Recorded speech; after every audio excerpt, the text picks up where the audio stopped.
Good Monday morning, everybody. John and Lance along with Del. And I see Abigail is here today, huh? Hi, Abigail. How are you? It's good to see you today. It is great to see you. It is a Monday morning, and there is so much to talk about this morning here. I think, though, with all of the football stuff going on and everything going on, we have to start with Alperen Şengün. That is the biggest story. We got Cougs basketball, we got free agency, but the story is the unfortunate story is Alperen Şengün's injury. Yeah, watching that game last night, he was playing great. Jalen was playing great. It was a good win on the road where they fell behind early, which is what they do, and then they came back, stormed back, and had their best third quarter of the season. And jumped out to a big lead, and they were trying to hold on to that lead. Jalen Green had just hit a big three, which, by the way, they showed the replay, and I'm watching Cam Whitmore on the bench. Everybody jumps off the bench, and Cam's got his hand on his face in his hand, just looking at it. And you go look at the replay, and it's like, oh, Cam, you need to get a little excited. Cam, that kind of thing, the body language thing is what hurt. It's what hurt him, and you could, it has hurt him, even though he's really, really good and will be first team all rookie. He is definitely his whole body language is something that is I think a problem for coaches. Anyway, I think it was a problem for him in the draft, and maybe with Ime as well. But Alperen Şengün's trying to stop Sabonis on a break, goes up. Three of them went up, and Alpi came down badly on his. He just landed awkwardly, and it looked like he hyperextended his knee, but his ankle was bad. Did you hear the audio? You didn't? I saw it. I didn't hear the audio. You could hear him drop an F. It's my F ankle. It's my ankle. Yeah, that's scary. Yeah, it was both the knee and the ankle. And so that is a real problem because, hopefully it's just MRIs, a hyperextension. Yeah, MRIs are out, will be coming out, but it's not going to be. It's going to be more serious than that. It's not good. It's going to knock him out for the year, and then we'll see what the timetable is. You know, you don't want it to be dislocated. We think it's going to. I'm just going to go ahead and guarantee it right here on the show. I'll be the first to break news and say he's out for the year. Well, hopefully he will just be. Oh yeah! Breaking news: Alperen Şengün is going to be out for the year. Oh, why? You don't do that. I can just tell. No, what I'd hope didn't happen was like a dislocation. From 2,000 miles away. I hope it didn't. I'm an expert in injuries. Oh my goodness! Am I an injury expert? Yes. Am I an expert to the lower leg injury? He's not a serious person. Am I an expert to lower leg injury? Oh, I think Dell would recognize that I have an expertise in the field. You are not. Just because it happens to you a lot, you get hurt, doesn't mean you're an expert. I'll bet you he's in a walking boot soon enough. Do you think he needs your little motorized vehicle? First of all, they wheelchaired him out. Yeah. There was the first sign that there was issues. Paul Pierce. Yeah, but Paul Pierce had to take pooed his pants. He had a brown spot on his shorts. There's I didn't differences. see. Did you guys see? No, it? Yes. Alperen Şengün didn't crap his pants. We actually did see it. Yes. Did you see if there was a brown spot? You don't know. Yes, I did. Yes, I saw it. There was no brown spot. There was. You had seen it. No, I'm talking about on Alpi.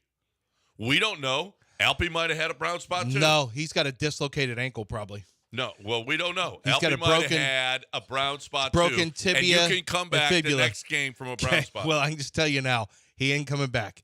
You already broke the news. So when it comes out, I want you to say Lance had it first. Alperen Şengün out for the year. Well, I had Justin Fields to the Falcons first too. So, yeah. Don't you think if it was what you can say it is, he wouldn't have said it's my effing ankle? It would have been like I took a.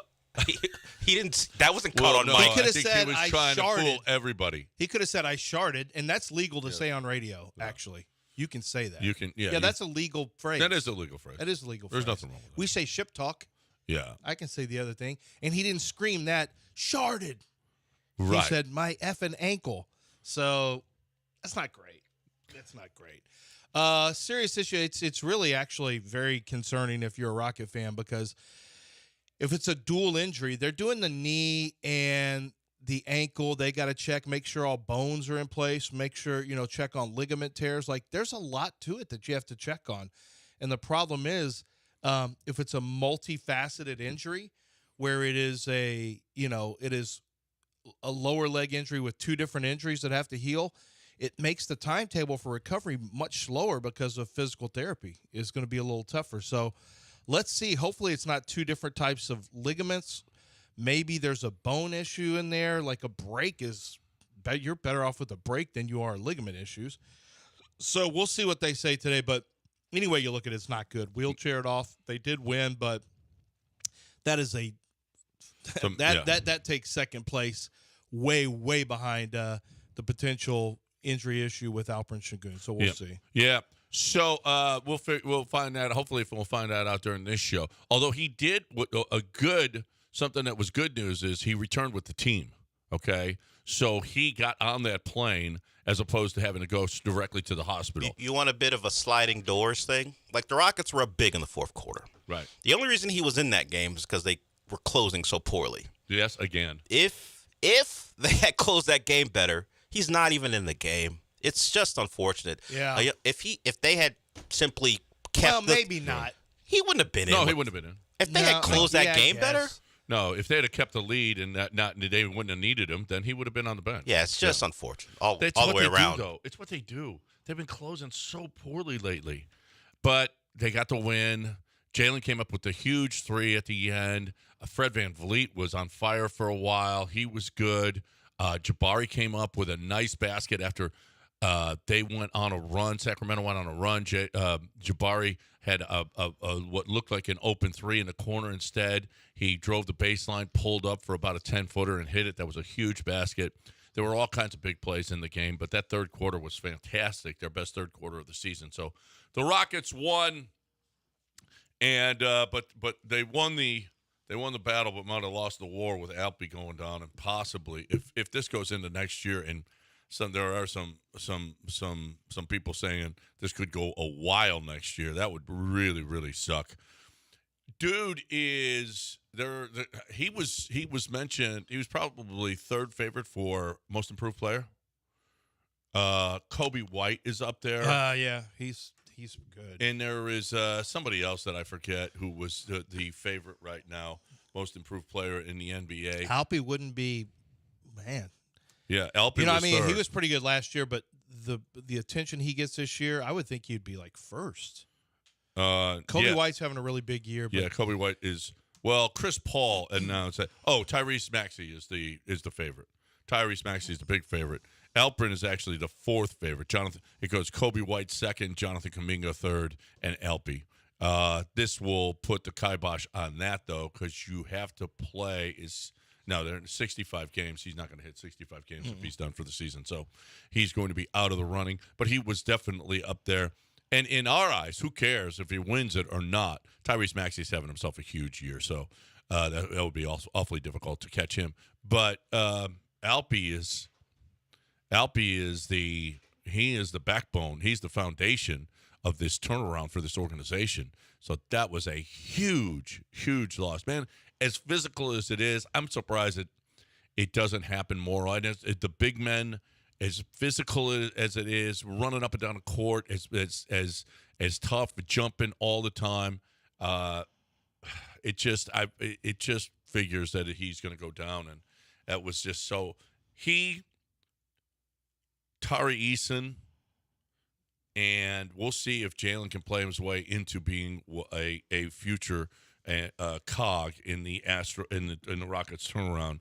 But it certainly was looking bright up until late last night in that game. All right, NFL news. I think the biggest news this weekend. Well, let's do the Cougs right now, and then we'll get to the NFL news on the other side. Oh, yeah, we got a lot. I mean, there's so much to do. We shouldn't have to just rely on killing off segments with our weird stuff and silliness.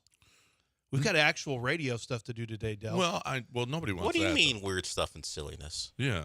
I mean, some of the stuff y'all do, playing music that I sing, things like that. Well, that doesn't kill off a segment. It may kill off whatever story we don't want to hear from you, but it doesn't kill off segments. Yeah. I think people enjoy the music because it breaks up whatever thing you're saying that John has stopped listening to. I listen to the other shows, and they do sports all the time, and I'm really bored with it. It's not that fun. Really? Because it feels like Dell's trying to make our show unlistenable so that he Well, It's yeah, kind of so like a chaos agent. So Why he do you can think- just move from Move 10 topics o'clock. in, move and then- topics easily into his show. Well, not only that, but he probably wants to take the show over. No, I don't have to actually be active in that approach. You guys are both washed, so you're leading to this anyway. I don't have to do anything. I can just sit here.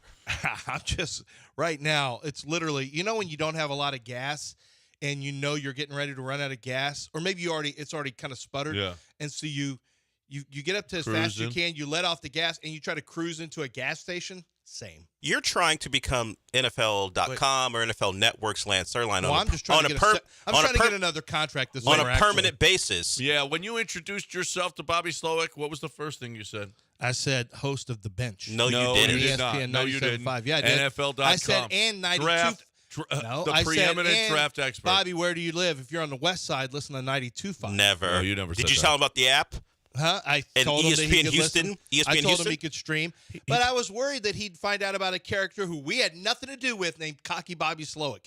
I had uppity Bobby Slowick. I had nothing to do with Oh, this he's character. cocky Bobby. Some guy Uppity used to, Uppity is kind of Yeah. Okay. harsh whatever he for is, multiple reasons. That guy's like, he sounds like a professional wrestler cutting a 90s promo, and it's not, we had nothing to do with this. I don't know where it came from. So we've got you who was a slow exit to become a full-time NFL.com, I don't NFL think Network that's person. happening. Well, Oh, yeah, because they are handing out the money with budget cuts every year. All you got to do is make other people less valuable, and you'll make your way in, Littlefinger. And then you have This is easier work than the NFL work. Well, Ask surely. John. Like John told you, Well, I was going gonna to get to more John. work.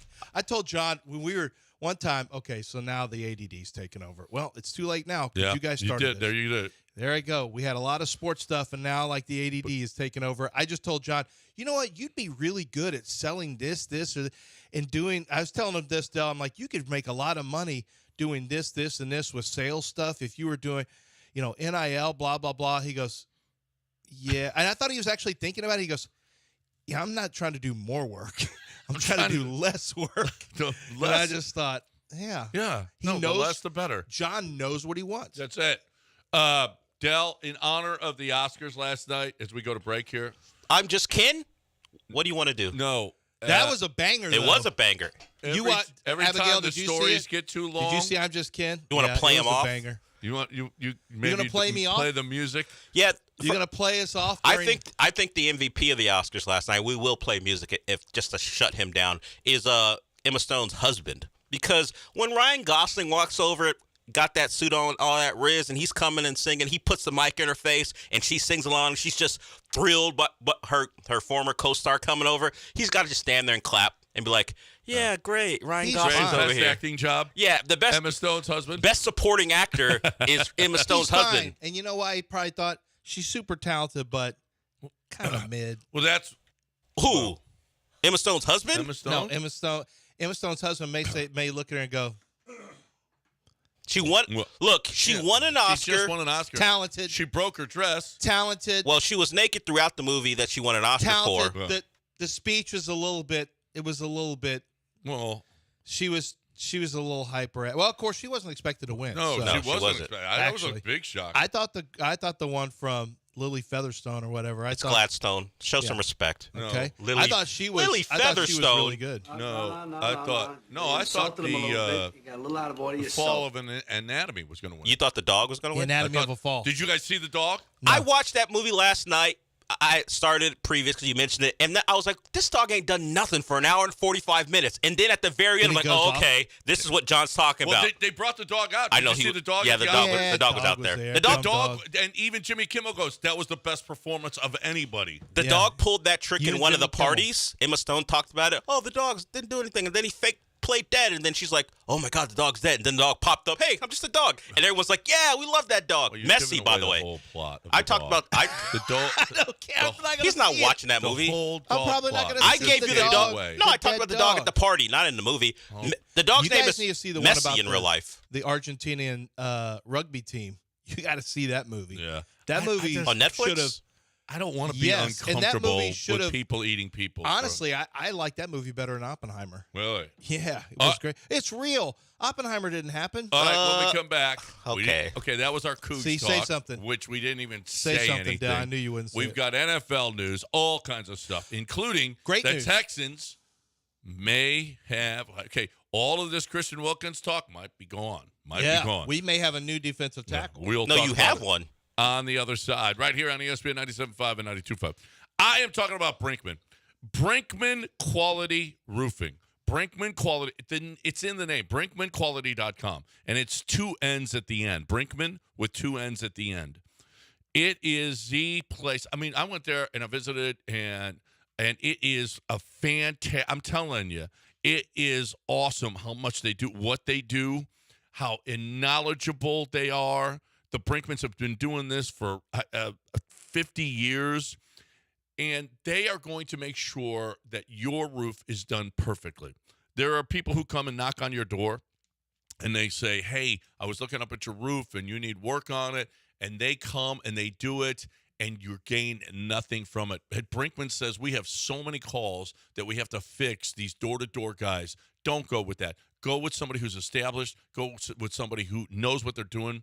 The solar panels that they have right now are fantastic. They are basically, it's not the windows anymore. It's basically just the shingles that are on your roof, and they are giving you solar power, which pays for itself. But if you don't want to do solar, that's okay too. But you need to fix your roof. If you haven't looked at your roof in 5, 10, 15 years, guess what? When something happens, you're not going to be insured, because they're going to say you have done nothing to your roof in all of this time, and that was just wear and tear that caused that tragedy.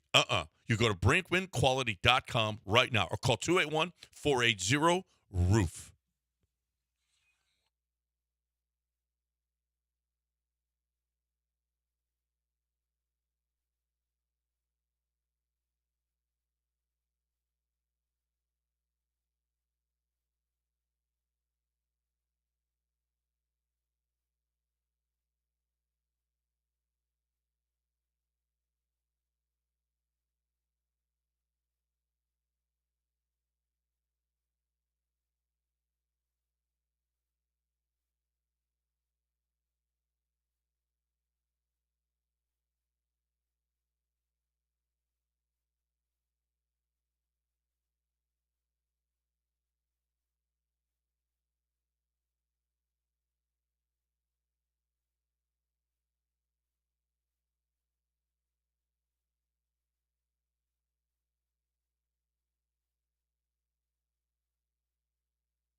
Hey, I want to talk about QC Kinetics. Just had a listener, Ray, who had a hip issue. He reached out last week. This is really cool. He had a hip issue, and the doctor had said something about he's going to need a hip replacement in the future. He's 51 years old. He's like, and the doctor recommended against doing it right now, and he just thought he was going to have to keep living with this pain that he has. And he said he heard me talking about QC Kinetics. He heard me talking about my wife and doing the, her issue with her knee. And so he went in for the consultation, gave it a try, and in 2 treatments, he was already feeling substantially better from a pain standpoint. And one of the things that happens is it's regenerative medicine, where they take the body's healing power. It's natural. It's inside of all of us. But they give it a jump start. They concentrate it. They give it a jump start. They put it back into the joint. And what happens is you start to see a reduction in inflammation. And when you reduce inflammation and you restore and regenerate new tissue, you are going to find that your pain level goes way down and your ability to live a more pain-free existence or with substantially reduced pain, more mobility, more activity goes way up. And that's the difference with QC Kinetics. Go to QCkinetics.com and get set up today. QCkinetics.com.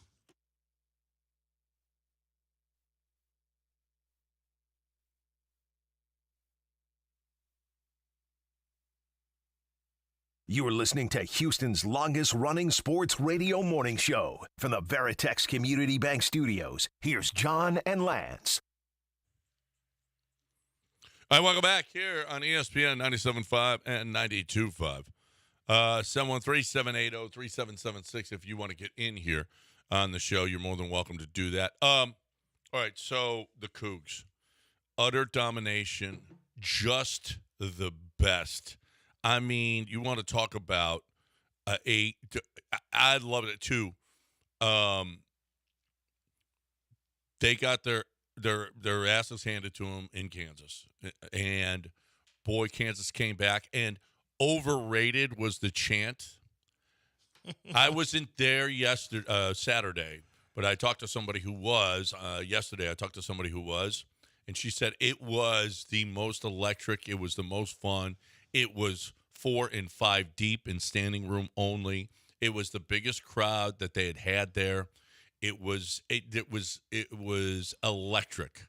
That entire atmosphere. I don't think there's a better atmosphere. I just don't. And at Kelvin Sampson afterward he's fantastic. He wins Coach of the Year. Jamal Shead wins Player of the Year, Defensive Player of the Year. A sweeping the awards for the Big 12 in a conference that they weren't supposed to be able to do that. Like it was going to be way harder. It was going to be a huge step up. And it was going to be big step up in competition. Yeah. And they still did. You know, they had the tough losses at Iowa State and TCU. It got worse for the Big 12. They had to take Houston in. It wasn't Houston was worried about a step up. The Big 12's like, crap, Houston's here now.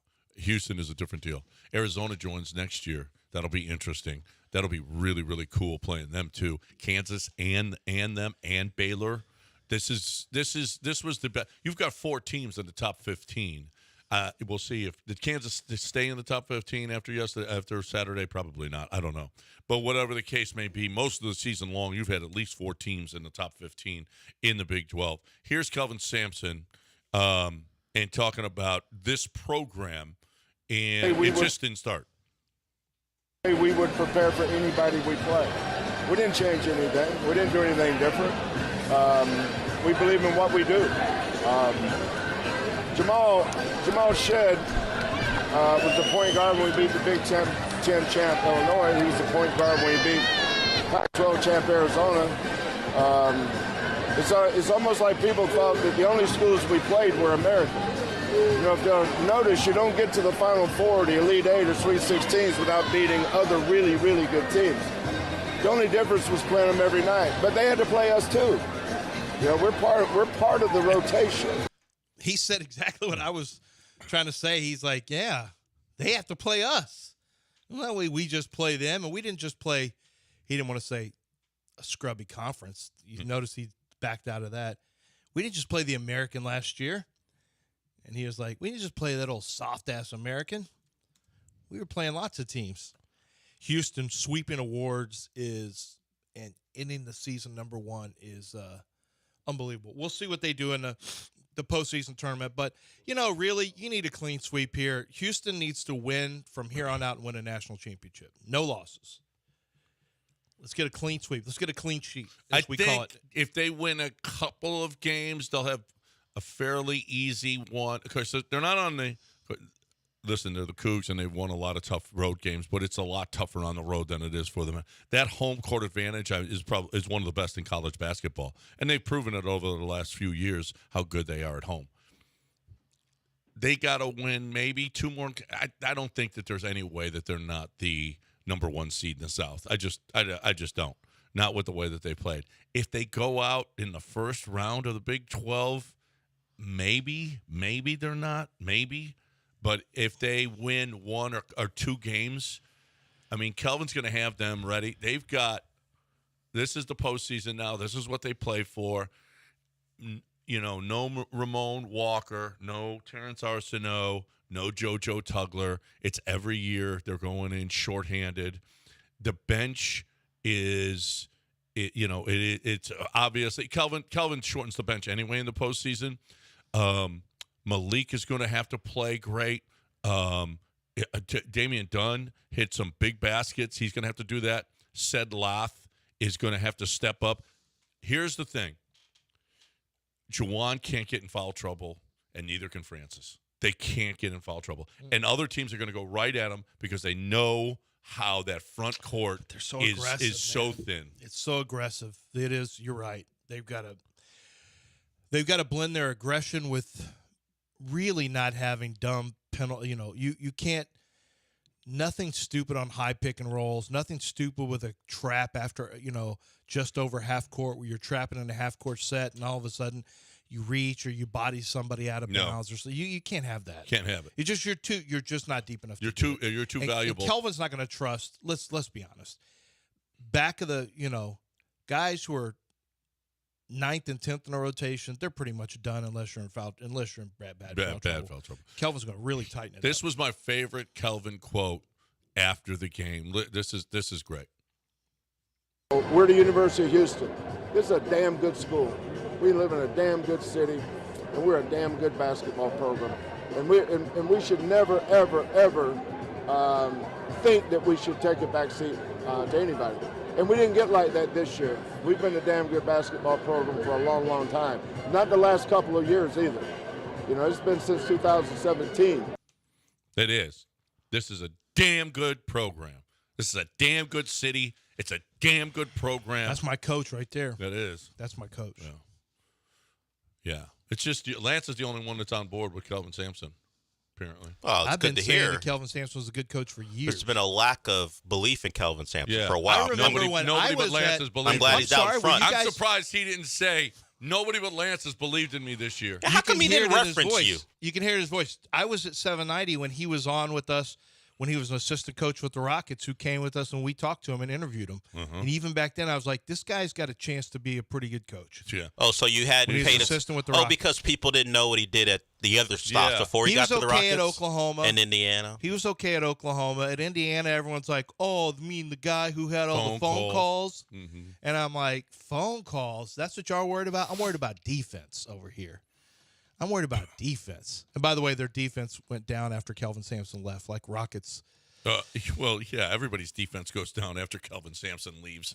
That's what happens. So very cool to have that happen. When we come back, there was they made it sound like a huge fist fight. The game was more physical in South Carolina versus LSU than the actual thing that got.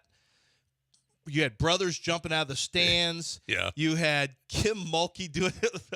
I'm assuming that's on Ship Talk, Del. I don't want to. Is that? It's Mulkey? Yeah, it's got to be. You got some Angel Reese on Ship Talk, some Kim Mulkey on we've Ship already Talk. got everything we need here. I mean, we could talk about it on the other side, but there was someone filming, a South Carolina fan, texting about the incident, and they called their own player a thug. Ooh. They called the brother a thug. Oh, wow. Wait, Yeah. that was All right, we got to break. LSU. We also Just got telling you so what much I saw. Texans stuff. Dell said if we don't lead with the Texans, then we're a bad I think radio show. It's free agency. It's tampering period day. Let's get to that crap after. We got a new defensive tackle. We got a new defensive tackle. Well, that's right. We got to do that. It's on the not other official, but it's going to happen. side. We're going to do that on the other side. But right now I'm doing this. 975coffee.com and put in promo code ESPN20 for 20% off. You want to put in the promo code ESPN20 and get your 20% off. This is a great introductory offer to Free Reign Coffee. Free Reign is I'm drinking it right now. For those of you on Twitch or YouTube or whatever we're on, I got the Yeti Free Reign coffee cup that I drink every morning now. I love my Free Reign coffee. I'm a big Texas pecan, but I've got the American Dirt today, and I can understand why it's their number one bestseller. Homestead, Mustano, whatever it is, they do it right. It is deep body, full flavor. I am a big, big fan. God, thank you. Thank you, Free Range. It's just different. It doesn't have that bitter, bitter taste that you get with that big, huge chain that you see all over every city now. That's got a bitterness about it. This doesn't. This is a full flavor, and it's American made and owned, San Angelo, Texas, by our guy, Cole Hauser, Rip from Yellowstone. He's the one who started this, and you can just taste the Texas cowboy in this. It's a different deal. They love veterans, first responders, nurses, teachers, everybody who's up front. They want them to start their day perfectly with Free Reign Coffee. You can too. 975coffee.com. Use promo code ESPN20 for 20% off.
Hey, guys, time for me to talk about Underdog Fantasy. And, you know, you play along with the game, right? If you're watching Rockets basketball, if you're watching basketball, they'll have March Madness coming up in a little bit, and that's going to be available too. But there's so much to choose from, hockey, all these different sports, right? In the Pick'em Challenge, you can play daily fantasy in all these, but you can also pick higher or lower in the Pick'em tab. Go higher or lower. It's going to be between 2 and 5 players. And with the multipliers, there's more multipliers than ever before. They have little red peppers by them, which means, ooh, these are spicy. And they basically multiply your winnings at an unbelievable pace if you are picking the right side, higher or lower on the statistics. You do that for anywhere from 2 up to 5, and it's not that hard to get to $100 multiplier. Sometimes you can, or I'm sorry, 100 times multiplier. Sometimes you can do it by 4 picks. It's unbelievable, but you got to play to find out what I'm talking about. And this is real money. It's completely legal in the state of Texas. It's Underdog Fantasy. Use promo code Lance. They'll match your first deposit up to $100. You must use promo code Lance, and a multiplier of up to $100. People are winning that every single day. If you are under the age of 18, not in a state where Underdog Fantasy operates, it's not going to be for you. Terms and conditions apply. If you feel like you have a gambling problem, call 1-800-GAMBLER. Go to ncpgambling.org.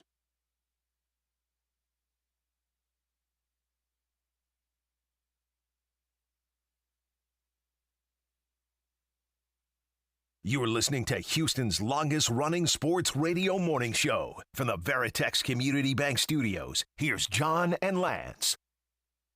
So much talk about Christian Wilkins coming here. Was Eric Armstead is being released by the San Francisco 49ers. Yes. Does it change? What do they call him? What's his nickname? Great nickname, by the way. I don't know, but he's like the blueprint. The blueprint? He was the first one they drafted. When I first started doing draft stuff, he was my first, for the NFL. He was in the 15 draft, and he was the guy that they said, we want our defensive line to look like this. He was the blueprint. Isn't he a Walter Big, Payton strong guy every year, too? Yeah, he's a great guy. Yeah. He's a really high character guy. Really high character But guy. he is one of those, he's like 6'7" or 6'6", which is very big for a defensive lineman, or for an interior player. Like close to 300 pounds, pure muscle, long arms. And then you look at him, DeForest Buckner, Nick Bosa. That's what they look like. He's the blueprint of physically what they want it to look like. And they're going to cut him because he wouldn't take a pay cut, and this happens. So he's just like Justin Simmons still has some good football left in him. It was just a cap situation. I think so does Eric Armstead. And do you think there's any way the Texans, like with D'Amico Ryans, I guarantee you D'Amico Ryans immediately texted Nick, we got to get this guy. Or can we get him? Can we afford him? Well, his average annual salary was 16. He was a $28 million cap hit for them. He had a restructure of $5 million, but his base salary was $17.4 this year, and they dropped him. What is it going to take? What's his age? 30. Okay. I'm going to say 18 because he didn't want to take a pay cut. You're getting your same money. We're giving you even a little bump. I'm sure he knew that this was, as opposed to taking a pay. No, I ain't taking no pay cut. Can't pay Madubuike money. I've got. Listen, Madubuike got 98 over 4, 158 for Chris Jones, 95 guaranteed. To be part of something new with a young quarterback, D'Amico Ryans. With D'Amico, who you probably So basically, love. you're making the same money, only they pay you with a signing bonus up front, so you get new money. Yeah, right. Also, I think 18 would be a good number for him. He probably looked at the Texans and went, it's wide open right there. They got a lot of money. And they're looking for a defensive tackle. You don't have to take a pay cut here. In fact, you can get some early money. He would have to be a huge favorite to be the guy, as Well, opposed it's a to Christian huge need, Wilkins. Exactly. Right. Huge need. Now there's going to be other teams who want it, but Wilkins actually he's getting older too. But I would think that for the Texans, it would have to be Eric Armstead 1. You would Probably, you right? would Because of D'Amico. Yep. You would think. Now, how much character, everything about But let it. me ask you, John, did he just step into a big payday because of the lack of defensive tackles on the market? And defensive tackle, it's not like 30's not old. No, it's not old, but can you get 18? Can you get him for $18 million? Well, I would think. Because there are other defensive tackles in the market. How but many? they're getting paid right now. They're getting paid. That's what I'm saying. I don't know that 18 gets it done. Well, would you rather have him or Madubuike? Would you rather have him or Chris Jones? Chris Jones. Yeah. Chris Jones is the best. I'm not even sure. I saw a list of defensive tackle. Well, Pro Football Focus had a list of defensive tackles. Armstead didn't even show up in the top 10. Well, he may not be the same. I don't know. He may not be the same player. I know this, though. You can do a deal with him, and that deal is going to expire, and you'll move on from him by the time that C.J. Stroud is getting his contract. So it's a non-factor. Really, it is, but it is going to tie you up for, I would say, a minimum of 2 years. He probably gets a 3-year deal, and it's probably guaranteed for 2 years, for the most part. Maybe not the full thing, but I don't know. Hopefully, you may need him to want to be in Houston. I want him to be in Houston. But they've got money. Would you rather have him or Wilkins? See, here's money who is has the money. same. Which Here's one? who has money. Washington's got a lot of money. They don't need defensive tackle. No. Chicago has a lot of money. They drafted 2 defensive tackles last year. I think Houston, for the need and the money, it actually aligns and matches up. Would you rather same money, Wilkins or Armstead? Oh, probably Wilkins. You think so? Young, a little bit younger, not a lot younger. He's a little bit younger, and I think he's got. I don't know. I need to check Christian Wilkins' rush. Well, but he's coming from Miami. We know how shady all those people are. Everybody that comes from that organization. All right, they're bad people. Actually, I want to check and make sure that he is. Armstead is a proven, a solid person. D'Amico's been with him. He's trying to get Dell to bite, and Dell won't bite. No, Dell doesn't have anything to. You know what? Dell hasn't bitten because he got nothing to say. I mean, about look that. at Christian. Are you Wilkins. talking about? Well, I've already told you about Christian Wilkins. He's only missed 2 games. Josh Allen will tell you about Christian Wilkins. The dude will grab a little grab some certain stuff. area in a pile. You're gonna like if the Texans give out all the money for Christian Wilkins, particularly how they have to judge the Chris Jones contract, who got all the money over the weekend, and give Christian Wilkins something similar.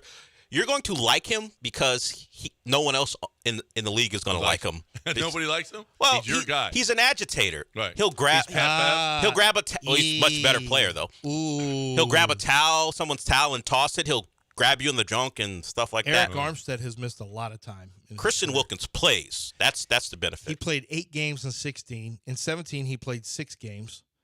In 2022, he played 9 games. This year, he's played 12 games. That's a lot of missed football. Yeah. That's 13 games he's missed over the last 2 years. That's a little bit. That's a big concern. And boy, now he still ended up with 5 sacks. Now he can still rush a little bit.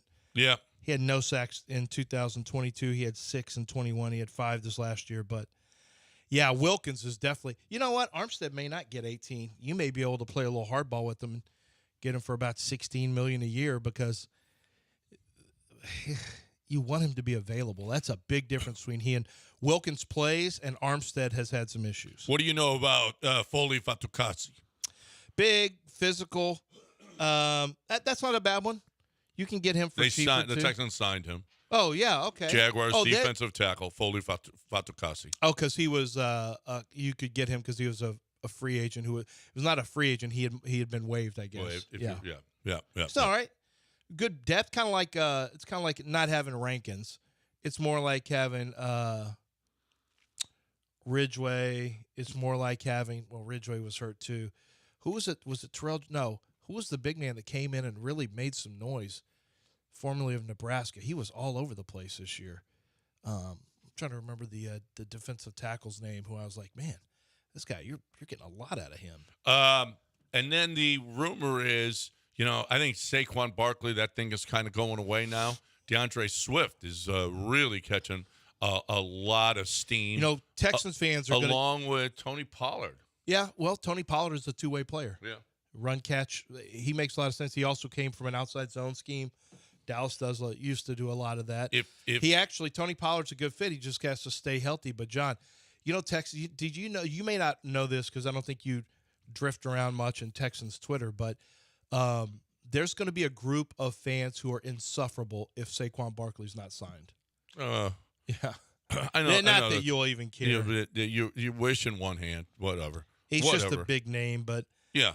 And listen, Singletary, you're getting a little cocky, a little too full of yourself. Slow down. Khalil Davis. No.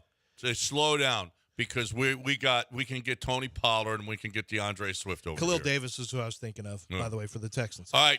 He played well. When we come back, I know it's spring break, but so you guys are going to have to try harder out there. I know traffic isn't nearly as bad today. So maybe your commute is a little small. Are you on spring break? Yep, that's why she's here this morning. That's right. How do you like morning? Oh, yeah, you did morning already. Yeah. I forgot. So here's the deal. What did you learn this weekend in one sentence? Up next, spring break edition of What Did You Learn This Weekend? There's a lot that we learned this weekend. A lot.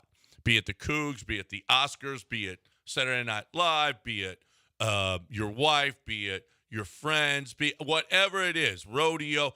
You learned something this weekend that you didn't know, and you got to come in here next at 713-780-3776, the number to hang out with us here. And what did you learn this weekend? You got one sentence to tell us. One sentence. And you can use a fake name if it's a little saucy. Oh, yeah. If you're saucy and disguise your voice, all of those things. But right now, we got Truck Month still going on at Chastain Ford. They have a bunch of 2023 trucks left. After this weekend, it's probably less. Allie, she emailed me, hey, we had 40. I'm sure that they're around 40 on the lot because they're going to be going. They got 1.9% financing over 72 months. That's ridiculously. Listen, you're tying up their money for 6 years. Your payments are going to be lower.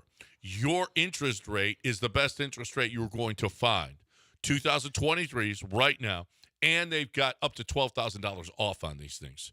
They have got to get them off the lot. They don't want them. Plus, they got 0% on 2023 Broncos sports. Now, what now? They got to get those off the lot. All the 2023s got to go. Got to go. What they need you to do is get on over there or go to chastangford.com. You can get to them at 610 on Homestead, not Hempstead, just 5 minutes from downtown. You're looking for a brand new vehicle with the best price that you'll find. It's at Chastang Ford or chastangford.com.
You are listening to Houston's longest-running sports radio morning show. From the Veritex Community Bank Studios, here's John and Lance. Yeah, welcome back here on ESPN 97.5.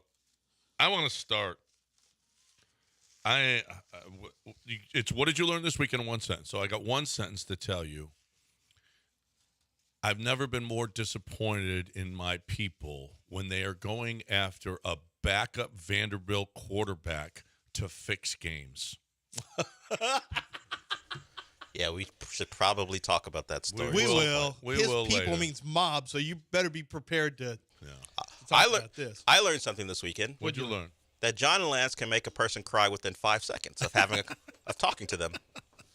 You are so bad. You're You a bad did it, not person. me. You're a bad person. You're intolerable. You is see how- what you are. This You is see not how- It's something hard that to tolerate bring, you at to times. the public. Okay, really is. I didn't it tell. was a private I didn't conversation. tell anybody. You are an intolerable You're just a bad chose. person. I didn't. Wow. I didn't tell anybody who You're a bad who cried person. because You're a bad person. I had this taking advantage of somebody. I like had that. a conversation with this person for about 30 minutes and no crying. You two, 5 seconds in, bam, You know what? Because we're authentic. You're inauthentic. authentic. Do you have anything? I did. like I a learned Chicago restaurant? I learned that my son would rather watch offensive line tape with his grandfather than do something for spring break. That's great. Good for him. I And mean, good for him. I'm not looking for any grandchildren Well, anytime that's- soon. I'll put it that way. No, you don't. Well, no. Let's say Well, that. there you go. That was your one sentence. Yep. He almost did it well, but he had to add another sentence. Yeah, I know. It was Yeah. close, though. It was close. You almost did It it. counts for me. Uncle Freddie, what did you learn in one sentence, Uncle Freddie, this weekend? Jordan is pregnant. Let's go, baby. Oh, nice, Jordan. Congratulations. Yeah. Congratulations, Paw Jordan. Paw Freddy. Yeah. How about that? Is that Jordan is that his his first? daughter. I think that's his first. Yeah. Jordan's his daughter. Nah, I think so. Yeah, I think I'm not Yeah, I sure. think so, I'm pretty yeah. sure. Pretty sure. Yeah. It's the best. Did you know my granddaughter's watching the Did you show know me right and Uncle now. Freddie used to shoot dice in the back of a Papado whenever we Well, worked now there? he's a grandpa. And now he's a grandpa. We used to take each other's. You're a grandpa. We used to He's take a each grandpa. other's money, our tips from lunch on a Tuesday, or we'd go gamble on Double Dribble Yeah. or NBA Jam. We'd You go know what play I that. learned this weekend? I learned that I already knew what you just were talking about. Oh, you knew that? Yeah, you Oh, told okay. us already. Let's get Tom in here. Tom's always good. He's not on spring break. What up, Tom?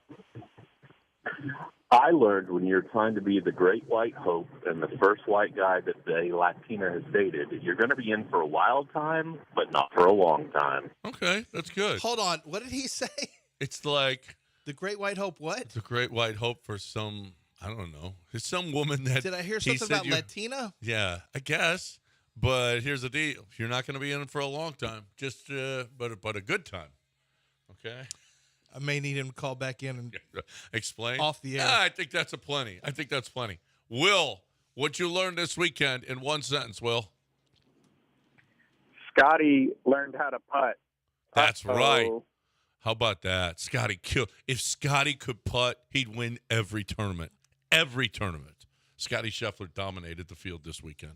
He was fantastic. Why And is he it was also- all because Is he of your putt. favorite or something? He's great. You're acting like you're a big Scotty Scheffler. I am I'm a huge Scotty I Scheffler. wish it was Scotty Cameron. Scotty Scheffler is the best player since Tiger Woods. Can Scotty Cameron putt?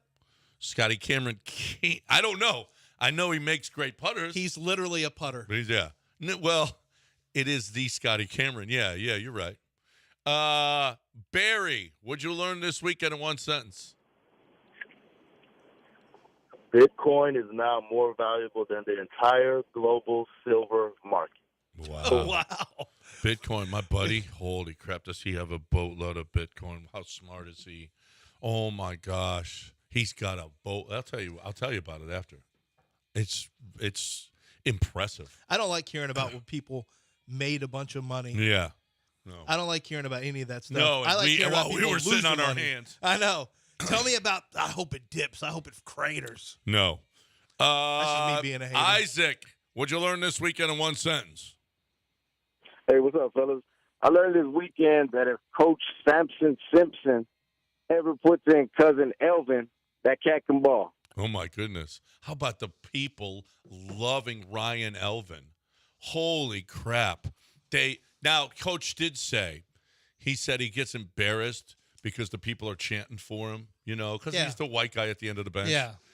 He gets embarrassed by that. But then when he hit a shot, you saw Kelvin trying to get the more because he loves the kid. Yeah. The kid is going to be on that staff. Ryan Elvin is going to be on that. Good. That's how much Kelvin Sampson thinks of the kid. Either he's going to be on the staff or he's going to teach. Is he like he's the gonna get him Rudy a- of the team? He is. I mean, the key. They love. Everybody loves that kid. So it's awesome that he got in that last game. Started him, and then he got in at the end and was knocking down the threes. Mm-hmm. That was great.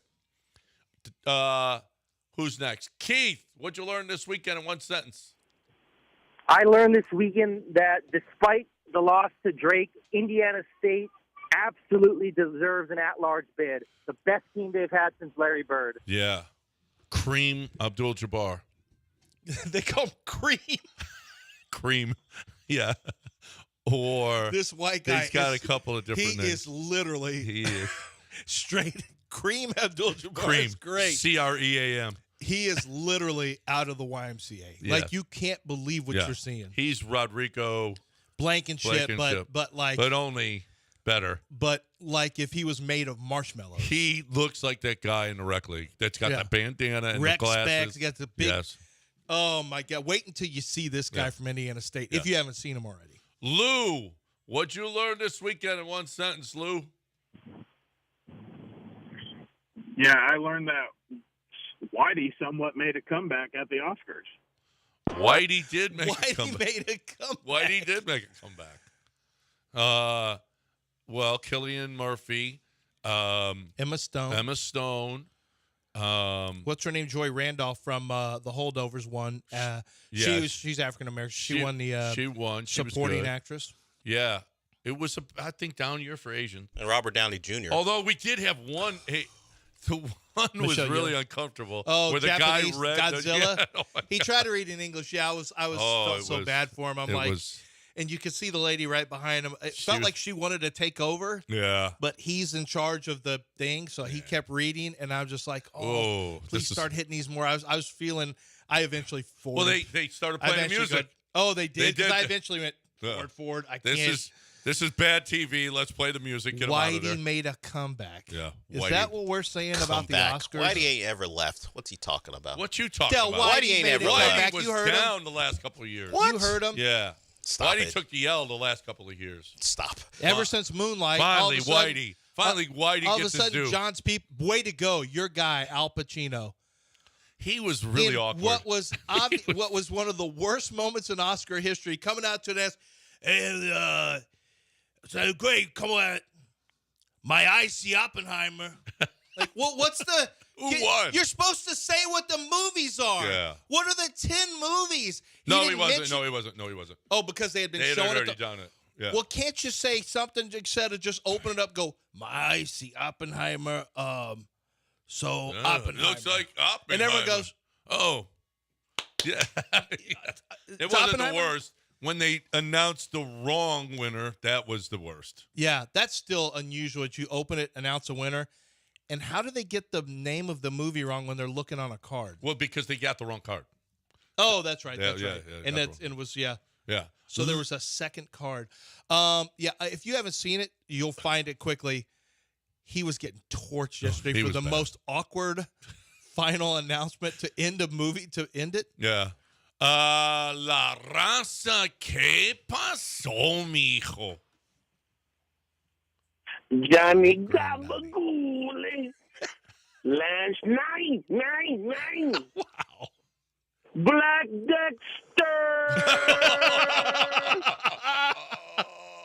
Black Dexter. Balloon. By the thread, gentlemen, good morning. So I want to give a quick shout out to the Raheel and Dell show. Made a quick comeback, so Raw Dog and Raheel and Dell. Shout out to the boys. Yeah. But this one goes out to really Dell. Dell, I didn't know Greg Olson was part of the 7th Floor crew. He had a pretty good rap career, man. Yeah, Greg Olson, former tight end for University of Miami. He's part of the 7th Floor crew. Greg the Leg. Greg the Leg. It was a rap song that came out, I think, 2004 or 5, when Miami was actually still pretty good. A lot of their prominent players were on it of that era. It was after the Dorsey, Johnson stuff, but Greg Olson. It was a rap CD they put It was a song they put out that somehow got leaked, and then Greg the Leg was on it. Greg. Although he was more G-Reg than that. Greg the Leg is Zerline. But, G-Reg, I think that was his name. And I thought he said Greg Olson. Greg He Olson. did say Greg Olson. G-Reg was his rap name. But you said the leg Zerl. I think Greg the Leg, I got confused. He may have made a reference to a certain region. The Leg. The Leg. Yeah, we got it down. Yeah. got Well, it. you said, why are you so confused? And then I said, wait a minute. Well, That's probably Greg because you Zerline. said Zerline. Yeah, I think I corrected myself. I was probably wrong on that. It was Greg Zerline. But nickname was G-Reg, and then he had a couple lines that people liked. But yeah, it was that Brandon Merriweather team, Devin La Hester Raza's team. just up on this now, apparently. Man, But I'm up on it now because La Raza's up I don't on know it. how he just came to that. That's been a thing for Yeah. now 20 I years. wonder what Find brought things. it to his attention. been Like, how do Sometimes just- you find things. That's all. yeah, 20 you stumble years. on things. Yeah, but that's all right. Sometimes you do. Dr. Dre, finish us up strong, Dr. Dre. Hey, Double Rise fellas. I got to say, funeral homes are the scum of the earth, and they try to milk you like a heifer. Yeah. I'm sorry that you're going Sorry through about that. your mother, brother. Yeah, sorry you're going through that, bud. Yep. But I have heard that before, though. funeral homes, you suck. Okay. Maybe not I all don't of know. them, Maybe but not all John, of but I don't know. But Dre, man, we're really sorry to hear about your mom. Saw that on Twitter, man, and I didn't see that. I'm sorry. Yeah. Sorry to hear that. Bro. Yeah, just to clean it up. It's not cleaning up. It's actually dirty. What's your name, G-Reg? What you do? Get How you do it? Drop my drawers, let her see my third leg. Hey. That's in the song. Hey. That's not. HR. That doesn't mean there's a lot of HR things in is songs we don't. And you know what? I say. cleaned it up because he said some other stuff coming too. Up next, we'll do Ice Spice lyrics. Boy, I'm Okay. What? No. You don't clean up Ice Spice dirty, lyrics. Filthy. Boy, he just Where's looks Gilbert? so clean cut. Well, back in college, Well, he got I around. wish Kevin Barnhart would ask him about that. He got around John Beeson and Brandon Merriweather and went off the rails. What are you going to do around Brandon Merriweather? And Nick Foles, they got a name for Nick, and he's like this uber Christian guy, and they're just dropping Oh, I'll send Nick Foles nicknames on you. And they said, "Oh, it's a thing." You think I was dirty? I'll put the article where his particular lines on the rundown, and you're like, Craig Olsen. This ain't the guy breaking down what a tight end does against a 3 technique or whatever the hell he does on game days. All right, we got to break it. 8:01. Nice job. Even on spring break, y'all brought it. Yep. What'd you learn this weekend in one sentence? We got a lot of catching up to do, including that fight between LSU, South Carolina. We have got Ship Talk coming up at 8:30. We'll cover just about the entire fight. Yeah, we will. And we've also got a real dad not doing stuff to his kid, but real dad in the yard with your kid, pretty much taking advantage of your kid. It's funny. What?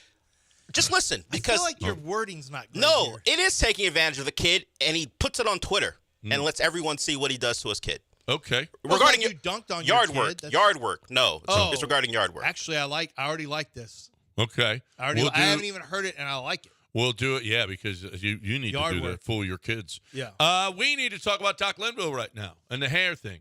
And the hair thing is, I love what Doc Linville has done for me, and you'll love what Doc Linville does for you. Be it the PRP, where he stimulates the growth of your own hair, which is very affordable. It's a 3-session process, but it's easy, very easy. You go back every 5 weeks and you do it again. And Kelly is awesome at it, and she does a great job. And I'm going to get mine. As a matter of fact, next Monday, I go back and get my 3rd process, and it has really made a difference. It starts to show up in 4, 5, 6, 7 weeks, and really does. Now, you get the neo-grafting, which is a bigger process, which is moving your hair from your side and the back to the top of your head. That takes 3, 4, 5, 6, 7 months for that to all come in. But that's fine because in the long run, his success rate is tremendous. It's the best process that you'll have. Minimal pain. He's got a 3-day anesthetic. It's great. It is great. So if you're in your 20s, 30s, 40s, even 50s, even 60s, whatever the case may be, and you hate it that you don't have hair, there's one place to go. 975hair.com. That's 975hair.com.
All right, welcome back here on ESPN 97.5. We'll get to this. Mo Hassan explains it of what the alleged mafia did with him and how he feels like every SEC game is fixed. We will talk about that. But let's get to the SEC women's basketball fight. So LSU and South Carolina have been at each other for a few years now. They're the best two programs. LSU won. South Carolina's won. They've won national championships over the last 3-4 years. And they're the best programs, and there ain't no love lost. Well, they got into it at about half court. Hold on. You got to set this up. Angel Reese pulling the hair. They were into this, banging in the low block. Angel Reese and what's the girl from South Carolina, the big? Not Cordusa.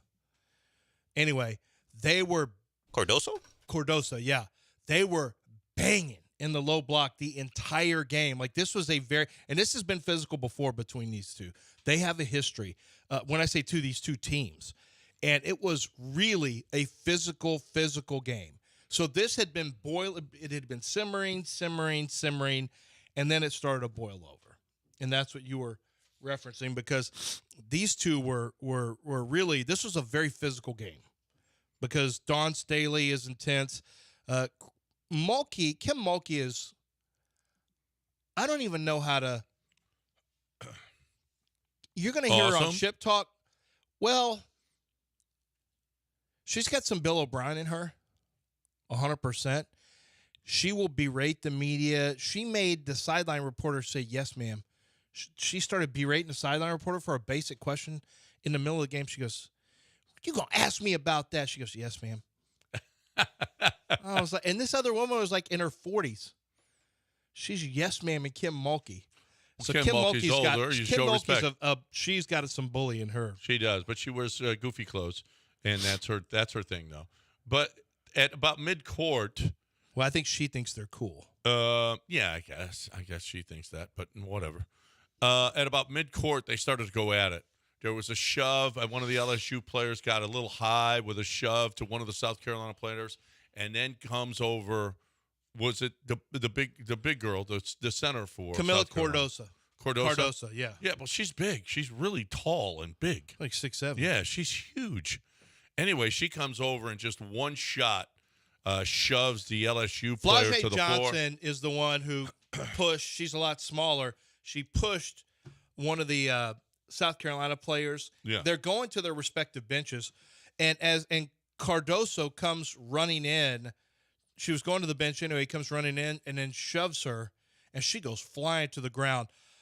Flau'jae Johnson's brother then jumps over the scorer's table. He had been sitting courtside, or not courtside, but behind the scorer's table. He jumps over the scorer's table and gets, I don't want to say in Cardoso's face, but he's right there, which that immediately the security was in. That could have turned really bad. Oh, yeah. Well, the security guy. Got a grown man jumping on the court to. Well, the security guy got the guy who jumped on the floor. No, very quickly. And to his credit, he didn't do anything jumping on the court's stupid, but he didn't start throwing punches or pushing people or anything like that. No. So we're going to hear from Kim Mulkey. And who else? Oh, Angel Reese. Did you? Well, I want to hear from Dawn Staley's apology, because Dawn Staley is. We'll do it. We'll do it here in the next break. But Dawn Staley is the only one who really, was genuinely. I mean, her team is unbelievable, right? Yeah. They're unbeaten, and she was very apologetic to the whole basketball community. She knew this was not a good thing to do, and she's one of the ones where Kim Mulkey's like, "I bet you wouldn't do that to Angel Reese. That bitch would beat you down." Like, she's like, hey, you sound like somebody on a World Star video, Kim Mulkey. and Dawn Staley, to her credit, I think she was very professional with how she handled it. So we'll have some of that sound coming up for you. But did you see how South Carolina stayed undefeated in the tournament? It was unbelievable. Who were they playing? Tennessee. Tennessee didn't even guard. They didn't even guard Cardoso. She had never made a three-pointer. Well, that's right. They never made a three-pointer. The play was not designed for her. So they took her defender, and instead of just shadowing, just being around her just a little bit, they said, go guard somebody else. And so she had nobody there. And basically, she looked over at Dawn Staley, and Dawn Staley gave the team the green light, and the girl throwing the inbounds pass just threw it right to Cardosa. It was less than 2 seconds to go. Yeah. And she grabbed it, went to the top of the key, Took it off, and shot went the off three. the board. It went off the backboard. It was a good look. Like, everything about the shot was, okay, it's good form and everything. She had never made a three ever. It banked. Yeah. Banked off the backboard from top of the key, but it went in and they won. Yeah. And there was no defense on her at all. Nobody even near her. Well, that was the plan, though. And I know, and it looks really bad. When that backfires on you like that you're not even there for a person to shoot a three and they're unencumbered, that was a bad look. Actually, I don't think you can argue with the philosophy. Have you ever there. seen it? I've never seen somebody not guard another player when a shot can beat you. Well, there's so little time on the clock. You had everybody crowding underneath. You didn't want an alley-oop, somebody to catch and go right up. And probably the coach said, listen, if Cardoso's not underneath the basket, just leave her alone. We want her to shoot. And Cardoso made it. So, I mean, I don't disagree with the strategy, but yeah, it was lucky. However, it was a tie game. It wasn't like they would have lost if she missed that shot. So that's enough women's basketball for now. We have so much NFL stuff. Russell Wilson is headed to the Steelers. We will do that on the other side, right here on ESPN 97.5. I think Art wants us to talk more women's college basketball. No. But I think we do have a lot. We're going to have Art. We got to break it. We can't keep talking Today's women's college basketball. Today's a huge free agency, so we got to talk about there was a trade. The 2021 draft class continues to crater. Right. Or at least the quarterback class. We'll do all of that on the other side, right here on ESPN 97.5 and 92.5. I'm talking about Houston Safe and Lock right now. I'm talking about the number one safe dealer in the city. Not dealers, so much. The seller. The number one safe seller in the city of Houston. And it's not even close. It's not even close. I mean, the other guys, and for a reason, you got two warehouses, one at Westheimer and the Beltway, Houston Safe and Lock. And when you go there, it's like, wow, this place doesn't, and it's huge. The place is huge. And you're like, wow, this is a lot bigger than it looks from the outside. Then you got the other one at I-10 and Work, which is King Safe and Lock, but they're the same business.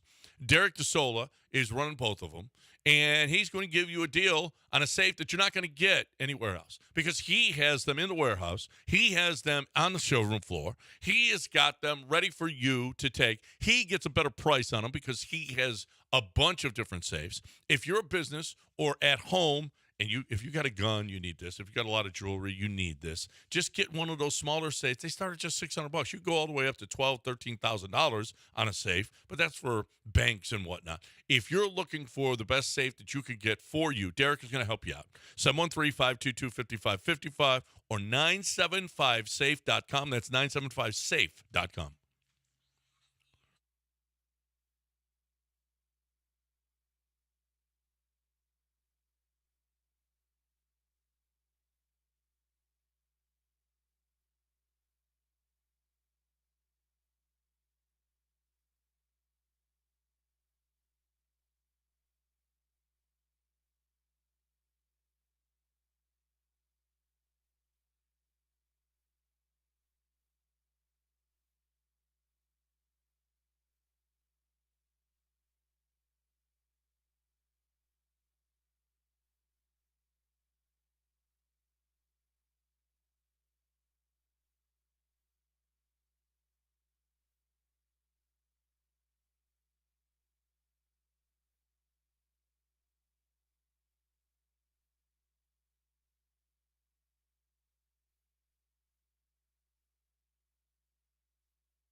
You're back in the Veritex Community Bank Studios with John and Lance. On ESPN 97.5 and 92.5. We were just talking to Abigail here.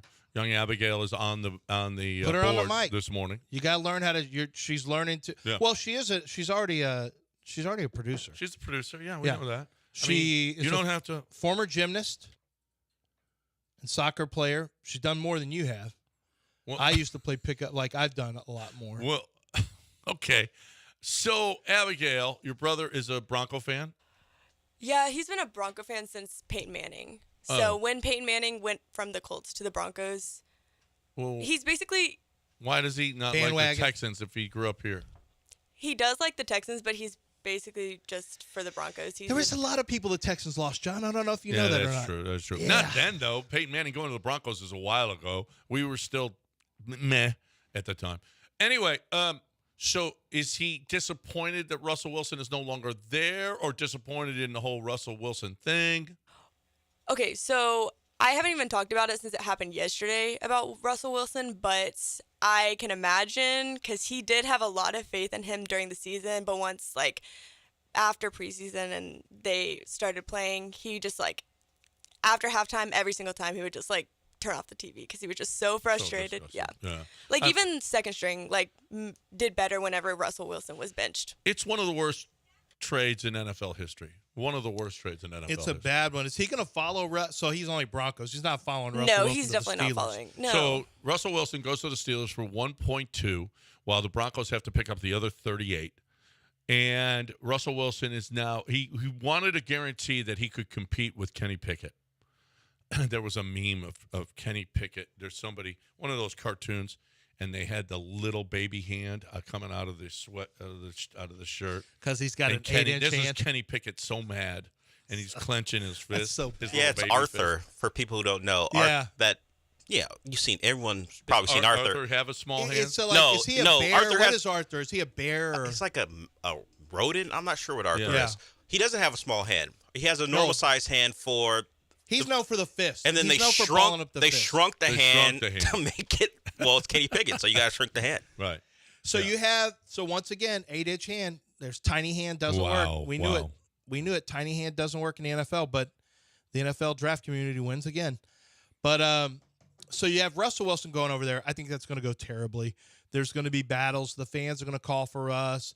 He's going to go, then he's not going to play well. Then there's going to be a wide receiver blames him for something. I think wherever Russell Wilson goes, have you noticed how much drama there is? Did you see, by the way, did you see what Carl Mecklenburg, former great defensive tackle, he basically spilled the beans on the whole thing. Russell Wilson had to have his own office. When he came in, he leveraged himself before Sean Payton was there. He got his own office. He was allowed to have family members and training staff with him. Well, his own workout. Yeah. His own work. He did things basically that other people didn't have, and immediately that distances you from the team. Immediately. He wasn't one of the fellas at all. And I think that's who he is. I don't think he has any self-awareness, and I don't think it's going to go well there. I think Mac Jones, for those who don't know, Mac Jones was traded for a 6th-round pick as a backup to Trevor Lawrence. That's a good trade. You get a backup with NFL experience You for know a who's 6th catching rounder? it off of that? Robert Kraft. Last year they had a second rounder for Mac Jones. Last offseason they had a second rounder, and Kraft vetoed it. Yeah, if you wait too long, that's what happens. Well, he thought he was going to be good. When the coaching staff knew he wasn't any good, they wanted to trade him, and Kraft intervened and they dropped 4 spots. 4 spots. They dropped 4 rounds in the NFL draft. Mac Jones is a backup. That's about right. Matt Jones is going to be a fine backup in the NFL. He ain't a starting quarterback in the NFL. He just isn't. So Mac Jones is going to the Jags. Russell Wilson is going to the Steelers. Kirk Cousins might be back with the Vikings. I've kind of assumed he would be back with the Vikings, but there is talk of an agent who, I think knows a thing or two about a thing or two. He thinks that the Vikings, like the word around the streets is that the Vikings may let Kirk Cousins walk and Atlanta would be on Kirk Cousins. Atlanta's the team that wants Kirk Cousins. Now, if you're Minnesota, I'm not sure what you do. I'm not sure what you do unless you have, like, there are no other free agents. I don't know what Atlanta can do right now. This is a classic case of when you wait a year too long to address something. No one likes addressing things 1 year early. But the fact is now, what are you going to do? Do you let Kirk Cousins walk? There's no guarantee you even get the fourth quarterback on the board at number 9 where they are. You're going to grab Jacoby Brissett and Greg Rosenthal from NFL.com. His quarterback rating, here you go. Kirk Cousins 1, Jacoby Brissett 2, Baker Mayfield 3. Baker's off the board. Signed. We'll get to that in a second. Ryan Tannehill. What are you doing? You're going to sign Tannehill? You're going to trade for Justin Jefferson? What do you do? Are they going to trade Justin Jefferson inside the division, the Bears? What are you going to do if you're Minnesota? This is what happens when you wait, and then you wait until the draft gets here and you say, we'll just do it in the draft. Well, I don't know what Minnesota's going to do. To me, they have to sign Kirk Cousins. I mean, I think are they at a point like we know how far Kirk Cousins can take us? I would sign Kirk Cousins. I would trade out of 9. I would pick up an extra pick for next year, and then I would try to address quarterback next year with my draft capital. What if that guy's sitting there though? What if Bo Nix is sitting there? Not at 9. It doesn't matter. You wouldn't do it at 9. You would do it. You would trade back and do it because no one's taking him. And if they do, you probably don't have him valued there. So I don't know. I don't know what they do. Well, Bo Nix will go by 12. No. He's going way back. He may not go in the first. Really? Yeah, I think there's some questions about if Bo is a first-round quarterback. So I think McCarthy is for sure in the top 4. Well, all right, then McCarthy. The fourth quarterback is going to go by 12. Fourth quarterback could go at 6. Yeah. 1, 2, 3. Quarterback. Because now that Mac Jones is gone, you have nothing. They're basically telling you, we're going quarterback, but they're not worried about getting jumped as long as you like 3 quarterbacks. So now you can lock in New England at quarterback. I think you can lock in quarterback. Then the fun begins at 4, wide receiver need. 5, to me, the Chargers are a great trade-in spot because number 6, the Giants could go quarterback. You know the Vikings. Where are the Vikings? 9, I think. Yeah, Atlanta.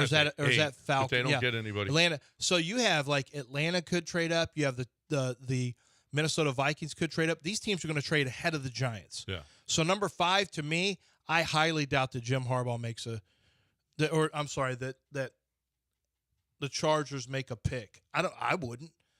I'd trade out and get an offensive lineman I liked a lot and let you give me draft picks. Let somebody go up there and trade draft picks for the 4th quarterback on the board. Like, when's that going to work out? Trey Lance was the 3rd quarterback. You gave up a ton for him. How'd that work out? That whole draft class. Trevor Lawrence, average. Average as can be. And I had a huge grade on him. Average. Let's be real. Zach Wilson, bad. Justin Fields, average. But at least still has a below shot. Average. Trey Lance has been a huge bust. And although I did find out that he had a bad injury, that he played well starting off with San Francisco, had an injury, got rushed back, and was never the same. But anyway, but still, looks like, and then Mac Jones. It was the 2021 draft was supposed to be this incredible quarterback draft. People, is this a generational draft? It is not. Mm-hmm. Yeah, you went through them. Average Trevor Lawrence, Zach Wilson bench, Trey Lance traded, Justin Fields likely to get traded, Mac Jones traded. All 5 have combined for 3 playoff starts and 1 win. And that was a come from behind and that miracle. Was an elite quarterback draft. Yeah, that was a miracle. And is it the worst draft class of all time? Quarterback draft class? We're already asking that question. Wow. No. They were drafted pretty high. 1, 2. I got to look. When did Fields go? 3. No, 3 was Trey Lance. Quarterback. Justin was 11, if I remember correctly. Wow. Mac Jones that's 15 pretty bad. Or something. All 15, all top 15 picks. All top 15 picks. That's pretty bad. When none of them have worked out, really. Really, none of them have worked out. And this has some similar vibes. Yep. So you'll have 3 quarterback picks in the top 3, the same as that year. You'll have another one sometime around 11 or earlier in J.J. McCarthy. The big difference is I don't think there will be a Mac Jones picked at like 15, which would be Penix or Bo Nix. So interesting to see what happens. The quarterback situation in Atlanta, I don't know. It's just so good that we're not – it's just amazing. We don't really – the only thing we talk about with the Texans is, hey, what are they going to do with their pick? And No. I'm more interested in free agency right now than the draft. Absolutely. For real, like there's some for real free agents that can help the Texans make the next step. The big one John and I talked about today, there was a cap cut for Eric Armstead. Now, Eric Armstead had a meniscus tear in early December. He missed 4 games or 5 games, made it back for the playoffs, and was decent in the playoffs. He did have 5 sacks last year, so he got to the quarterback a little bit. He's missed 13 games over the last 2 seasons, and this surgery for meniscus tear happened after the season was over. So he's expected to be out until they think he'll be back for July or August, which would mean he's back in camp. But if you're looking at Eric Armstead and you're the Texans, you have the San Francisco connection to D'Amico Ryans. It's a great position of need. You have free agency money, but what do you pay a guy like that? And do you make Christian Wilkins your priority? Do you try to get in on the Christian Wilkins sweepstakes because it's going to be a high? I mean, Chris Jones is off the market. Justin Madubuike is off the market. That means, do you go cheaper and go DJ Reader, who's had his injury issues? I'd consider DJ Reader if I'm the Texans, bringing him back. Oh, I would. It depends on the price, obviously. Eric Armstead. Now that I look at it, I don't want to pay him I don't want to pay him $18 million. Yeah. No, not with the injuries. Not with the injuries that are going on. At 30 years old, it ain't going to get any better. And you're coming probably. off a surgery where you're not going to be ready till August. Hopefully, you can get him on a bit of a discount, and we'll even see how how he comes back. All right, we got to break it because Ship Talk is next. The Jackie Goss Ship Talk next right here. He doesn't get a mention. He just did. Why? Well, because he loves it so much. You say that, Dylan, and it extends it. No, he's stupid. He doesn't get a mention. He just did. Why are you giving him a mention? Well, because he loves it so much. You just said during a break we don't even do this show for people who listen. So why are we giving him a mention? He said that. I didn't say that. He said that. I said we basically do it for us. Yeah, this is a show about us, or at least about you two. Well, Jackie's a friend of the show. No, he isn't. When he loves something, then I want to recognize. Okay. Well, Jackie, we don't know where you live. We're not even sure if you're a man or a woman, but this is a Polliver or something. He lives. There's no such thing as Polliver. That's a character from like Game of Thrones. It's Bolivar. Oh, I didn't know that. Anyway, whatever. All I know is he's got a lot of water by him. Jackie, and drinks with umbrellas in them. Jackie, if you ever cut grass, this segment's for you. The next segment's for you. Okay. We've got someone from Little Caesars who's not taking any nonsense just because you ordered a pizza. Just listen. Okay. Okay. Well, we got good I'm stuff. excited. Kim Mulkey. Angel Reese, D'Angelo Russell. Yeah, we got Ship Talk. Talking like he's Bane from Batman. Next, right here on ESPN 97.5 and 92.5. You know what I'm talking about next is Home Bank. Home Bank is a bank that's going to help you with your banking solutions. Home Bank just wants you to know about Home Bank, okay? Home Bank wants you to know that they're there for you. 5 locations in the city: River Oaks, Sugar Land, Gulf Freeway, Baybrook, Friendswood. Go in there, tell them you heard it on the radio. Say, hey, I heard about you guys on the radio, and I want to find out what it's all about. Business and personal banking solutions. They're local bankers who want to help you reach your financial goals. And right now, this is okay. So you got some money sitting around, okay, and it's just sitting there. You know what you're making in your savings account? Next to nothing. They're not giving you any interest on that. So if your money's just sitting around and you figure it's going to just sit around for a while, how about this CD? An annual percentage yield of 5.15% on a 7-month CD. That's pretty damn good. And then 4.75% APY on a 14-month CD. The minimum balance is only $2,500 for both of those. These are really, really impressive rates. So do something with your money. Don't let it just sit around, okay, and not work for you. Let your money work for you at Home Bank. Visit home24bank.com for more information. Home Bank, member FDIC.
The Kings are on the air. No. We are not doing that again. No, we are not doing that again, okay? The Kings are... Just shut up. Anyway, back to John and Lance from the Veritex Community Bank Studios. Kind of stupid rejoin. What was that? That's Michael Carroll taking some creative license with the rejoin. Apparently, he didn't like the Kings are back. Oh. He didn't appreciate it, so he jumped in. That's good for him. Michael Carroll. Good for him. Yeah, that whole King stuff. So we got Ship Talk here, and Dell has a lot of good stuff. So bring it, Dell. Well, we're going to start with something Lance and you have been alluding to. Well, first, we're going to go with Kim Mulkey. She is, how do we describe Mulkey? She's like a character out of Ozark that would have been in the you don't call her a hillbilly or you'll get shot in the head. She's not exactly like Dolores or what's the crazy. But she also dresses up like a cartoon character. Yeah, no, she dressed up like a woman at a casino. It'd be like if a peacock, like a woman going to a southern woman going to a casino. You could see her in Biloxi. Yeah, absolutely. Yeah. So this is her discussing the incident yesterday. We know you had a fight in the game, pushing and shoving. Here's Kim Mulkey discussing it. No one wants to be a part of that. No one wants to see that ugliness. But I can tell you this. I wish she would have pushed Angel Reese. Don't push a kid. You 6'8". Don't push somebody that little. That was uncalled for, in my opinion. Well, your player who she pushed, hold on. Isn't there your more? Your player who she pushed, Kim, just gave an elbow to the face of one of the South Carolina girls. So that's why she got pushed. Oh, it was just a push. Don't push a little kid. You heard her? All right. I wish she would have pushed Angel. This is Angel Reese discussing how they're not afraid of South Carolina. This is the #1 team in the country, and you guys gave them everything that they could handle again today. We're not going to make that an excuse. We're not scared of South Carolina, and I'm going to repeat that. We're not scared of South Carolina. And a lot of people are scared of them, and we came in and battled to the end. And, of course, we came up short, but we'll see them again, or whoever will see them again. But I'm just happy, and I'm going to acknowledge my teammates first because Janae, Aaliyah, they came off the bench and did big things for us. Michaela, she was frustrated because she had to do minimum numbers in minimum time, but she came out there and did what she did, and she defended and she played as hard as she could. So being able to be proud of this team, I'm not going to give them all the credit because I know how hard we played. We played hard. We played tough. We did whatever it took to win, and sadly we came up short, but I'm happy where we are right now, and anybody seeing us moving forward should be scared. All right. That's reasonable. Good for her. Yeah. It wasn't too much shit talk. She just said they're not afraid of them.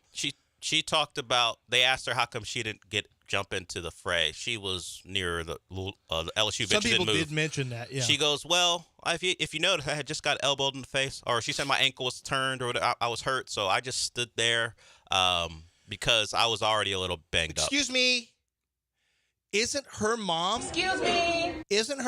the one that came after her on Instagram post after there was an NIL deal? Wasn't that Flage's mom who said something about her grades or whatever? I don't know, but possibly.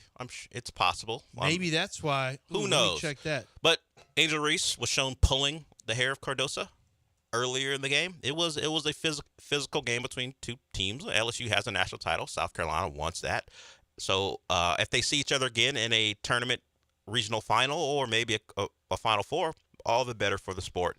I think it'd be perfect for the NCAA, the tournament, if it was LSU, South Carolina, Caitlin Clark in Iowa, and maybe throw in Juju Watkins or something if we're talking about star power. We're going to move on to what a dad does when he's got free labor and when his son is cutting his grass. And we'll see how this dad treated his son and see if you guys agree. I told my 11-year-old son that if he mowed our entire lawn in under an hour, then I would give him $50. But the reality is, it doesn't matter how fast he does it, I'm still going to tell him that it took longer. Dad, I'm done. 63 minutes. Oh, I'm sorry, buddy, but good try, though. Works every time. I don't love it. And I've been tricking my kids for years. I once told Snacks he was going to have a birthday party with an NBA player, and I told him that player was Matt Barnes, and he was devastated, so mad. And I got it on video. You know, I don't post it because I'm a good person, but that's probably not one. I mean, I respect it. I laughed. I did laugh. And the music did make it funny, I will admit, but he paid him $50. He just did that for the He just did that for the clicks. I guarantee you he gave his son $50. I don't know. Maybe not. He says he does it to him all the time. How's the kid falling for it? Keep falling for it. Because the kid doesn't know how to tell time, apparently. He's about 11 or 12, doesn't have a phone or a watch on his hand, so maybe he... If I get screwed the first time, I'm going to run inside, look on the microwave what the time is as soon as I'm done. Maybe he's a kid that trusts his dad implicitly and just somebody assumes. who has chronically tricked my kids for years, they stop trusting you. It happens, and my kids have learned to be extremely cynical because of me. Yeah. I don't take great pride in that. It's just a fact. Well, that kid will be too. If you trick kids over and over, it's hard for you to trick them anymore. That's all right. I like it. Maybe, I like the ploy. Of course you do. We got a couple more. We're going to go with D'Angelo Russell. D'Angelo Russell had a big game over the weekend, and this is him talking about, I guess, loving being publicly humiliated. Public humiliation has done nothing but molded me into the killer that y'all see today. And I never lack confidence. I never fear confrontation. I want all the smoke. I want to talk about it. So it's about the phone, the cell phone? Yes. Yeah. Outing Nick Young. He's been that was how many years ago now? Well, he said the public humiliation has made him the man he is today. His first stint with the Lakers, you're probably talking about right around there, almost 9 years. It turned him into a killer. A decade ago or something like that, almost. Well, now. and I thought he was going to be done with everybody in the league, but apparently not. If you can shoot, even at sometimes his below par level, you can find a spot. And he's been actually pretty good this year when you think about what we consider him as a player. 47% from the floor, over 42 from three, averaging 18 a game. Yeah. He's having a really good year. He's having a good year. Yeah. So good for him. Said molded by it, like he's Bane. All right. And the last one is a Little Caesars employee. I didn't even know Little Caesars had a drive-thru, but apparently they do. They have a drive-thru? Well, yes, and this is how this. How do they do a drive-thru? I don't know. This video waiting there forever. This video was filmed of a guy complaining about getting sick from Little Caesars. Imagine that. And the Little Caesars manager says, "Nah, not me." Staphylococcus meningitis. He got staphylococcus from all of this garlic butter. That's not what I said. You can keep your napkin though.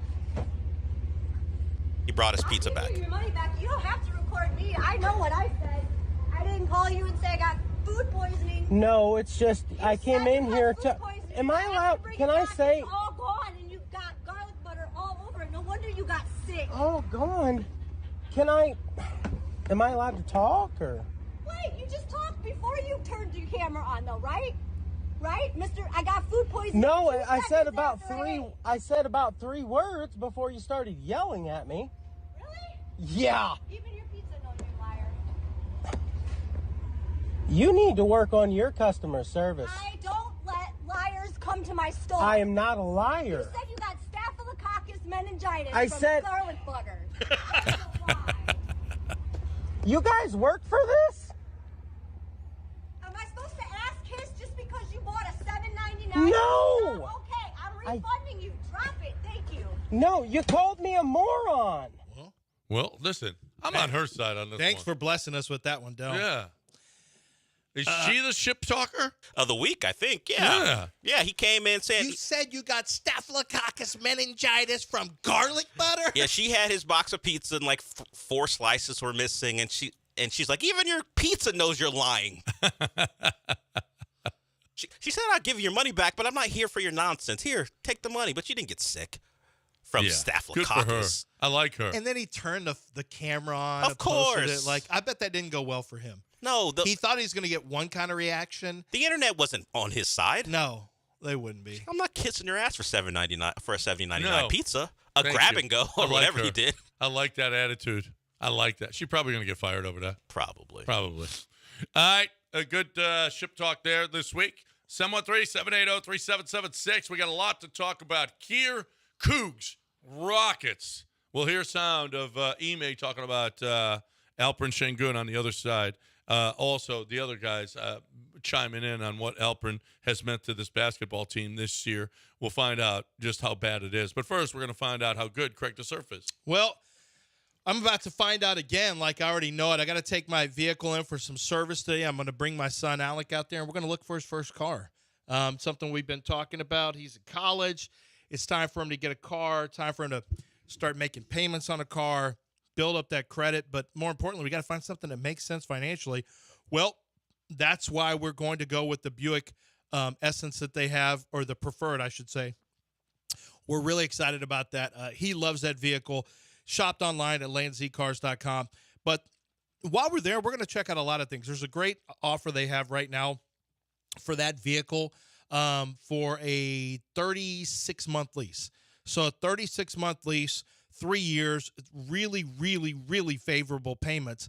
And this is the thing, whether you're going for a lease or purchase, if you have trade-in vehicle, which we do not, they give you more for your trade-in vehicle. They will find the best prices for you because, number one, they cut right to the chase when it comes to what they can sell the vehicle for. But they also want to make sure you get the kind of vehicle you want, the interior features, the color. If they don't have it in stock, they will get it back to you. That's not a problem. Or they'll go find one and bring it in. But they are going to do whatever it takes to make you happy. And your happiness means you'll buy a second vehicle from them. You'll tell other people about the vehicle. And so, your car buying experience is very important for them. We're going to go experience it firsthand today. Out in Angleton, it's Gulf Coast Chevy Buick GMC.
Time to talk about HRP. As a matter of fact, I just downloaded my W-2. We're doing our taxes. It's so easy. I mean, HRP makes it so easy, everything involved. When you're looking for your time off requests, it'll tell you how much time you've got left for your vacations. It's so simple for all of your employees, guys. I mean, there's no mistakes made. All of the payroll, everything is done perfectly. Their technology is second to none. It is just the best way to go about this thing. But for you business owners, for you CFOs, your CEOs, CFOs, it helps your business. It just saves you money every single time. It's incredible how much money that they can save you it doesn't make sense for you to be with a payroll company that you're not completely satisfied with, or to be doing your payroll and not knowing how much money you could save by having HR&P do it. Let them come and evaluate your business. Let them come and give you an estimate of what they'll charge you and how much money that you'll save by going with HR&P. HRP.net, 281-880-6525 or HRP.net.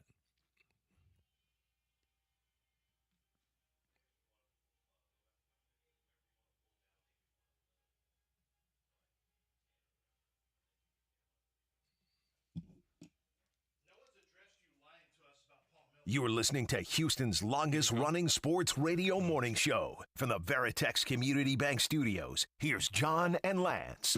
So far, we haven't touched on this that Chris wants to talk about here on the show. So quickly, we'll get into this, and then we'll get to the LP stuff. Hey, Chris. Hey, guys. How are y'all? Good.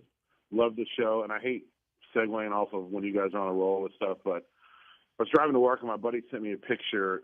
Did you guys see, is the Rocket – I know he sponsored Roger Clemens by Daspit Law Firm. Has he reached out for any personal injury around anything dealing with his weight? Did you guys see this guy? Does he know that he can still – now he can take steroids now that he's out of Major League Baseball? He can still do that. Ugly, fat ass, double wide, ugly butterball. comments about Roger Clemens. I mean, did you guys see the size of this guy? I mean, maybe we should look at nose tackle for him. What's the league minimum for a guy like that? Because that What did guy Roger Clemens do to Chris? I don't know. Did he? He was wearing yellow. Going to It's the a terrible. doll. He pitched for. Hey, those listen, who don't yellow know. makes you look bigger. It was vertical, Lance. It was vertical pinstripes. That should have helped. They weren't helping. He I mean, was this guy wearing was- a Savannah he's gotta be Bananas.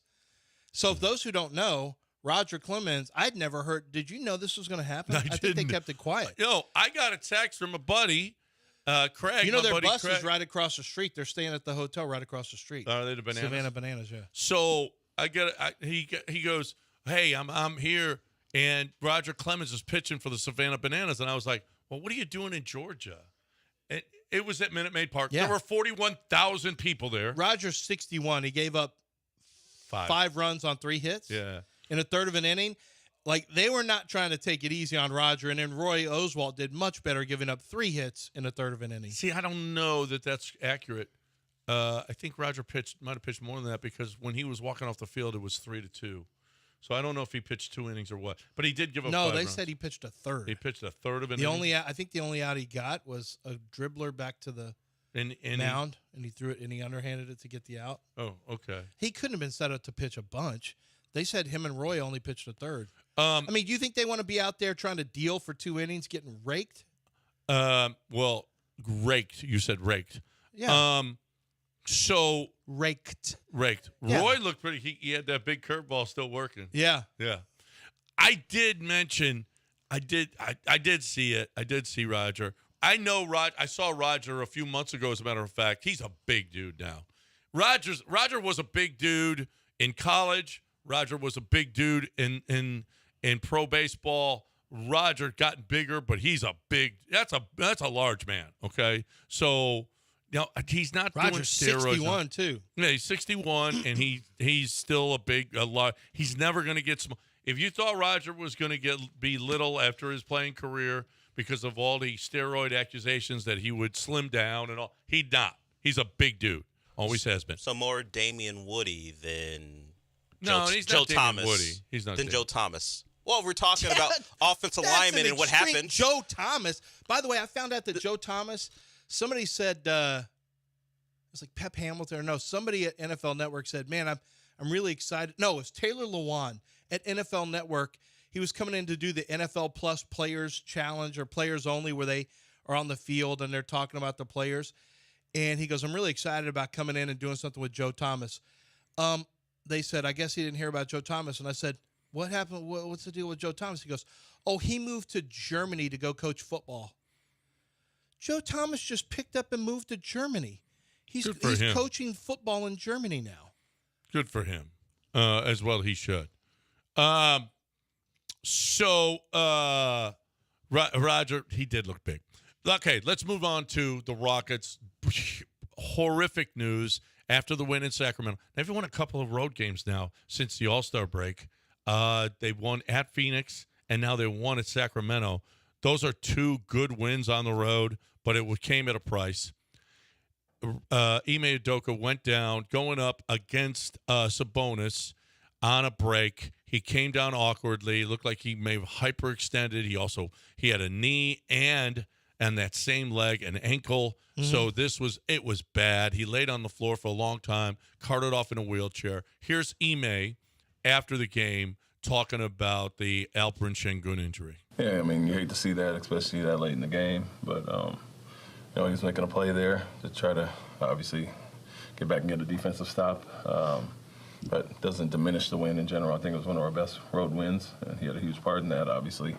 And we'll see what it is from there. But, hate to speculate or whatever. It looked like he landed awkwardly with the ankle, and he might have rolled it. But we'll see what the x-rays say. Yeah, he was holding the knee, but he kept saying, my ankle, when he was down on the floor. Actually, he was dropping F-bombs during the broadcast, but I was fine with that. So it was a bad moment for your Houston Rockets. Lance has already predicted he's out for the season. I'm not going to do that. I've learned that in this business you don't do stuff like that, but Lance apparently is new to the business. I like to get things right, and I like to be first. So he's out for this year. My guess is ligament damage in the ankle. He can't tell me because it's HIPAA, so now I have to just guess. Okay. It does bother me. They're MRI in two different places. They're going to X-ray. Like, are there any, is there a bone break? Is there ligament damage in the ankle? Is there bone issues in the ankle?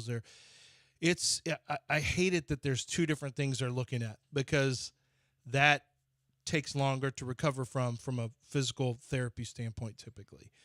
So we'll see what happens, man. The guy's just playing such great basketball, just such a talented player. The clear-cut player you are building around for the duration of your time with Alperen Şengün. We'll see what happens. Yeah.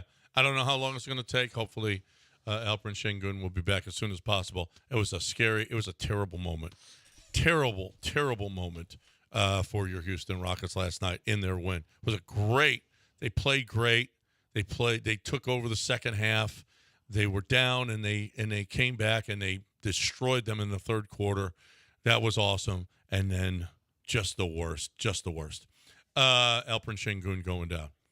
And we had something else we haven't even talked about, and we'll do it on the other side. Are Nick Bosa and Joe Burrow now persona non grata in the NFL? But is Joe now even more your favorite player? That's a question we will answer on the other side, right here on ESPN 97.5 and 92.5.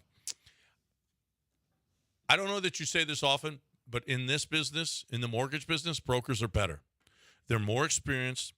They're going to pay better attention, especially Dream Rate. Kent Jones from Dream Rate is going to pay a special attention to your deal. He says, I can only take on about 8 mortgages tops because I am going to work that deal so hard for you. He has got all of the hacks. I don't know if I want to call them hacks. He knows how to save you money at signing. Not only at signing, but over the life of the mortgage as well. Whatever mortgage company that you get, I'm not sure that they're going to work as hard as Kent Jones is working. Dude is going to put it into it. And listen, he is going to give you a quote on what he can and what or an estimate on what your mortgage is going to be, while other mortgage companies won't because they're afraid because their deals aren't going to be great. He's been in the business for 29 years. All right. He geeks out on this mortgage stuff. He loves this mortgage stuff. I've talked to him multiple times. He just loves it. And he loves our show. He's been listening to our show. He will, if you're listening right now, you're a listener to the show. If you're in the market for a mortgage right now, you found that house or you're looking for that house and you want to find out how much it's going to cost you, then Dream Rate is the place for you. Dream Rate, the ultimate mortgage hookup. All right. Let's go. You give them a call, 713-520-5626, 713-520-5626, 713-520-LOAN, or you can go to 975loans.com. That's 975loans.com.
All right.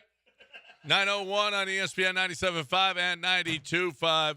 713-780-3776 is the number to get in here with us on ESPN 97.5 and 92.5. So, apparently, I mean, it was the person. Where was it, in Florida? Where was that, the UFC fight? In Florida? I think it was in Florida. I don't know where it was. Was it Florida? I know Sugar Shane got his revenge. I'm not sure where that one was.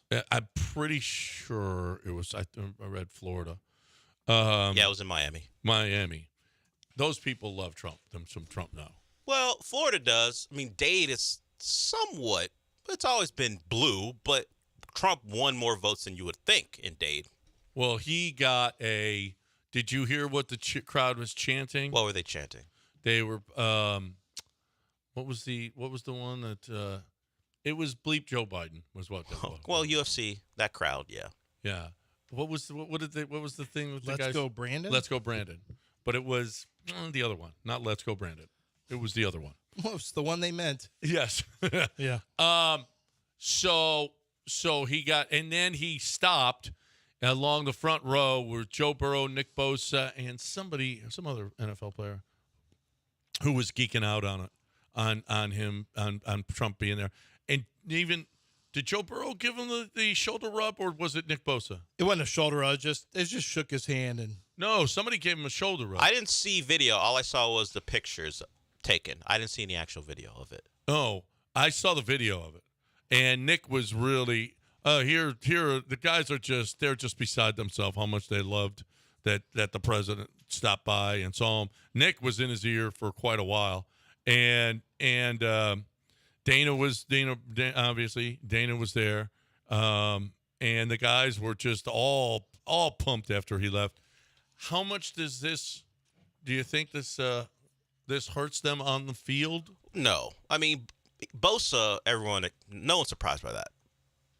Bosa's been, Bosa is the Bosa clan. The Bosas no one's surprised heavily, by that. Yeah, MAGA. But I mean, it's funny that a player. So Will Compton, who is in Bussin' with the Boys, he did bring up.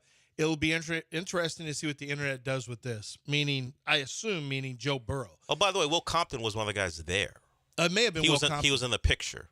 Okay, so it was Will Compton's the other one, former player. So I think what he's referring to is Joe Burrow going to get some kind of, because Joe's kind of one of the Joe Shiesty, Joe Cool, Joe whatever nicknames. He's the guy the internet really likes. He's the guy that football fans really like because he's more than he appears to be, right? And so it will be interesting, he said, to see how people respond to Joe Burrow. I think if people don't like you, they will make a bigger deal. And because they do like Joe Burrow, I don't think it's going to be a big deal. He shook somebody's hand. Like, yeah. I know. It's more toxic than that. NFL memes. Nick Bosa met Donald Trump and was literally the happiest he's ever been. He is really loving meeting Donald Trump. Well, he was pretty happy. He was happy. But the question was that I think Will Compton raised was, are people going to turn on Joe Burrow? Immediately people are like, oh, we got to take that nickname back. People are like, we got to take Shiesty back. Because I care less. I'm more like, even if you hate Trump or you hated Obama or you hated whoever your president is you hate, or your whatever, especially president though, but even if you hate them, you don't have to acknowledge, you don't have to do anything. But if you do, if he's there with Nick Bosa, you're right there. Dana White probably just gave you the tickets. Dana's a huge supporter of Trump. Shaking his hand should not cause people to. Well, this is overblown. In this life, it does. Shouldn't. Okay. This is overblown. Nothing's going to happen to Joe Burrow. Joe Burrow will. I think he's going to be fine. It's an internet moment, and people can make the jokes, but it's not going to happen. You have Nick Bosa that you can land everything on, but I don't know, man. No one's going to remember the picture. It's a once in a moment. It's a thing that happened in March in the off season. The only thing if he had been smoking, if he was with Trump, wait, what? I'm saying no one's going to care about that picture for Joe Burrow. No one's going to care. Okay, but if he had been in a bar having a drink and smoking a cigarette with Trump, that would have been heat. Even for still, Joe Burrow. I think Joe Burrow as a football player surpasses that. Like if Joe Burrow came out and started stumping for Trump, then people get upset. But you take a picture, whatever. The internet cares more about these things than actual people do. Yeah, that's true. Yeah. Joe Burrow's going to be fine. That's where you perform anyway. On the Nick internet. Bosa's in love, though. Holy crap. I'm watching a video of No, it. Nick is extraordinarily happy. Yeah. Joe was just, hey, listen, it's some guy. That's Of all those I'm guys- not even sure Joe knew who Trump Of all those was. guys in that picture, who has me blocked on Twitter? Nick Bosa. That's right. Yeah. Because you were way off on your Said evaluation. he'd be a Pro Bowler. Yeah, yeah. Gave him a 7-0. Gave Joe Burrow a 7-0. No one in this whole draft class got that draft grade. Well, But somehow Nick Bosa blocks me on Twitter. Not that I followed him or care about what the Bosas or really any professional football player has to say. I don't really care. So that happened this. Man, there's so much that happened this weekend. How many athletes do you follow on Twitter? Current athletes. 0. Me, I don't think I do either. 0. Yeah. I don't care what they think. I don't know. 907 ESPN 97.5 and 92.5. Ryan wants to get in here. What do you say, Ryan? What sports radio, my snitchels? How y'all doing? What's up? We're just doing some sports today. Yeah, no, man. I thought this show was very gender neutral, and y'all haven't talked hardly any women's basketball all morning. What's up with that? Hey, I don't know. Did you listen in the 8 o'clock hour? We haven't talked hardly any women's college basketball. Hey, when they're fighting, and then there's some good. That's all he wanted to say? That's it. That's all he said. Wow. Uh-huh. Did you see this story? Horrible story. Jarvon Coles, 18. He was a senior and football player at North Shore High School. He got killed in a drive-by shooting from North Shore. Yeah, that's ugly. Man, oh man, that's awful. Over the weekend. Everybody loved that kid. I mean, that's bad. That is so awful. Deputies were called to conduct a welfare check at the house, and they arrived and found a large party. The sheriff's office said the home had been rented out via Airbnb. However, Airbnb has since said the incident did not take place during that reservation. Authorities also received a second call about a person who had passed out at the address. When deputies arrived, they found EMS doing CPR on Coles while paramedics were doing CPR.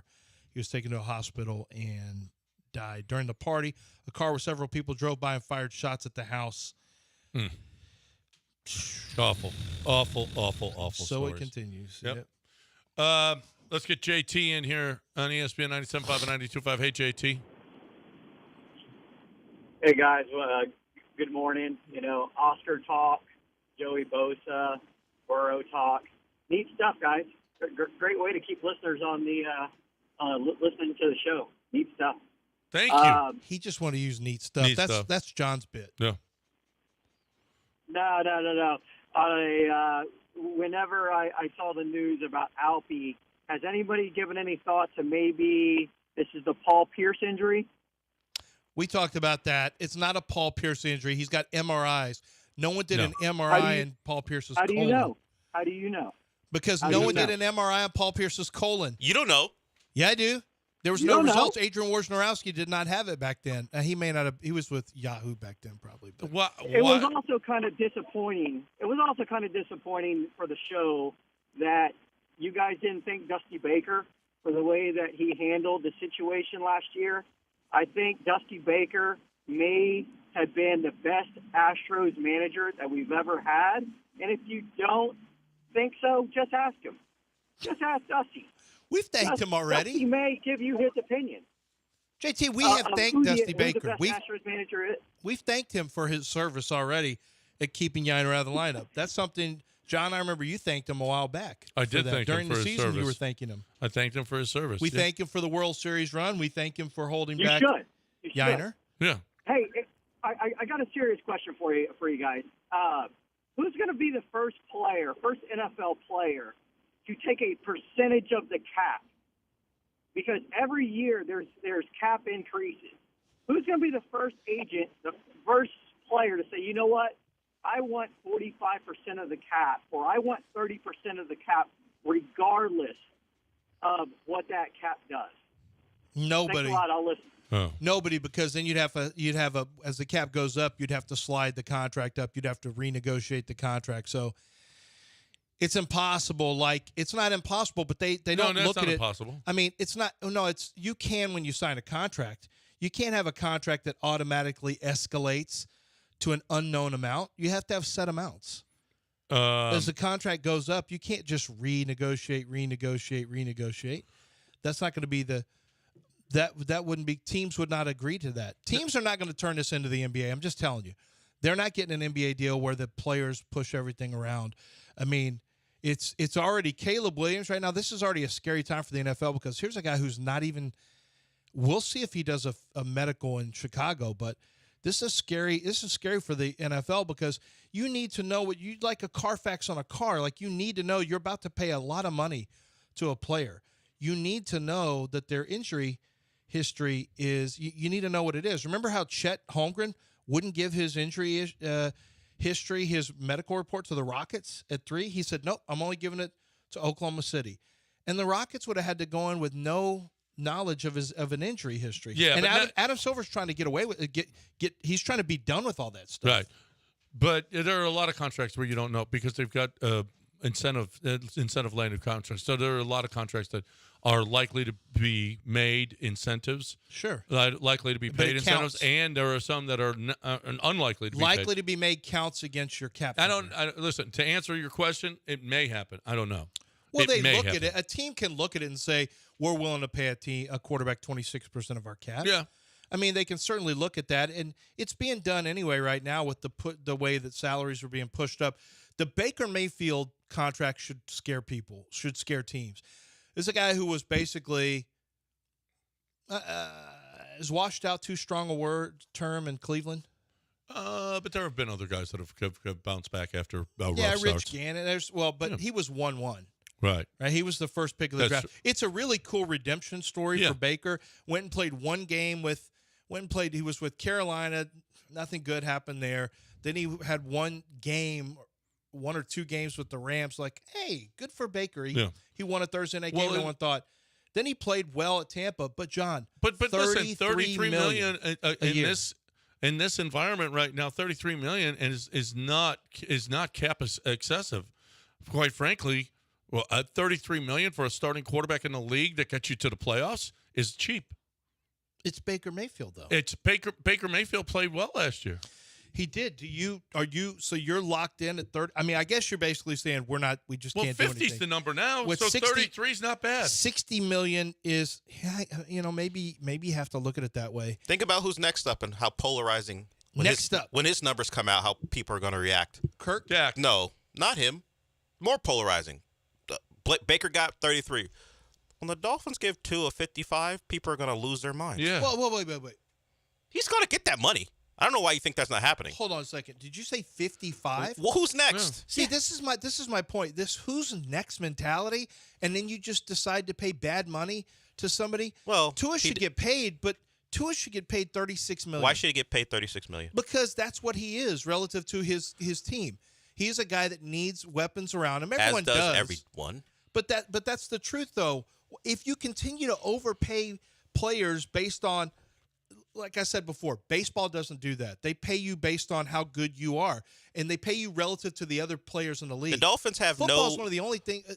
Football's recourse. it, Del, where you just say, "Well, you're next up. And we'll overpay the Dolphins you." have no reasonable reason not to pay him when they look at what Justin Herbert got, what Jalen Hurts got. Joe Burrow, great player, great achievements, has missed 2 out of the last 4 seasons, his first 4 seasons with devastating injuries. The Dolphins can't look at Tua and go, hey, I know you led the league in passing, but we're going to pay you what we pay Baker. They can't do that. They're not going to get away with that. No, He's probably next. not. More than likely not. All right, we got to break it here. 713-780-3776. Thanks for all your kind words, JT. You got stung by neat. That's the first time you've been stung by neat, cool stuff or neat things or It's neat stuff. Yeah, neat stuff. And you see how it hurt you? No, I didn't know he was a radio programmer. But here's the deal. And by the way, he's still listening. Here's the deal. In just a month, it's just a month away, the Chevron Championship. April 18th, okay, through the 21st, the Chevron Championship is coming to the club at Carlton Woods in the Woodlands. If you've never seen it, they redid it. Last year, it was really great. Lilia Vu won, and she just played awesome. She's the defending champion. She's coming back. The Lydia Coes, the Minji Lees, Stacy Lewis, Nellie Corda, and her sister are going to be here. They are really good. this past weekend, Bailey Tardy won, okay? And she played just great. She shot 65 in the final round to win this week. She beat out Sarah Schmelzel. Two Americans at the top of the leaderboard this week. Schmelzel's going off. Schmelzel. Yeah, she's your Schmelzel. She's one of your peeps. I see. I don't know if she is. Yeah. Well, here's the deal, is if you're looking to watch great golf, it's coming here. It's right here in the city of Houston. It's the first major of the year, and they're really, really good. You want to be out there? I was out there last year for 3 rounds last year. I was out there. It was so much fun. I'm telling you, they can play. TheChevronChampionship.com, TheChevronChampionship.com.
You're listening to Houston's longest-running sports radio morning show. From the Veritex Community Bank Studios, here's John and Lance. Okay, so over the weekend, what I learned in one sentence was that the mafia is slipping, okay? When they're going after backup Vanderbilt quarterbacks to fix games, and by the way, it's Vanderbilt.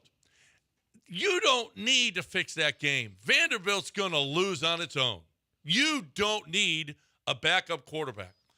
But here is Mo Hassan, who threw 17 passes in his Vanderbilt career. Here he is explaining how it went down that the mafia approached him. Approached at Jason Aldean's bar in Nashville by the Italian mob. What? To fix football games. I'll be honest, this sounds like a story like that the mafia? I do not need to be a part of. I went to get drinks, and so I'm alone right now. I'm not with my friend group. He comes up to me. Wait, he knew who you were? Yes. This is already a bad start. He offered me $300,000. He offered you $300,000? Right. He said, for something like this, my clients, $250 to $300K for a game. The Italian mob offered you $300K to do what? Can we stop saying that? He said, we regularly talk to guys in your position about fixing games. He said he named guys in the SEC who I don't want to say their names because they're in the NFL right now, and that's a bad look. Deal? It's a bad deal. But University of Alabama, I will tell you that. Holy crap. He said almost every game in the SEC is rigged. Too much for me. Let me give you a background on who we're talking about. Mo Hassan. He started off at he started off at junior college he started off at Syracuse. He did not see any action as a true freshman walk on at Syracuse. Went to a junior college. He played in 5 games at Coffeyville, Kansas Community College as a redshirt freshman, completing 53% of his passes. That's good. Back in 1960. He spent 18 and 19 seasons at Vanderbilt. He started in a win against number 21 Missouri, his only appearance of the season, and completed 7 of 11 passes. Before suffering a season-ending concussion as a sophomore, he completed 4 of 6 passes for 38 yards while appearing in 5 games. In 2020, he came to USC as a graduate transfer. He injured his leg prior to the Arizona game, was sidelined for the next 4 contests. He didn't see any action. So I don't care if he was sidelined. He didn't play. 21, he was going to be the backup quarterback, but he tore knee ligaments. So and then in 2022, he tore Achilles tendon. First of all, he's made of paper. I've said the guy never plays, and he tore his Achilles in spring ball, knee ligament in 2021. In 2020, it was a leg injury that he missed 4 games. In the other games, he was a backup and he never played. None of this sounds believable. He's a backup who never hardly played football ever, not even at Coffeyville. Here is what's happening right now. Yesterday, when this broke on the interwebs, when it broke on X, some guy was laughing going, holy crap. Remember what I did to Mo Hassan in that bar? When I went up to him and I said, I'm the mafia and I'll pay you $300. But how did he even know it was Mo Hassan? He did. Well, he knew who Mo Hassan was. Who would? How the hell would you know Mo Hassan? Well, if Mo Hassan punched your wife. He was a Vanderbilt fan. If he slapped your wife across the face, no, but you would want to fight him. In Nashville, they probably knew who Mo Hassan was. How? Because who's the Cougars backup? Because he was on the news. Mo Hassan is coming. Who's the Rice Court? Would you know JT Daniels if you saw him in a bar? I wouldn't, but people You're might. You're a sports talk host. Your son played football at Rice. Other people might. Whoever it is that did this is going, he probably oh, my said, God. They probably heard him say something. He is on a podcast talking about me. I offered him that. Bro, this is how it was. Text string. Bing, bing, bing. Remember, remember that dude? It was bragging about playing at Vanderbilt, and we said we were mafia and going to get him to throw the game. Dude, he's on a podcast. You have to watch this. Because how would Mo Hassan even affect the game? Would he have given everyone COVID on his roster? Because he doesn't play. Okay, number one, he is a digital creator now, of course. He is the founder of Second Spoon, whatever that. His podcast is Official Money Moment Turn Show or whatever. This is a guy who's trying to get attention. None of this is believable. The Mafia, you have, first of all, that's more money than they would ever offer because you can't wager that much in college to make it worth your time. So the money immediately alerted me to, this sounds extremely suspicious. You can't get to that much. You can't make enough plays on college football without it being flagged. Unless you go all over, unless you got guys. You would have to have it bet, John, but to make that worth your time, you'd have to bet over $2 million, $3 million. Yeah. And they're not doing that. No. They're not doing that on a single Vanderbilt game. That would flag attention. Yeah, right. If you but you could put it in different casinos and different places. You might be able to get your money. Yeah, you might be able to make some money on it. It's so unrealistic. First of all, Vanderbilt is going to lose on their own. You don't have to fix that game. How much are they going to lose by, though, John? Well, a lot. Yes. Yes. But you want to guarantee. Chances are, if you bet, okay, Dal, can you research this? If you bet against Vanderbilt every game, with the point spread, how much money would you be up over the last 10 years? How quickly do you want this information? Next segment. Okay. Come on, let's get our cracked staff on it. We have no staff. What? We have a cracked staff.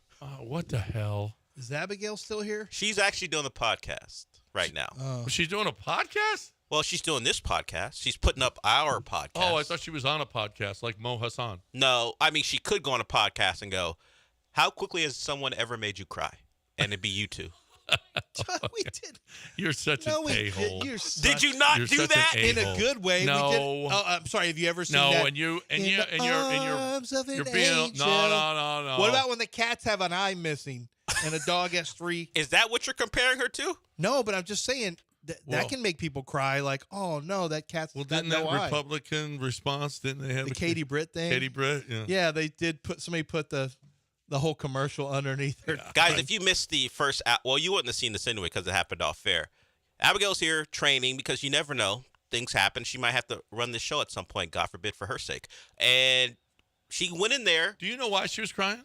Yes, because Okay. I knew about it beforehand. Well, okay. And then Well, it's not. And Well, then then I'm not going to let's talk. Bring this to the table. I'm not going to You're talk a about bad it. person. Yeah. No, you're a bad person. I think actually He's such a bad person. No, You're I a mean, bad this should person. not- we should be talking about free No. agency. You're a bad person. You should. No. You've overstepped again. Yeah. Oh, way This has been overstepped. you've been a chronic You know what? overstepper. This has been a real problem You lately, need Dell. to stop this. Ever Stop since you what? got the snark You need to tank, Stop bringing this up. ever since you got snark tank, You're this a has bad been a person. real I'm not a problem bad with person. you overstepping. All I know is you're a chronic line All I know crosser. is she was in here and didn't cry. She wasn't to cry. So that's on Okay. you guys.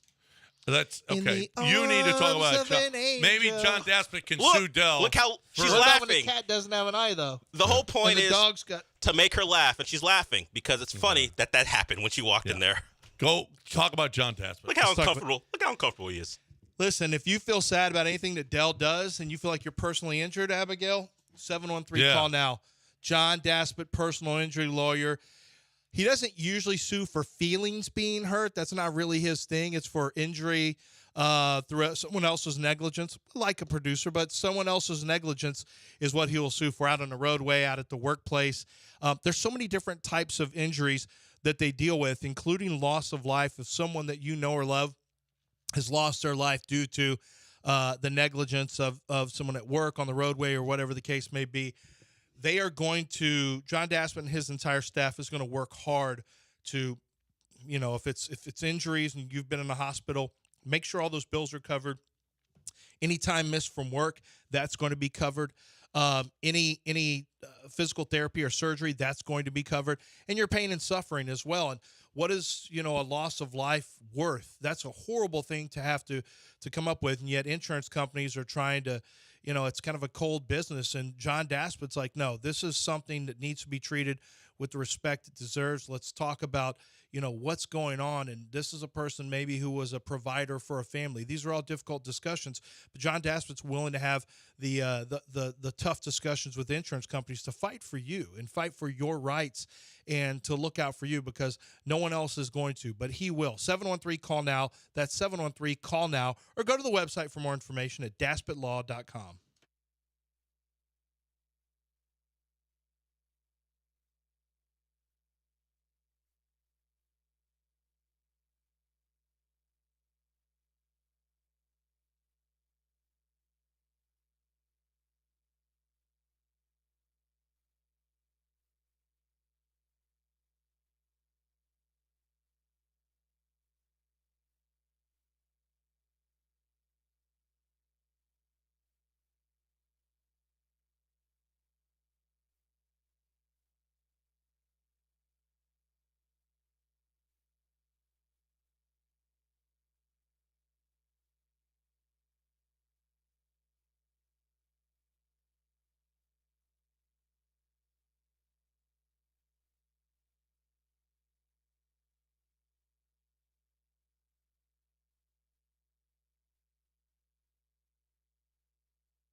All right, time to talk about your patio furniture. Is it old and faded?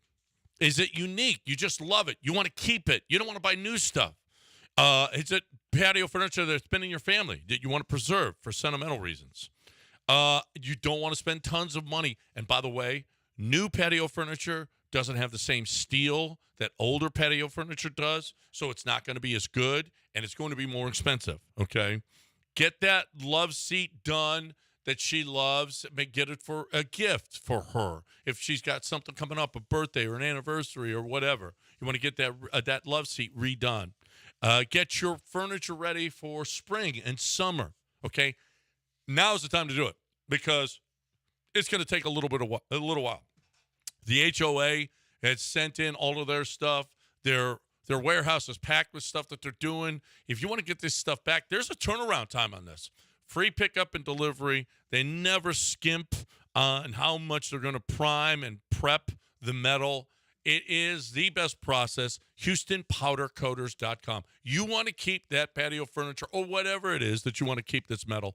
HoustonPowderCoaters.com, 281-676-3888.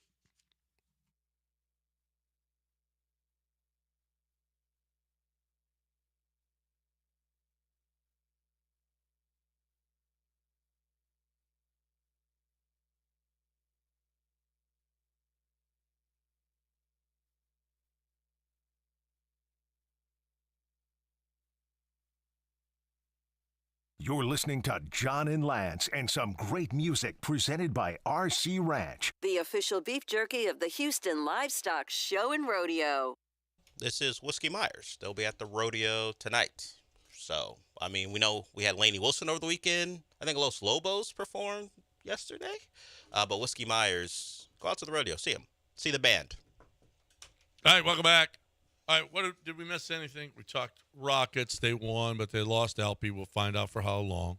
We talked the Cougs, number one team in the country, beats Kansas by 30, wins the Big 12, win all the awards. Kelvin Sampson, Jamal Shed, great stuff. Great stuff. Eric Armstead is out there, but injury prone, so we'll see if D'Amico brings him in or Christian Wilkins. It looks like There is a trade request. This name was mentioned as a potential Texan throughout the season.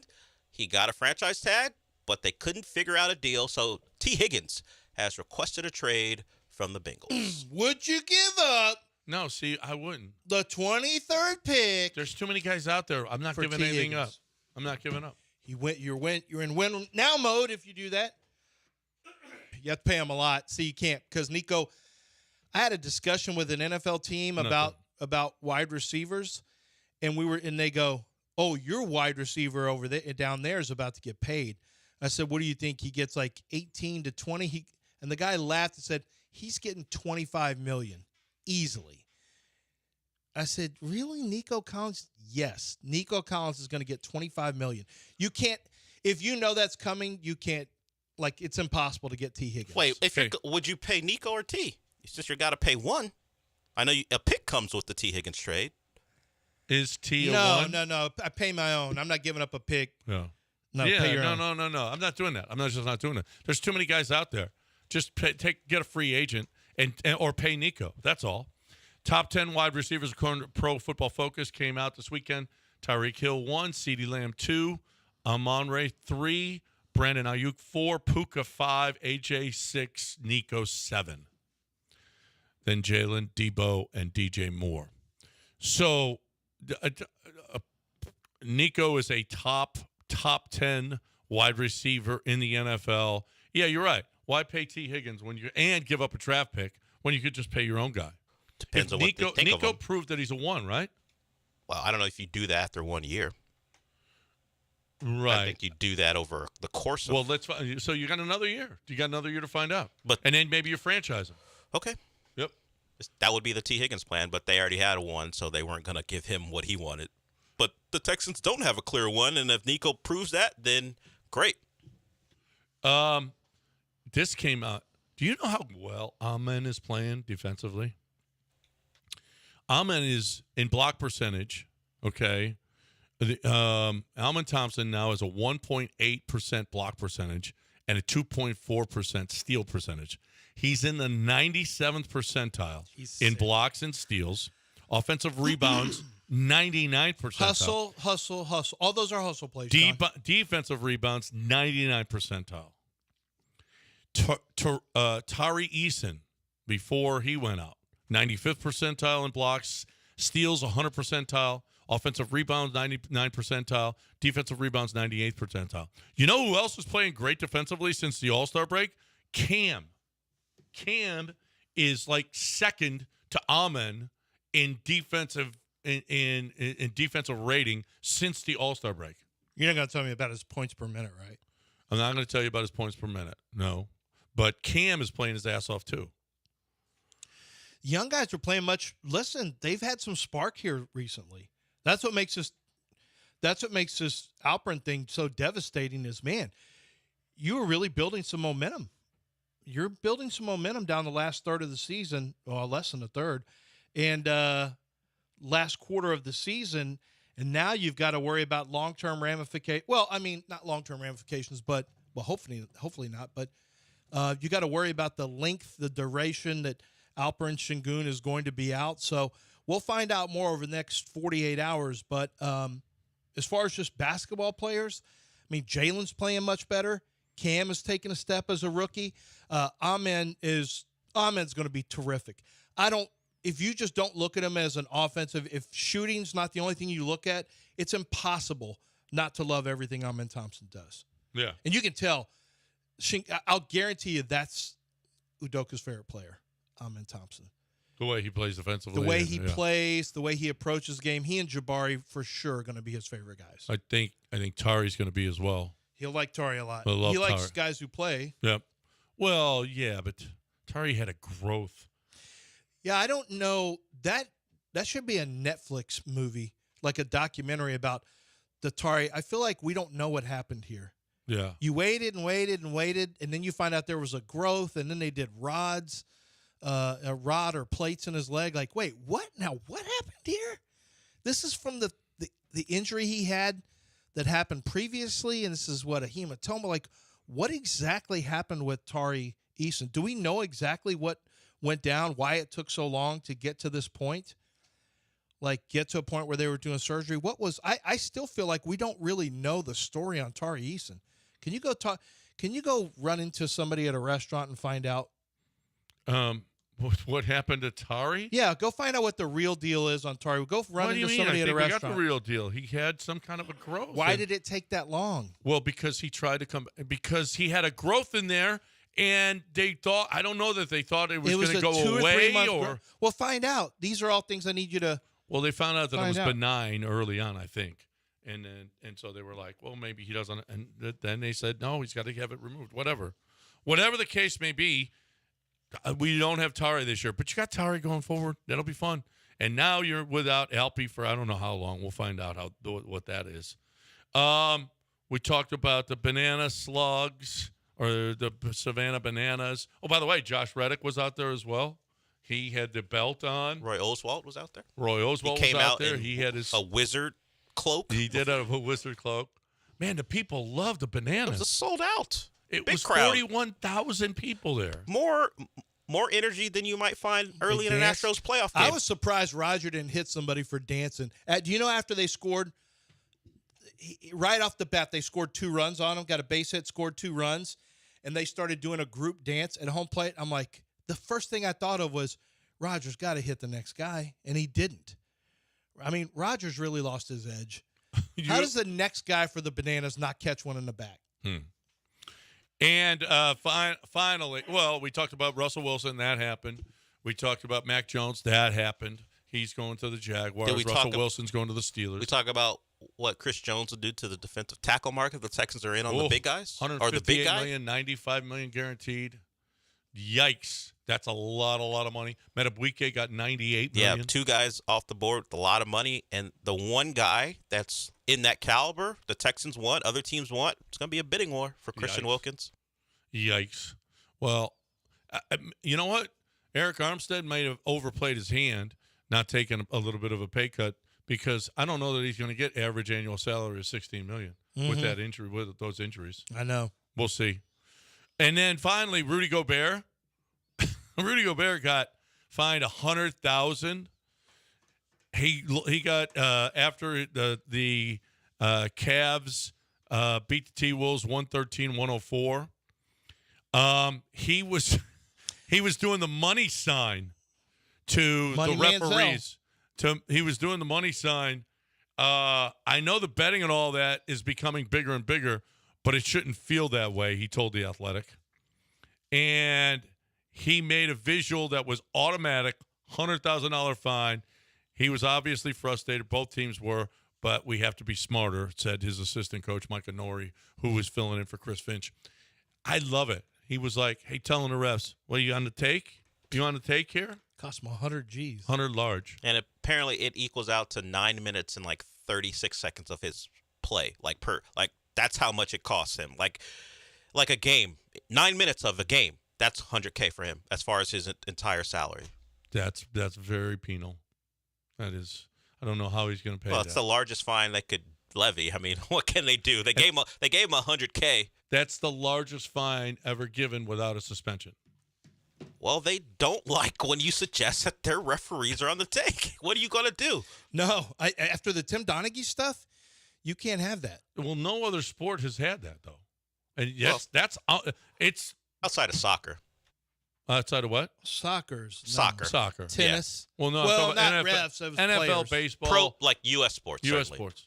That's the only one where a referee has been. I mean, it's. You don't think an umpire's documented? Hold on. You don't think an umpire's ever taken money? Oh, sure. But no. Documented. NBA. Well, that's why they don't play around. Prison. That's why they don't play around. They're like, no, we're not doing this, Rudy. Yeah. Sorry you didn't like the call. I was actually watching the end of the game when Rudy got all fired up. Oh. Actually, it was the technical was a little, it was a little suspicious. Not suspicious. It was questionable, I would say. Okay, Del. Not an ally. How so? Women's Gold Cup. What? We won.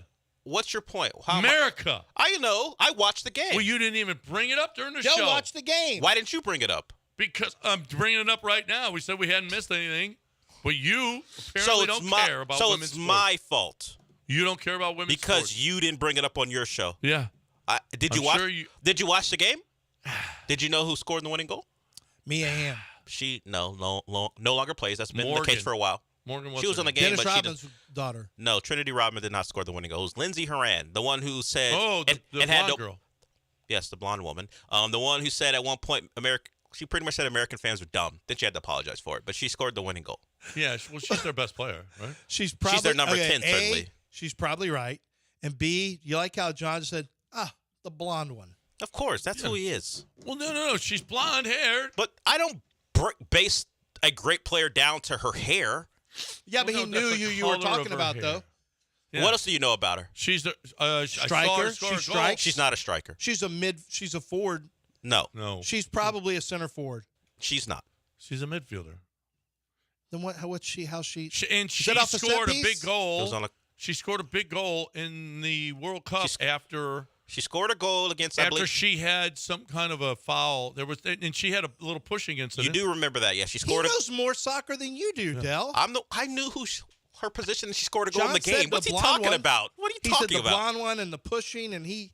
Yeah, she scored a goal in either the groups. I did. He did in a World Cup game. Yes, he remembers the moment mostly because of the pushing. That's shocking. Don't lie and act like it's not shocking. John remembers moments like that because he remembers the pushing and the argument that happened beforehand. Then he connected. Oh yeah, she scored in the same game. Yeah. No, she not long after. Yes, exactly. They were going after her. And she was barking at the player. And if the pushing had never happened, John wouldn't remember it. That's right. He likes conflict. Ally.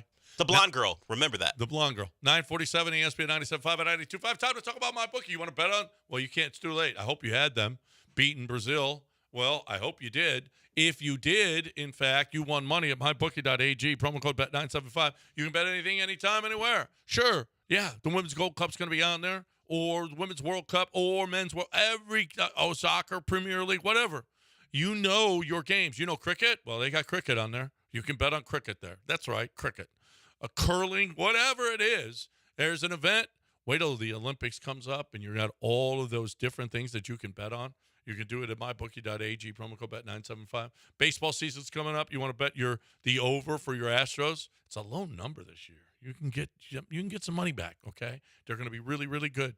You're looking for the best way to win, play, win, and get paid. MyBookie.ag, betting anything, anytime, anywhere. And when you deposit that initial deposit, or if you want to reload because you've lost your money and you want to reload, they will give you a bonus for putting money in there every time because you put in promo code BET975. You're looking for the best place to play, easy to navigate, wonderful website, MyBookie.ag, promo code BET975.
Hey, let's talk about Gulf Coast Chevy Buick GMC. If you go to the website, landzcars.com, you can see all the vehicles they have in stock. There's pre-owned.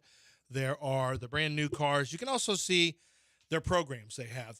And the program is what the special discounts are, what the lease options and opportunities are, what the purchase opportunities are, things like that. Right now, for example, on the front page, they'll show you a Chevy Blazer 2024 EV LT all-wheel drive ultra-low mileage lease, and that's for qualified lessees. You can get that for just $469 per month for 36 months with $2,900 at completion or at the purchase. They've got $2,750 cash allowance on 2024 Chevy Silverado or a 0.9% APR financing. The Chevy Equinox, 1.9% APR financing with $1,500 total cash allowance. Plus, you get a $1,000 cash allowance for current Chevy owners. There's so many different types of discounts and opportunities. The Sierra pickup truck 1500 model that they have available, 1.9% financing for 72 months. Whether it's financing you're looking for a price point monthly, or you're looking for a very specific type of vehicle, they can help you there. You can go to landzcars.com and do all your shopping and searching and even chat online about the price. And when you're ready to get the vehicle, let's say you don't even make it down to Angleton, they can even deliver that and the papers to you. That's customer service. But I suggest headed down to Angleton, getting your hands on the steering wheel of a brand new Buick, Chevy, or GMC from Gulf Coast Chevy Buick GMC.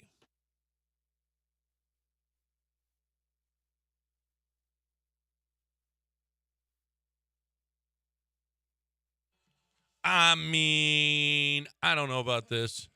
In Saudi Arabia, you see this? This is a robot. This guy and this woman are both robots. She's wearing a hijab. He's wearing a Saudi Arabia scarf.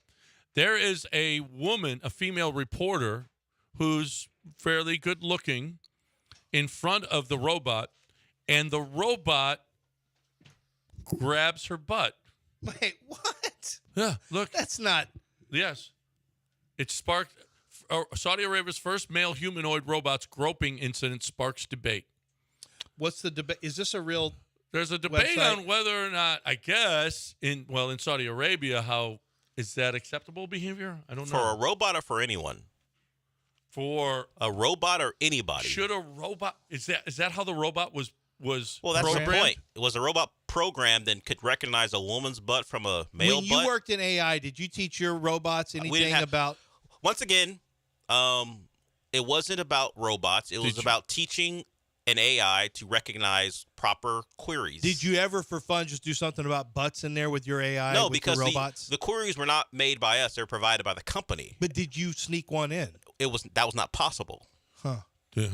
I think all bets were off in Saudi Arabia. Well, I wasn't in Saudi Arabia. So that robot just reached over. Just and reached grabbed over her? and grabbed her, gave her a nice pat That's on the a booty. Trump robot. Well, who programmed it? No, you don't know. He They're doesn't. the very greatest robots. These are the best robots in Saudi Arabia. Great robots. He would never say that about Saudi Arabia. He might say great. Well, he might. I don't know. Yeah, he might. He might. Not in his mess. Not in Does his he mess- have a hotel there? Not when he's trying to run for president. How he about won't. this? A man with a hoarse voice that constantly had to clear his throat found a leech attached to his throat. Have you looked Do you into think that? Lance might have a leech? He pointed at you first. You're the leech guy. No, he's the clear. You're throat the clearer. leech guy. I I haven't used to been be the doing it clear at throat all. guy, not anymore. No. How do you get a leech in your throat? You got to be in water. Like you go in underwater trying to get golf balls out of a lake somewhere, and you open your. My brother got a leech on him once when I told him to go in the water and go get some golf balls. He was like looking for golf balls on the golf course. He came up like, "What's that leech?" Leech on him. Did you burn it? Did you burn it off? Yeah, you have to burn it to get it off. Burn it off. Yeah. 2 Ohio women actually did a real life weekend at Bernie's. They propped up a dead man at a bank drive-through to get to his bank account and steal his money. Oh my God. Wait, what do you mean? In Ashtabula, Ohio. So he was in the driver's seat. He was in the middle. I mean, I'm not the driver's, but the he was in the middle. He couldn't have been in the driver's seat. Not He was driver. dead. I meant passenger seat. Right. He might have been in the middle between the two girls, but apparently they figured out he's dead. Sir, what is your PIN number, sir? Like, he can't talk. Yeah. Wow. So they got in trouble for that, right? Or was it just a YouTube They were prank? charged with 2 felonies: theft and gross abuse of a corpse. If they're hotties and they're trying to, is that gross abuse of a corpse? Well, it is gross, John. Well, Did you say if they're hotties? Yeah, you heard him. They're Why are you 50 pretending? They're 55 and 63 years old. Well, I don't know. That You're doesn't an mean ageist. anything. Yeah, probably. Ageist. No, I'm not an ageist. So I'm if just they saying. were hot, what? Yeah, there's a lot of hot 55. Thank God he's not on the bench, sitting on the bench. Wow, no. Absolutely. Order in the court. I'd like to hear, can you please, the defendants, I'd like for you to turn around real quick. I'm on record. Is that what saying, you're doing? Is she hot? Not guilty. Case dismissed. Was You it- should never be a judge. Was this music playing while Bernie was in the car? You remember all that music when he would get up and bob his head? I never saw Weekend You never Bernie. saw Weekend Yeah, at no, I Bernie? never There was saw. always music playing, and it was stuff Oh yeah, like this. how did he dance? Like What it was like voodoo, and then if the music started to play, he would start to dance. Finally tonight, a drunk Wisconsin man legally named D's Nuts was busted on a domestic charge. Do you think that you, at some point, if you're your willing- real name is D's Nuts, because you changed it. you changed So your if name? you were willing to go change the name your mother gave you into D's Nuts, you probably are willing to do other things. You're going to end up in jail. I mean, honestly. I mean, you are going to end up in jail. it speaks of poor decision making. Yes. I have an ex-brother-in-law who changed his name to King Butter. Reverend King Butter now. So, yeah. Is he ordained, or did he just call himself Reverend He's King an Butter? internet He's an internet reverend. He can do weddings? Yeah. That's why he did it. He can. He can officiate weddings. That's why he's Reverend King Butter. Oh, yeah. Oh, he's a treat. We're super sad he's gone from the family. Time to talk about, I'm super happy that Republic Boot Company. Never settle for the Reverend. Abigail, never settle for anyone named Reverend King Butter or anyone who changes their name to D's Nuts. Right. No good. Well, to be fair to your Dale, sister, you too. Well, if a girl names herself D's ovaries.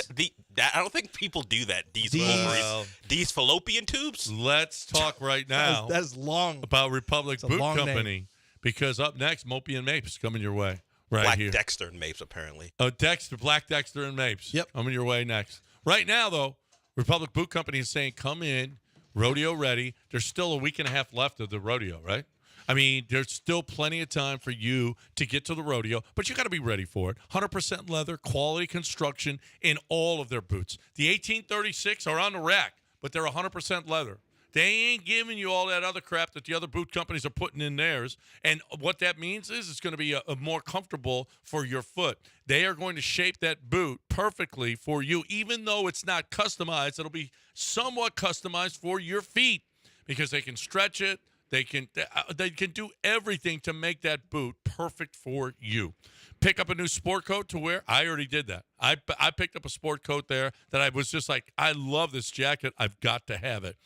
Head to toe, you are going to be rodeo ready at Republic Boot Company. Tell them that you heard it right here when you walk in and see if you can't get a little something off. 1133 East 11th Street in the Heights, just off 11th and Studemont, republicbootcompany.com.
Welcome in to Legal Tampering Eve. What are we, an hour away? I think it starts at 11 Eastern. Actually, if it's 11 Eastern, it's now. I thought it was noon and 11 Central, but let me make sure. Either way, by the time this show is done with, people will have agreed.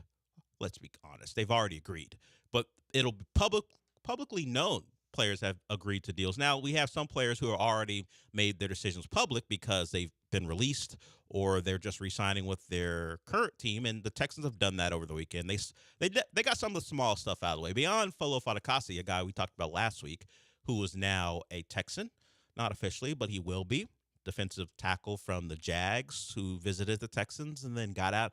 They let him out of the building, but he decided to return. They'll make that official in a couple days.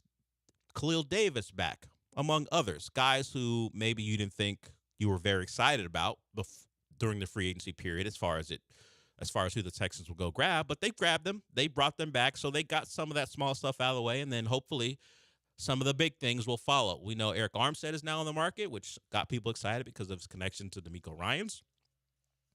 With Justin Madubuike and Chris Jones off the table and their numbers out, what does that mean for Christian Wilkins? Will the Texans come in under the number he wants? Will they find that market too rich, him being the lone big-name defensive tackle before Armstead?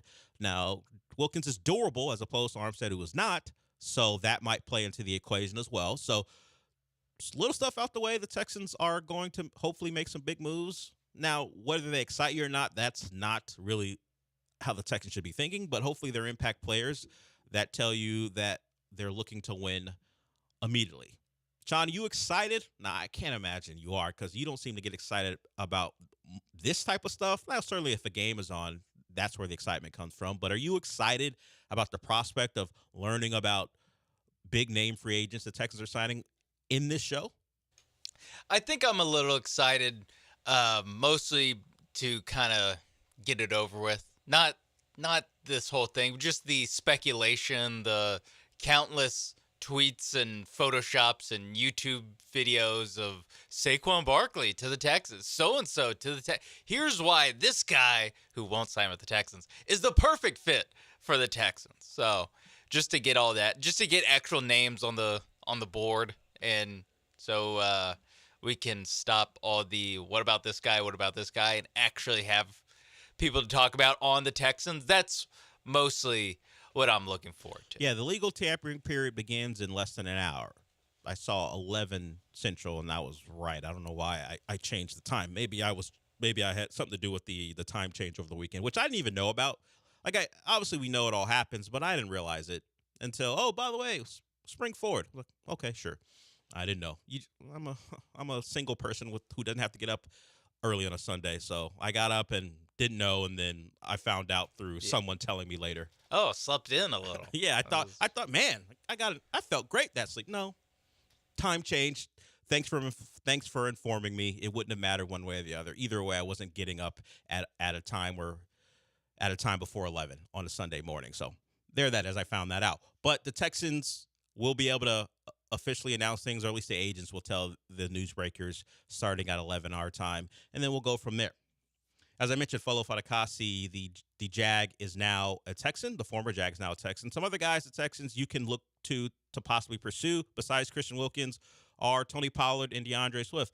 News came out that Devin Singletary, is not a sure thing to return. He has interest outside of the Texans, certainly, and also the Texans are looking at the two backs I named. So if you were planning on Devin Singletary being back, maybe slow down a little bit.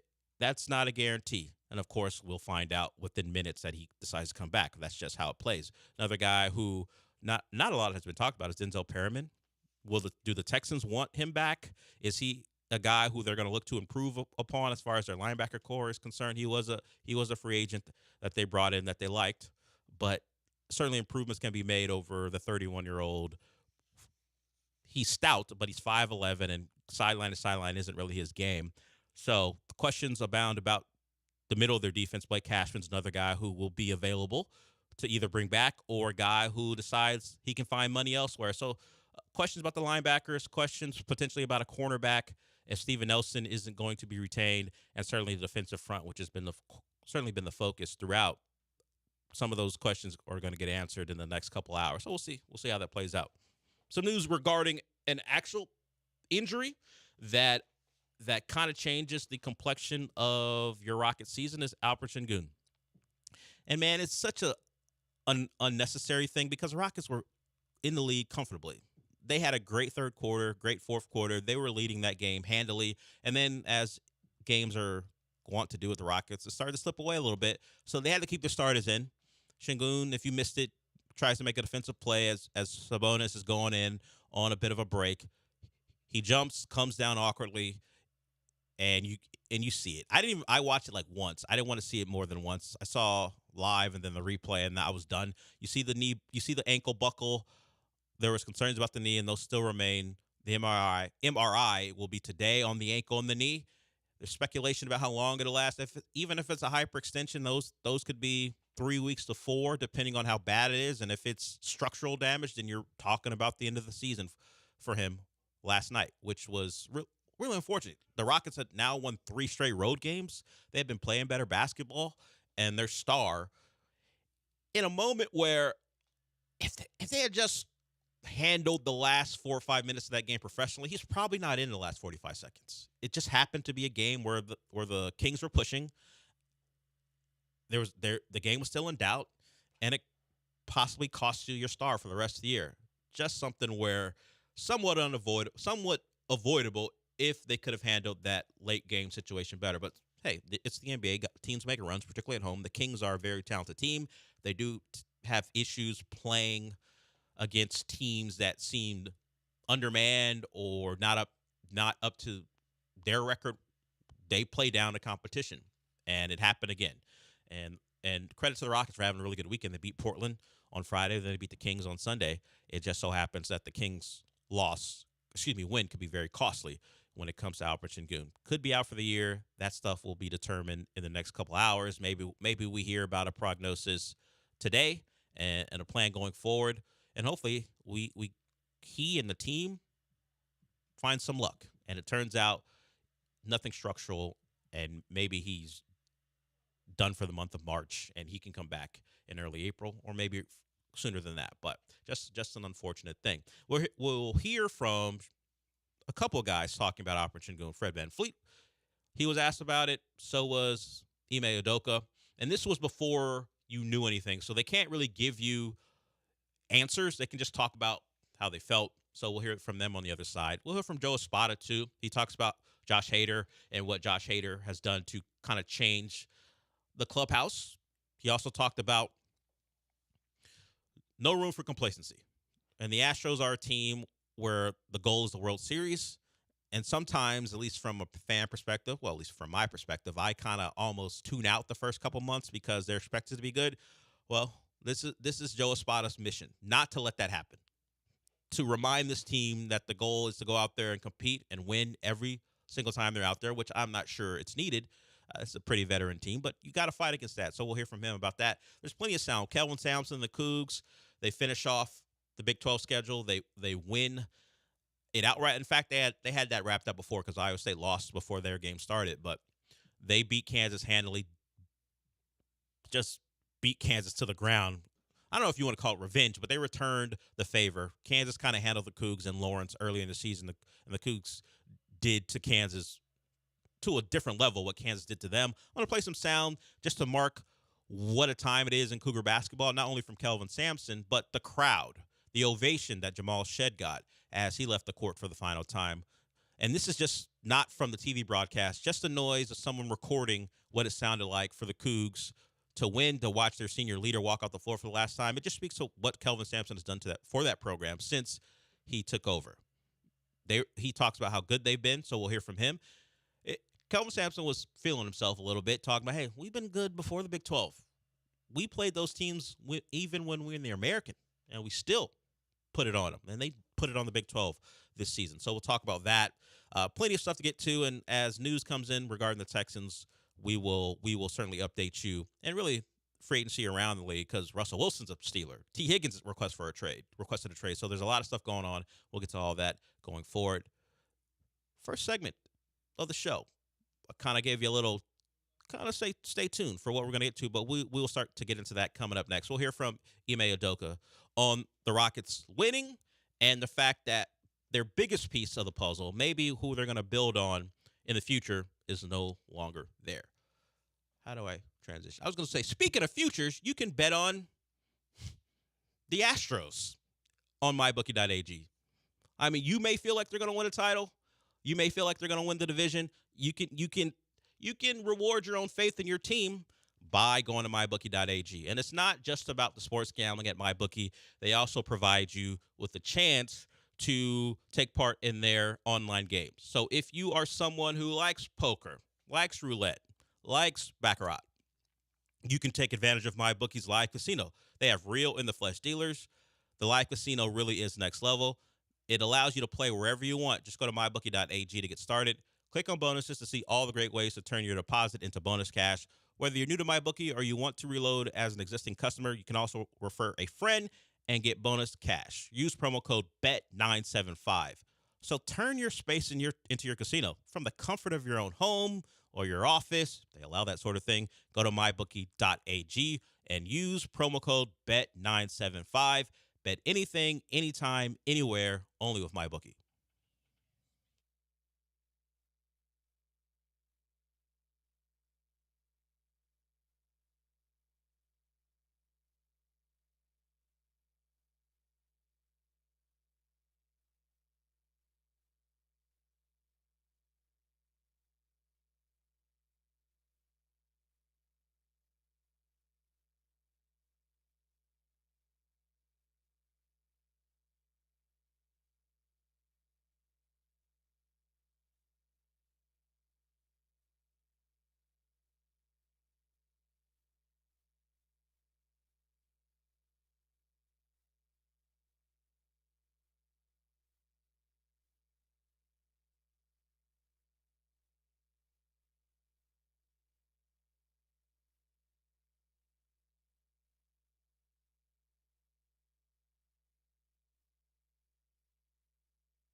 This is the Del Olaleye Show. On ESPN 97.5 and 92.5. Broadcasting live from the Veritex Community Bank Studios, here's Del Olaleye.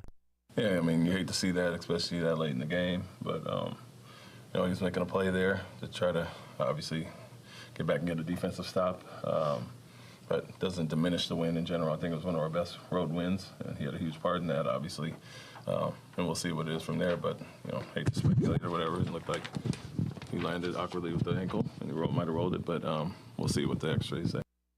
Ime Udoka, after the game regarding the Alfred Şengün injury, you heard him say, "We'll see what the X-rays say." The X-rays, if it's not a break, won't tell them very much. That's what the MRI will be for, if there's some type of ligament damage, which is the fear for him, and if it is for Alfred, and if it is the case where there is ligament damage, you can pack it up for Alfred Şengün the rest of the way.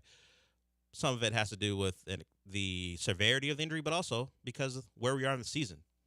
Well, the Rockets aren't going to rush him back from a ligament injury, even if it says 3 to 4 weeks, which would be on the low end of something like that.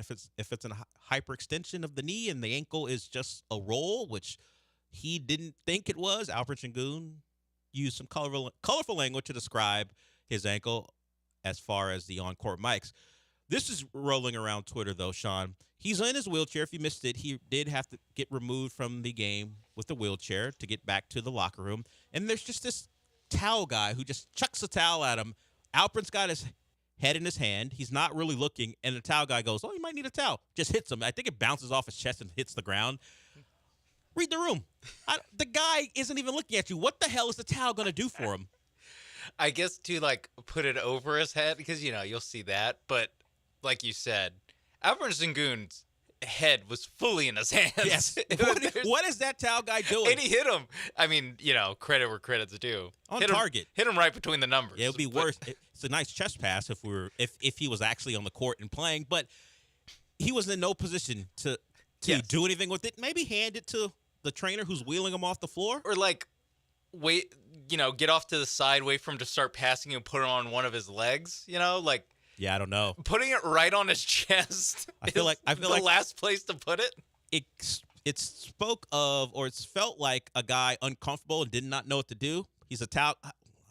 Am I supposed to give him a towel? What am I supposed to do here? Surely there's something I need to do. I need to be doing something. This guy's getting wheelchaired off the floor. Let me make myself known and be something where I'm doing something. And he didn't do anything but hit a guy in the chest, and the towel hit the floor and got rolled over by the wheels. You see this in basketball, in football a lot, the over hustle, where it's like there's actually no need to hustle here. You're doing this just for yourself, diving for a loose ball when it's already out of bounds, or the thing where the pass was clearly forward and bounced, but the defensive back for some reason then just runs it into the end zone, and you're like, this. What are you doing? There's no way that this is not an incomplete pass. Do you think it was some fake hustle, or not fake hustle, just over hustle from the towel guy? Maybe a contract's coming up for him, and he's. I'm sure those guys are on a year-to-year thing. I'm sure those guys aren't signing long-term deals. They can get replaced at any point. I think they're hourly.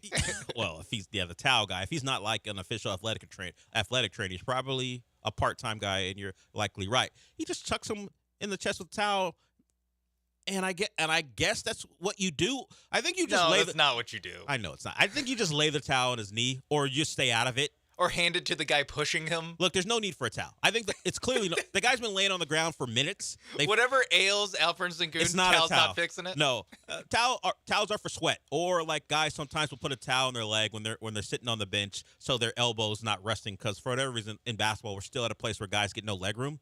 Of all the things that they took from the pandemic, maybe space out the benches. I know you have to allow for people to see, and the seats cost a lot, but I've never understood why you if you got a real spreader, a man spreader out there, we're just touching legs.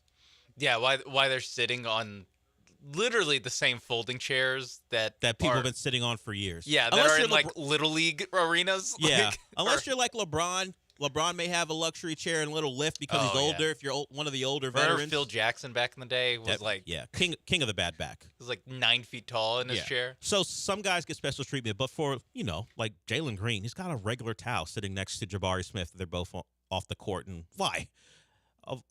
If you watch a soccer match, particularly at the newer stadiums, they've got really nice chairs. The NBA could maybe go to that model, but I'm sure it's all about the space. But Alfred Şengün, I don't know what the prognosis is. We'll hopefully find out today.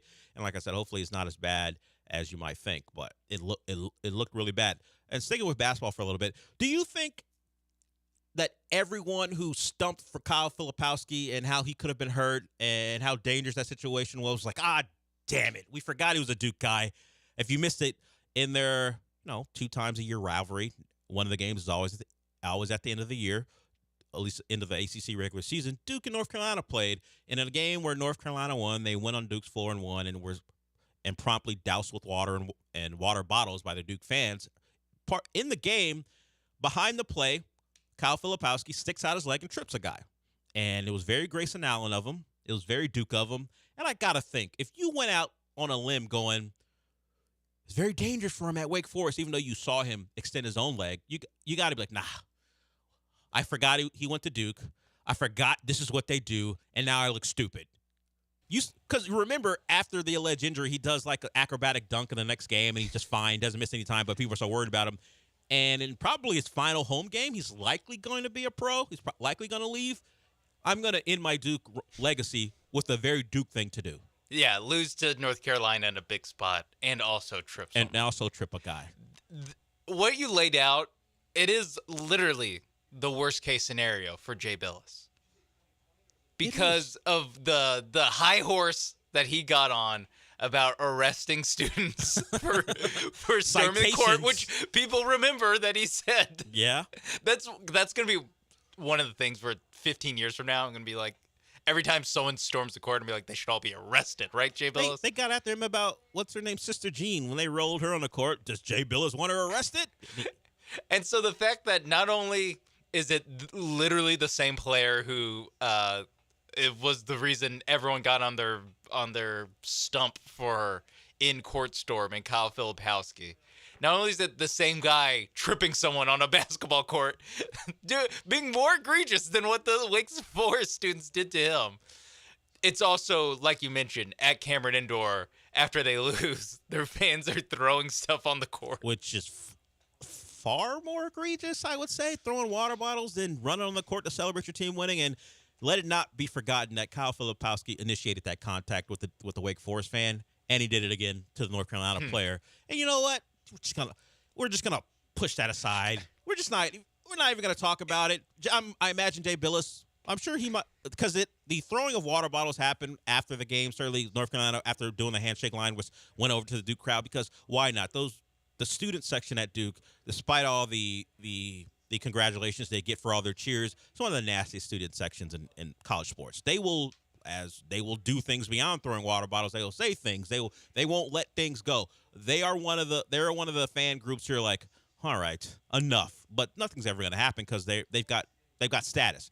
So when the North Carolina players go over there to taunt them because of all they heard all game long was taunting from them, of course the response, I guess, is to throw water on them, throw water bottles. But that won't be mentioned. No. That won't be mentioned. Partly because it was off screen. Partly because it's not like there's not video of it like on the game broadcast like a court storm is, where it's still the cameras are still rolling. Also, Kyle Filipowski, shout out to you. I only knew your name, didn't really know anything about Kyle Filipowski until the last 3 weeks, and now he's like the third most famous college basketball player right now. Yeah, men's college basketball. He's a really good player, relatively anonymous though, because the Duke teams have been fine. They haven't been great. What has Kyle Filipowski done other than the last 2 weeks? Yeah, he's been a solid player on a good basketball team, which that's not enough. Which a lot of guys are. It's not that big of a deal. It's not enough to be a star. No, it is not, particularly in a sport where star power has really kind of fallen to the wayside. The biggest stars in college basketball are women. Mm-hmm. I can't. Who's the big star in men's college basketball right now? Is it Edey? Zach Edey? Oh, yeah. Well, from just like a numbers wise, actually, it's like in the same way Arch Manning is a big star. Bronny James, probably. Sure, because of what someone else has done. But if you think about, as far as actual playing, I mean, the LSU South Carolina stuff aside, yesterday, Angel Reese is a bigger name than anyone in men's college basketball right now. Yeah, Caitlin Clark clearly, even generational chucker Juju Watkins. I don't know. I think she's a bigger name then the men in the sport, they're certainly great players, but no one is tuning in. No one has been labeled can't miss in men's college basketball this year. Caitlin Clark has that, and now the LSU South Carolina thing will take it to another level, and we'll see how things go forward if we find another star as the tournament starts. So Kyle Filipowski, relatively anonymous, but not anymore. He is the newest villain in college basketball. Is it just that there's not enough like controversy, or especially controversy at these big schools, like we had last year in the women's tournament with Angel Reese and Caitlin Clark? Because that's when Angel Reese like actually became known, like not household name, but like sports household name, among sports fans. That's really what I feel like kickstarted. Caitlin Clark was getting a lot of love, obviously, but I think that moment like just again added nitrous to the situation where in men's college basketball, it's like until Kyle Filipowski, there's really nothing. Like there wasn't a Zach Edey scrap. There wasn't a. There'll never be. There wasn't even like Jamal Shed. Like there wasn't some. Yeah, he's a great player on the best team in the country. But there wasn't like a moment. There's not a moment. I mean, we'll get to some Cougar sound on the other side because big victory against Kansas. But they're not an anonymous team in this city.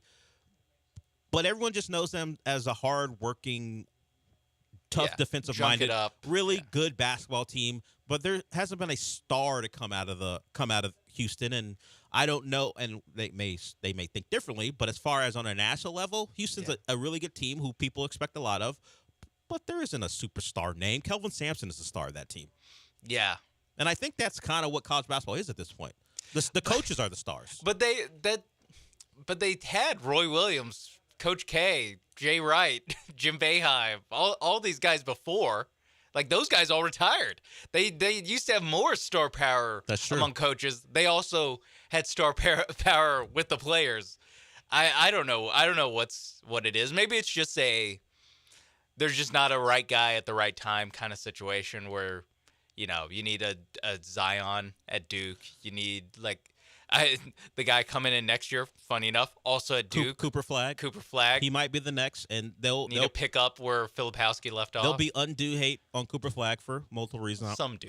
Fairly, well, for him, he hasn't done anything yet as far as piss everyone off, but, he's going to be very, very hyped. Mm. He's going to Duke, and then there's the other thing that some people take issue with. He's a really good white player who's playing it, and then he's going to play at Duke. That's what it is. Yeah. And Dell, I can say this speaking as a white man. Okay. You got to know what you're doing. Signing up, being a white basketball player, signing up for Duke. He wants to smoke. Yes, 100% you want the smoke, especially like someone like Kyle Filipowski, who I'm sure was a highly regarded recruit. Yes. But Cooper Flagg's like number one recruit in the nation, kind of good. And for the number one recruit in the nation to look his white face in the mirror and be like, you know where I should go? Duke. And it's not even Coach K's Duke; it's John Shire's Duke. Like you're making a statement. You're making a statement. He is leaning all the way in, and we'll see. I don't know his personality. I know he's a great player, so he's going to be somewhat arrogant. He does a little trash talking. I'm not sure how it'll play on the college level, but not well. If I'm gonna guess, I guess I should say I don't know how far he's gonna go, but sure, anything he does won't play well to the general watching audience. But he is the next in line. He's actually going to be one of those guys who could be the number one overall pick. And that guy's playing at Duke, and he's white, and he likes to talk. Yeah, it's gonna. If we're looking for someone to pay a lot of attention to, it'll be Cooper Flagg. So we'll see how that plays out. But Kyle Filipowski turning himself into a villain, just what the tournament needs right before we get going. We as far as the men's side, we got the conference tournaments. The women just finished those up, and then the NCAA tournament will certainly follow shortly after. But Kyle Filipowski, relatively anonymous until a former Duke player said people should go to jail for simply touching him. Until he started pushing and tripping people, and everyone learned his name. Thank you. I appreciate him because now there's more attention on the men's game, and we'll see how Duke does in a tournament. I know we're all hoping for an early exit and a Kyle Filipowski stinker, but the ACC tournament comes before that. We talked a lot of college basketball. We'll do some more on the other side because the Cougs, great team in the city, did what they had to do and dominated Kansas to win the Big 12 going away. We'll hear from Kelvin Sampson. We'll hear the ovation that Jamal Shed got as he walked off the floor for the final time. The Fertitta Center has been a house of horrors for anyone who goes there. It was again, and the crowd showed their appreciation for one of their great players. We'll do that and more. We'll be back.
You're listening to the Del Olaleye Show on ESPN 97.5 and 92.5. Live from the Veritex Community Bank Studios, here's Del Olaleye. Welcome back to the show. We've got a champion in the city. The Cougars are the Big 12 champions in their first year. Some people doubted how they could transition into that conference. I saw a tweet because, of course, you have to do this. Someone complaining about Dana Holgerson's thoughts on how the Big 12 would be a real challenge in this. Well, the Cougars under Kelvin Sampson didn't have those issues. Of course, ignoring the context of basketball being very different. And well, Kelvin Sampson will talk about it, but the fact that the Cougars were really good before, and they were playing the top teams and beating them anyway, even before they got to the Big 12. The Houston Cougar football team was struggling in the American. So it's hardly the same. But when you have a great coach and you dismiss a coach you didn't like, you're always going to take an opportunity to take a shot. But this is Kelvin Sampson discussing that the Cougs are good before they got in the Big 12. We're the University of Houston. This is a damn good school. We live in a damn good city, and we're a damn good basketball program. And we should never, ever, ever think that we should take a back seat to anybody. And we didn't get like that this year. We've been a damn good basketball program for a long, long time. Not the last couple of years either. You know, it's been since 2017. That's a man who's saying the Big 12 didn't give us validation. We were good. We knew we were good. Only people who weren't knowledgeable thought the Big 12 would be something we couldn't handle. Sure, it's a step up, but if you watch this team in out-of-conference games and in the tournament, sure, last year a bit of a disappointment that there was a thought that would be a Final Four team, but, you know, you still make the Sweet 16. Who would question that they could be this good? Now, injuries and on a night-to-night basis, things may get tough for you because of the strength of the conference, but they dominated this conference. They lost a tough one at, I think, Iowa State. That's a team who could have even, and I think they lost a tough one on the last-second bucket to TCU, 2 road games. This was a couple possessions away from being one of the more dominant Big 12 seasons, and they did it in year 1. The Cougars, not to be played with. Well, and if we remember, it's been a long time ago. Kelvin Sampson's been there quite a while. This was a team that the final year before he took over was just barely above 500 in the American.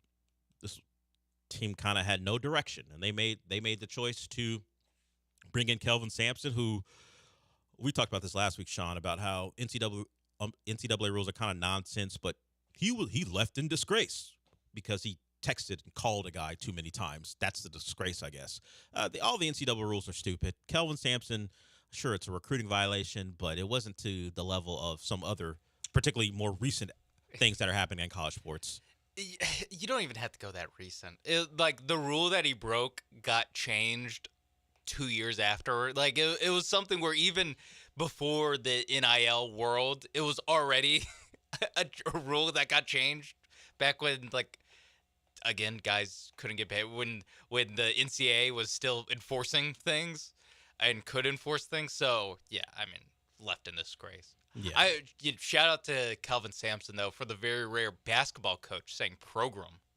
You know, that's mostly a very football southern coach move. Football coach thing. Yeah, but you never hear a basketball coach be like, "We have a great program." Where's Kelvin Sampson from that he's saying program? Well, he coached at Oklahoma. He so did. I'm gonna give him. He's from North Carolina. He's a Southern guy. He can say program, and the program is really, really good. They win the Big 12 outright by 2 games after Iowa State lost earlier in the day. I want to speak to this sound that we're about to play.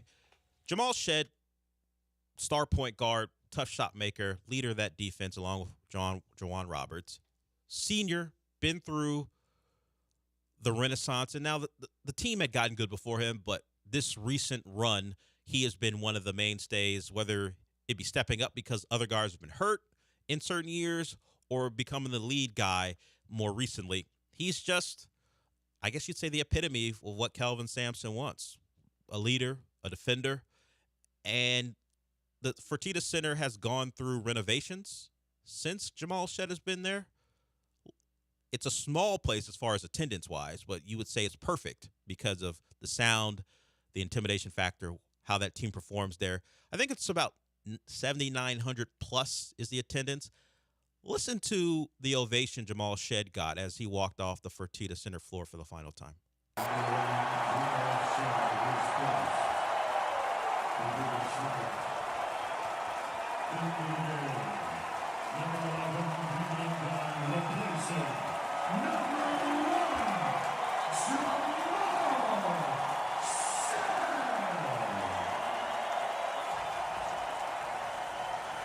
This is a kid who was, behind the Sassers of the world, the Giroux of the world, but stuck, continued to play, continued to be a contributor, and now is a star.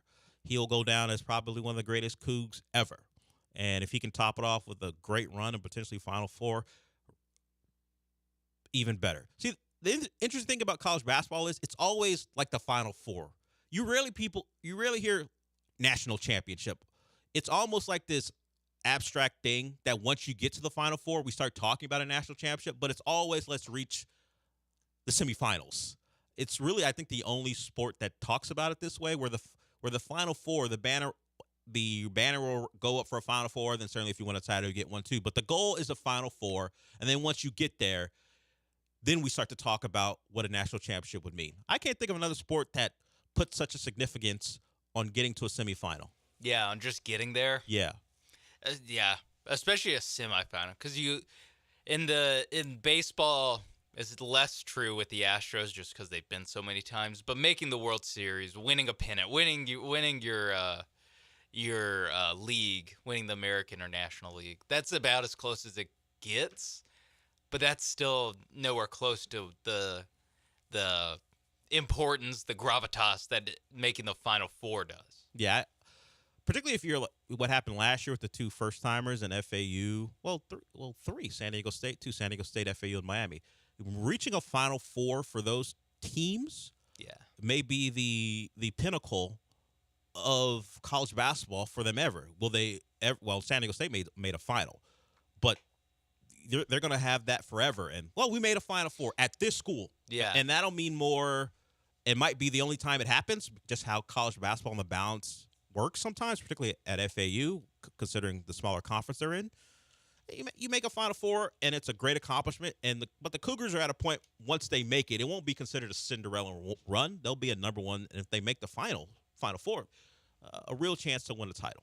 Yeah, I mean, you mentioned they're been one of the best teams in the nation this last run. Even before they got into the Big 12, they're still pretty consistently thought of as one of the top teams in the nation.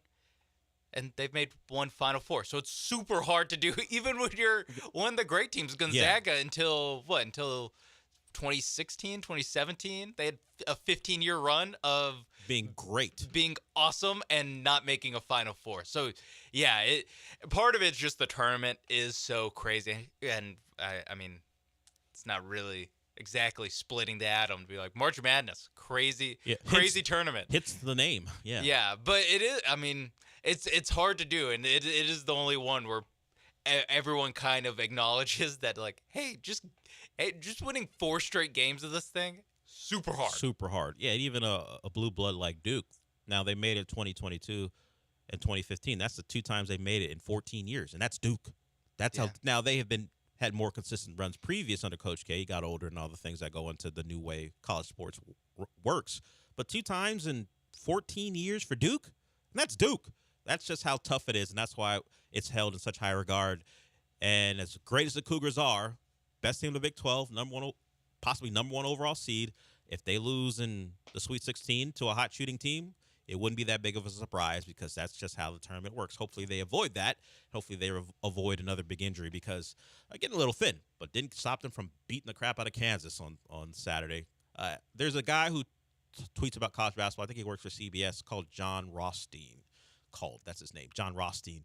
And he tweets all the time, Houston Cougars basketball, no mercy. And that's kind of who they are. They're not gonna stop. They're gonna keep going. They're tenacious, and eventually you're gonna break. And Kansas broke early, and they did that to the Big 12 throughout. So the Cougs, Big 12 title, regular season title. Now let's see if they can go win the tournament title and see what the NCAA tournament has in store for them. Sean has done something I appreciate. He has put on an alert. So if there's any big news regarding the NFL, he'll know about it firsthand. He's got like all the newsbreakers tweeting. Schefter, Rappaport, Pelissero, Rossini. Those are the 4. Those are the 4. So if there's news, Sean will know about it, and we'll bring it to you. Because the tampering period begins in about 12 minutes. So we're going to have all that news for you. We'll see if the Texans break the internet with, and I say that facetiously, if they break the internet with a big signing early on or a big announced, they won't announce anything, but a big reveal by one of the newsbreakers about the Texans getting a deal agreed to. We'll see if that happens. We'll have it for you. We'll have some Astro stuff as well because Joe Espada spoke over the weekend. We'll also continue to talk Cougs, and we'll hear more from the Rockets on the Alperen Sengun injury. And if we hear an actual timeline, an extent of his injury, we'll bring that to you too here on the show. We're late for a break. If you want to tweet at us, at Delvey2, at Sean A. Mapes is how you get at us. We've got plenty of stuff to get to. We'll be back.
Broadcasting live from the Veritex Community Bank Studios, it's the Del Olaleye Show. On ESPN 97.5 and 92.5. Now back to Del Olaleye. We're late for we're back late because of how long the last segment took. So this will be a short one. But by the time we come back, we'll maybe have information regarding the first big name off the board as far as free agents are concerned, because the legal tampering period begins in a matter of minutes. I don't know if it matters, but PFF is predicting Christian Wilkins to the Texans. I know they're numbers people. I'm not sure if they have sources, but they believe that Christian Wilkins will be a Texan. Stick to calculators, PFF, whatever you're doing. Yeah. Quadratic equations, algorithm. Talk about why this offensive lineman gets a 90 and then have everyone respond, you don't know anything about offensive line play, because that always happens. Yeah, but like you said, next time, I mean, we'll do this segment. Don't worry, folks. We will do a segment here. This entire segment won't be talking about next segment. But next segment, by the time we come back, the Texans might pick up a phone, call a free agent, legally tamper, and then have the exact terms and all that ironed out. So by, again, 11:04, that could happen. Yeah, Diana Rossini, it's not Texans related, has already laid the groundwork for the Atlanta Falcons to announce they've acquired former Minnesota Vikings quarterback Kirk Cousins. Yes. Because she tweeted about 55 minutes or so ago, whatever it was, that Kirk Cousins in 90 minutes will begin discussions with the Atlanta Falcons. So if Kirk Cousins has a deal done at 11:05 our time, now you know. Now you know that in 5 minutes they figured it out. Kirk Cousins could be a Falcon. I feel like this is not new for the NFL, because it's obviously the last few years. The reason we're so aware of it is that it's happened for a while. But the NFL is hitting the NBA zone where the night before free agency, you're like, I have a pretty good idea of what's happening. Yeah. And the second free agency starts, 90 different deals get done. And the NBA a couple years ago, they started brushing people back off the plate a little bit. If they're a pitcher, they'd, throw high and inside, dock you a couple second-round picks for signing Kyle Lowry or whatever.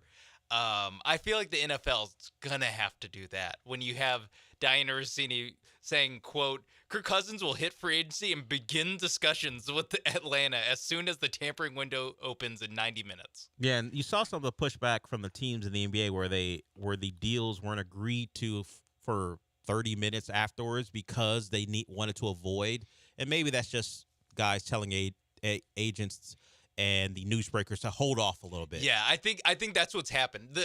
They didn't actually stop tampering. It's now they're like, you know what? Because they also moved when free agency starts, and instead of midnight, now it's like 6 p.m., 5 p.m. Central Time. Like, you know what? Just publish it like 2.5 hours after the window. Like, just give us a little plausible deniability. All right, let's really get the dinner rush here. Just to duck any smoke that comes from getting docked, again, a second-round pick for signing Drew Eubanks, which is something that happened to the Suns. Jeez. Drew Eubanks, of all people, cost you a draft pick.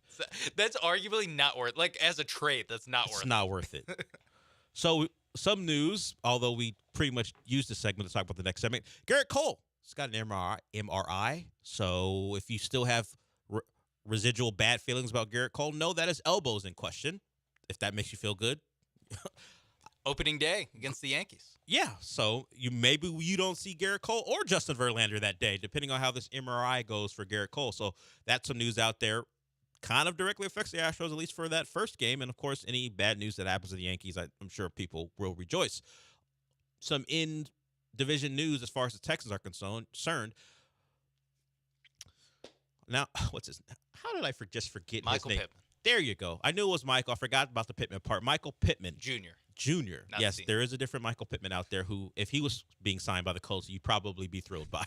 But they already signed a running back. Yeah, but his son, Michael Pittman Jr., signs an extension with the Colts, so he will be a Colt for the foreseeable future. So he's a guy who was already on the Colts. They can make that official before the tampering period begins. So just some stuff to satiate you with news before the actual news that you're all excited about comes around, and that happens in a couple minutes. Maybe we'll see how quickly that stuff comes about. Also, some other quick stuff. Did you see that they misspelled names on the Kobe statue? Did they get Kobe's name right? Thankfully, yes. But okay, that is kind of all that matters. But what else did they? What did they get wrong? They believe they misspelled ex-Texas great Chris Mims' name. Okay, that's now you feel it's a little out of line because it's Chris Mim. Yeah, although I'm guessing they just went MIM, right? Ooh, because he spelled it weird. He spelled it with like an H. Let me see. It looks like that was wrong. They spelled his right. That was wrong information. They did spell, so they got his right. The tweeter got it wrong. The tweeter thought it was just MIM. Yes. Yeah. They spelled Jose Calderon's name wrong.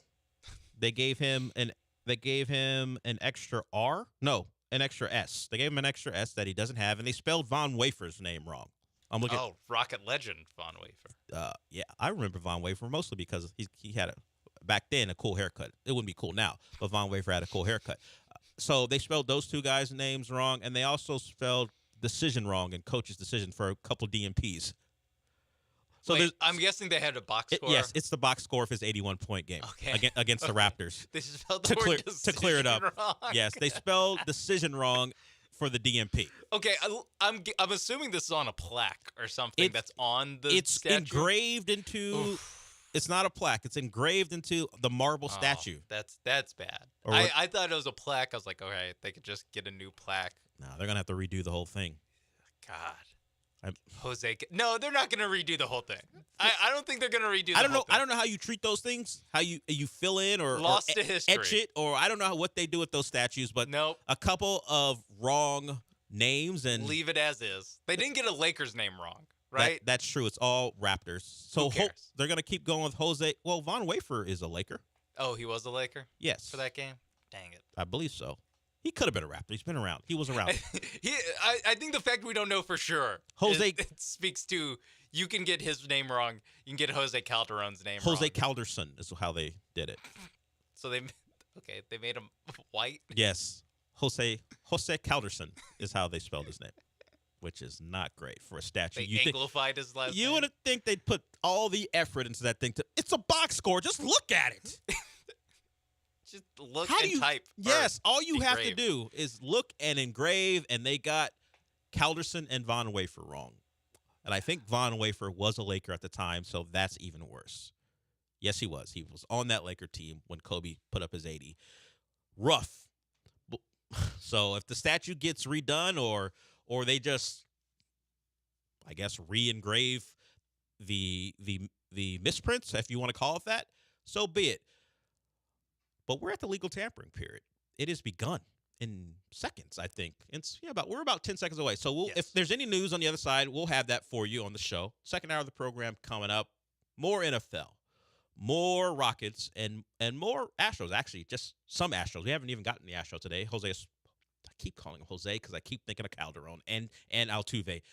I had both those names in my brain, so I called him Jose. It's Joe Espada. He spoke about Josh Hader. He spoke about no complacency. We'll hear from him, and we'll bring you any NFL news that breaks during the break. One more hour to go. We'll be back.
Welcome to hour number 2 of the show. Here with Sean, bringing you any information regarding free agent signings. And hopefully we'll hear about the Texans getting a deal done with some of the major players in the market. We'll bring that to you. We didn't even get into the numbers of this Landon Dickerson deal. He's a guard. He's remaining with the Eagles. $84 million with a $50 million guarantee.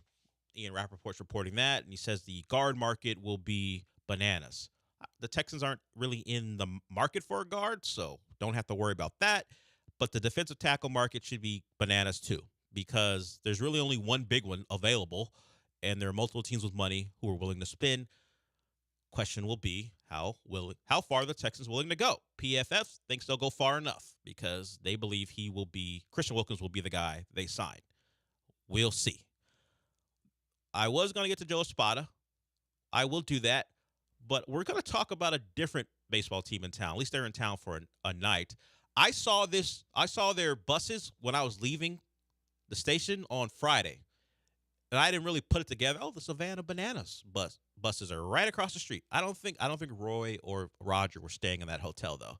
I feel like they had a different plan as they got to Minute Maid. If you missed it, Roy Oswalt and Roger Clemens pitch for the Savannah Bananas. Roy coming out under a Wizards cloak was pretty cool. A lot of energy in that crowd. Some would say more energy than you would get in an early season Astros game, certainly. I didn't know the Savannah Bananas were that popular, but Ryan wants to talk about them. What's up, Ryan?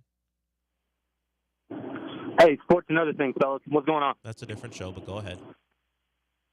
Hey, so I got a favorite new show. It's Tokyo Vice to go along with Shogun, but Tokyo Vice is awesome.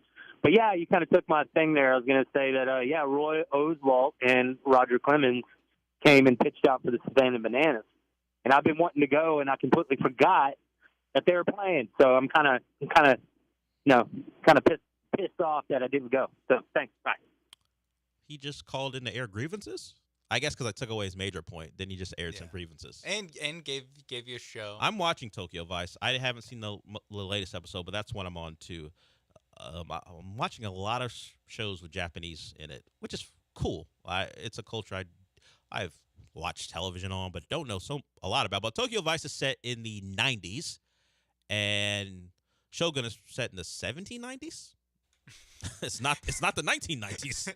It's a while. It's a while. Feudal Japan, Shogun, and Tokyo Vice is a good one too. That one's on HBO Max if you haven't seen it. It's in the second season, so if you haven't heard about it, you got a whole season, and then you have like 5 episodes or 6 episodes of season 2. So plenty to watch if you need something to get you through. If you're a big baseball fan waiting for spring training to be over, or just a desperate football fan waiting for news, and when there's no news, you want to watch something pretty cool. Tokyo Vice is that show, I think. It's about a reporter breaking news, an American reporter breaking news in Japan, working for the first time ever, an American reporter working for one of the preeminent Japanese newspapers, and he gets into the Yakuza and crime surrounding the Yakuza and other business ventures. So pretty good show if you're looking for something to watch on HBO Max.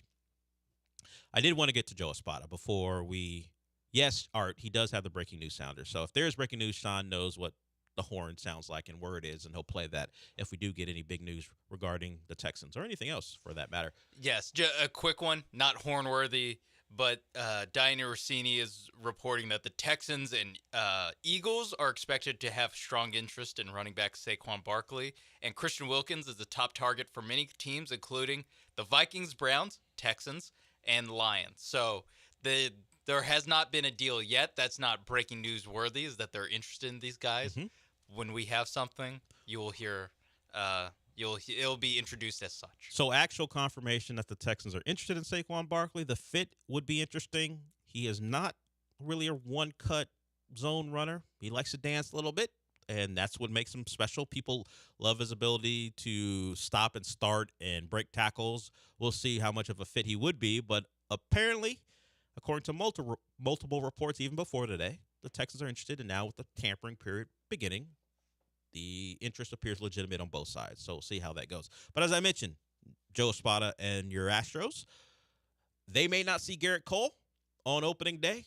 He has an MRI scheduled for his elbow. We know Justin Verlander will not pitch in that game either. He won't pitch at the earliest. He won't pitch until April 11th because he'll go on the IL. March 28th is when that'll be official, and then certainly has to be on there for a little bit. So you won't see him at the earliest until April 11th. So Cole, Verlander, possibly not that opening day star-studded pitching matchup. This is Joe Espada on Verlander and what it means for the rest of the team. You know, that little hiccup, set him back for a few weeks. And I think it's another test for our team. I think, this team is known for their resiliency, and we've been tested before, and this is another test. But while he's sidelined, we have other guys that can step up and do the job. And, not concerned about his progression. He's in good shape, and we're just doing what's best for JV and our team. Now, Joe Espada is doing a long-form interview with one person. I'm not sure why the network decided to play rock music underneath his conversation. Add a little spice to it. I guess so. He wasn't done. Maybe the rock music will be done. Joe Espada continued to talk about the team and just responding to questions. Josh Hader is the big signing this offseason. Somewhat surprising when considering the Astros' maybe unwillingness to spend large on their own potential free agents and guys who you might want to see get extensions. That is still to be determined whether the likes of Bregman or Tucker will get long-term deals with the Astros. Some people feel like that's doubtful, but they did get Josh Hader to strengthen what many considered already a strength, the back of the bullpen with Abreu and Presley. Now it just gets even stronger. Here's Espada on what Hader brings. But his presence. Yeah. He has really brought a different edge to a team that already has an edge, a team that already wants to win. His conversations with the players, his demeanor, and then, talk about Presley and Abreu. We have to lead in the sixth inning, and things are looking really good for us. But again, it's about, preparation, and we have to perform. Yeah, it fits with his approach. And what I mean by that is performing is what it's about. What you did before, what your name is, does not matter. And Joe Espada is big on this particular team not being complacent. This is a team with big aspirations, but it's done quite a bit. And he doesn't want the potential for complacency seeping into what he hopes is another team going deep into October. Here's Joe Espada on his insistence of no complacency. My message to them was there's zero room for complacency in our clubhouse. I think we're a team that know how to win. We know how to compete. The makeup and the character is what allow us to succeed for so many years. And that was my message. We cannot let complacency come in either on our field and in our clubhouse. And if we do that, we're going to be in really good shape. He would not like me. My attitude about the team, very complacent. And if I was on the roster, relax, Joe. It's April, or it's not even April. It's March. And you can tell he's serious because no rock music came in. Yeah, he probably requested them not to play that dumb rock music underneath. I appreciate it, but I'm going to be complacent about this year until like July. Yeah, I agree. I think that we would both be terrible, I guess, athletes in the baseball players for the Astros. There's 162 of these, Joe. Relax. He'd be like, we have our whole team. Well, not our whole team. 24 of our 26 players have an edge. There's two middle relievers that don't. Yeah. Dell and Sean. They kind of think we're already in the ALCS. And it's like, yeah, I've been here for like 5 years, and all we do is make it to the ALCS. Even last year was like as disastrous as it gets. And they for the still Astros. squeezed out a division title, made it to the ALCS. It's like as bad as it gets. We would be a problem. We would be one of those guys where Chandler Rome hears about Joe Espada has some issues in the clubhouse early on. It's because these two don't really care about a game in mid-April against the Royals. We'd be the worst. Probably better off that we're doing this than, the money would be great, but we wouldn't be the type of attitude he would want. No, absolutely not. I don't think we have the attitude. Yeah. No. That Joe Espada is. I would hope that if I was a legitimate big-time athlete, I would get there. But after like 5 or 6 of these, come on, man. Let's tone down the rah-rah until like August. All right, leave me alone.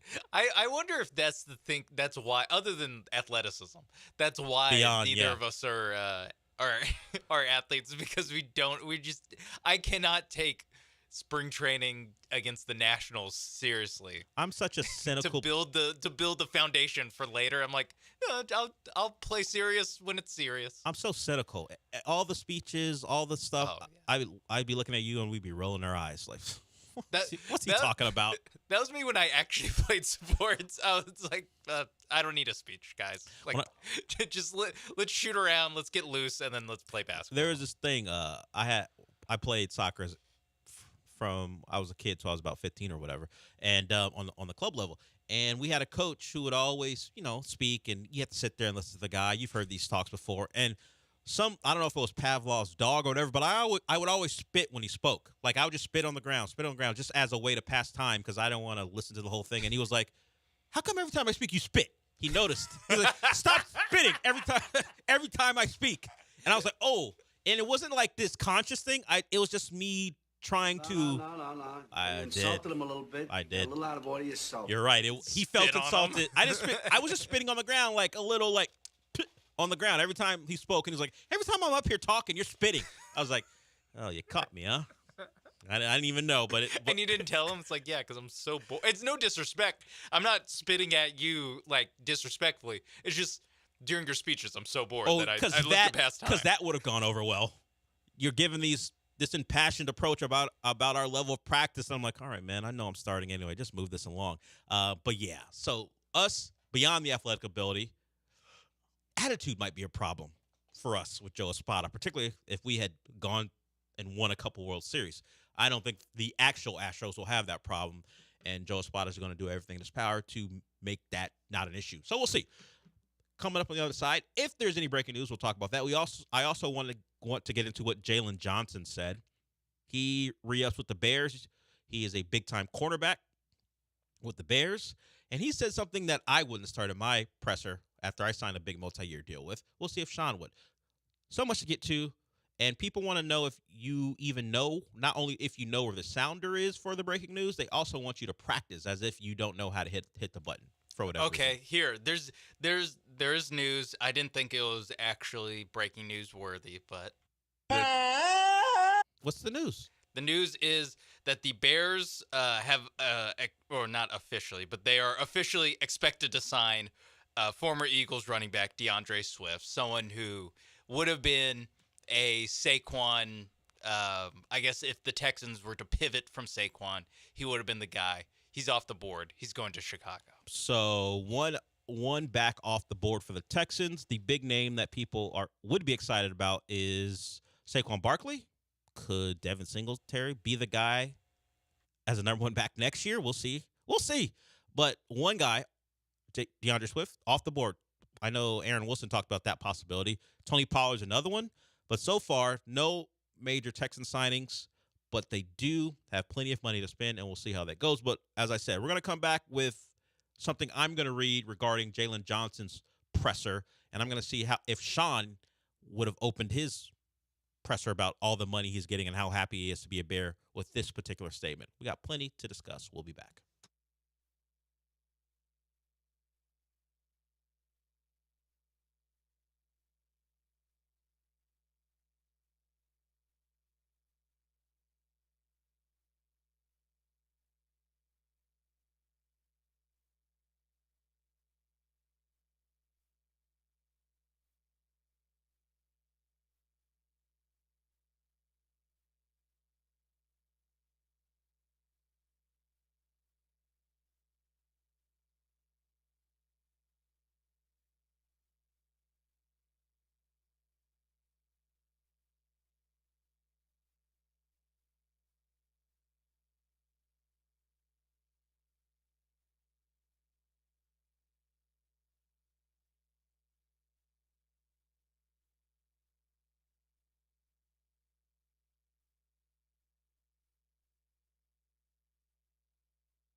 The Del Olaleye Show continues. On ESPN 97.5 and 92.5. Live from the Veritex Community Bank Studios, here's your host, Del Olaleye.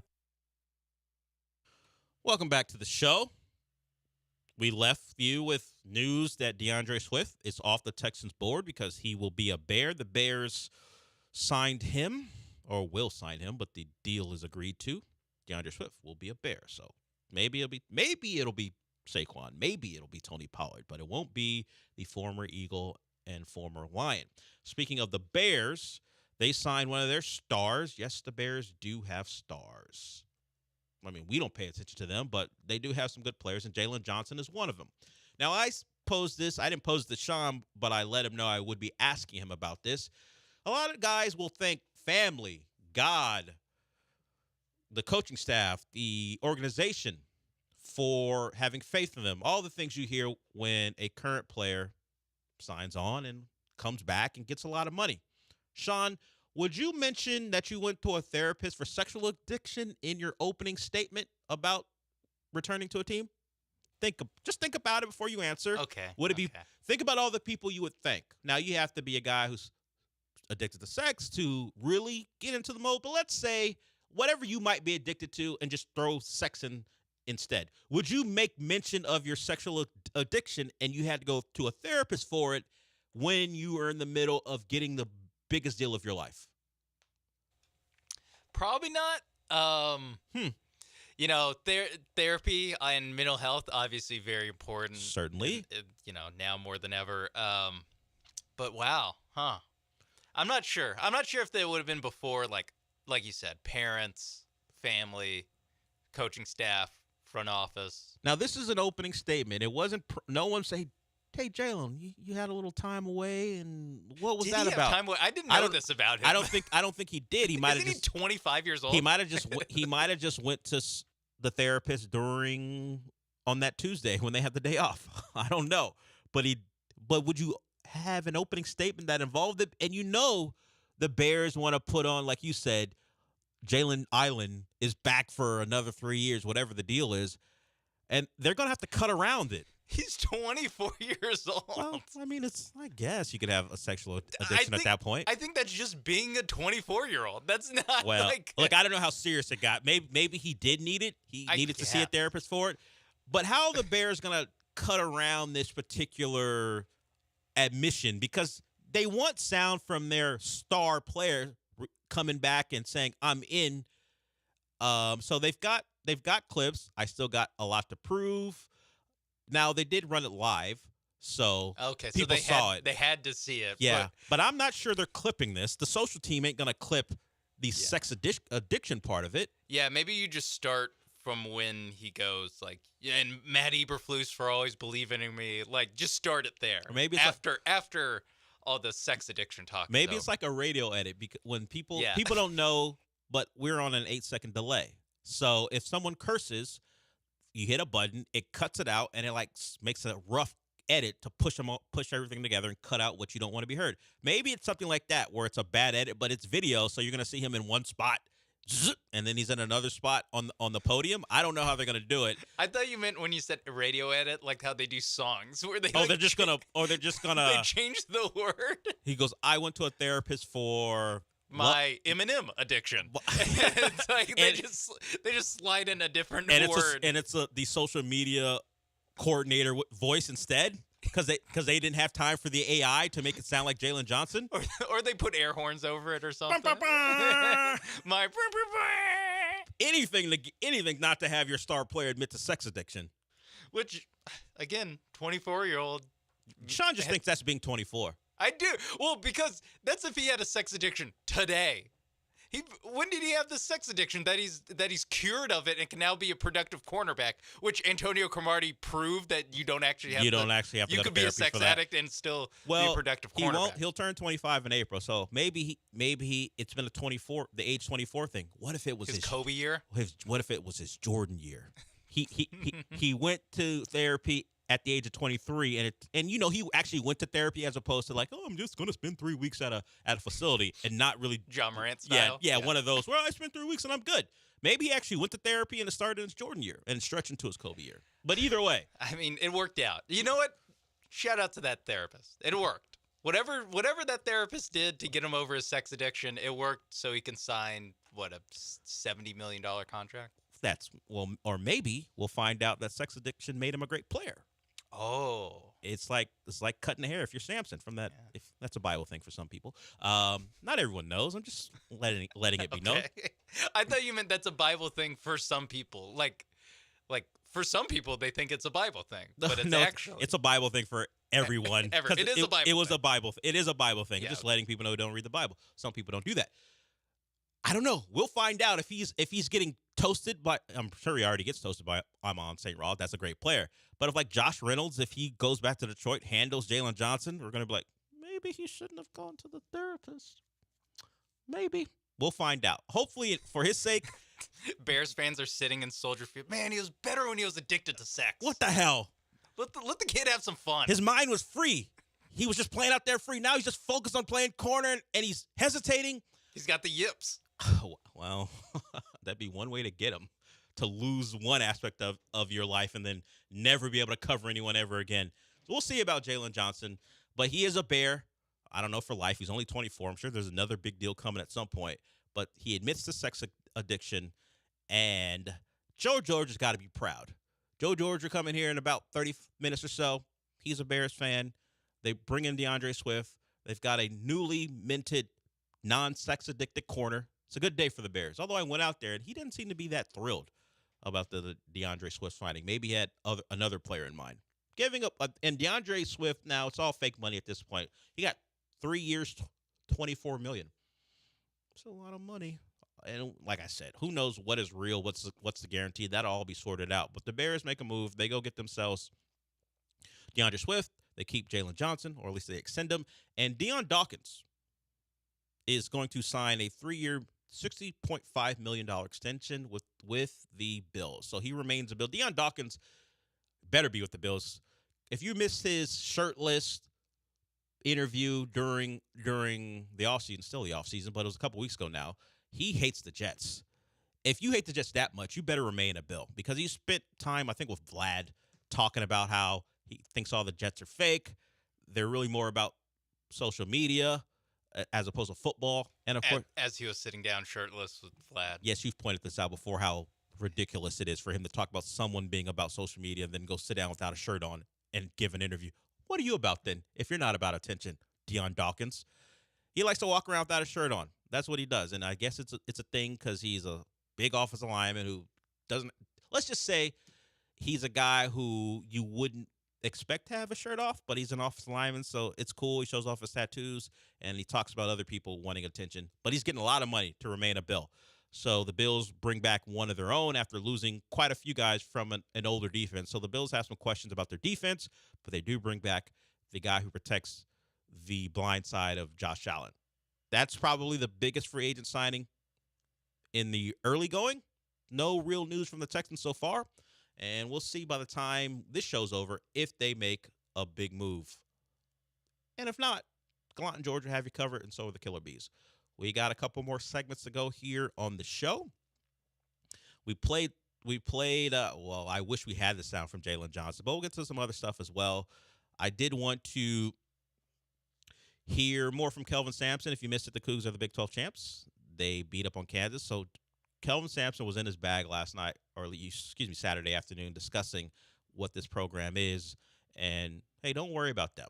They've been good for a while. The Big 12 didn't confirm that. So we'll hear more from Kelvin Sampson, and we'll get Sean's take on gambling in the SEC, because Mo Hassan got to be out of his mind. If you don't know the story, I'll talk about that as well. We'll be back.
You're listening to The Dale Show on ESPN 97.5 and 92.5. From the Veritex Community Bank Studios, here's Dale.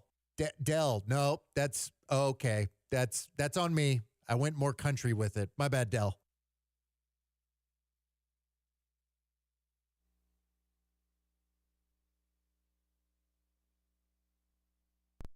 We would prepare for anybody we play. We didn't change anything. We didn't do anything different. We believe in what we do. Jamal Shedd was the point guard when we beat the Big Ten champ Illinois. He was the point guard when we beat Pac-12 champ Arizona. It's almost like people thought that the only schools we played were American. You know, if you'll notice, you don't get to the Final Four, the Elite Eight, or Sweet 16s without beating other really, really good teams. The only difference was playing them every night, but they had to play us too. You know, we're part of the rotation. That's Kelvin Sampson after the Cougs' dominant victory over Kansas. Now, Iowa State had already lost, so the Cougs are already the outright Big 12 champions, but why not do it in special fashion, beating up on one of the blue bloods of college basketball in your home building, getting a bit of revenge for your loss to them earlier in the season in Lawrence. But really, it wasn't about revenge. It was about going out there and winning the ball game and ending the season and a couple seniors' careers on a high note at the Fertitta Center. Jamal Shedd, chief among them, got a rousing ovation as he left the floor for the final time. And now it's on to the Big 12 tournament and then the NCAA tournament after that.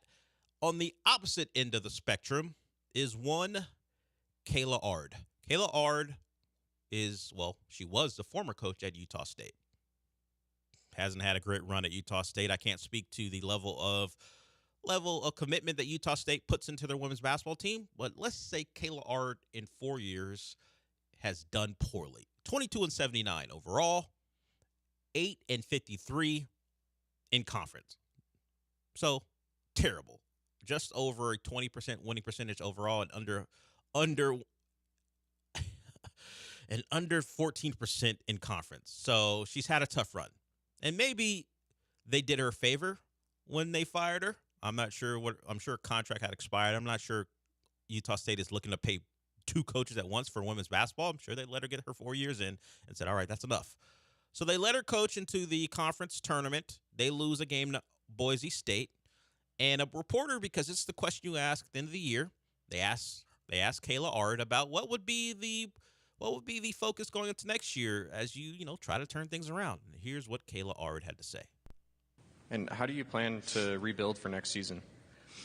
I'm not going to be rebuilding. I just coached my last game at Utah State. I spoke with Diana, and they're going in a different direction, and I respect her decision, and I hope they get a really good coach in. And this is her walking away. That's going to be the last question. All right. Okay. Thank you. All. Thank you, Coach. Yep. It is the last question. She walked away, as you might imagine. And Sean, logistically speaking, why don't you just wait till after the presser to tell her? Why send her out up there? She might know that it's over, but to avoid the scenario where a dummy like me gets to play this audio and talk about it, why not just wait? Don't give that information to her beforehand. I'm guessing because of her 14% win percentage. Less than 14%, just over 13% in conference. Okay, I was trying to do her a favor. Yeah, what a favor. She's got a second job to get. I'm guessing she knew around the time she was under 14% in conference play that it was over. Probably not coming back. So I don't know if they formally actually buzzer goes off. They walk into the tunnel, and in the tunnel is Diana, whoever fired her, being like, by the way, out. I think that conversation probably happened before then, maybe. Or at least some version of that conversation where they're like, hey, we'll let you finish the conference tournament, which will be one game because you can make a point. Yeah, it's possible that they had a conversation very early. They didn't spring her on her. They didn't spring it on her between the buzzer and when she walked to that presser. It's not Lane Kiffin getting fired on the tarmac. It's I brought up the possibility because it is a very college sports thing to do. It is such a college to fire someone because of how you're just sick of losing and you go, you know what, you're out. Honestly, I kind of thought it was something like that. Until you mentioned her win-loss record. Because I didn't know her win-loss record. That makes it seem like she probably knew she was fired. You are bringing logic, and I don't appreciate it because I think it's funnier. Sorry. I just think it's funnier if they fired her. All right, the loss to Boise State was the last straw beyond the 13% winning percentage in conference games. We have breaking news. A splash in Minnesota. The Minnesota Vikings are signing edge rusher Jonathan Grenard. So the sources tell Tom Pelissero. The first big news is the Texans losing a player, not signing one. So Grenard, who had a big year here, a surprising one, stayed healthy, which was great, and then went out and played really well. Cashes in. Well, I don't know what the money is yet, but he will be a Viking. So the Texans lose Jonathan Grenard to free agency. And maybe the number was just something they didn't think he was worth. So we'll see. So Will Anderson loses his partner on the other side. We'll see what the Texans do to now all of a sudden there's a hole with their edge rushers. And they're going to need a complement. And maybe they have a plan in place. And the focus might be on getting a defensive tackle, a big name defensive tackle, which is going to cost them a lot. So maybe the draft is where they find a partner for Will Anderson. But the first salvo for the Texans is kind of a blow. They lose Jonathan Grenard to the Vikings. Yes, and much like the DeAndre Swift news to the Bears, it is mostly, it's not incoming people. It's guys that are either were on the team last year in Grenard's case or thought to be rumored for sure going elsewhere. Another one, Aaron Wilson is reporting that the Titans are expected to sign running back Tony Pollard. So the rumors of Swift, Pollard, or just that, rumors. Out of here. The Texans won't be signing either one of those guys. So if you are a positive person, you go, well, they're getting Saquon. And maybe if you're a bit of a glass half empty, you're saying, well, they're bringing Devin Singletary back. But Grenard off the table, Pollard off the table, Swift off the table. So not a rousing start, but the thought, at least my thought was maybe we're jumping ahead of ourselves considering the Texans being a big player, because look where Caserio came from. The Patriots weren't known to be big spenders unless it was a premier position like corner. And even the times they did more recently because, they didn't have Tom Brady to bolster maybe sometimes a roster that wasn't great. When they went out and spent, it didn't go well. Bill Belichick spent a lot of money the last couple of years. Now, Caserio had long since come to Houston, but the philosophy may still remain, where they're not going to be giant spenders unless it's for a premium position. And maybe they don't consider defensive tackle a premium position. They certainly didn't believe whatever the Vikings are spending on Jonathan Grenard was something they were willing to match or exceed. And defensive end is a superior position, but the Texans are losing their sack leader in Jonathan Grenard, and we'll see how they respond. But not exactly a great start if you had believed that they were going to make a big splash, and that still could happen. It's only 43 minutes in. But Grenard in Minnesota, and Minnesota's a team who some people believe will be losing their quarterback and will be on the lookout for one. But so the names are flying off the board. I guess the first big switch is Jonathan Grenard. He's going to get a lot of money from the Vikings, and we'll see what that number says. So if that number is available when we come back, I'll bring that to you, and certainly Gallant and George will have that number for you at some point, and we can debate, or they can debate. Did the Texans have a misstep already? Sleepy Nick Caserio? Is that what we're going to call him? Sleepy Nick Caserio? If he can't even get Swift or Pollard or Grenard back? I can't wait. Let's see who's next on the Texans radar, and if they fall off the board, the pitchforks will be out. Only less than an hour in. But it's early. All it takes is one Christian Wilkins announcement for everyone to relax, and then Saquon to follow him. And Childish Altuve makes a point. Appropriately, it was a Viking horn that we played. I did think that when I played it. Because I knew the news before I played it. I was like, oh, yeah. This fits. And don't think that won't get played a lot tomorrow on the John and Lance show. Because there's going to be a lot of talk about Grenard leaving, and particularly if the Texans don't make a move between now and then. Wow. We hardly knew Grenard, even though he had been here for a while. you make a name for yourself and you go cash in, which is kind of the purpose of this all. And we have one more segment to go here on the show. Any other news breaks between now and 12, we'll keep you updated on that. And as I mentioned, Gallant and George will see you through the rest of the afternoon into the Killer Bees with Joel Blank and Jeremy Branham. We'll talk to you on the other side.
It's the Del Olaleye Show. On ESPN 97.5 and 92.5. Now back to the Veritex Community Bank Studios with Del Olaleye and his intrepid, most outstanding, arguably the greatest producer of all time, the one and only Sean Mapes. Welcome back. Last segment before Gallant and George take over. We do have terms for Jonathan Grenard, who is now a Minnesota Viking. Adam Schefter's reporting. He signed a 4-year. Well, he will sign a 4-year deal. That'll happen in a couple of days. We'll get the Instagram and the socials all welcoming Jonathan Grenard to the Vikings. He signs a 4-year, $76 million deal that includes $42 million guaranteed, according to his agents, Drew Rosenhaus and Robert Bailey. Drew Rosenhaus, famed Miami area agent. I think Robert Bailey, if that's the Robert Bailey I'm thinking of, I think he was a former player for Miami. I think he also played for the Lions, if that's the Robert Bailey I'm thinking of. But the real news is no more Grenard in Houston. He will be a Viking. So the Texans immediately, we're less than an hour in, have a big hole at defensive end. They have a young player and Will Anderson that doesn't cost very much. And hopefully, if things go well, he'll be costing very much in like 3 or 4 years. But now they need to find someone to go rush a passer alongside of him, and there are guys out there. Maybe a Hassan Reddick trade is on the horizon. Maybe Shaq Barrett is someone as a cost-effective free agent, older player that they can bring in. But if you had hopes of seeing that tandem work together again in year 2 of D'Amico Ryans, it's not to be the case. I don't know where to stand, only because is the Grenard thing real? Was that a 1-year thing? Is he going to be a legitimate big-time pass rusher for years to come? He's young, so that is what certainly the Vikings are banking on, him becoming a player who can stay healthy and prove this past season is the norm, not the aberration. I think he had a 7-sack season a couple seasons, or was an 8-sack season a couple years ago. So he is a guy, when he can stay on the field, that can be productive, 26 years old. But I don't know if I feel bad about this, particularly, and that really is determined on who they get. Like if they strike out and Grenard is gone, and they don't get anyone to replace him, or maybe get a Christian Wilkins, then you start to question, should you have matched that? Yeah, he had 8 sacks in 2021 in 12 games, and certainly had his breakout year this past season in 15 games. So I think we're going to judge the Texans and in this loss on who they grab to replace him and what the money is diverted to. Because if it appears to be one where Christian Wilkins is now a Patriot or playing for someone else, and they don't get Eric Armstead or whatever they need to do to bolster that defensive front, particularly how D'Amico framed their attention. He mentioned it almost immediately that the thought was they were going to, and the need was to bolster that defensive line. Is Sheldon Rankins a guy that is guaranteed to come back? These are all things that are still in play. And as I said, it's very early in the process, but that's a big loss for them. Unless they have a guy already waiting and the move just hasn't been announced yet. So we'll see how that goes. Just wrapping up the show, Alperen Sengun, no news on him, but if you saw the game last night, you know that appeared to be a serious injury. Getting wheeled off in a wheelchair would suggest that. Although the towel guy didn't think it was that serious when he chucked the towel at him. Although Alperen Sengun had his head in his hands. You're going to have the towel off, maybe come back in. They need you to close it out. Defense for offense. Oh, no. He's in a wheelchair crying. He's heading to the locker room. All right. Well, wish I wouldn't have thrown this towel at him. Yeah. Luckily, the towel guy was off screen. At least from all the Twitter videos, I didn't see his face. I think it was certainly there. Well, he's a Kings guy, but we didn't get to see his face. I hope he's not the athletic trainer. I hope he actually is just a towel guy, because if the athletic trainer did it, there is no reason for you, an experienced guy who deals with people getting hurt. You know what'll make you feel better? Rub it. Rub some towel on it, and you'll feel better. Dry it off. Yeah. Dry it off. It's not a moisture thing. I might have wrecked my ankle and knee. It's not condensation. I'm not sweating. Yeah. It's not a sweat injury. Do you think the guy had the split second after he threw it where he was like, oh, he's not looking up. Why the hell did I throw this towel at I've made a terrible mistake. Yeah, where it's like you throw it and you wish you could just pull it back as you throw it. Were you immediate regret? He's like, oh no, what did I do? And then I'm assuming after Sengun's wheelchair rolled over it, he had to go pick it up. Yeah, he's got to be the guy who picks it up off the floor. I was like, that's going to be a meme, huh? Yeah. He found out really quickly. People were not kind to that guy. The drive home. Or, when you drive home, I mean, this maybe happens to you. This happens to me. Where the drive home after working one of these shows, I sit there, and it doesn't happen super often, but maybe once a week, there's kind of wish I would have said that differently. That happens. And it's normally I wasn't clear, or they didn't understand what I was saying and I had to rephrase it. No, do you think that the towel guy had a moment where he was like, man, wish I wouldn't throw that towel at Alperen Sengun? See, the question is, does the towel guy have moments with opposing players all the time like this, where he's always one step off, or he doesn't understand the moment? Like last week when they're playing the Bucks, Did he hit Dame in the face with the towel when he thought Dame was ready? Maybe this is it. Maybe I hope enough NBA players deal with this towel guy that, every NBA player has a podcast, and somehow it devolves into talking about the Kings towel guy and how trash he is. Paul George is on a podcast with man, and that towel guy. Yeah. We've had problems with him in the past. Well, we know he's a big Alperen Sengun guy, so exactly. Paul would probably be pretty offended by the towel guy chucking it at his guy when he wasn't paying attention. I like the idea that he is a serial towel thrower, because then it paints the picture where, after the game, he gets called into his boss's office, and he's like, "Damn it, Johnson! This is the third time this month you've thrown a towel at an injured player who wasn't looking." We've had complaints. Another one, Johnson. One more chance. I'm trying to think of a player. If you hit James Harden in the face again, it's over for you. This towel guy. We have the Pistons coming to town. You better not throw anything at Isaiah Stewart, all right? Oh, yeah, he knows better. I bet you that towel guy doesn't even lift a finger. That's on the scouting report. True. Volatile. Isaiah Stewart has volatile. Not to be trifled with, in parentheses. And the towel guy for opposing teams, like towel chucker. Always be on the lookout. We're just making light of an awful thing, Alperen Sengun. The assumption is that it's going to be a serious injury. We do not know. The MRI was today, or is today. We don't know when exactly it takes place. We know he had x-rays yesterday. And if it's a ligament thing, the x-rays won't tell you exactly what the problem is. That's, more about broken bones. So hopefully the news isn't as bad as it looked, but when your star player gets wheeled out in a chair and then the towel guy hits him with a towel, you expect the worst. Hopefully it is something smaller and he can come back this year. And if not, it's not something that will directly affect his play next year, because that's a star on the rise. The last 2 weeks or so, Sengun has been talked about a lot, and now he's talked about for the wrong thing. At the end of a game where the Rockets, if they handled their business, he's probably not in the game. They had a big lead in the fourth quarter, could not put the Kings away, and it may cost their star player the rest of his year. Hopefully not. So maybe we have news on the station later about that. Or maybe it comes tomorrow. We'll see. We're done for the day. The rest of the lineup will take you through NFL free agency, and the tampering period and that's begun. So that means you're going to get real news, not rumors. And the biggest news so far is the Texans lose Jonathan Grenard.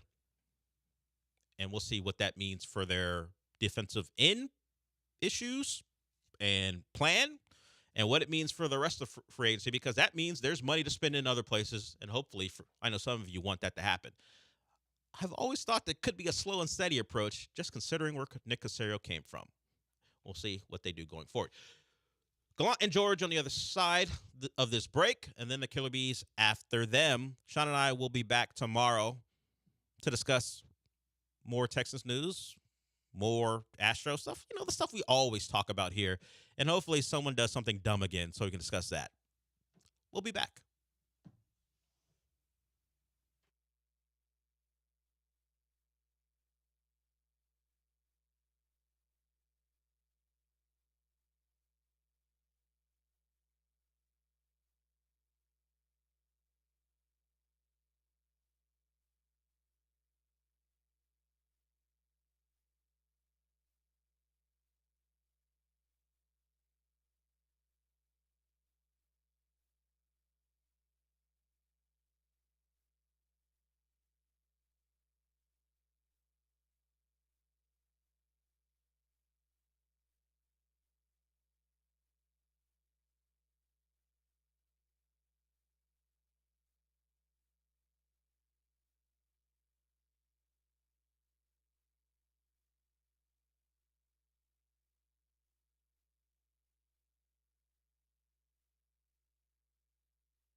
Happy Legal Tampering Day on ESPN 97.5 and 92.5. Joe George, Paul Gallant, Sean Mapes. Boy. We are here until 3, and there's going to be so much news happening today during the show, it feels like. Do you think you're going to be able to keep tabs on all of it? No. There's so much stuff happening. I was going on the internet just before the show. I sound old saying that, just to check what is and what isn't when it comes to free agency. A lot more difficult because you got lots of imposter bastards online who've got the little blue check mark who are saying, yeah, fella McFellapants just signed with the Philadelphia Eagles for $100 million. And I'm like, is that real? And then is it not? And then you have real reporters who tweet out the wrong teams. 2 players being signed. Well, AKA, we thought Tony Pollard in the bullpen area was a Texan for like 5 minutes. We did. Before we realized that was a mistake. But the big news, obviously, so far today, is that Jonathan Grenard is no longer a Houston Texan. He has signed a deal with the Minnesota Vikings for 4 years. It's going to be up $19 million AAV. So it's less than the franchise tag. It's a 4-year deal, which, I mean, that makes sense for the Vikings. And I'll be honest, though. My first reaction when I saw this was, why did the Texans do this? It's less than the franchise tag. $19 million is right where we all thought it was going to be for the most part. I'm surprised the Texans just let him go. You're surprised. I sense disappointment in said surprise. Also disappointed. Now, there's plenty of stuff we're going to get to over the show. Christian Wilkins, Eric Armstead are names that we're going to talk about, but there better be another move because while, Foley, as my guy from the Jags that signed with the Texans now. You still are too intimidated to say his no, first but name? that's what they call him because other people are intimidated. His last name, I mean? Okay. He's just Foley now. They've made some little signings to the defensive line already, which is nice. But losing Grenard, you were 10th in the NFL in sacks in 2023, and you just lost your sack leader. So disappointed for sure. I'm assuming that they didn't think he was worth it. And I don't know that he was worth it. I don't know that he's worth that contract. That, to me, is a deal that looks like the Vikings will be able to get out of after 2 years if things don't keep up the way that they were this past season. I think he's a good player. They will miss him if they do not replace him in free agency or the draft. It'll be hard to do that. But I'm not upset about them saying, yeah, we're not going to spend that. But I am assuming that they are going to make other moves defensively, like you. Yeah. Something better happen because if you take a look at the salary cap situation for the Houston Texans this season, and you take a look at, as far as against the cap, what the Texans are paying this year specifically against the cap for their offense against what they're paying for their defense, it's $122 million for the offense. It's $59 million for the defense. I saw that. That shocked me. And this is why I push back so hard against the people who are saying, you got to get Saquon Barkley. You got to get a wide receiver. No, you need help on the defensive side of things. Is it Eric Armstead, who was proposed by John and Lance this morning? I think that's a great idea, given that he's got familiarity being a defensive tackle in San Francisco with DeMeco Ryans. But you do not have a lot of money invested in your defense. And, okay, you got a quarterback. You don't need to have as much invested in the offensive side of things when you got a guy that's potentially top 5, top 3, whatever you want to call him, in C.J. Stroud. So I wonder what the next step is. I am not acting like this is a big deal that Jonathan Grenard has left, has signed elsewhere. But it is definitely noteworthy, and I don't know who the Texans are going to get to replace him. That's a lot of production, as you pointed out, to replace on the roster. Now, to your point of maybe they didn't think he was worth it. When you look at his games played over the last 4 years, even this year, he missed 2 games because of a grade 1 ankle sprain. That's not great. That's assuming Aaron Wilson's report is correct on what the actual injury was, but he's barely played in 2 of his 4 seasons here. The 2 seasons where he did play most of the year, he didn't play every single game. So that does probably factor into this equation of, can you pay a guy $19 million a year if you've already seen for 4 years that he can't stay healthy, he can't stay on the field, which is a huge problem. I don't think it's the health, though. I think he had 12.5 sacks. We're not going to pay him for 1 year of 12.5 sacks. Yeah. Especially considering Will Anderson on the other side is the apple of everybody's eye, right? All those advanced statistics that Jeremy Branham was making fun of on the Killer Bees after calling the trade for Will Anderson the worst day in the United States since Pearl Harbor or 9/11, one or the other, whatever. I forget which one it was. What I do know is that Grenard has only done this for one season and that Will Anderson was lined up across from him and that by a lot of metrics, which, okay, always I got to take those with a grain of salt, Anderson was towards the top. Is Grenard's production a result of Will Anderson? Obviously, we're going to find that out the next season. I think you could make a strong case that the Texans believe that that was the case. Yeah, and that's where when you look at this team going forward, like they can replace that guy. And you're right. It's 1 year of 12.5 sacks. I don't hate that they let him go. I'm just disappointed. Maybe I'm antsy.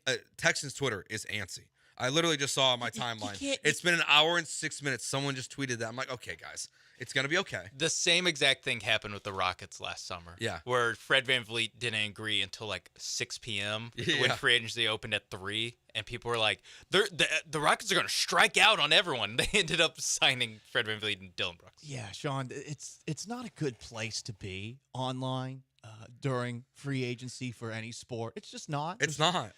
I am strictly on the notifications tab because I set Twitter notifications for all the newsbreakers. Name a newsbreaker. I have a notification for them. Shefty. Boom. Rappaport. Boom. Rossini. Boom. Okay. Aaron Wilson. Aaron Wilson.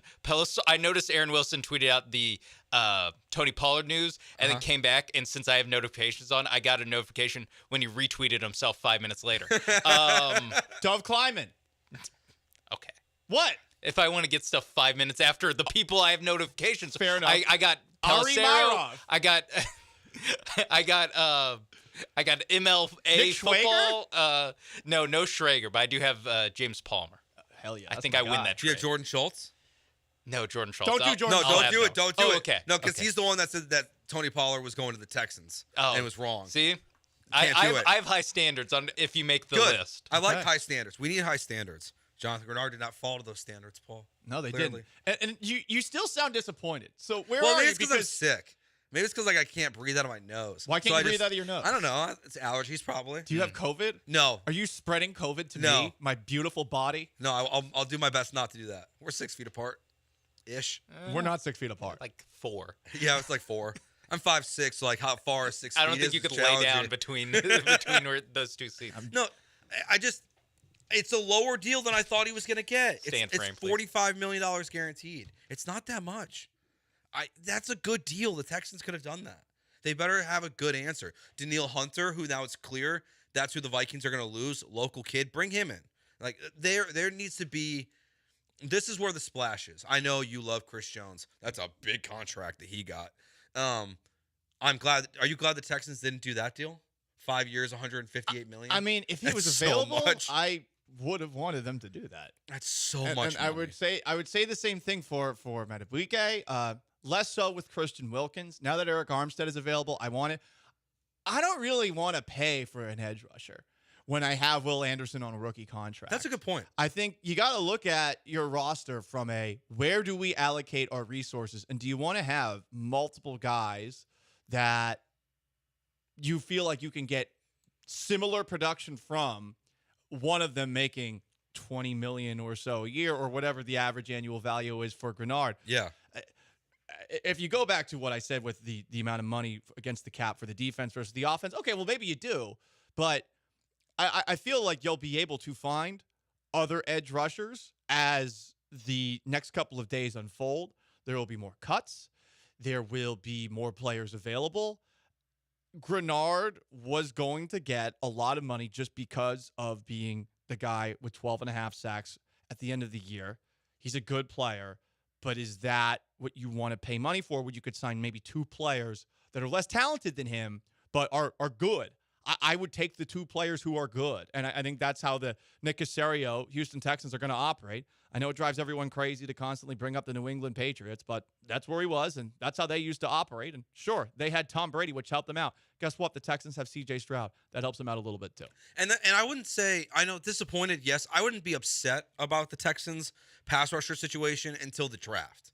If they don't add now, I'm okay with that. There's a lot of talent in this draft that they'll be able to acquire when they're on the board, and bringing a cheap guy, to your point, to two guys on rookie contracts at the most important positions would be a big move and a good move for them. They would have. I'm okay with that as well. I'm assuming if they were to get somebody that was a rookie that's actually going to be an impactful guy, that first round pick would be towards a pass rusher, and I suppose that certainly opens up possibilities in the draft for maybe more than just a corner, which is what a lot of people have been pointing to them going after. Maybe it is a pass rusher on the table as well, but where they are right now is they have Will Anderson as their best edge rusher. You're hoping he's healthy all 17 games. And, yeah, you're going to have to find production elsewhere. I do think it will be possible for them to find production elsewhere, though. A couple other small moves they made over the weekend. Desmond King's back. I like that move. Yep. What was like $1.2 million? It's like $2 million. $2 million? You're talking about a guy who's very good at in run support as a defensive back. So that's a nice move to have. Yeah, bizarre career trajectory with him still. The fact that he got cut by the Texans, then brought back, and then now he's signing a deal with them. I like that move. I like Desmond King. He's a good. He played very well player. when they brought him back, and I think there were some questions like, wait, why the hell did they get rid of him? And he goes to the Steelers, and they didn't even use him. So yeah, he comes back, and he played pretty well down the stretch. That's a good one for sure. We'll keep you guys up to date on all the Texans moves, all the big NFL moves that happen. But one name that Paul brought up, Eric Armstead. He has been cut by the San Francisco 49ers. Christian Wilkins is being heavily rumored that the Texans are still a top target, or he's a top target for the Texans. We'll discuss those guys next here on ESPN 97.5 and 92.5.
It's Gallant and George. On ESPN 97.5 and 92.5. Broadcasting live from the Veritex Community Bank Studios. Here's Paul Gallant and Joe George. Connor Hughes, who writes for SNY in New York, covers the Jets and the Giants, just put this tweet out, Paul. There are increased rumblings that the Eagles are willing to go north of $12 million annually for Saquon Barkley, per sources. That's higher than the Texans, which is believed to be near $11 million. So they're in a bidding war with the Eagles. Yep. Does that make you feel like they're on the right track? A team like the Eagles, Howie Roseman's done a pretty good job building a roster for Philadelphia. That's since a good given point. the reins. Does that make you want to bring him in? Philadelphia willing to move on from DeAndre Swift and go after Barkley, a big-time spend. They've obviously been up against him a lot, given that he played with the New York Giants. I'll be honest, that does make me look at Saquon Barkley slightly more. But I don't want to spend that kind of money on a running back. That's what I'm ultimately going to come back to. We can't forget what basically everyone has agreed upon from a consensus perspective. For those who follow the NFL, you're not supposed to spend on running backs. Well, maybe they forgot today. Because DeAndre Swift got a 3-year, $24 million contract, I saw $8 million. Tony Pollard to the Bears. Tony Pollard got the exact same contract to the Titans. 8 is fine. I can do 8. 12. But if they're getting 8, then Saquon's definitely worth 12. That's another player you can't sign, though. Is Saquon Barkley worth 2 players? I've seen also that Devin Singletary returning to the Texans is not a lock. But the other 2 names I saw per Aaron Wilson that the Texans were linked to were those 2 guys that you just listed. Yeah. Were Tony Pollard and DeAndre Swift. Right. So, okay, they're off the board now.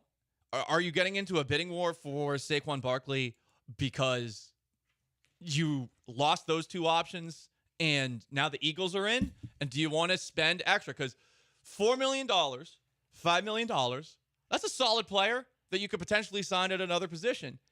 And that's $4 to $5 million that you will not have to work with this year. I saw some people pushing back on some of the posts that I've been posting on my social media of late, saying like, well, it's not your money. Well, it's not about whether or not it's my money. It's about, hey, effective cap management, and spending a lot of money on a running back doesn't typically end well, even if it is a short-term kind of deal. That's such a dumb argument. It's not baseball. In baseball, you can make the argument it's not your money. It's Jim Crane's money. There's no salary cap here. We are very much allowed to be very critical of a team that mismanages their salary cap. If they're in a bidding war, they're currently at 11 and the Eagles are at 12. That to me screams $14 million for Saquon Barkley. Hard pass. Yeah, I'm not doing that. Hard pass. Is Nick Cassera doing that? That's what my concern is. Like, why would you be so enamored with a running back like that, who, when you really put his stats out there, he's good, but he's not this once-in-a-generation running back that we once thought he was. I think he's probably the most talented guy out there, and that he was dealing with difficult circumstances last year. Daniel Jones gets injured. The Giants' offensive line was pretty bad. It was a messy season for New York. The year before that, the Giants' offense worked a lot better, and Barkley looked pretty damn good that season. So I get why people like him, and I know that part of it has to do with just this fantasy football culture, but I'm sorry, you got to be smart with how you manage your salary cap, even if you have a ton of cap space with all these free agents that are still unsigned that are potentially leaving your roster. Jonathan Grenard, the most recent, he is now a Minnesota Viking. There are guys that you got to bring back. This is going to prevent you from bringing some guys back and also prevent you from signing other players. So to the person who said, relax, Massachusetts boy, it's not your money, I would just say, well, I mean, it got you good there, Paul. It annoyed me that he's talking to me like I don't know better than him. Yeah? Well, I do. I grew up watching the Patriots. I'm sorry, I've watched the team actually effectively manage the cap for 2 decades. And it's funny. It's like, it's not your money. I know it's not my money. I'm just telling them that they need to manage the cap smart in a correct manner. And I don't know, relax. Like that actually pisses me off. Yeah, relax. And now I'm not relaxed. Relax is a tough one. Because you told me to relax. Just relax, Paul. Relax, Massachusetts boy. Just like Aaron Rodgers said, relax. RELAX, relax. I know. I'm glad he spelled it for us when he did it. How about I do the segment with like absolutely no energy? No, you know? no. How about that? No, I just go just full deadpan. No, you're the just energy sound like of the an show. Absolute. Well, that's but listen, he wants me to relax. No, I don't want you to relax. Just energy, but relax. But he wants me. He called me Massachusetts boy, and he wants me to relax. There's a new signing that just happened in the division.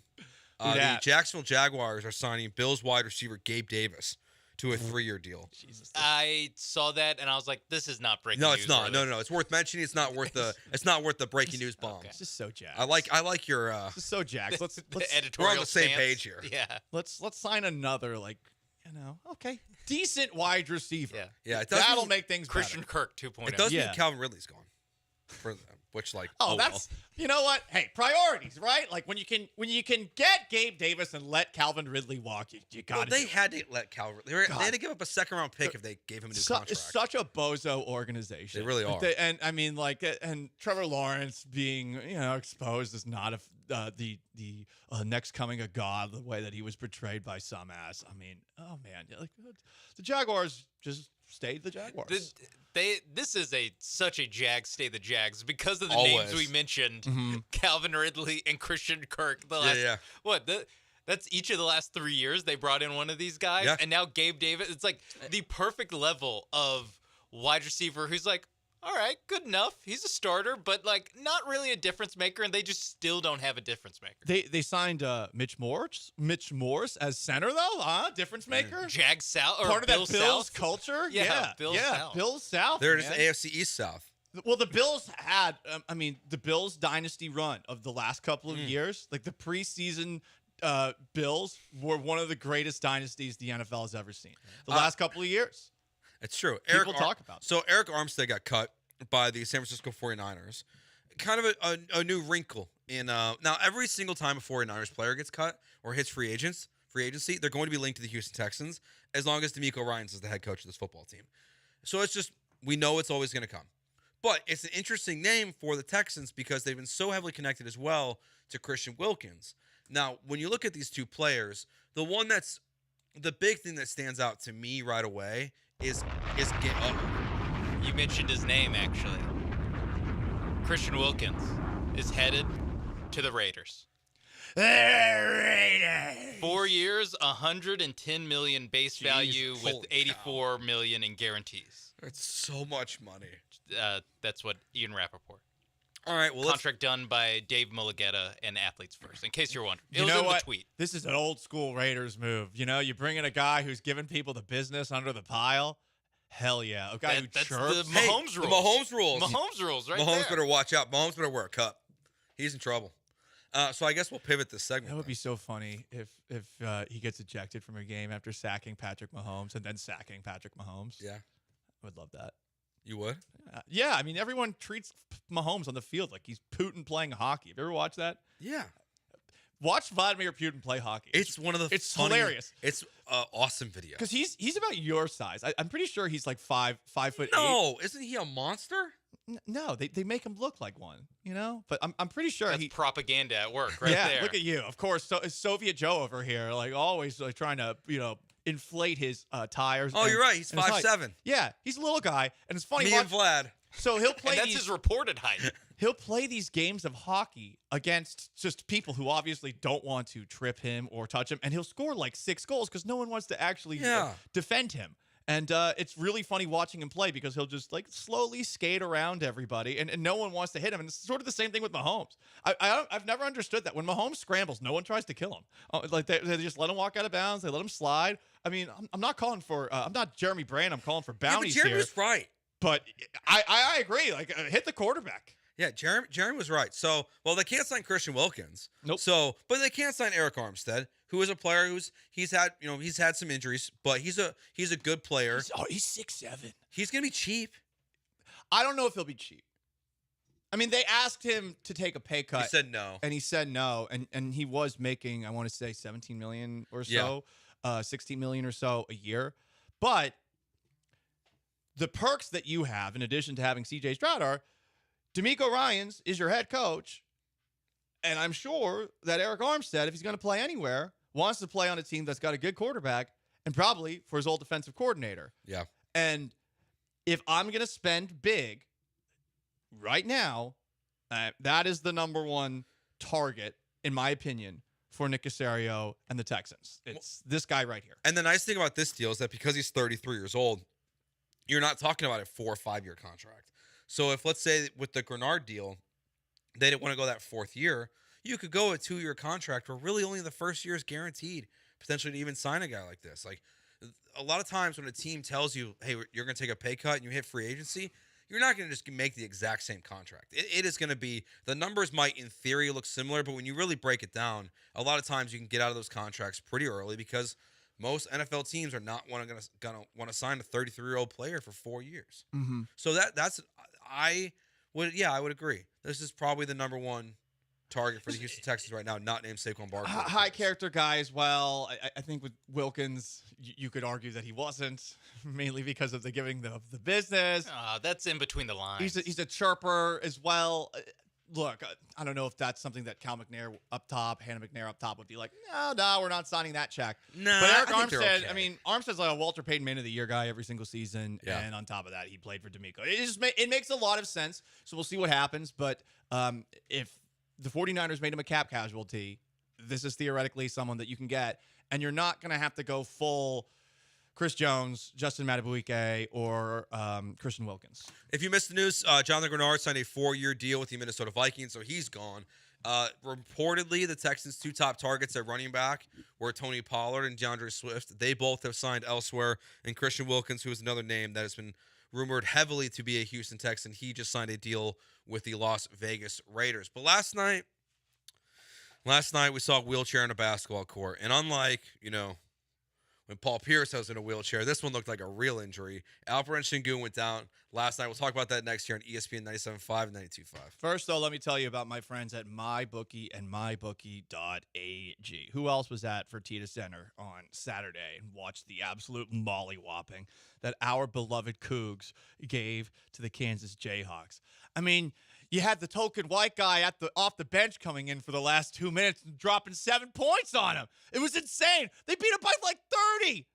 What an environment it was. And look, I mean, right now, let's ride with the Cougs. Let's go to mybookie.ag. Let's take a look at the March Madness odds. What are the odds for the Cougs to win? Okay, maybe not what you want, but I mean, don't you want to put a little something extra on the Cougs when they finally get their first national championship this season? It's happening. And you can bet on that and all sorts of other March Madness fun at mybookie.ag. Promo code BET975. You can bet as well in their live casino with in-the-flesh dealers for poker, for blackjack, and any kind of game that you want. Mybookie.ag. Promo code BET975 for some awesome deposit bonuses when you first sign up at anything, anytime, anywhere, only with mybookie.ag, promo code BET975.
You are back with Gallant and George on ESPN 97.5 and 92.5. from the Veritex Community Bank Studios. Here's Paul and Joe. So last night, the Houston Rockets were in action, and they won. They beat the Sacramento Kings 112-104. They kind of killed that narrative that happened early on in the season that they could beat, that they wouldn't beat the Kings with De'Aaron Fox, because that's, I think, the third time they've beat them this year. But obviously, the big news last night is that at the end of the game, Alperen Şengün has this ugly, weird fall. Reportedly, one of the mics by the baseline, I saw Jackson tweet this, said that Jackson Gatlin from Locked On Rockets said that one of the mics picked it up that he said, my ankle is bleeped. So that's not good. And then he gets carted off in the wheelchair or taken off in the wheelchair. Looks very upset, obviously in a lot of pain. It's just with 18 games left to go, it's a huge bummer. Yeah, it's a massive bummer. I mean, it's one of the main reasons to watch the Rockets because they're not making the playoffs this season. And yeah, some people are going to watch for the young players. You hope that they make progress, but this is the best player on the team. Not close. And yeah, this blows. I mean, now the rest of the way, you have a vacuum as far as who you want to, I guess, make the center of your offense. Is this an opportunity for Jalen Green to prove that he deserves another year here? Is this an opportunity for Jabari Smith to step up even further? I don't know the answers to those two questions. I just know that, I mean, obvious take. This blows. And hopefully it's not something that's super serious.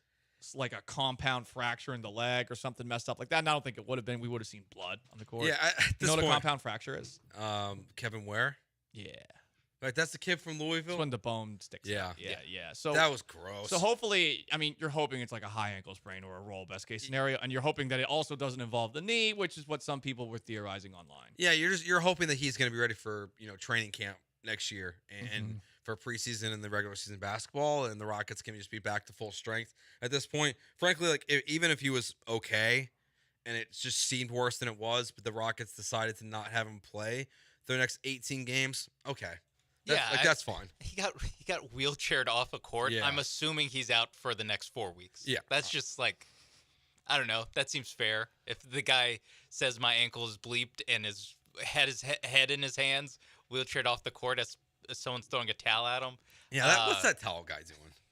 What is that towel guy doing? Poor situational awareness. Yeah, but hand it to him. Yeah, but I like you said, like I'm just hoping it's not anything that's like 8-month recovery, like ACL, horrible broken leg. It's like something where he can get healthy during the summer. Yeah, we'll just wait and see at this point for Alperen Şengün. To your question though of what can they accomplish in the next 18 games, or what do you hope to see in the next 18 games with Alperen Şengün out? It would be Jabari Smith stepping up in a big way. Jock Lawndale all of a sudden has played like valuable minutes for this team out of nowhere after being basically unplayable the entire year. But Jalen Green, between him and Jabari, you just need them to take the next step. Like you need those two guys to maybe not take the next step is the wrong way to put it, but you need those two guys to play well just to have a better feeling as you hit into the offseason. I agree. It sucks from this perspective, though. I mean, if you want to build this offense around anybody, you want to build it around Şengün, and this takes away valuable reps to potentially do that. And now you almost wonder, okay, well, if he's out the rest of the season, and you've got, like a quarter of the year to go, essentially, 19, 20 games or so, now all of a sudden you're going to go, I guess, in reverse when it comes to the kind of system that these guys have become used to playing. Now all of a sudden you don't have this Jokic-esque player in the middle that you want the ball to go through more often than not. It's not to say that they always do that. It does seem like they kind of vary it up.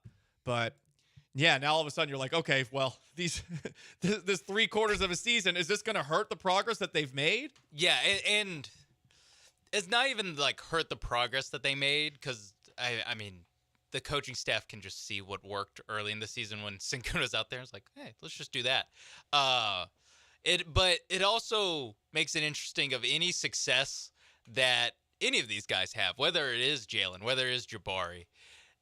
Any success they have, you kind of have to view it as like, okay, but can it work in the context of having Alperen Sengun on the court? Like the situation that they're going to be in to finish the season is just a different context than what you would think the best version of the Rockets would be with Sengun. And the worst part about it, too, is this is also when most teams in the NBA, as they're fighting for playoff position, start to play real basketball again and not just, pick up basketball and trying to go through the motions and get through the regular season. This is when you probably would learn the most about your team is this final stretch of games. Look, they're 5 games back of the play-in tournament. It was very minimal chance that they were even going to qualify for that, but you can kiss all that goodbye if you had any hopes left, and you're just not going to see the best team out there going forward. And to Sean's point, it is challenging to figure out, does any of this matter the next 18 games if Alpe's gone the whole time? Yeah, I will say you make a good point about it kind of depends who you play at the end of the season for the competitive level. 3 of their next 4 games are against the Spurs and Wizards, so not exactly jockeying for playoff position. Yeah, who's gonna bully Wemby now? They Jock play, Landale, baby. Yeah, Jock Landale. Get ready to learn Aussie, Wemby.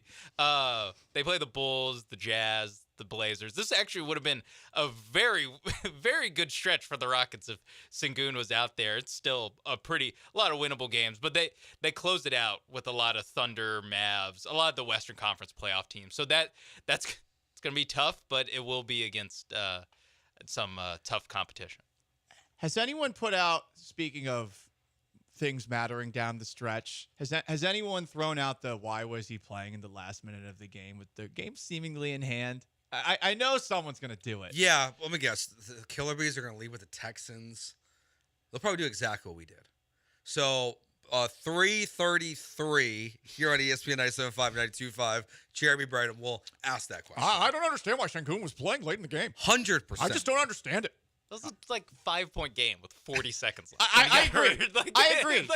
What are we talking I about? agree. But somebody will do it. I'm surprised by the strength of Rockets Twitter. Shout out. We wagged the finger a lot at them. Let's tip the cap. I didn't see anyone. No one did that. I didn't see Paolo. I didn't see Brado. I didn't see. They were just so sad. Yeah, it was just. Well, yeah, you have mode. to be. But normally. But where's the anger as in the stages of bargaining? Normally, I just never. I didn't see it last night that it get to that point. But like you said, what would it be like? 18 hours is the perfect Branham timeline for the Zag. Just get that meaty, piping hot take for the 3 o'clock hour. Let me look at his Twitter. See if he hasn't already. Do you have tweeted Jeremy it. Branham notifications? Oh, he tweets too much. To that point, I will say he's good at Twitter though. He's so good at it. To that point, if somebody does throw that out there, and I know it's going to happen, and I'm sure Jeremy's thinking about it, it does drive me crazy, this idea of, why is somebody playing at the end of the game? Oh, because it's their job to play an effing game. The only time I disagree is, I was with Joel and Jeremy, obviously, when the Jets game happened, and things had already gone so bad in that game, and Tunsil got dinged up at the end, Will Anderson got dinged up at the end. They got smoked in that game. There are certain players, if you're a playoff team, that just take them out. Yeah, but tell the player to leave the game. Maybe if it's just the Jets. Maybe it's any real competitor is going to tell you to go F yourself if you do that. And I like that Stroud stayed in that game. I hate this. It's something that's happened over the last 10 years with, I would say, coinciding with this load management stuff that Kawhi Leonard really revolutionized, for lack of a better term. And now all of a sudden you have people constantly bitching and moaning about players playing at the end of the game because there's a freak chance that they might get hurt. Guess what? They like playing, they're competitors, and they want to stay in there for an entire game. They also don't want to get Wally pipped, but more importantly, they want to stay in there because guess what? They're paid to play a game. The reason why I'm with that group of people about because you're soft. No, it's because they sit out for games for no reason. Like an NBA player, I'm all good. If last night's game happened again, do-over, Rockets are up by 20 with 2 minutes left. Alperen Sengun should not be in the basketball game in that moment because they were just going to rest him the next day anyways. I mean, you already rest that's the guys. Situation. That's not No, what I happened. know. But Paul's saying just in general, you don't like resting guys. Well, I don't think it's an in general thing. I think it's a situation by situation I agree thing with you where, yeah, if you're up 10 with a minute left, like that is on the line of, do you want to pull your starters for that? You're right. Because you know it's a 99.9% win probability, but it's also a situation where, well, they make a 3 and now you're back in it. You miss some free throws. Like, this can really spiral out of hand. And so, Yes. it's like, when it's a 20-point game, yeah, pull your starters. Last night's. It was like a 6-point game. Yeah, what should be the team? Should you follow the lead of the team that's losing? You wait for the team that's losing to pull their starters, To concede, and then you pull your starters, or do you? Is it too disrespectful to pull your starters first?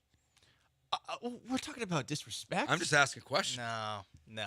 Who cares about that side? Maybe of it, if we're I'm just talking asking a about question. like Georgia versus Tennessee Tech or something, maybe you pull your starters first. But yeah, in general, just don't do it. Leave them in and run them up. Oh, always run it up. I mean, Well, I know. no, you don't want to be Florida State having their quarterback tear every ligament in his knee against Northern Alabama. No, but like run it up against with the backups. I Yeah. hate the idea that in college football specifically that you have these third and fourth string starters who are playing in their first sometimes college football games, and that they're not supposed to run the offense that they normally run. Yeah. Just let them play. If you can't stop the backups, that's a you problem. I will say to that point, though, if you go back to earlier this year for Alabama when they were playing South Florida and they had pulled Milroe as quarterback, like they almost lost that game by putting the backups in. But that wasn't putting the backups in. He got benched. True. They didn't think he was any good. True. But at the same time, though, like sometimes going to the backup could lead to, I don't know, disastrous things, even if it is against a scrub university. They beat Florida State, won that game 49-4. Yeah, I know, but hey, look, maybe it wouldn't have gone that way. He tore his ACL like 4 plays into the game. You know what? You're right, but I just hate that now. There's a constant mindset of, well, things might happen. Guys might get hurt. And yeah, they might. They might. No, it Bleeds happens. Freak incident. It just, that is the risk of never pulling your guys, is freak accidents. You're more likely that freak accidents can happen. Run up the score. Always run up the Tear score, your but ACL. sometimes take your guys out if you're up by like a lot of points. I'm okay with that Leave too. them in. They're paid money. Do your job. Yeah, I mean, Get to check out early. I'm a 9 to 5 working man. You know. Oh yeah. You're 12 to 3 working. I bring a lunch. Shut up. I bring a lunch pail to work. It's a bag. It's a lunch pail. It's an insulated bag. You know, when I take my hard hat off at the end of the day and pour myself a glass of Pendleton whiskey, because I'm a working man. You know, I work a 40-hour week for a living. Just moving on down the line. 40. What? Sean's really questioning your work ethic. I Counting hate this. watching Rockets games? Yeah, I spent. So that's 2.5. I did watch Monarch last night instead of the Rockets game, so whatever. All right. Last Good show.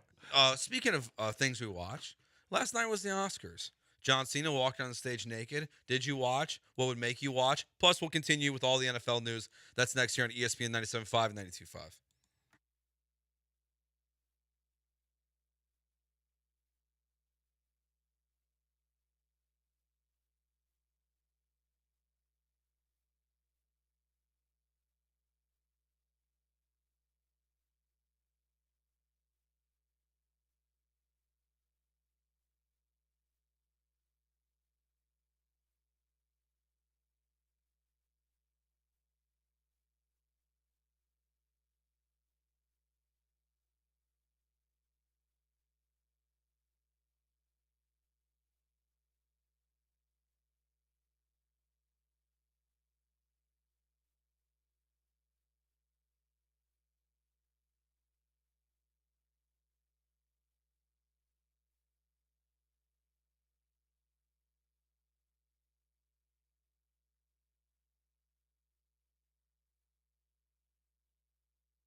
Broadcasting live from the Veritex Community Bank Studios, it's Gallant and George. On ESPN 97.5 and 92.5.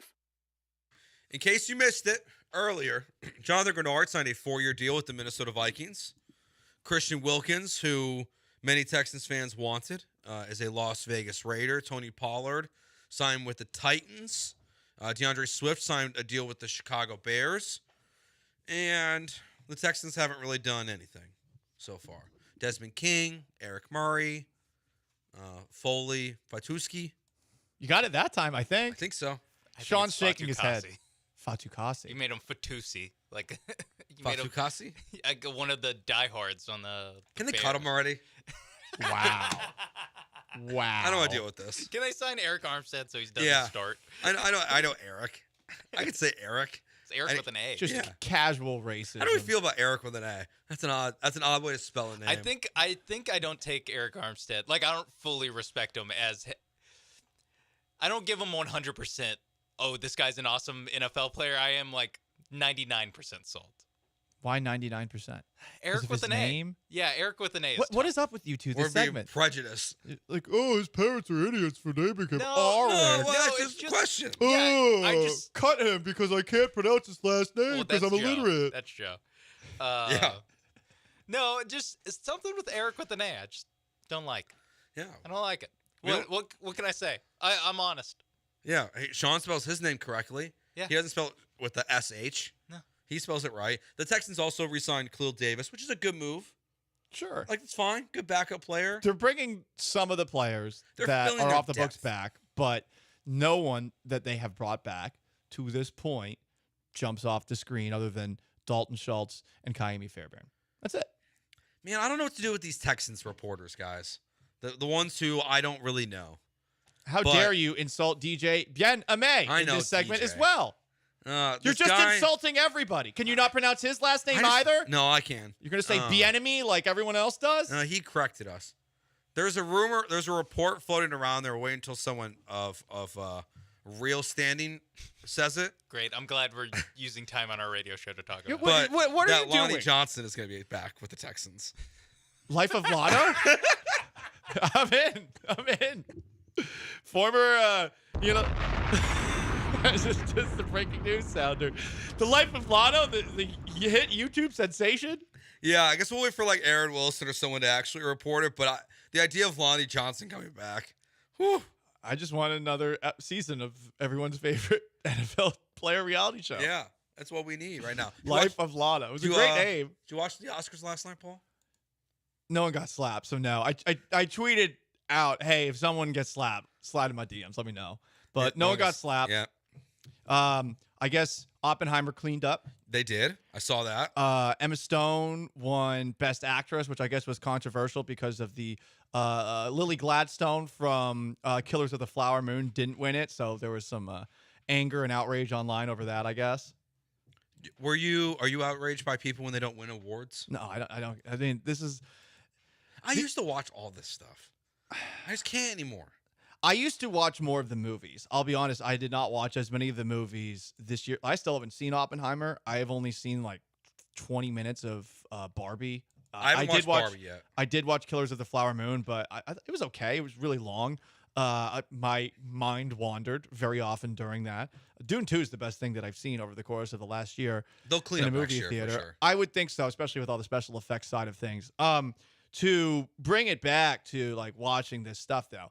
No, I can't watch these people. Like, oh wow, let's watch a bunch of people take themselves to Happy Town in the self-important Olympics with people taking themselves way too seriously. The poor person who's supposed to MC the event basically isn't allowed to say any joke that's like slightly controversial. Yeah. And all of these people are just absolute fake, fraud, non-true Americans. They're not men of the people. And I know I can be a bougie little elitist myself from time to time, but these people are not people I should be watching for 4.5 hours with commercial breaks longer than a college football game to see them all smell their own farts. Like, that's what it is. Yeah, what would make you watch? Just people getting slapped? I will say, like, John Cena being naked, like that, if other people were naked, maybe I'd think about it. Which people? Uh-oh. We mentioned it before. It is now Aaron Wilson official. Let's go. The Texans are signing former second-round defensive back Lonnie Johnson Jr. Welcome back, Hell Lonnie. yeah. Welcome Life back. of Lotto. I like framing it as former second-round pick. Yeah. Not guy Who that got drafted traded for a 7th-round pick 2 years ago. Who drafted him? Would that have been Bill O'Brien? Jack Easterby? I guess so. It probably would have been Bill O'Brien or Jack Easterby because Easterby saw that YouTube show and he was like, damn. Gotta bring him in. This guy knows how to make content, just like my stand-up comic act when I'm, preaching to the people. What about those people from Boston? It's wicked hot to park here. surfers talk like this. What was like your lead? Like, what did you start with when you did stand-up? What did I do? Yeah. The entire premise was 5 minutes of me explaining that everyone thinks I'm gay. I thought it was funny, but honestly, I feel like it's more for people who know who I am than it is for a bunch of strangers that were there to see Donnell Rawlings. But I also might have just completely sucked, and I might be terrible at it too. I mean, everything's possible. But Lonnie Johnson is a Houston Texan. We know that. You know, more depth pieces. No splashy moves. I've been. I think you're abusing this, Sean. I just have an itchy trigger finger. They haven't done anything. This is the only thing they've done. Like the whole morning. Wait, are you about to announce something else? No, that was. I just played it I thought you were again? about to announce something else. Sean. No, it's just Lonnie Johnson. No, we I talk think about teases. He deserves multiple. Although he has gotten He definitely does not. He's gotten like 4 of the bomb drops, and I have Life of Lotto TV pulled up on YouTube right now. There's 4 episodes of Life of Lotto. He did tweet about the sign already. I seen what Akins did his second time around. I seen what Des King did his second time around. God gave me a second chance. I'm gonna take the humble route with it this time around.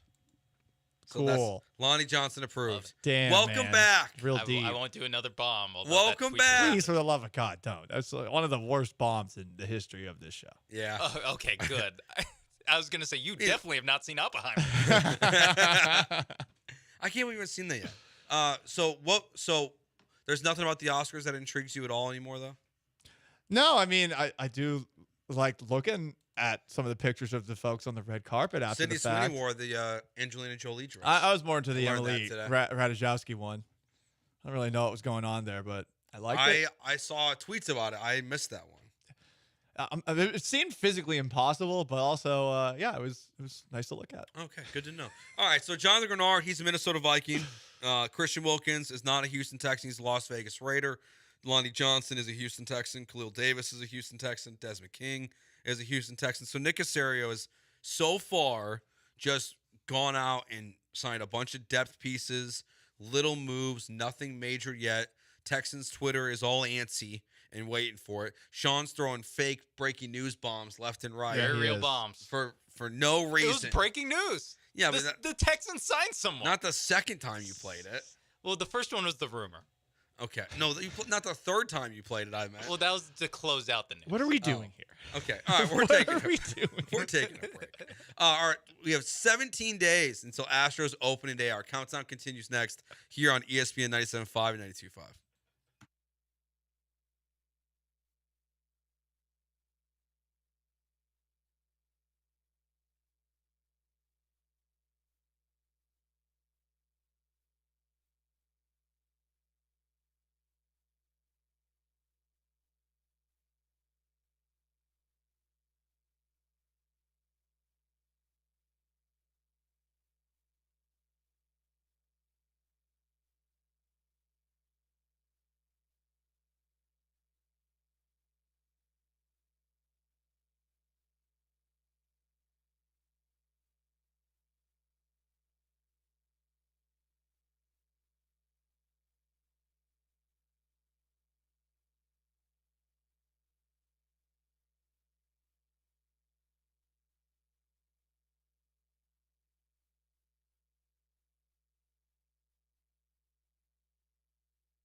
Before we get to our Astros opening day countdown question, Sean, we broke the news that Lonnie Johnson is going to be a Houston Texan once again.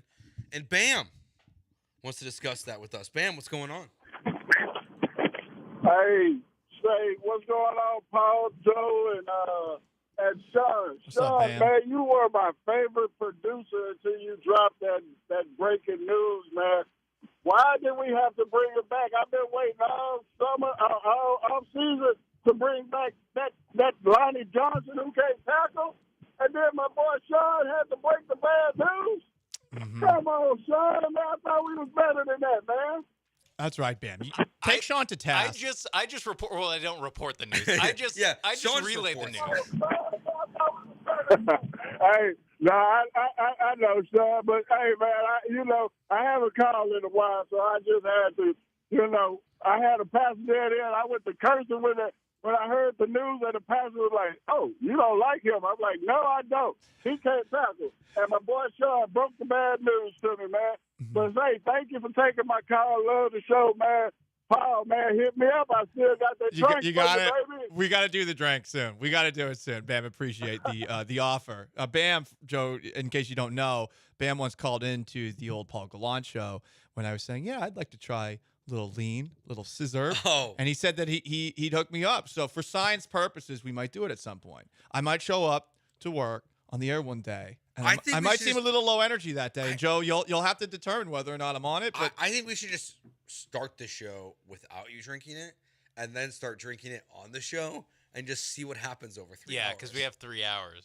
So, yeah. Where does Paul start? Where does Paul end? Yeah, and it'd be a good, science progression. experiment. Yeah. I actually am intrigued.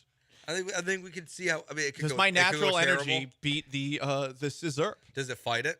I think it would. With kind of Lonnie Johnson, 7169 asked, would Clowney at the right price be worth looking at? 409 Josh. Yes.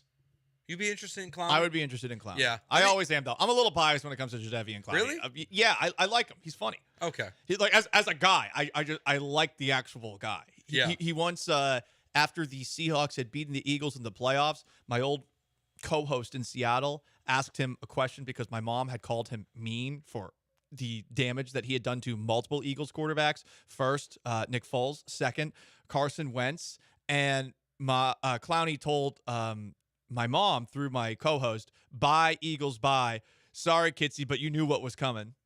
And I thought it was very funny. Yeah, that's very good. I like Clowney. I hope he comes back again. That'd be great. Clowney and then drafting a pass rusher at 23 would be a good use of resources. He's a damn good run stopper and someone that you can put on the interior, and he had a very good season last year with the Ravens. All right, let's do our Astros opening day countdown.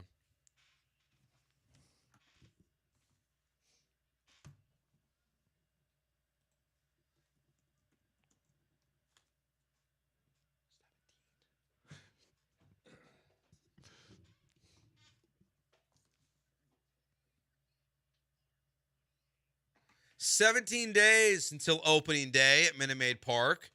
We know that Justin Verlander will not be on the mound. And now, Paul, it seems that Garrett Cole may not be on the mound for the New York Yankees. He is set to get an MRI in his elbow, which is always sounds bad when you're talking about baseball. MRI and elbows are bad words. So that would be a bummer, I guess. Yeah, no, I mean, listen, I know a lot of people out there, you're supposed to say, "Oh, no, he's hurt." You hate that for him and his family. Yeah, I don't. No, F the Yankees. They'll be fine. Bad things happening to dying. New York sports teams make me happy in my heart because it means that there's some just absolute scumbag Yankee fan who bought one of those cheap ass Majestic or Nike jerseys. Yeah. And he's got his white T-shirt on, he's got his fake gold chain, yeah. He's got his Timberlands, and he's just straight Bronx trash. And that guy probably just punched a hole in his TV after saying some emotionally abusive things to his significant other who is debating leaving him again. Is this how you view all New York fans? This is how I view all New Yorkers, yeah. Oh, okay. I went to college with them, so I would know. Where's Syracuse at? It's upstate. It's in central New York. Is it closer to Buffalo? It's it's closer to Buffalo. It's about, I think it's an hour and a half from Buffalo, and it's about 2.5 to 3 hours from New York City. Okay. All right. So our Astros opening day countdown, 17 days until opening day. Chandler Rome recently did a mailbag, questionnaire on The Athletic, and then Brian McTaggart put out this story over the weekend, both in different ways talking about JP France. Chandler was asked about, Ronald Blanco, if he's the current number 5. And at the time when Chandler put this out, JP had not started really. He had just faced hitters for the first time last Wednesday. But then, McTaggart follows it up with a story on Friday that JP France is armed with a new pitch. And ready to find himself in the rotation. Okay. So, do you believe in JP France as a low-end starter for this team, as a bridge until McCullers and Garcia can get back? He did it last year. I think you want to see if he's actually capable of doing better than he did in the playoffs and long relief. I look at him as someone that really should be used minimally this coming season. It's really break in case of injury. But, hey, he's got a new pitch. And what's the new pitch called? Oh, that's a good question. You got to call it something cool. Well, even if it is just like a regular fastball, like curveball, changeup, or something like that. I do think this is one of those things that the gyro ball gets baseball fans all excited. Yeah. It's X pitcher has new pitch. Yeah. X pitcher is working on new thing, Mhm. new arm slot. Oh yeah. They're feeling it in those moments. But yeah, this is the Astros' biggest weakness going into the season at this point. Is that fair to say? The back end of the rotation with where they're at right now? Yeah, it has to be, but mainly because the top end of the rotation is more, you're wondering if it's going to be what it was before with Fromber, with Christian Javier, especially in a post Martin Maldonado world. Yeah, it's definitely towards the top of the concern level. I did think that Dana Brown, he once again openly talked about potentially acquiring a middle relief pitcher right now. And that they are looking and talking to teams about trades in this moment. That seems like a red flag, of at least an indicator of how they feel about, it's not good. At. You don't have Graveman and Rafael Montero. Who the hell trusts him? who trusts Rafael Montero? Not Paul Gallant. But I would say Rafael Montero's bankers, they trust him, right? 3-year, $30 million deal. Like, oh yeah, this guy's bringing in the money. He's got all the money for us. We got some investment opportunities for you, Rafael. This signing surprises me, Paul. Uh-oh. What happened? Do we need another bomb to announce the signing of some it doesn't have to really do with nobody? The Texans. Okay. It's not a nobody. I saw it, and you know what? I got bullied from using the bomb. No, hit it. So we had to wait. No, we had hit to it. wait. We had to wait. Hit it. Play it. It's bomb abuse. Josh Jacobs has signed a new deal, and he is going to be a Green Bay Packer. Oh. So also not going to be a Houston Texan. Yeah. This running back market is evaporating very quickly. So it's just Saquon Barkley and Derrick Henry are the top names right now. Yep. And we were talking about it. We were talking about this in a commercial break that it's been rather quiet when it comes to Derrick Henry. Mm-hmm. We have really seen nothing, which means that theoretically he could be had at a discount. I guess, yeah, it could be a discount, and then there'll be other guys like Aaron Jones that now I assume would factor into the equation. That the Packers are just like, Mr. Quads. Like, he's gone. Oh wait, that's AJ Dillon. My bad. I always confuse Aaron Jones you're and right. AJ Dillon. So, which is there? Ian Rappaport just said that Green Bay and Aaron Jones are working on a new deal. So they're apparently just gonna run the ball because Jordan Love stinks. But I'm surprised. Sounds like by wishful this. thinking by a Bears fan. He did play pretty well down the stretch. Nah.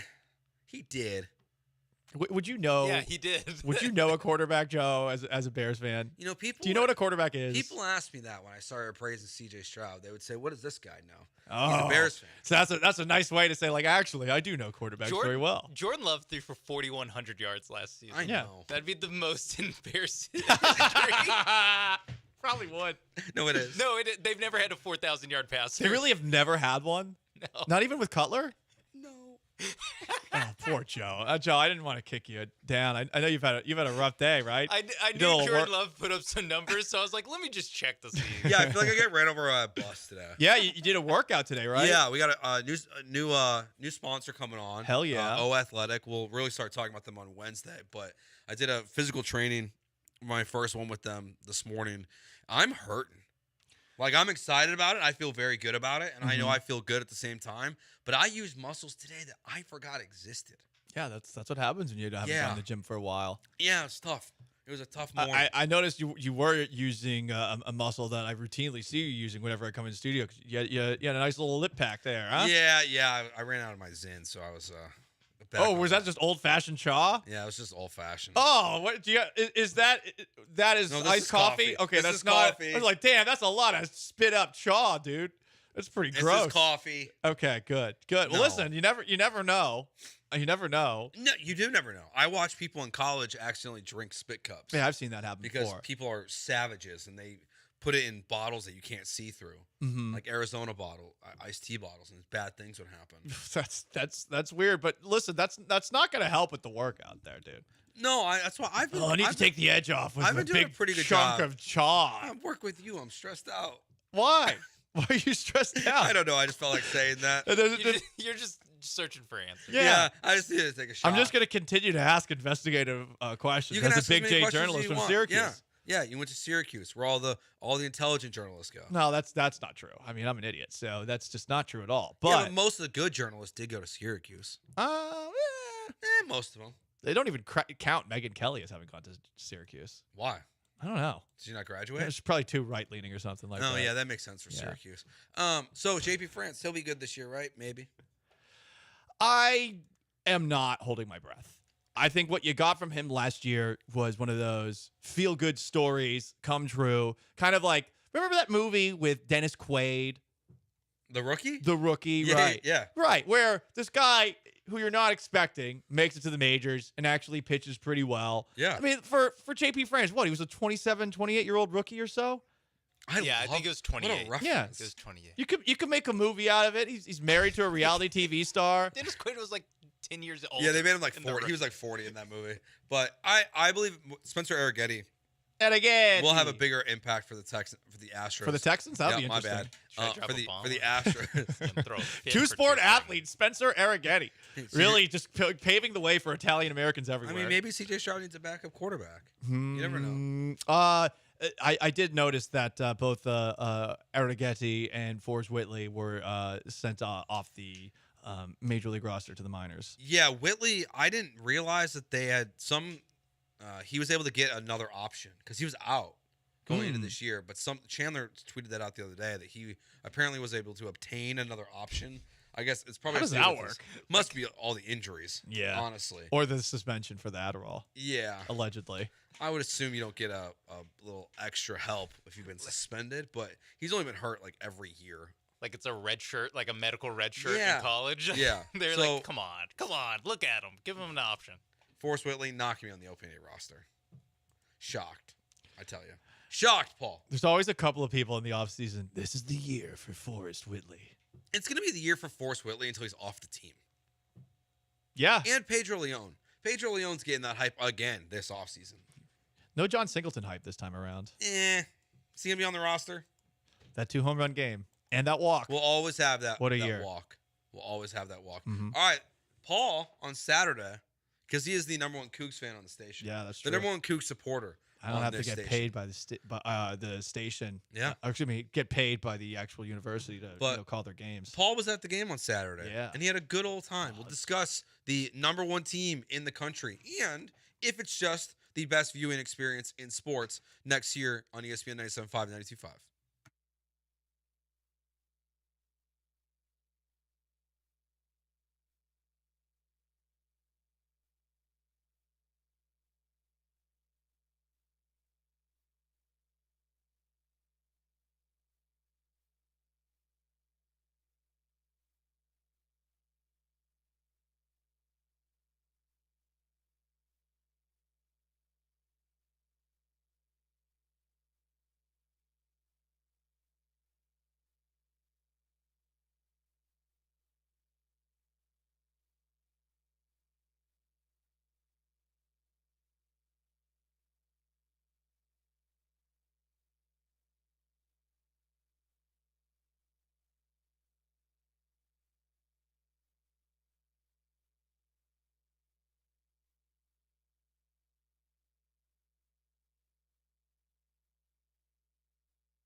This is Gallant and George. On ESPN 97.5 and 92.5. Now back to Paul and Joe inside the Veritex Community Bank Studios. Lance McCullers was on Foul Territory, the new it's like a pretty well-known MLB podcast. Ken Rosenthal's on there all the time. I think AJ Przinsky, that's scumbag. Scumbag? Could you elaborate on that? I just really don't like him. And it's based in? It goes back to there was a fight in like 2000, the mid-2000s between him and Michael Barrett. It was it was just nonsense. It was a typical Michael Barrett's coming home, he hits Przinsky, or maybe it was even the other way around, and Przinsky threw a temper tantrum. So Michael Barrett punched him in the face, and it was awesome. Oh. It was a real punch. Doesn't sound like Przinsky did anything wrong. He's just annoying. I don't know. But he got assaulted, and you hate him for getting assaulted. Yeah, we've all got those people we just hate. He's one of them. And Cubs fans, I thought they were a lovable bunch. Did they All right. deserve that World Series? No. Probably not. Lance McCullers was on Foul Territory. He said his flexor tendon surgery has a 13 to 15-month recovery. He had the surgery last June 13th. So McCullers said his goal is to aim for that 13-month timeline. Late June, quote, late June. Jaloon? I mean, that is what he's saying. Late June, You might as early well say July. Jaloon. Late June, early July would be a big dub for me. Jaloon's my favorite time of year. All the pool That is parties. a good time. That is a good time. Jaloon is peak summer. Yeah, I love Jaloon, Houston weather, like 97. That's when it's extra hot. A little humid. Maybe 100.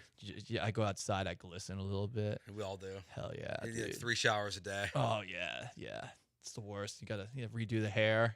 When it looks this good, it's I hard. don't understand. Yeah. So okay, he's going to be the Astros trade deadline acquisition. Is that what Dana Brown's going to be like? Yeah, we got Lance McCullers at the trade deadline. I mean, that sounds like rehab and not pitching till August. Mm-hmm. Yeah, being on the Astros in August is what it sounds like. And that's he's saying the 13. Obviously, he's saying that he's aiming for the 13-month version of it. Yeah. So of course he's going for that. Never mind. It might be the 15-month version or the 15-month timeline. Yeah, that's not good. Is Lance McCullers going to pitch But for it's the not Astros this surprising. I mean, you just go into the year assuming he's not going to, that he's going to say some fun things, and he will be a great chirper from the dugout. Maybe he gets in a Donnybrook like he did this past season, and you just take it from there. So he's a team ambassador. Yeah, him and Reggie Jackson had the same role. At this point, yes. He doesn't actually pitch for the team, but he did throw all those curveballs in a row. Yeah, he did. We'll always have that. And you know what? Craig Biggio had a lot of hits too. Oh, stop! I hate how much slander McCullers gets. I truly do. I get it. Like that's not his fault that he's playing under that contract. They gave him that contract. It was a dumb contract to give out. One of Jeremy's many bad takes is that he thinks, it was a good contract at the time. No, it wasn't. It's been a horrible contract, an absolute disaster of one, and it sucks. But that's not his fault. It's not his fault he keeps getting hurt. Yeah. God forbid a guy actually stand up for the team on a regular basis to the same degree that Carlos Correa does when he was here and he's not here anymore. It's just. I'm just saying the effect on the field that he has is not much. The last doesn't matter. Very little. Doesn't matter. 2017 World Series champions. No, you're right. He has that. But we're talking about 2024 now. Yeah, so it's 7 years, Paul. So you're living in the past. Well, Patriots fan has to. Good point, Sean. So you went to the Cougs game on Saturday. How was it? It was a fantastic time. It looked like a good time. That is the best sports watching place in Houston. I think so. I think you're right about this. Have you been there yet? I have once. Okay, yeah. I've been there. That was my third time there. I went for a Cougars Cincinnati game in early 2019. I went to the Alabama game last year, and I went to this game. But this game in particular, because they absolutely curb stomped Kansas. I mean, that was absolute murder out there. They clearly were still thinking about the first matchup between both of these teams earlier in the year. And I mean, if that is how, one, they're going to enter the tournament as the de facto Big 12 champions, and on top of that, like hammering Kansas like that, it was never a game. Yeah. I remember at the beginning, I was sitting next to Brian Lalima from the Astros flagship, and we were trying our hardest to be professional sitting in the press area, but we were like giving each other low-key high fives. And at the very end, when that dude off the bench, I forget his name, comes in for like the last 5 minutes or so, and he scores 7 points. He's breaking random Kansas dudes' ankles. His last shot was an air ball, but had he hit that shot, I honestly, like, we were basically like chest bumping each other while watching this game because of that one moment. They killed Kansas, and I know that with some of the depth issues that they're going to have because of the injury this year to Tugler, that okay, maybe they're going to go down earlier than you would like them to, like talking maybe second round or something like that, some sort of flukish loss. But if they play the way that they played against Kansas, who can't they beat? No, this could be the year for the Cougs. No, it's the tournament, so like crazy stuff happens, but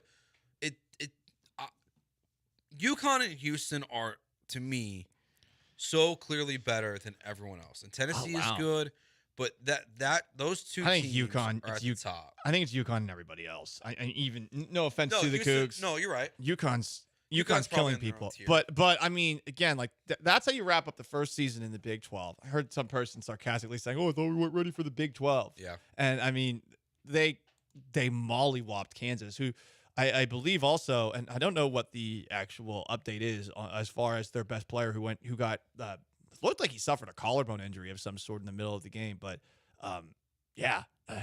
That's about as impressive as you can get to close out the year. But to your point, it is the best venue. Oh my God, it's so cool. I love how I like how small. You don't need college basketball venues all to be these mass. You have to know who you are first of all. It's a nice in terms of just like being modern and having all sorts of options, lots of bathrooms, lots of places to get concessions, good concessions, alcohol readily available. It's very good. But then the in-stadium just charm of college basketball. I don't know how many people know what the Womp Womp is. Joe, do you know what the Womp Womp is? I do now. Okay. So it's just an absolute banger of a jam, and I guess I'm going to reenact it in a way, but Watch your language, Paul. You hear ba-da, ba-da, ba-da, ba-da, and people are spelling out Cougars, and then they say it's the mother effing Cougars, and it's about 30 seconds. They play it a couple of times during the game. I suppose this is UH's version of LSU's neck. Yeah. That tiger bleep. Yeah. It's a little more PG than that. They don't encourage the the fans to not do it. But that moment rules. They played Tops Drop just in the middle of the game. The Cougs are up by like 25 at this moment in time. They tell everybody to put their flashlights on. That seems to be a regular occurrence at every single Houston sporting event. You're going to hear Want to Be a Baller and Tops Drop at some point. And they did both of those things. And even cooler, did not see this happening. Jim Nantz, it was Jim Nantz Day, basically. So at halftime, they honored Jim Nantz, who, of course, is a beloved Coug. And they completely surprised him. They gave him a banner.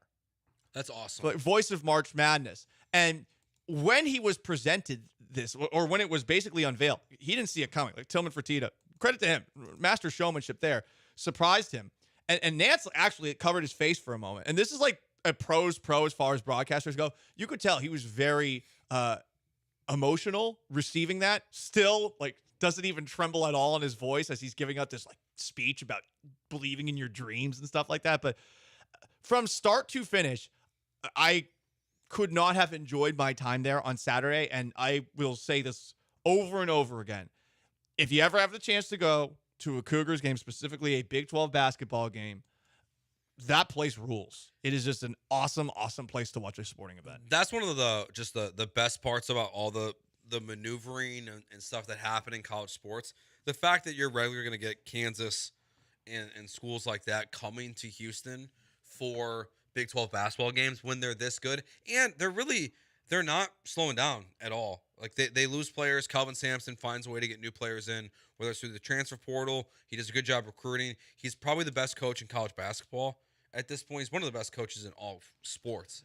Honestly, he just finds a way to do so much with sometimes a little. He doesn't always have the most talented roster. He put up 2 first-round picks last year in the NBA draft, but they're not rolling out first-rounders left and right like a Kentucky and Kansas and stuff like that. So it's super impressive. I'm very curious to see how far they can go this year.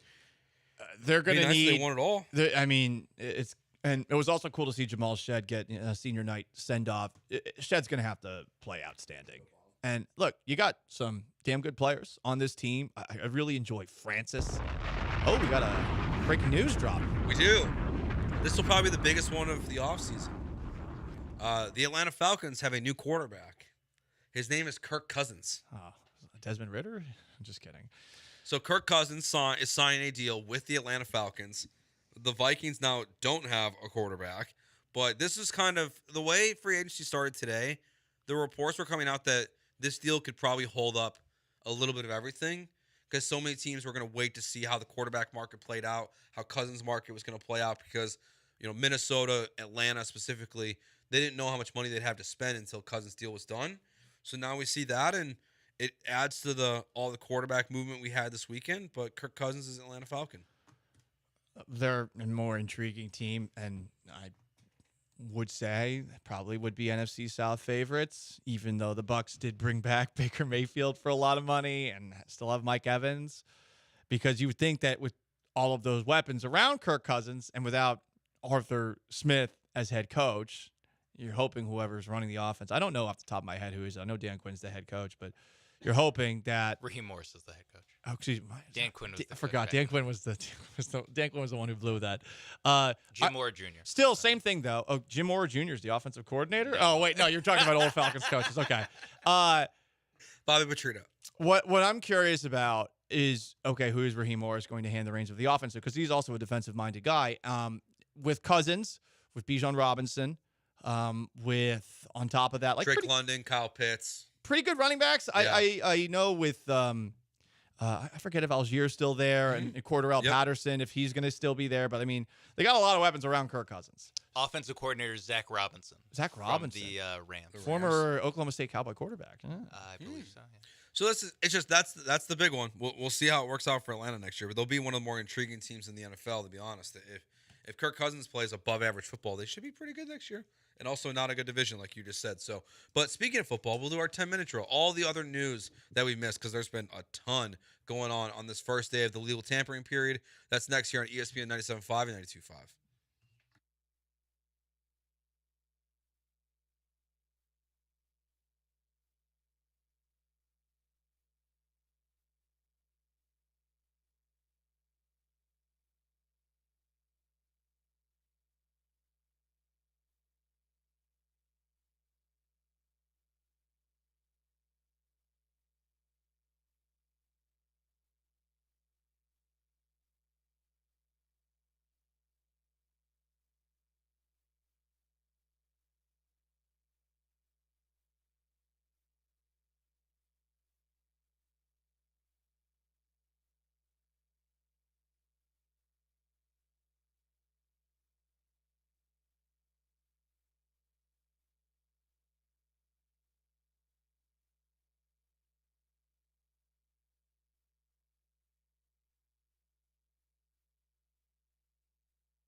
All right, the news just broke. Kirk Cousins signed a 4-year deal with the Atlanta Falcons. So the Minnesota Vikings are now looking for a quarterback. A bunch of other quarterback stuff we'll get to later.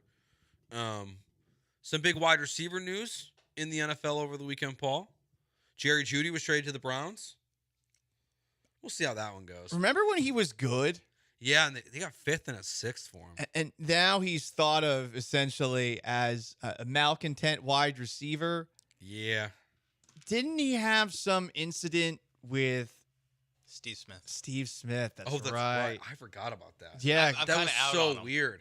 I'm out of him on him just because of the Steve Smith thing. I used to forgot be about that. so Jerry Jeudy friendly. I remember when I saw him at Alabama, I was like, damn, this guy's awesome. But yeah, Steve Smith went on a rant about Jerry Jeudy, and I feel like in person, Jeudy was walking towards him on the sideline. Yeah. And clearly let it get to his head. I gotta wonder what he can do with Deshaun Watson if Watson's ever the same guy again. Like Where on are you at with paper, that? if this was 2019, like and this happened on the Texans, I mean everyone would be losing their effing minds. Yeah, but they'd be so excited. The reason why it still could work out is, I mean, who has been throwing him the football in Denver?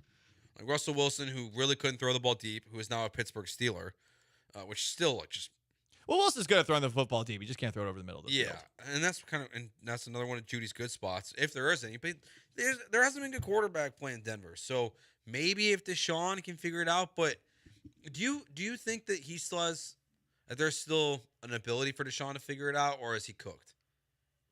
I truly do not know. It feels like it's trending towards cooked. That's what I lean towards as well. I mean, his only good performance last season was right before he suffered the season-ending injury. Because I think he had a second half where he completed every single pass that he threw. Yeah. And people were like, "Oh, okay," and then out for the year.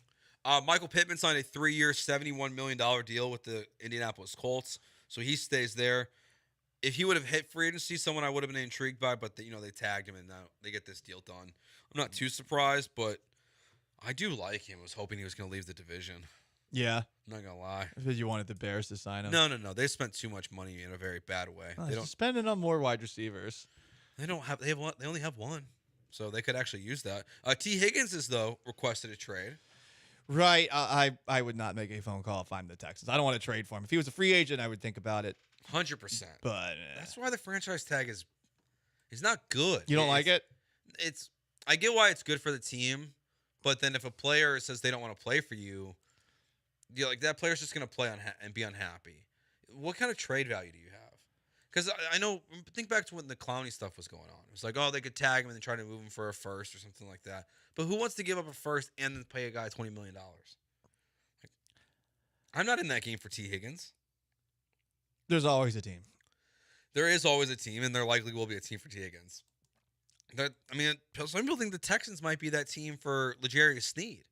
That he's also demanded a trade, and after signing the franchise tag, and that maybe the Texans would go after him. You would be paying a lot of money to extend him. I do like L'Jarius Sneed a lot, but I wonder about the actual contract he'd be getting. Yeah. We talked about it earlier in the show. The Texans are paying something like against the cap, $122 million for their offense and $59 million for their defense.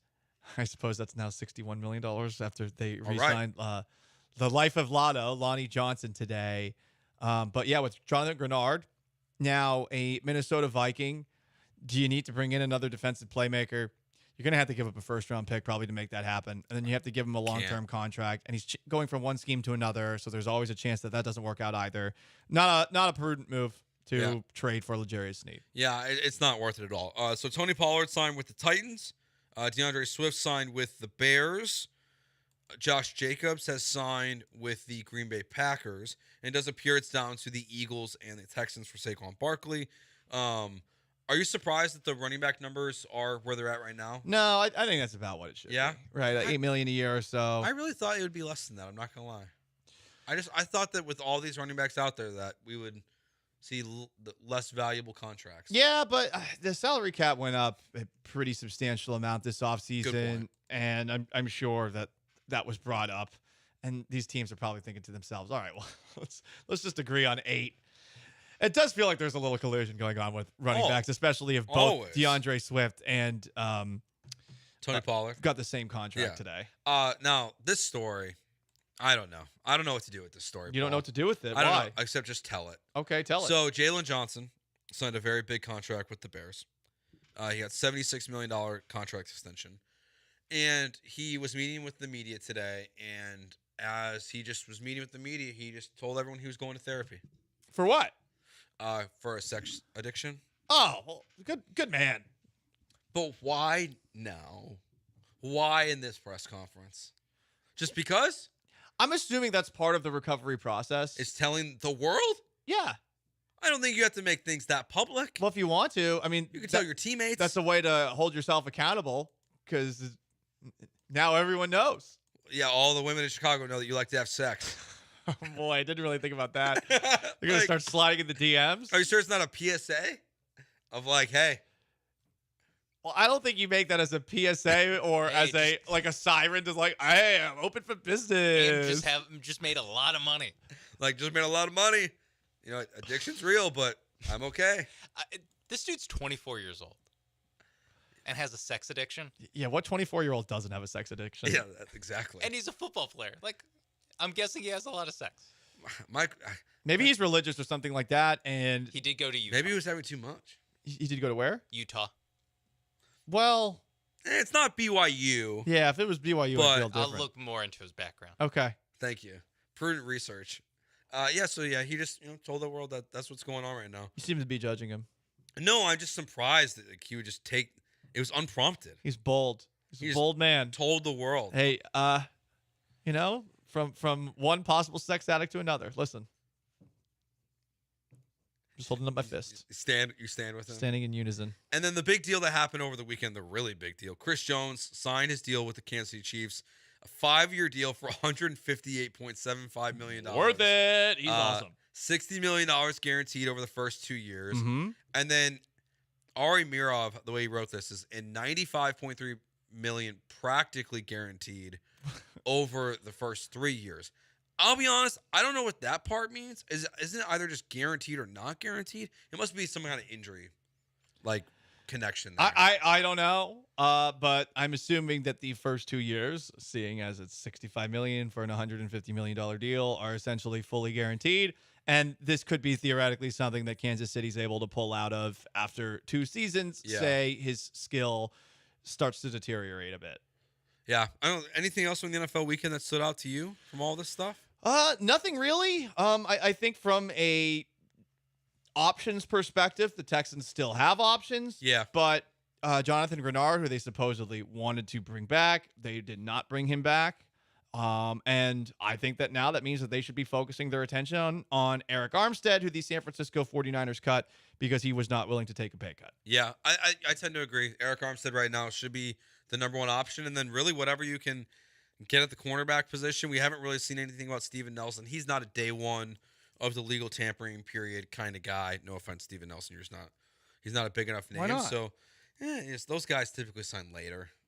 I always feel like super urgent. I would like him to get on social media and just start tweet about the vest. Just put stuff in the Instagram story. Yeah, he likes to speak through his Instagram story. Yeah. I like it. That was so weird to me. I can't believe they gave him a new deal after that. It seemed I was surprised by Nick Caserio. It felt like something Nick Caserio would have a big issue with. What, being called a clown freak for wearing a vest? I mean, yeah. Nelson had a good point. I mean, you don't like the vest? It's 100 degrees half the effing year here. I do think he's started to wear them less. Yeah, because he's been getting bullied. Well, by the media, rightfully so. By their cornerback. Yeah, it would be pretty sick if instead of he starts going out and it's just the vest, so he just goes full Pat McAfee, sleeveless vest.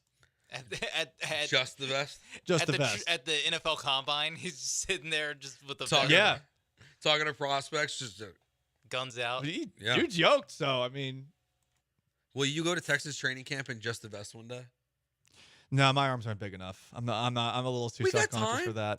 No, they just don't get that big. They look defined, but they're not big. It's March. Training camp's not for 5 more months. Yeah, do you think I'm going to be able to put on that kind of mass in 5 months? We'll find out. We could try.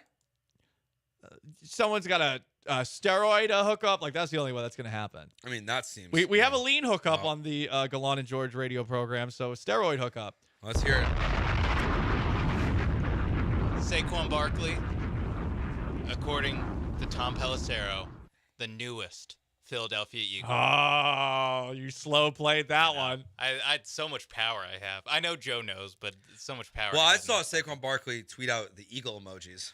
Well, it's been extrapolated that Ian Rappaport and Tom Pelissero, he's going to the Eagles. What is he going to make? I bet you it's over 12. If it is, then the Texans were smart to not sign him. If it's under, would you feel different? 3 years, $37.75 million.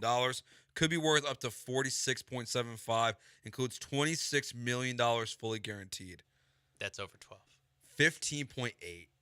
Jesus. Woohoo! Yeah, hard pass. Yeah, hard pass. But I'm sure there's going to be a massive contingent of Houston Texans fans that are pissed off about this. Yeah. How do you feel? Saquon Barkley is not going to be Houston Texans. 713-780-3776. Plus on the other side, have you had a worse week than United? I doubt it. We'll talk about that next year on ESPN 97.5-925.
This is Gallant and George on ESPN 97.5 and 92.5. Now back to Paul and Joe inside the Veritex Community Bank Studios.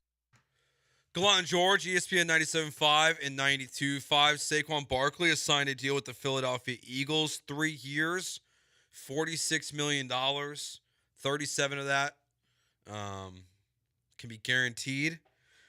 First reaction here, from the 281, Texans dodged a bullet, but not paying that for Saquon. Absolutely. Absolutely dodged a bullet. I just have questions now about who's going to run the ball for the Texans this year. But because another name that I liked was Antonio Gibson. He was a cheap guy that I thought the Texans could go after. He has now signed a deal with the New England Patriots. How much did he sign for? That one I don't think is going to be very much. I haven't seen details on that one. I bet you it's less than $5 million. Whatever Gibson gets is probably what Devin Singletary's probably looking for. And it doesn't sound like it's a foregone conclusion that Singletary will return to the Texans. That's at least what we heard from Aaron Wilson over the weekend. But with so many running backs signing elsewhere, really the only top name option left is Derrick Henry, with Saquon now going to Philadelphia. Still haven't heard much on that front. Yeah, no one's really reported who he's talking to. I don't know where his contract falls, because if Saquon's getting 15 and Swift and these guys are getting 8, I don't think he's a $10, $12 million guy. Do you? Even if it's for 2 years? No. Giovanni Rodriguez comments on our ESPN Houston YouTube channel. Caserio needs to wake up. WTF is he doing? And so it begins. Here come the Saquon Barkley truthers who are going to look at this offseason as a failure because the Texans did not spend that much money on a running back. But it's the right move. It is the right move. I hate that I have to football explain this to these people. I hate that I have to do this. This is too much money. Running backs get hurt. And when you spend this much money on a running back, think of the positions that you need to address. You can't do that when you're giving a running back the contract that 3 decent players could be getting for a 1-year basis. Yeah, you cannot give a running back with the amount of roster spots you have to fill right now a $15 million contract. That's 2 players. That's 3 players, depending on what level you go at. That is a waste of money for this football team. They're not in the position the Eagles are in. The Eagles are in win or go home.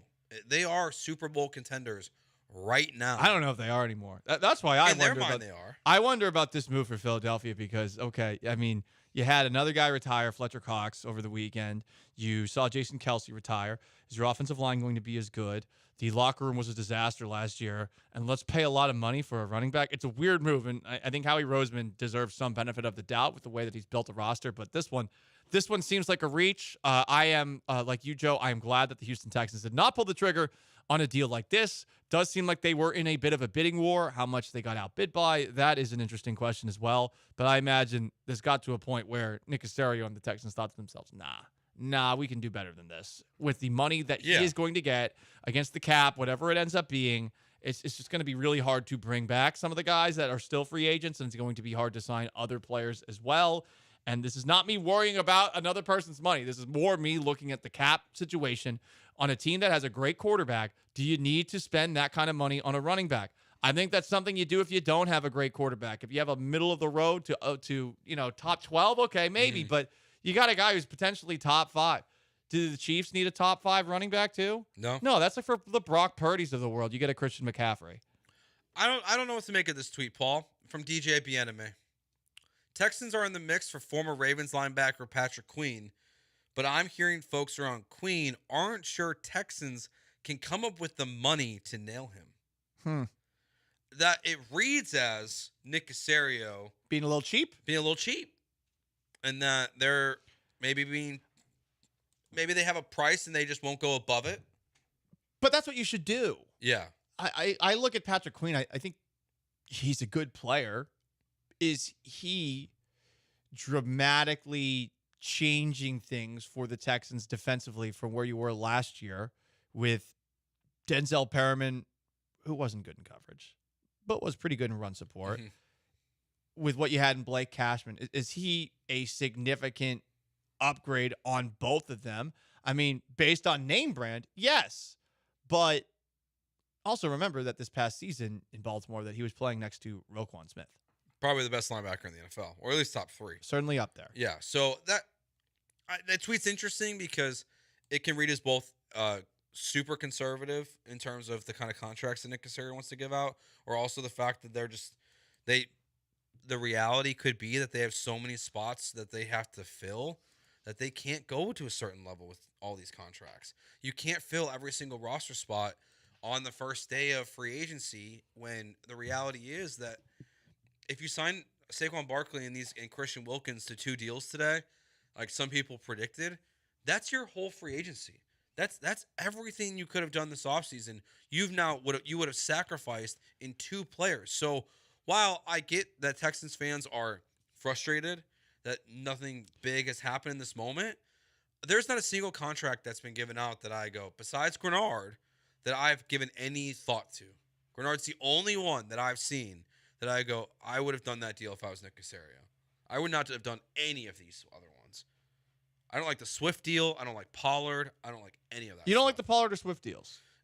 Well, Pollard is I don't believe in him. I'm not a Pollard guy. Okay. Swift, it's a good deal potentially, but to think back that this is a guy that was traded for a 3rd-round pick during the NFL draft last year. There was a 5th leading rusher in the NFL, but as it's been tweeted out now, Miles Sanders was 5th in the NFL in rushing in 2022 for the Eagles. DeAndre Swift was 5th in the NFL in rushing in 2023, and then now they just spent $15 million on Saquon Barkley. They're paying Saquon Barkley double what they paid the 5th leading rusher in the NFL last year. So that's where is it an Eagles thing or is it a Swift thing? I think they know they need to run the football to win. I think with Swift, going into last year, I didn't believe in Swift. I remember the Hard Knock season featuring the Lions. There were as many passive-aggressive comments about Swift made as possible about how, he just needs to try a little harder or he needs to run a little tougher. And they just kept on doing it over and over and over again. And, I mean, he played well in Philly last year, and guess what? Philly still didn't bring him back. They felt like they needed to upgrade with someone like Saquon Barkley. And, I mean, that's an organization that the last couple of years has been, rotating running backs in and out. You know, Kenneth Gainwell's a pretty good backup that they have there. I'm glad the Texans did not do this. I am. And I'm with you, too. Including the Grenard deal. Not one of these deals I think I would have wanted to do. Yeah. Ultimately. And that's where it's tough, but I don't know. How do you feel about it, Sean? Yeah, I'm in line with you guys where, like you said, more so Tony Pollard than DeAndre Swift. But Tony Pollard just spent a year in Dallas proving that he isn't the number 1 running back or a lead back, and so to pay that guy $8 million a year, to pay a running back $8 million a year, and then pay a guy who's proven it's like, well, you kind of need a good second string backup, second string running back to make him work. That seems like a lot. And you know who was actually pretty good last year, all things considered? No, Ezekiel Elliott. I mean, Zeke wasn't bad. Zeke was a lot more than I think people expected him to be last season for New England. 713-780-3776 is the HRMP listener. Let's go out there now and talk to Dave. Dave, what's going on? Hey, you guys. I'm not sure I even should have called because I'm not really disagreeing with much of anything you're saying. I'm just a casual fan, and everything I've heard was that, hey, the Texans are in this enviable position of having a great quarterback on a rookie deal, and now's the time you got to make some moves and be bold and take advantage. And I don't know what they do. They signed the tight end. They signed the kicker. I don't know why they didn't give Grenard at least, franchise the guy, right, and lock him in for one more year and say, prove you can stay on the field for, all season long, and we'll talk about a longer-term deal after this 1 year on the franchise tag. But I don't know. I'm just disappointed. So throw it to you. I understand the disappointment. I think what you got to remember with Grenard, say you franchise tag him and you aren't able to come to a deal, all of a sudden now you've got $20 million on the books for Grenard for this coming season, and that's just going to hurt your ability to sign guys on the short term. And look, they clearly don't like giving out long-term contracts. They just don't do it based off of everything we've seen from Nick Caserio over the last couple of years, whether a contender now or non-contender before. That's just something they haven't done, and I wonder if they will make an exception for that. I get what you're saying. Hey, there's a quarterback on a rookie deal. You have more space to work with, but they don't have as much space as you would think because of all of the guys that are off the books that they are theoretically going to bring back or that they theoretically have to replace. So that complicates it a little bit. I think they have room for maybe one massive spend. I would prefer that spend be at defensive tackle, like an Eric Armstead or something like that, even over a Jonathan Grenard. Nothing that has happened thus far has me mad, has me upset, even has me disappointed. I think this is going about the way I expected it to. And I know that some people are going to consider that a failure, but you do not need to spend this time of year to win. No, I mean, look at the idea of spending around a rookie quarterback, while it's a traditional thought, look how it often works out. The Jacksonville Jaguars spend money all the time. They've gotten one playoff win from it, the same amount of C.J. Stroud and the Texans. The Chicago Bears spend money relentlessly around Justin Fields. Dolphins. It's gotten them nowhere. The Dolphins, nowhere. All these rookie quarterbacks. The New England Patriots spent more money in one offseason than they did the entire Bill Belichick era, and they just traded Mac Jones for a 6th-round pick. Yeah. Like, they've gotten nothing out of any of all these signings that go with rookie quarterbacks. They don't do anything. Well, some of that's like the quarterbacks you're talking about is Mac Jones and Tua and Justin Fields and Trevor Lawrence. And maybe you're right. Maybe C.J. Stroud's on a different level than all those guys. Half of them just got traded or are so low value that they aren't going to get traded. Yeah. No, I don't think this is like an all-in scenario. Like, I don't think this is you got to strike while the iron's hot. Because guess what happens next year? C.J. Stroud's still on a rookie contract. Mm-hmm. So you can afford to be a little bit patient. They do need to replace Grenard somehow. Like, they will have to sign somebody. They will have to sign some. And it was during the show where you floated the idea of Clowney, not specifically Clowney, but for me, but just a Clowney type. It could be Clowney, whoever. You sign him for $10 million, whatever it is, and then draft a edge rusher, and that would have me feeling good. They need to get on the board with. They need to sign a deal that you're like, that's a good deal. Right now, doing nothing, you don't really. In my eyes, you don't get credit for doing nothing. Like, you actually need to do something. Yeah, they do. You are losing things you need to add.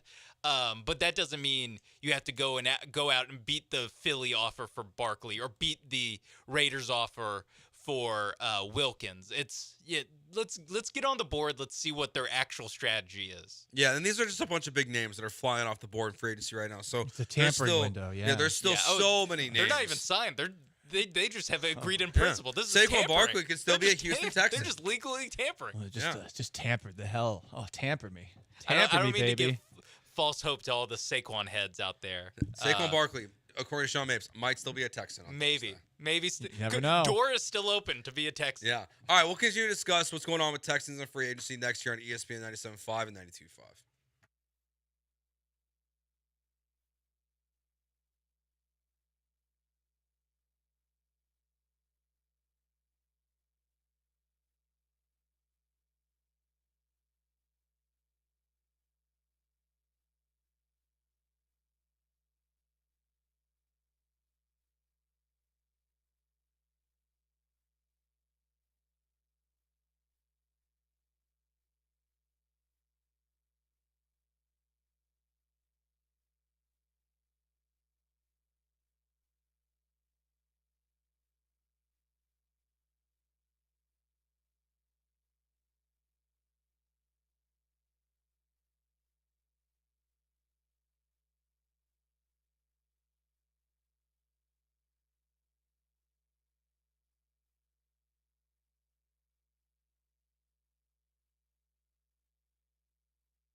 Hour 3 of the show here on ESPN 97.5 and 92.5. Joe, Paul, and Sean.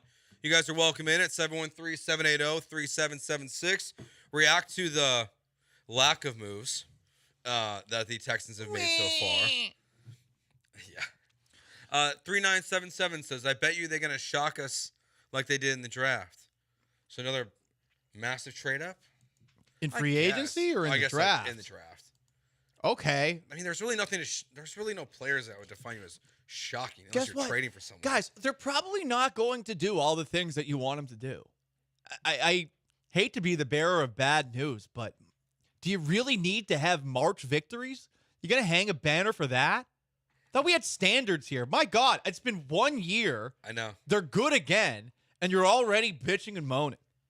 I mean, at least the Twitch is trolling with like, oh, the Texans are never going to sign anybody. Yeah. But with the people that are legitimately upset about this, acting like this is going to be the reason that the Texans aren't good this coming season. Mm-hmm. No, the reason that they probably won't be where we all want them to be is because of how difficult the schedule is going to be. Yeah. Any of the signings that have happened already that the Houston Texans have not made, that's not going to be the difference between them winning a Super Bowl and missing the playoffs. Really, what's more important is what they're going to do in the draft, and if they can, like this past season, find more immediate hits. Yeah, can you draft Blake Corum in the second or third round and find a guy like that from Michigan that comes in and contributes right away instead of paying a $15 million running back? Can you take a pass rusher or a corner at 23 and get someone that is effective for you right away like Will Anderson was? 2894. They need to improve the roster in a lot of spots. You can't expect to hit on every draft pick.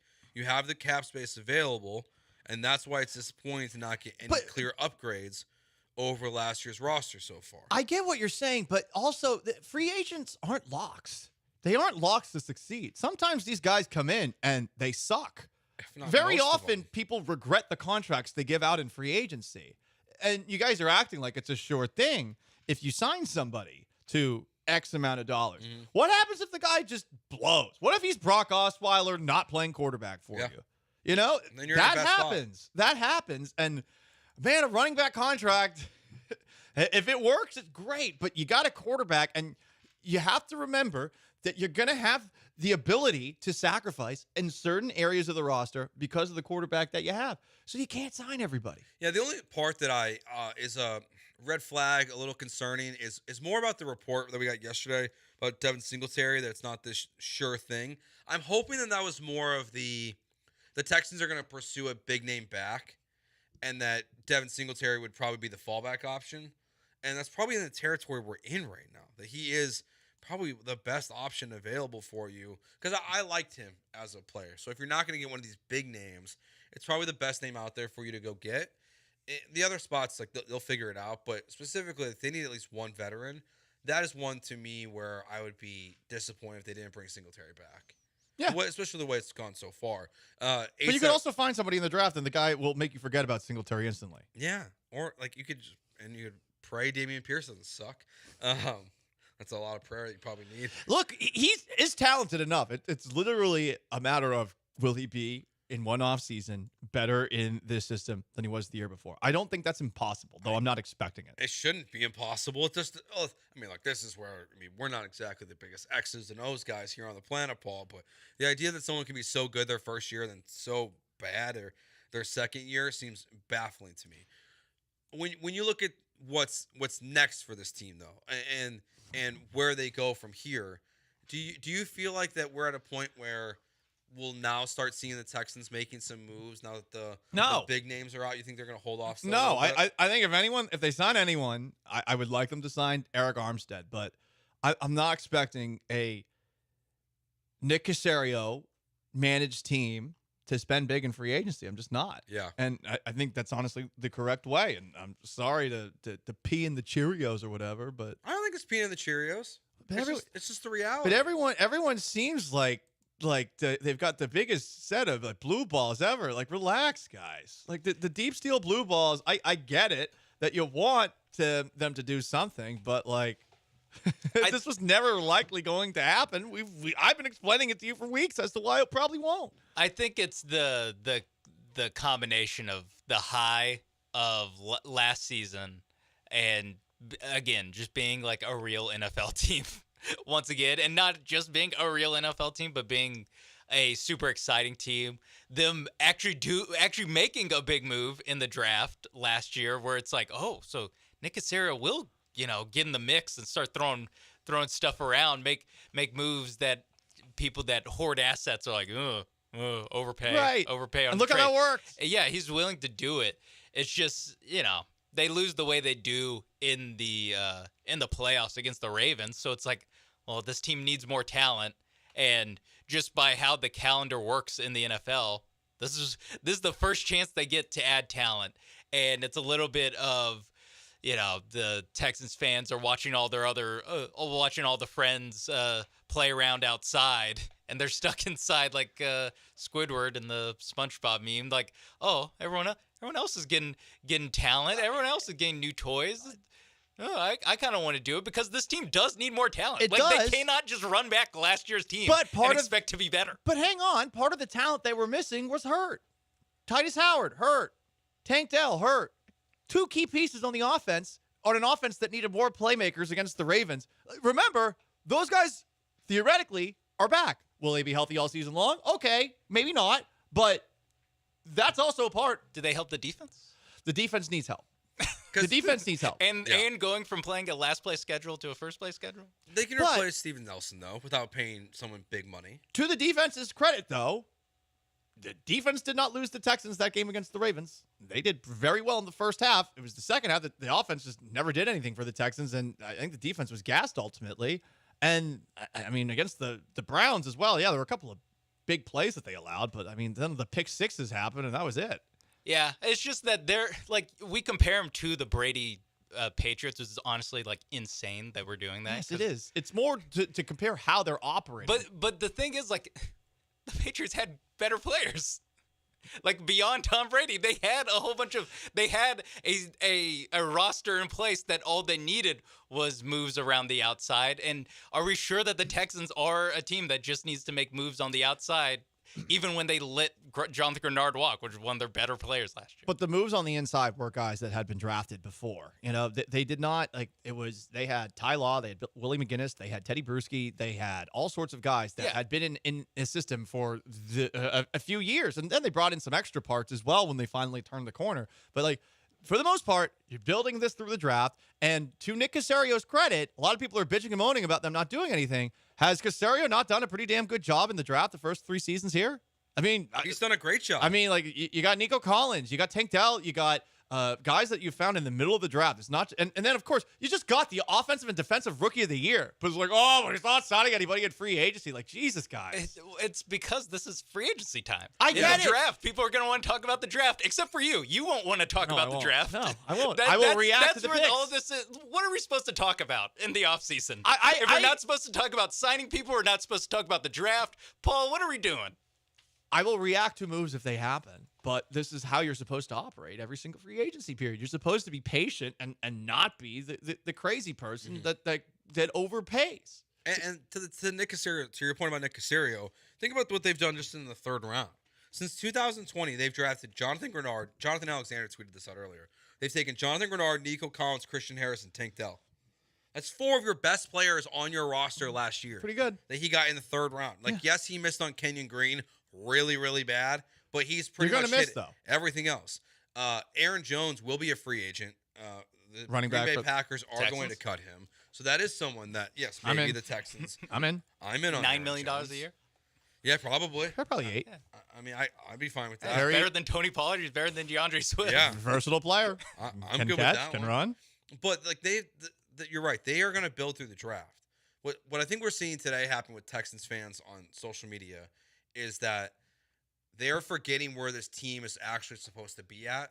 They're still building a young core and roster where they've had years of depleted draft capital. They had years of just bad picks from Bill O'Brien. Think about it. Assuming, besides Nico Collins will probably be the last player, and Kaimi Fairbairn on this team that played for Bill O'Brien. That's it. And did Nico play for Bill O'Brien? I can't remember. No. No, because he got fired. No. Because Bill O'Brien got fired in 2020. Yeah. So like, there's literally no one left on your roster from 2020 now that Grenard's gone, besides your kicker. So they've rebuilt the entire roster in 4 years. The John Weeks. You know what? My bad. I apologize, John Weeks. That's really just longest rude tenured Texan ever. I apologize. That was really rude and disrespectful. If it is a long time. So yeah, you're right. You're right. Vera is on the HRP listener. Oi. Vera, what's going on? Hey guys, I appreciate you letting me call in. I think there are still really good fits within the system. I mean, they learned last night that Arik Armstead is going to, we all learned Arik Armstead is going to get released. So there is no point overpaying for Christian Wilkins, who I think what is going to happen in a couple of years is Raiders will realize they overpaid him, then cut him. So there's still Arik Armstead left at interior, Frankie Luvu or Aziz Al-Shire at linebacker, Quandre Diggs at cornerback, Jordan Foyer at safety. If you want to take a flyer on a one-year flyer on somebody like a Chase Young and still go find somebody like a Chop Robinson or Jared Verse in the draft, there are still so many good. I don't want to use the word value because it almost sort of devalues these players, but there are really good players, and I think you guys have been so much spot on. Like just because we don't go ahead and be the first spenders does not mean we'll not be spending well on good players with good fits. And since you were bringing the point of Bill O'Brien, Titus Howard and Charlie Heck, both on the offensive line, still played for Bill O'Brien in 2020. So I'll hang up and listen. Thanks, guys. I'm intrigued by one of the words you said there, and this is really where it gets, I think, divisive for all the Texans fans right now. It's the word value versus the word cheap. Mm-hmm. And I think some people think that it's cheap. I think somebody else said, if you don't go after Saquon Barkley, you're settling for mediocrity. We talked about that last week. And I just disagree with that line of thinking. And like, it's one of those moments where I want to grab the most catatonic Texans fans right now, like by the shirt and shake them like the Godfather shaking Johnny Fontaine in Godfather Part 1. You acting like a man! What the hell's the matter with you? Do I slap him? I don't know, but I do feel the need to football explain it here. Is like I understand you're frustrated. You feel like you just got through the desert and you want to see cool things happen this time of year, but like that's not how these things are built. It's not. Is it lame? I suppose, but this is not just going to be a 1-year thing as far as being prudent this time of year. The desperate teams throw money. I guess we shouldn't be surprised by the way Texans fans are reacting. These are the same fans that are Astros fans that call Jim Crane cheap, who's had the 6th highest payroll in baseball like every single year for the past decade, it feels like. I mean, part of this is just like fans gonna fan. Yeah. Like to tell them to like, hey, guys, don't get excited about big name free agents, even though your team has a bunch of money. Yeah. Just like, don't chill. Don't relax. Like that just like you're asking them not to talk about and be excited about their team is what you're doing. Yes. They've had 5 years of that before this year. It's more the world is burning now that players aren't signing here reaction that blows my mind. It's 2 effing months ago. You murder the Cleveland Browns in what was one of the most fun playoff games ever played in Houston, period. And yet, not signing people in free agency. Well, these fans want more than a wild card win. Shouldn't they have high standards, Paul? They should have high standards. No, just pat them on the head. Be happy for beating the Browns with a backup quarterback. But it's like it never happened. That's what I don't get for the specific people who are frustrated with what they haven't done this offseason. It's like, yo, you just drafted the offensive and defensive rookie of the year and hired the runner-up, the coach of the year, who pants the actual coach of the year in that playoff game that I mentioned. And they did hold their own against that Ravens team that was clearly better than them for at least one half. It was 10-10 at halftime. The second half, it sucked. But I just look at him, and I'm, just because they're not doing anything now, does that really, like, do you have that short of a memory? Are you goldfish people? You know? Flush yourself down the toilet. I like that reference, but yes, they are that. It's short-term memory. The Texans still have just as good as a chance to win a Super Bowl next year or whatever by not signing anyone right now than if they did sign someone. So fans are just upset because they want the shiny new object, and they haven't got one yet. There's no reason to panic yet. Because as long as they replace Grenard in some way and Steven Nelson in some way, we have not seen a single safety signed yet. So all the guys that we've talked about, I guess Kevin Byard signed with the Bears. But we have not seen Quandre Diggs. We have not seen Justin Simmons. We have not seen Eddie Jackson sign. So if you want a safety upgrade, they're still out there. Aaron Jones got cut. Derrick Henry's still available. There's still plenty of good options for the Houston Texans. And look, I you know what I always say, like today's the greatest day of your life. But wait until tomorrow, wait until 2 weeks from now. When they sign all these guys to $4 million deals. It's still the greatest day of your life, just because you're not spending big money on things. You have C.J. Stroud, you have D'Amico Ryans. Like, it's the greatest day of your life. You don't have to sign big this time of year. Uh-oh. What do we got? The Vikings are signing Minnesota native linebacker Blake Cashman. Oh, damn. Good move. Texans Good North? move. Nope, good move. Texans North. Wow. Texans North is becoming a thing. Yep. The Minnesota Vikings. Good job, Nick Caserio. That is a Jonathan bummer. Grenard and Blake Cashman. I am bummed out by that one because he's one of those ones that you think that you would be able to bring back and maybe not have to spend as much money on. Yeah, I watched his interview on Channel 2 last night. It was so clear he was gone. Oh, wow. It was so clear. 3 years, $25 million. Yeah. That's a lot. That's a lot. That is a lot. Christian Harris is a better player. I mean, and you got that guy in a rookie deal. I would have liked Christian Harris and Blake Cashman together, but $8 million for a guy who kind of like Grenard, best year of his career. I see why you don't do it, but Minnesota's stealing all the fun players. You got D'Amico Ryans as your head coach. I'm pretty sure that you could probably find a lot of linebackers off of a proverbial scrap heap, and he's going to be able to make those guys look a lot better than they would in other situations. Like, no one knew who Blake Cashman was until this season. It's very true. Like, I didn't know who he was in training camp. I'm like, who the hell is this guy? Because he had a great training camp, but it is one of those things where good for him getting paid, but that didn't make sense here. All right, Paul Gallant, Joe George, Sean Mapes here on ESPN 97.5 and 92.5. There was so much going on in the NFL free agency, but specifically with quarterbacks. We'll hit it all next here on ESPN 97.5 and 92.5.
You're listening to Gallant and George on ESPN 97.5 and 92.5 from the Veritex Community Bank Studios. Here's Paul Gallant and Joe George.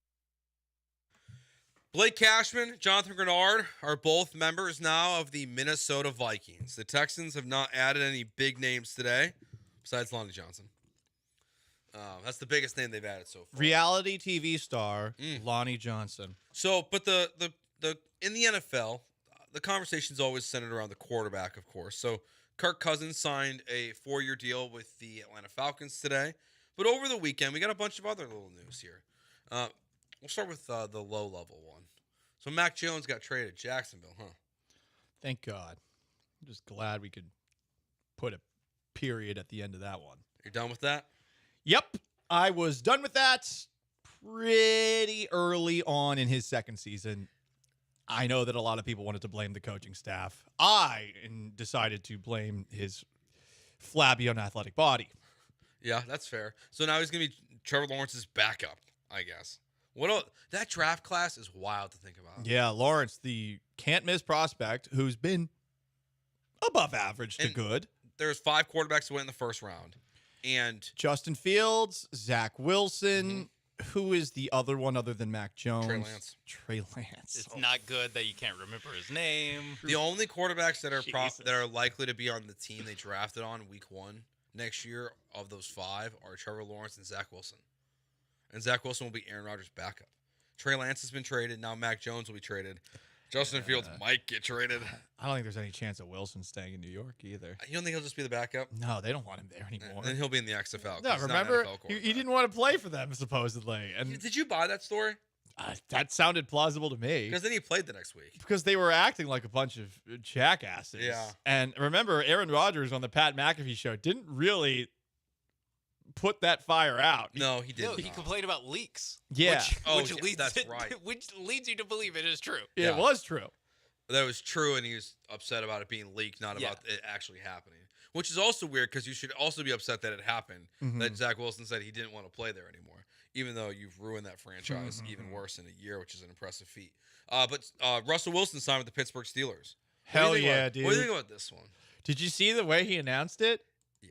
I got to give him credit for a man who I thought maybe would have a kind of cringe video of himself in front of a camera, Steelers country, let's weld, or something like that. Instead of that, what you got from him was the thing that the Steelers do whenever they're trying to get the crowd hyped up. They play Renegade by Styx. So he announced it to that, and I think there was like a montage of him or something like that.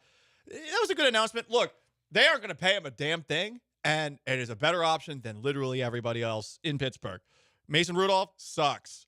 Kenny Pickett really sucks. You have some theoretical upside. I do not think that Mike Tomlin and him will gel at all. That's what's hard. Because Tomlin is very Sean Payton-esque in terms of like no nonsense, straight to the point, no filter. But I mean, for the Steelers, a team that somehow again had a winning record and made the playoffs, this ain't bad. You could do worse. If you're not going to be in the Kirk Cousins market, you could do worse. I'd rather have Russell Wilson than Justin Fields on my team next year if I was the Pittsburgh Steelers. Yeah.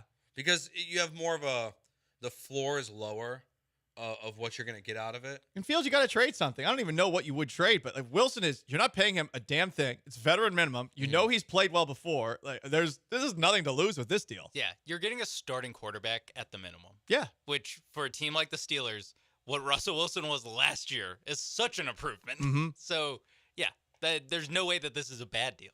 No. Baker Mayfield signed a 3-year, $100 million contract with Tampa Bay, 50 of it guaranteed. That's a good deal for him. The incentives on that contract seem remarkable. Yeah. I think it can go all the way up to 115 or something like that too. Look, he played well last season. He deserved to get paid. I say good for him because I felt like his situation in Cleveland, he was painted out to be a lot more of a problem than he actually was. And good for him.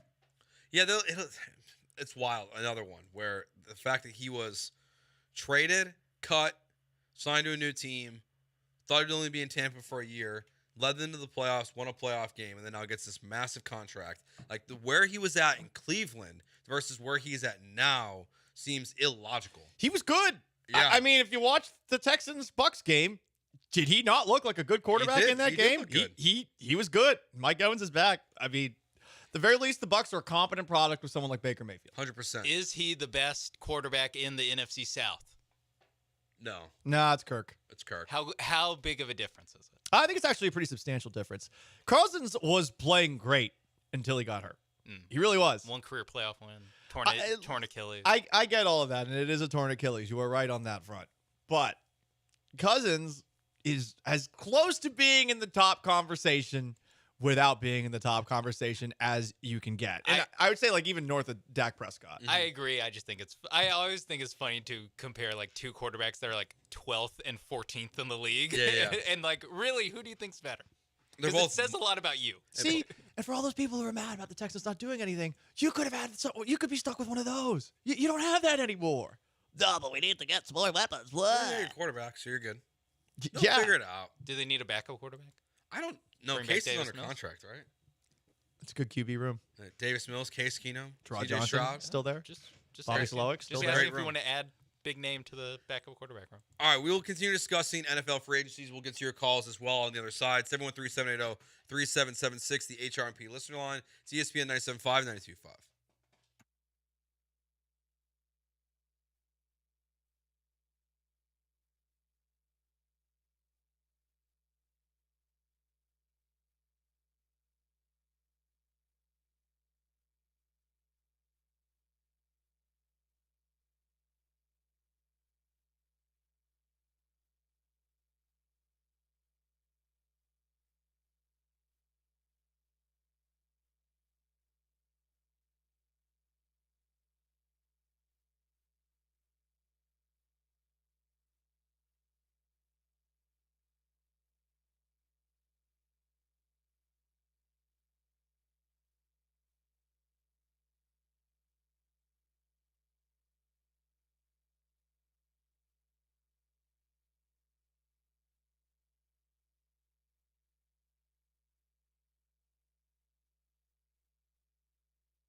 Broadcasting live from the Veritex Community Bank Studios, it's Gallant and George with special guest star Paul Gallant and recurring character Joe George, also featuring Sean Mapes.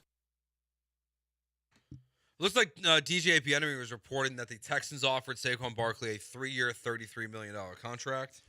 So that would have been $11 million, which is 4.75 less than what he actually took. Per year? Total? Or just total? Total, it's less than that. Oh, yeah, total is what, yes. Yeah, because that's 11 a year. Yeah, so it's 11. Yeah, because for like 12 and a half. Schefter's tweet is confusing. He throws like 5 different numbers out there of what his contract is. I know. So people are going to bitch about this because they're going to act like Nick Caserio got outbid here. They There should. clearly was interest. But it's not being outbid. In theory, it could be, I guess. It could be being outbid. Also, it could just be, knowing what the market should be and saying we're not going to pay a running back $15 million a year. If you want to be a Houston Texan, you want to come play with C.J. Stroud like you reportedly do, 3 years, $33 million is a pretty good contract. Mm-hmm. So come play here. No state income tax. Yeah. Pretty sure that Pennsylvania has a state income tax. Huh. Or New Jersey, wherever the Eagles are 100% located. I'm assuming it's more so Pennsylvania because I do think of South Jersey when I think of Philadelphia. What if their headquarters in like Delaware, just to get around that? You know what? I mean, lots of places, credit card companies, so they could do their BS. They're in Delaware. It's not that far away. So who's having a worse week/day? Nick Caserio and the Texans or United Airlines? United Airlines. So United Airlines in the last week and a half, right? Here's what's a shame. These for are all United. in the last week. This is all the last week. Yeah, this is it's been a rough week. So I'm just gonna outline all the things that have happened, and I will say, I know that one guy got dragged off the plane. That wasn't a good look for United, but I actually like United generally. But now I'm getting a little bit dubious about flying United Airlines, Joe, because I don't know how many of y'all out there have been paying attention to what's happened for United over the last week. But we had a plane flying from Bush Intercontinental to Memphis that had a landing gear fail, goes off the runway. There was another plane. This was in San Francisco. It lost a tire during takeoff. Said tire damaged multiple parked cars. That would drive me crazy. Could you imagine if you're an employee and you walk out, you go, "What happened to my car?" I go, "An airplane tire ran over." And here's a voucher for a free drink on your next United flight. Yeah. And another one, a plane caught fire 15 minutes after takeoff.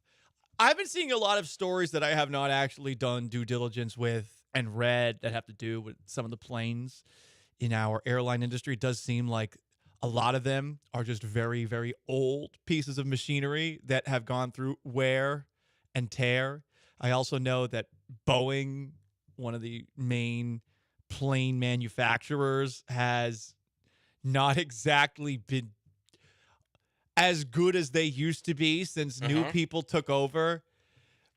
It is a little concerning that you got to think twice about what airline you're getting on these days. Alaska Airlines. Oh, no big deal. An emergency exit just exploded off of the door of the plane in the middle of a flight. I would crap my pants if that happened. Are you a good flyer? Oh, yeah. I almost always fall asleep when I fly. Okay. I don't get nervous about it, but this is the kind of stuff that makes you a little bit more nervous. I remember this past summer being on a flight from Houston to Boston, and we ran into some serious turbulence. We were flying around waiting to land in Boston for a very long time, had to refuel in Buffalo. And when the guy landed in Buffalo, it was the worst landing I think I've ever been a part of. And I actually was a little freaked out, and I never get freaked out on planes. Yeah, I'm pretty good with flying. I don't love the takeoff. I'm fine with landing. Takeoff is my least favorite part of all the flying experience. It's the only part that it actually freaks me out a little bit when it's happening on a pretty consistent basis. But I'm a little skeptical about flying United right now. I don't really want to be on an airplane where wheels are falling. Another United plane crash? Poor timing, I know, but I have a duty to the people to announce free agent signings. This doesn't sound good. Breaking news. linebacker Patrick Queen has agreed to a deal with the Seattle Seahawks. Oh, you tease. Reunited with his former defensive coordinator, Mike McDonald. Okay. All right. Well, this is where. Where'd you see that from? Adam Schefter. Are you sure? Oh, no. Oh, Sean got duped, and we played a bomb for that while No. talking about planes? Jeremy Fowler retweeted it, and that's how it got sent into my... Oh, no, Jeremy. And he still has not unretweeted it. Okay, yeah. Because I see that here where the Twitter handle is @Penix to Metcalf. Well, Sean. What? Is he a Seahawks fan, you're saying? This is tough. Sean, there was a sign in the Shorecrest Chargers weight room, a place that built champions, specifically in baseball, but, a great football player as well. There was a sign in that weight room. You know what it said? No. It said excuses, skin of a reason, stuffed with the lie. And here you are blaming Jeremy Fowler's retweet for you circulating news. What I'm doing is what you did in after the games on the Sundays after a game, where you watch the film and you go, where did I go wrong? Where did I go wrong? I believed in Jeremy Fowler's that he would know his own employee or his fellow employees, his coworkers' Twitter handle. I do feel like now Jeremy Fowler has to be removed. He is from the push Took notification him off. list. Damn, that's on you. What? As Bill O'Brien would say, that's on me. That's on you. That's on me. Zero tolerance policy. Jeremy Fowler's out of my notification can. Makes sense. That's a tough look for Jeremy Fowler. That's not good. Tough look for me too. It's really more tough look for Sean. Like Jeremy doesn't know what he's done. I'll wear it. I'll wear it. You'll wear it. Cool. Yeah, I get paid the big bucks. Jeremy Fowler's just doing it. He's just on Twitter retweeting stuff. 9193. We're starting to see the effects of people cheating their way through high school, or just through school, I guess. What do you mean by that? I think he's saying Sean's dumb. Damn. Or Sean cheated to get through school. Yeah, I missed the day in school where they educate you on retweets. Yeah, It's interesting that you say that because I'm not even kidding. I got a DM the other day saying Sean is the smartest person on this show. Probably fair. Also, at the same time, Mhm. Sean, do you like flying? Will you fly United now? Wheels falling off runways. You don't really have a choice. If United's cheap, I will fly. And you know what? That's it. Well, play nearer, my God, to thee as we crash into the side of a mountain. Yeah, it's also like there's like thousands of flights every day, and if one has something go wrong, you hear about it. You don't get the stories about the 999 other ones that go off without a hitch. I will say this about United. So one time I flew to Aspen. I had some ski stuff in my suitcase, and my suitcase did not make the flight. So I didn't have anything to wear. And Aspen, everything's astronomically priced. Go to a store, bought some stuff there. Think to myself, okay, maybe they'll reimburse some of it. They reimbursed all of it. And we're talking like $600 worth of stuff. That's nice. Which was pretty sick. And on top of that, also once while flying United, I had the Stroop waffle that they pass out from time to time, and I said, "Man, I really like the Stroop waffle." And I tag United, and they sent me a box of Stroop waffle. Well, that's very nice to of my them. house. So I actually am kind of biased towards United, but Wow. yeah, the planes are in the pocket. I can be bought off, right? But I can tell. the planes are kind of falling apart. With Stroop waffles, you can be bought off. Gosh, have you ever had those? I have not actually. Oh, you haven't? No, I fly mostly Southwest. Yeah, I fly them mostly too. It's always super cheap, so it's always the way to go. I do hate the zoning system though, like of getting on and your first come first serve, and the weird portion of the boarding process where you're hoping that there's going to be an aisle seat available, but they're not, and you go all the way to the back and you realize, oh damn, now I got to get a middle seat because I was C01. That's tough. That sucks. That's very tough. I don't enjoy that part of Southwest. That's pretty much it. No, the boarding process is terrible. It is. When we checked in for our Vegas flights, we were both very unhappy with last year. All right, he's Paul Gallant. I am Joe George. He's Sean Mapes. Once again, another state has legalized sports gambling. Oh, it's not us. And it's not Texas. Damn it. That and Garbage Time is next here on ESPN 97.5, 92.5.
It's Gallant and George. On ESPN 97.5 and 92.5. Broadcasting live from the Veritex Community Bank Studios. Here's Paul Gallant and Joe George.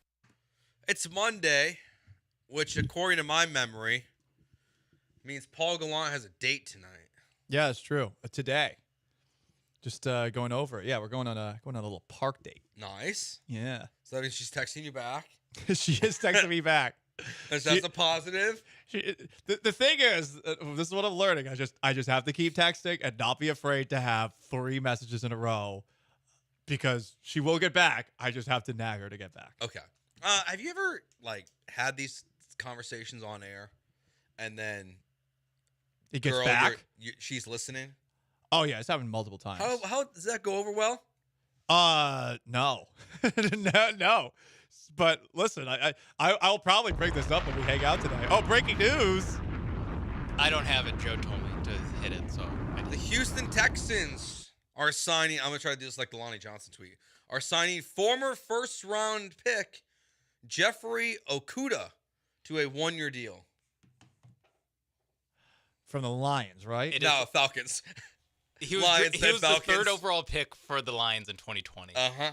And now, and then he left the Lions, and then got cut off the Falcons. You know, it's a lot like the Lonnie Johnson pickup. Now that I think about it, taking low risk, high reward. I'm starting to see why Texans fans are panicking a little bit. I kind of like this now. Great move. Great move. A lot of upside. Buy low. Very low. Buy so low. Trash cornerback and resell it. We're flipping houses. That's what we're doing. We're flipping cornerback. Former corner turned safety Lonnie Johnson and former 3rd overall pick Jeffrey Okudah. Okay. North Carolina legalized gambling today. They're 38th state to do it. So 12 more states to go. Texas, come on. Don't be last. Yeah, they will be. Definitely going to be last. Yeah. I'm actually pretty convinced they'll never legalize it. Unless it happens federally. It does feel like there's a contingent in Western Louisiana that's always going to find a way to make the policymakers here perhaps say, you know what, Louisiana's great. It's great. Yeah, it just seems like it's not going to happen anytime soon. We're going to have to wait until federal gets involved. Right, and it seems like the attorney general of the state, when he's not suing people for going after him like that, he's the kind of person that's going to get up on his moral high horse to stop stuff like this. Yeah, I guess. It's so dumb. Just legalize it. Yeah, it would be nice. I mean, we would be able to make a lot more money. Yeah. That's sort of what I look at it from. I just want it legalized. I don't know why we can't be. Let people make their decisions on how they spend their money. It's exactly. It's not, considering how libertarian this state is, it's very unlibertarian to prevent people from being able to do this legally. But everyone does it still, but hey, can we just make this legal? Weed or gambling first in Texas? Tony Stark asks on Twitch. Ooh, that is a great question. Well, I Reefer Madness still holds up. There are all these CBD stores and everything now where it feels like you literally can just buy everything but weed in them, popping up all over the place. I would say I'm gonna lean that way. Either way, this is literally tax revenue that you were just saying, nah, because why? Morals. Okay, but money's good. Money be green. I would like more green and green. When did the Texans become last chance you? That's a good text. All right, it's time for garbage time. We got C.J. Stroud, D'Amico.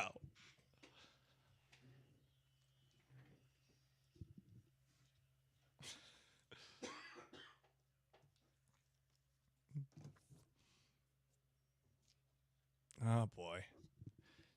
I did want to kind of finish that story I was telling about times I've gotten in trouble. Oh, yes. So one time I described how I had a little cut on my face because at some point while having a guest over, I had walked out to the couch and I drunkenly rolled off the couch and I hit my head on the coffee table. And I was describing how I had a guest over and this guest had slept in the bed with me. And not only was the person I was dating listening, she was listening with her parents. Yeah. Did you name her by name? I did not. But they knew. Oh no. Because she was showing me off. And it sucks because this girl was great. Oh no. This girl was actually great. And then the other one that happened, we used to do this feature on Fridays called Ask Gallant Anything. Okay. And someone texted in, and when I read the text, I was like, I wonder if this is actually her.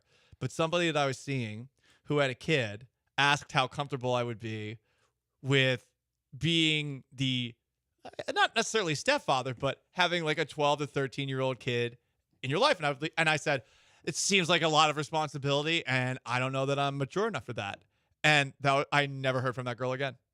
I remember I texted her a couple times after that. Never heard, just radio silence. Good move. I'm pretty sure that she listened, and she was the one who asked. Respect to her. Yeah, okay. I was gonna ask. Good move on which part? 100%. That's good game on her behalf. Yeah. I agree. I mean, I Veteran wasn't ready move. for that. Yeah. I wasn't ready.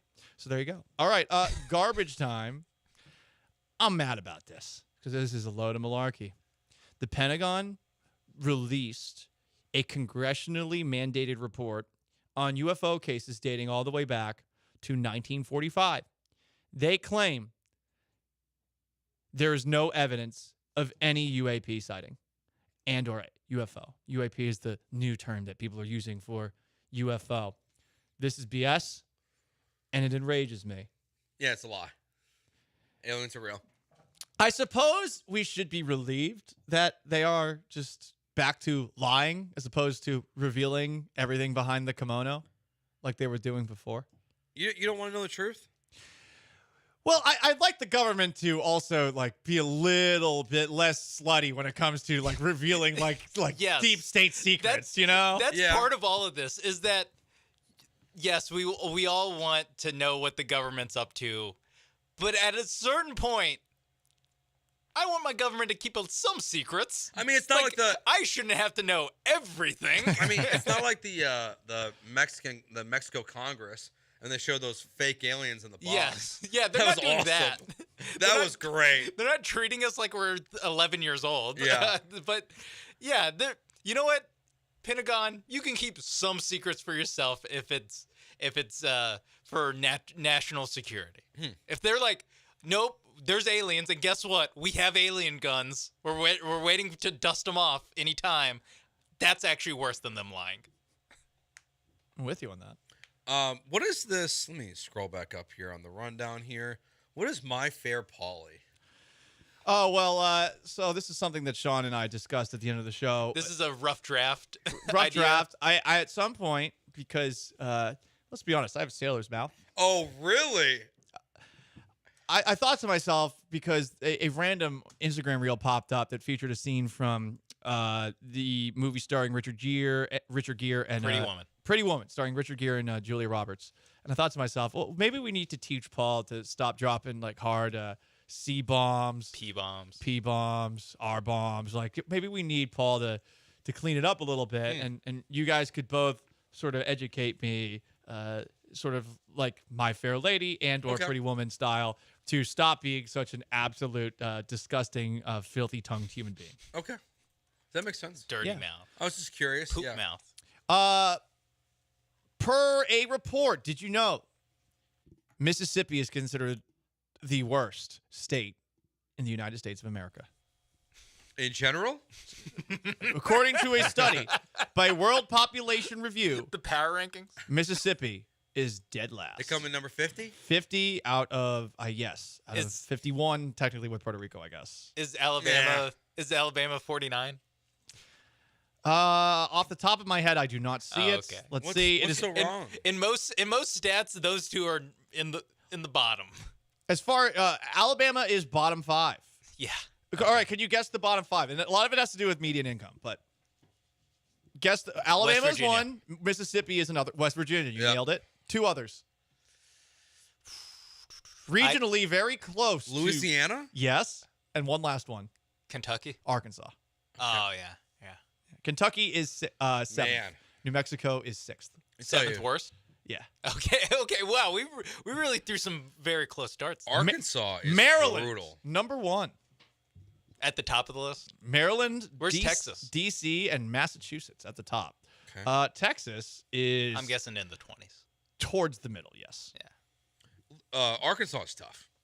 When I moved down here, I've done this drive like 3 or 4 times from Chicago. You go through Little Rock on your way. It's like 16 hours, so it's like 10 hours from Chicago to Little Rock and then 6 the rest of the way. Besides Little Rock itself, there's nothing in Arkansas. I thought it was like scenic. You always see those commercials like PSA. It was like come swamp. visit and go outside. Yeah, Like no, those are swamps. the commercials. Yeah. They show the couple of hot springs that they have. It's one of those where you have to get gas every time you see a gas station. Because if you don't, you probably won't make it to the next one. But isn't there natural beauty? None? Not really. Pine trees? I guess. Ryan Mallett statues? Not really. RIP?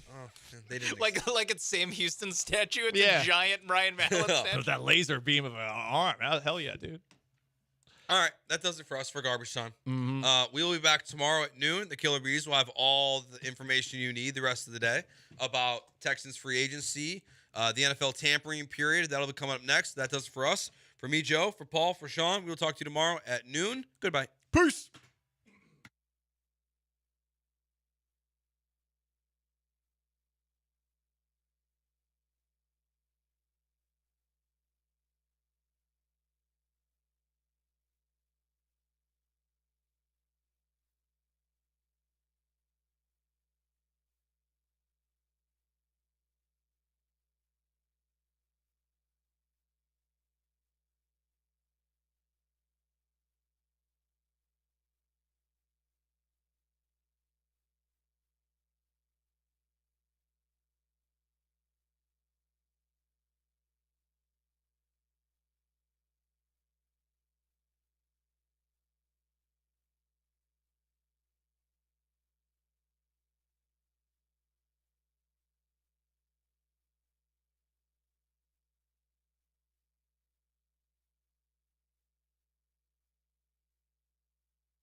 Ooh, what up, H-Town?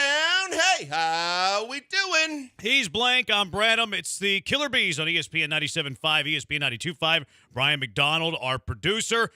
It is a not-so-busy Monday in the city of Houston when it comes to free agency. Jeff Okudah, the latest one-year deal. Lonnie Johnson is back. The Houston Texan that we all wanted to come back. J.J. Watt, nah, we don't need J.J. Watt back. We need Lonnie Johnson to be reunited with the Houston Texans. A lot of the city right now, Blankers, 713-780-ESPN, HRMP listener line, 713-780-3776. A lot of the listeners are not very happy. A lot of Texans fans are not very happy. Saquon Barkley off the board. He is gone. Kirk Cousins, just kidding on the Kirk Cousins front. Christian Wilkins off the board. He's going to Las Vegas. Saquon Barkley is going to Philly. He's an Eagle. All of these guys that, big name hunting, let's go get one of these big fishes. They're not coming to the Houston Texans. No, they're not. Add Josh Jacobs to that list. If you wanted to go cheaper, Pollard and Swift, you look at it and you go, it's understandable for the average fan to start scratching their temple and wonder what's going on. But the fact of the matter is that everything that's gone by the wayside so far, for the most part, there's still something that can be done, still a different way to do this, to where there's not any reason to panic just because they haven't done anything and jumped real quick. I was talking to Brian before the show and just said, hey, the whole thing was I thought the most of the value would be on the cap casualties. With every signing, there's going to be more and more people that are cut. You see Green Bay clearing house. You see other teams that are clearing house to sign the new guys that they're bringing in. With that means there's going to be some good football players out on the market too. Yeah, you've lost some. You haven't done anything yet, but you still have plenty of time, and there's still plenty of possibilities for this squad. I saw people calling for Nick's job. Like Nick Caserio should be fired. He hasn't done anything yet. Someone tweeted Kay Adams and said, we need you or someone of at least your competence level to take over the Texans from Nick Caserio. He doesn't know what he's doing. She goes, he turned the franchise around in a year's time. Relax. Yeah, that's just a Twitter dude who's thirsty, though. Yeah, but it's just, he's shooting his shot in a weird way. I guess. I'm just saying, believe me, that he wasn't the only one. We've seen a lot of people losing their mind that they haven't been more active. Yeah, that's where I'm at with all of this. Like, whenever we started free agency, we started – okay, the Texans have tons of money. They're going to, be in on all these players, quarterback on a rookie deal. I'm not sure the way to build a team is by going after all of these big-name free agents that are signing for tons of money. You're going stars and scrubs instead of filling out a deep roster. And whenever we played that Nick Caserio combine sound, we heard the clue from Nick Caserio. We want to be balanced. We want to be deep. Oh, okay. Well, if you want to be balanced and deep, you're not signing any of these dudes for $27 million. You're not signing John Grenard, who leaves you. Now, there is an exception that I want to make about John Grenard a little bit later, but you're not going to overspend for Blake Cashman. You're not going to overspend for Wilkins. You're not going to overspend for Saquon Barkley because he wants to spread that money out over the entire 53 to build the best football team that he can build. I had people in the Twitter mentions, well, the Texans fans really wanted to get all of these players. Well, what is the objective? Is the objective for Nick Caserio to build a winner, or is it to excite the fans? Winning is going to excite the fans. He's going to do whatever he can to win. So whenever I see what all of these players are signing for, Wilkins, which got like over $25 million. John Grenard, $19 million. Could have tagged him at $21 million, a little under $21 million. Blake Cashman, Saquon Barkley, a little like around $12.5 million. I haven't seen one contract yet today for these big name guys, because like Lonnie Johnson, I actually think is a shrewd depth signing. You need to have a few guys who are making $2.5 million for 1 year. So I don't mind the Lonnie Johnson signing. He's going to be your fourth or fifth corner that plays special teams. The Jeff Okudah, okay, the guy used to be a top 10 pick. He hasn't played very well in Atlanta. Worst case scenario, he's your fourth corner. Best case scenario, maybe he's getting maybe starting alongside Derek Stingley, depending on what he does in your system and what he does with D'Amico Ryans.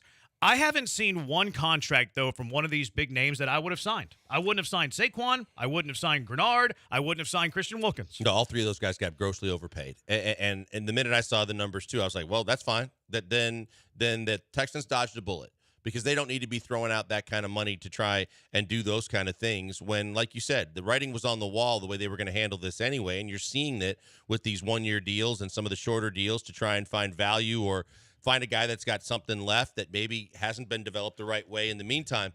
This is what Nick does. And I still think that there's going to be moves to be made. But I think right now what he's doing is exactly what we had described throughout this entire offseason that he was going to be focused on doing. And that is build it too deep, get a lot of depth, and then along the way between the draft and your resources, shrewdly find ways to improve and replace your starters. We don't know who's going to start at this point, but we see depth being added to the roster. I don't think Blake Cashman, for as good as he was here, was worth a 3-year deal averaging, around $8 million a year. I just think that's overpaying, and I think that that's what we said free agency was going to be about in the early stages.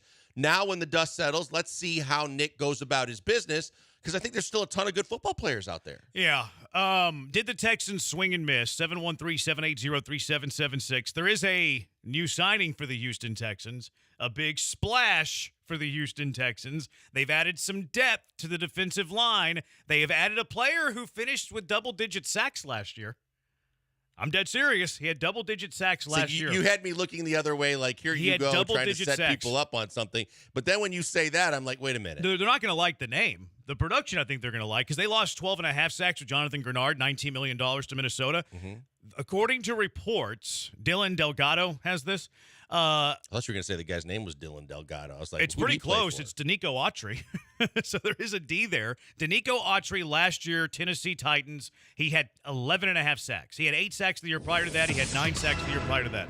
Going to be 34 years old next year. More breaking news. Devin Singletary back to the Texans. There we go. Look at Will and Dylan. Will and Dylan, Nick Caserio. From Ian Rappaport. So it seems official, but no details in the contract. Look at that. Business is picking up around Kirby. You signed a double-digit sack guy a year ago, and now you signed Devin Singletary. Be honest. Did any of you in the Hive know who Danico Autry was before 2 seconds ago? I've heard the name. I've heard the name because he shows up on those. He was a Titan. Yeah, and he showed up on like a lot of those tiers lists that we talked about from Bill Barnwell. He was Did on he? I didn't even notice. He was on those tiers list. If you would have told me that Danico Autry had over 10 sacks last year, I would have slapped you in the face. I would say that is not. You're lying to me. You're not telling me the truth. He had 11.5 sacks last year. I never would have said. Look I could have Nick never Caserio. predicted that. If you could have put me on a quiz show and said true or false, that's false every time. I was stunned when I pulled up his Pro Football Reference. Look at Nick Caserio cook. Like John Grenard gets $19 million, 12.5 sacks. He gets $6.5 million more than the sacks that he had this year, and Nick Casario's over here getting a 10.5 sack guy for a $5 million deal. He's getting 10 million 2 years. Okay. Will and Dylan, son of a gun. Look at Nick Caserio getting return on investment. Yeah. Look at Nick Caserio get some value. He's cooking. Like, if you want to be critical, wait till while the dust settles. Wait till everything's done.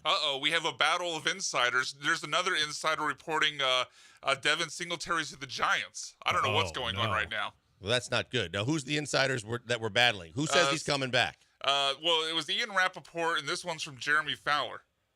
Well, they're both top of the list, so that's a little scary. Let me dig into this. Hold on. Maybe one of them's fake. Maybe one of them's not good. But is there a contract that's been signed today that you don't like? For the Texans? Yeah, is there a contract that's been signed in free agent? A little update on that contract, by the way. The guy who tweeted that out now has deleted the tweet. It's apparently a 2-year, $20 million deal. So $10 million per year, not $5 million per year. Well, that seems more on par with the guy that's making. More breaking news. The Texans double-digit sacks. The Texans will need a new punter. Cameron Johnson has gone to Pittsburgh. Yeah, that was kind of the writing on the wall there. That's sad. I like Cam Johnson. He's good. I like Cam Johnston. Yeah, I did too. The Texans also spend money on special teams guys. Like they do. They brought back Boyd. They brought back Murray. They signed Lonnie Johnson, Kaimi Fairbairn, and, of course, the legend John Weeks.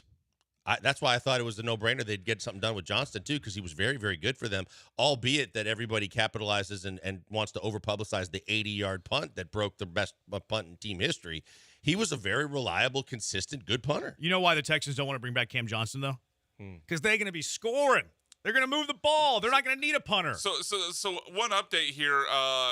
It looks like Ian Rappaport might have been wrong, but both these tweets, one from Ian Rappaport, one from Jeremy Fowler, both from their official Twitter accounts, but it looks like Schefter has weighed in, and it looks like Devin Singletary is actually gone. Oh, no. Adam Schefter is backing up Jeremy Fowler's reporting and saying Devin Singletary to the Giants on a 3-year, $16.5 million contract, up to worth $19.5. So we got over 5. So Singletary's gone. Now they're really scrambling a little bit. You know the lone running back on the Texans roster right now? Damian Pierce. So Agunbowale expired? I don't think he's under contract. Okay. Yeah.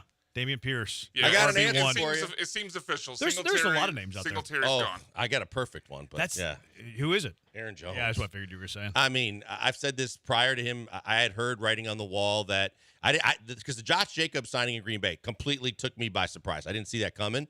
But I had said to you guys last week, I think it was, that there was a clause in his contract that they could renegotiate his contract to a lower cap figure without his permission, and all he could do was ask to be released or traded. And I was like, oh, my God, he's represented by Drew Rosenhaus. There's no way that's going to go over well. And then I started thinking, well, he's got Texas ties. He went to UTEP. Dallas and Houston would be perfect fits. The only thing that I think of is that McCarthy might be the guy that gets him over to Dallas. Yeah, they need a running back. Yeah, they do too. I mean, both Texas teams are, I don't want to say desperate yet, but both Texas teams, I think Dallas is probably going to kick the tires hard on Henry. I would love Aaron Jones here. Oh my God, because I would love Aaron Jones here. He doesn't look like he should be able to, but between the tackles, he is a far better version of Devin Singletary because he can catch the football out of the backfield really well, and he can run between the tackles, and he's tough.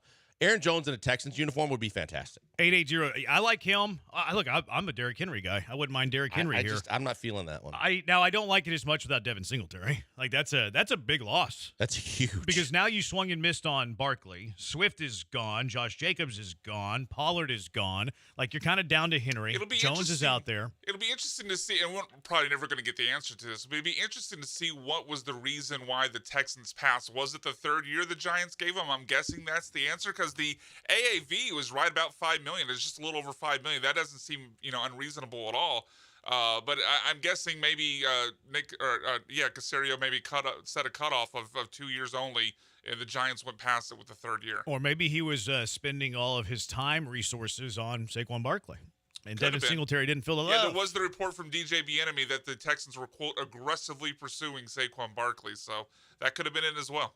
They said the Texans, one of the reports I saw was the Texans offered 3 and 33. For Saquon? Yeah, and obviously the bidding got higher than they probably wanted, and then they pulled out. Detail. All I saw was DJ saying they were pursuing him aggressively. Well, not too aggressively because he's going to the Eagles. 8807 Yar misreading Rapp's tweets. He reported Singletary to Giants. Don't put us in here with Brian. Brian was reading those tweets. Yeah, Lakers and I weren't reading those tweets. We're doing live radio. He's doing live reading of tweets. This is why we're the talent and Brian's the producer, is because he misreads Ian Rappaport tweets. That's why. We got there in the end. He's saying y'all. What do you mean y'all? There was one guy saying that. It wasn't the bees. At least the killer bees. We got a bee behind there. He ain't killer bee. 713-780-ESPN. HRP listener line, 713-780-3776. We're on the Twitch, twitch.tv/ESPN 97.5. We're on YouTube as well. Just search ESPN Houston on YouTube. He's at Pac-Man Joel on Twitter. Brian's at Sacked by BMAC. I'm at Jeremy Branham. I'm expecting chaos on our show today. Love it. When things happen, we'll react. What are the Texans going to do? Anything else up their sleeves? The Will and Dylan Nick Caserio signed a defensive end to replace John Grenard. He had 11.5 sacks. Let's hear his name's Autry from Tennessee. Have the Texans swung and missed? I haven't seen a deal today where I'm upset that Nick Caserio wasn't the team doing that. 713-780-3776. Killer Bees, ESPN 97.5, ESPN 92.5. Guys, before we go to break, it's time to give your home a facelift. Why don't you install some new siding? Allstate Siding and Windows offers a huge selection of colors and energy-efficient quality siding that provides you with that hard outer shell of protection for your biggest investment, your house.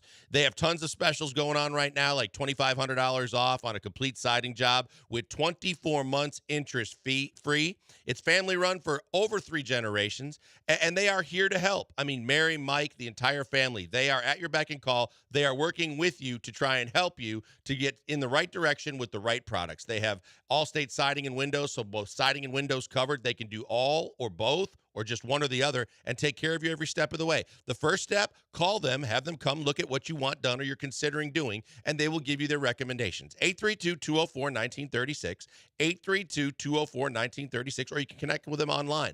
AllstateWindowsAndSiding.com. They have discounts for senior citizens, first responders, and military. I just had the windows put in on my house. I could not be happier. They've got deals on windows, deals on siding, and they're the best in the business that always take care of Houstonians. Check them out today. Go to AllstateWindowsAndSiding.com or call them 832-204-1936.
Broadcasting live from the Veritex Community Bank Studios, it's the Killer Bees with Joel Blank and Jeremy Branham. On ESPN 97.5 and 92.5.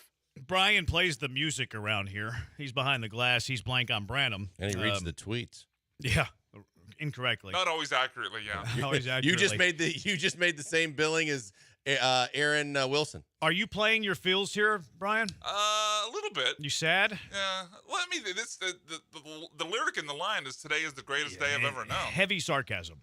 Maybe. Heavy sarcasm. This does not sound like a happy song. Although, to me. actually, even if the Texans don't do what I want, I still enjoy the craziness of free agency. I do too. It's still an enjoyable day. Yeah. Are you sad? 713-780-3776. Texan Twitter's flipping out. Does the way they've done this and set it up now with free agency with the NFL, it rivals the NBA in terms of the first day of tampering. Yeah, this is a legal tampering period. Legal tampering period. Legal. But, they're agreeing to terms. Yeah. In the first minute of legal tampering, they're all of a sudden agreeing to terms. You had that deal mapped out in 60 seconds. This is exactly what the first day of tampering in the NBA looks like, and it's why people love it, because it's nonstop refreshing of Twitter and watching the bottom line and the crawls and every bit of information on your phone, because things are happening every single minute, and it's awesome. Yeah. I don't hate what the Texans have done in these first few minutes. 713-780-3776. I know a lot of people are unhappy. Eric the driver, can Matt Amendola punt? Matt Amendola got cut by the San Antonio Brahmas for a YouTube star, for what it's worth. 3878, you guys have to be kidding, ! The season they have money and had a chance to surround CJ with real weapons, and now they fill in depth spots. 2 exclamation points. Y'all can't really think they had a good day. I haven't said good. I'm just saying they've avoided big contracts, and there isn't a contract out there that I would have given if I'm Nick Caserio. But there's a big difference between saying they had a good day and not being worried yet, not being concerned yet, because the other shoe has to drop. Yeah, you're losing some guys. Yeah, some of the big names are falling off the board. We expected that. But at the same time, they're not done yet. So we need to hold, and before we pass judgment, we need to just kind of take it down a notch and wait until the dust settles and we see everything that Nick Caserio has done or not done before we go start passing failing grades and getting all hyped up.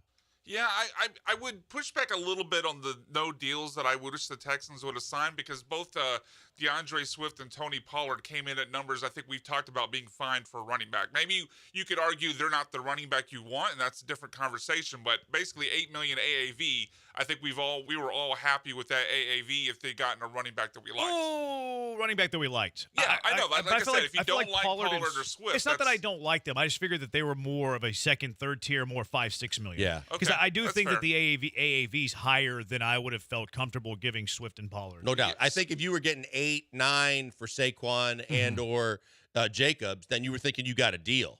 But there's no way that they were expecting to get anything less than 10 to 12, right. and both guys got paid. Yeah, so Swift and Pollard at that figure, I wouldn't have given that to. I would rather. Now they didn't re-sign Singletary. That's an issue. Big thing. But maybe they get Aaron Jones at 5, because he's a bargain, because he's just got cut. I don't know. Derrick Henry's still out there. Derrick Henry's still out there. Eckler's still out there, and that's why. Right, Eckler too. I forgot Eckler was still out there, but that's why what Blanker said is right. If the Texans go the entire free agency period and they go into the draft with $50 million to spend and they didn't sign anybody, okay, we got issues. Yep. We have issues. But look at the guys that are still out there. You mentioned any of those running backs, whoever. Running back, starting running back. Maybe they make a play on Calvin Ridley. Not that I want them to, right. But what if they do? He's still out there. Curtis Samuels is a wide receiver that we mentioned as a veteran that we're okay with. How about if they sign Eric Armstead in the next 2 hours? That's the biggest thing that trumps the Wilkins thing, because as much as Christian Wilkins got overpaid, and that's a mammoth deal for the Raiders, and they needed to make a splash, we talked about the teams that just needed to make an impact, even if their team wasn't ready to make an impact going a long way in the playoffs. You look at a guy like that knows D'Amico, that D'Amico knows him, and you put him in the middle of your defensive line, you're instantaneously better no matter what else you do and what you start putting around, because you just made Will Anderson better by replacing him and doing what D'Amico wanted to do with more talent on the front of that defensive line. So that's a name I'm interested in. Yeah. You just signed Danico Autry. How are you not excited about Danico Autry? His name rhymes with the Houston Texans head coach's first name. He went to East Mississippi Community College, which was portrayed on Netflix. What was that show called? I can't remember what the show was called. The one on Netflix where they was it travel Last around. Chance U? Last Chance U. Yeah, there you go. And now I don't think that Autry was there when this was filmed because he's 34 years old. But how can you not be excited about having a player you who just was said a why. graduate of East Mississippi Community College? He spent time in Scuba, the greatness of Scuba, Mississippi. That's where football players are born. You gotta be excited about Sneaked in that. about 5 I thought layers that's of where sarcasm there. underwater exploration went. Okay. That's a lot of sacks though in the last 3 years. Like we're having a little bit of fun at Danico Autry's expense. He had 11.5 sacks last season. He had 8 the year before that. He had 9 the year before that. That's more than Grenard's had in the last 3 years. Do we have the details on his contract yet? I saw $10 million per year, $20 million over 2. That's fine. So it's $10 basically million. like it's kind of on par what they've done with Sheldon Reagans, Malik Collins, but just 2 years. It's half of the Grenard deal for more production in the last 3 to 4 years. Now he's older. He's going to be 34 next year. 34 is the concern. Autry But I mean, is? one of the topics you brought up last week, Jeremy, is would you rather have a defensive tackle who gets you 9 sacks or an edge rusher who gets you 12? Mm-hmm. But yeah, Danico Autry is getting you that number. Obviously, the question and the concern is the age. But if he's giving you that level of production, and there is red flags with the age again. But it's certainly something to be excited about if he gives you that production. Give me Danico Autry and Eric Armstead and tell me that's not a good defensive line. That's not a good defensive line. I'd sign up for You that. got I'll take Collins and that. Armstead in the middle, and then you got Autry and Will Anderson on the outside. And here's the thing that Autry, like, we talked a lot about this too. Like, I want the Texans to sign players that are capable starters. Like, you go into the draft, this guy's a capable starter. Danico Autry's a capable starter. If Chop Robinson falls to you at 23 and you love Chop Robinson, you're taking Chop Robinson. That's exactly the scenario you painted. And Autry's played a little bit defensive tackle too. Now, it looks to me like he's more of a pass rush specialist play inside. Like, hey, it's 3rd and 11. Let's move him to the middle, and then you bring in your edge rusher, and then you have 3 pass rushers that can get to the quarterback. But, yeah, this is the scenario that I painted. You sign a guy who's capable of starting, but he's still not – like, you're not paying him so much where you're forced to start him over a potential rookie that you selected 23. Yeah, no doubt about it. You can create camp competition, and competition brings out the best in a lot of players, and that's what organizations strive for. And no matter what, you're deeper on the rush, no matter what you did, because we saw late in the season what they did when they brought in Barnett, when they got some guys to give them some extra activity, along with the Jerry Hugheses of the world and the guys they already had. You're always going to need more than 2 pass rushers. If you get 3 in a rotation and they can be they're more fresh when they come in and go out and they go get after it, it's a great situation to be, and you're not breaking the bank because we see the numbers of the guys that everybody wanted, and they're not really calculating, well, I only have so much money to spend. This is why we said they're not going to do the boom and bust, and they're not going to go $20+ million on a guy that you want them to go get because they have a ton of needs to fill. Lamont's asking, would you sign Clowney for a year at 9? Clowney would have been on my radar. 9 might be a little bit too much, maybe like 7-8 million. But now that you signed Danico Autry, you're not in the market for another defensive end. Like, you're probably done signing defensive ends now because you have Autry, who's a capable starter, opposite of Will Anderson. You still have Horton on a rookie deal. You might sign some veteran like Lonnie Johnson type of deals, or a Jeff Okudah type of deal, where it's like a $2.5 to $4.5 million 1-year deal. But you're signing depth at this point. The moment that you sign Danico Autry, all of those like journeyman defensive ends that rack up sacks, I think are gone. Like, I think the idea of like a Danielle Hunter, I think that's gone. Like, you're signing Autry to be a guy that you're comfortable starting opposite of Will Anderson. If you draft over him, okay, well then, like, he's your 3rd defensive end, but you're not signing over him now. Who in the world thought that Hunter would still be on the market and Grenard would already be gone to his old team for the amount of money that he got? I guess youth. I guess Crazy. they're buying the youth there. 713-780-ESPN. Yeah, Aaron Wilson reported 2 years, $20 million, 10.5 guaranteed for Danico Autry. So maybe it's all of that's guaranteed in the first year. And then that second year is basically like a team option. Somebody texted in and said that it's been reported 10 years or $10 million 2 years. I saw that originally too. That has since been deleted. Aaron Wilson says $20 million 2 years, 10.5 guaranteed. I would imagine that they put all of that guarantee mostly in the front year. I would imagine at least 9 of the guarantees in the first year. That way they can get out of it in year 2. Especially with his age, because of his age is a factor. Let's go out to the HRP listener line. Lamont, you're in the hive with the bees. What's up, Lamont? Hey, what's the deal, fellas? Hey, man, I'm kind of happy about this, watching everybody freak out. I'm right where I need to be. I want Henry, but I wouldn't mind Aaron Jones either. What I do fear is if they come out of this free agency with no running backs, and they become totally predictable in the draft. And that's going to really suck. And that's all I have, fellas. Yeah, look, there is a fear factor in all that because even before the show when I was tweeting, like, you re-sign Motor and then you consider what else is still left on the market. Now that you don't re-sign Motor, now, like Jeremy said, you've only got one running back in the building currently.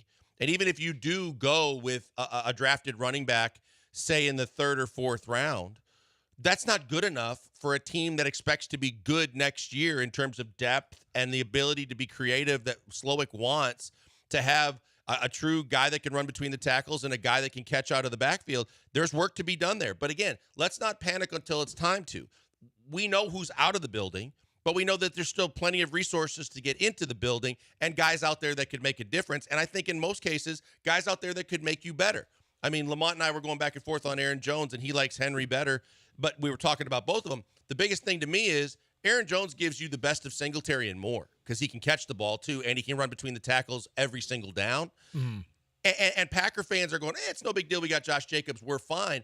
You forget you beat Dallas because of Aaron Jones. You were in the game against San Francisco in the playoffs because of Aaron Jones. He's got plenty left in the tank, and that was just a cap casualty. Now they're talking that if he doesn't get an offer that he likes out on the market, he could come back.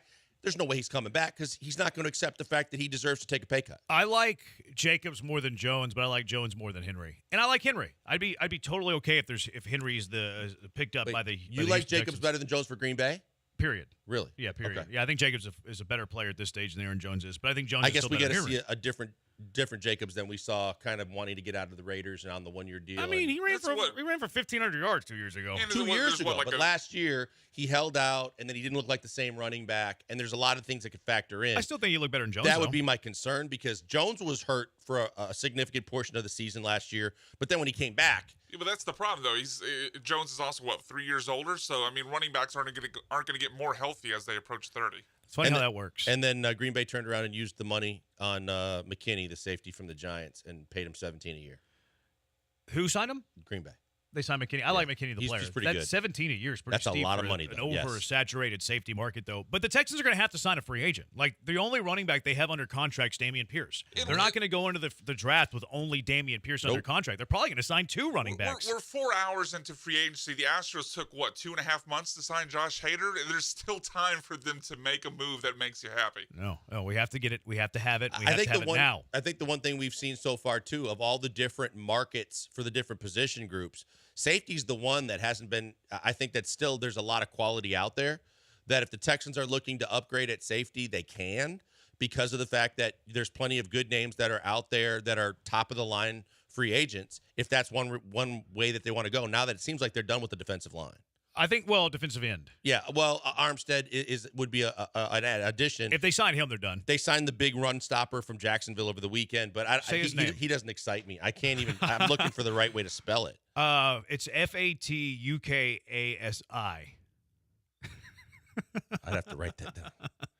Yeah, but yeah, I mean, and they also have Heinisch under contract, and they brought back Davis. So I think they're looking for a starting defensive tackle, and then they're done. And if it's Eric Armstead, they're done. I'd love that. I would too. I wouldn't hate if it's Rankins. I wouldn't help it. Yeah, I hate still if they don't brought back understand Rankins. what has made him like taboo with the Texans, or that he's not that D'Amico wasn't happy enough. Because I still think I was very satisfied with his play last year. Maybe he wasn't happy with John Grenard. Maybe. They said no to John Grenard twice. Yeah, maybe. Maybe he wasn't happy with John Grenard. Maybe he likes the Nico Autry more than he likes John Grenard. I'm sure they like Nico Autry more at $10 million than John Grenard at 19. All right, 713-780-ESPN. Did the Texans swing and miss?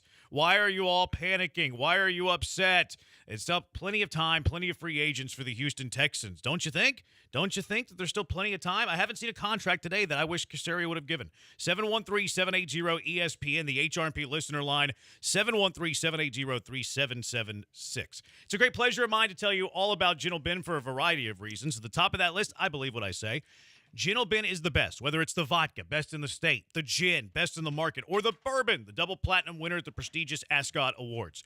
Gentle Ben uses their innovative, revolutionary technology that eliminates impurities for the cleanest, smoothest spirits you will ever taste. Smooth, clean, eliminates the burn. Don't labor through your drink. Enjoy it. Savor it. You can do that with Gentle Ben. You'll love what's not in it, including gluten. That's right. There's no gluten in Gentle Ben, but Gentle Ben isn't going to brag about that. all spirits are naturally gluten-free. Stop by Ben's Bar at the Toyota Center. Stop by Ben's Bar at Minute Maid Park. Astro season right around the corner. Head to the Gentle Ben Tasting Room. Stop at your favorite liquor store. Ask for it at your favorite restaurant or bar. Or you can just head to gentleben.com, learn their incredible story, legacy that continues to this day, and you can order straight from the website, the vodka, the gin, the bourbon, the whiskey. Order it all at gentleben.com and have it delivered straight to you. Gentle Ben, highest craft, softest sip.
Now back to the Killer Bees. On ESPN 97.5 and 92.5.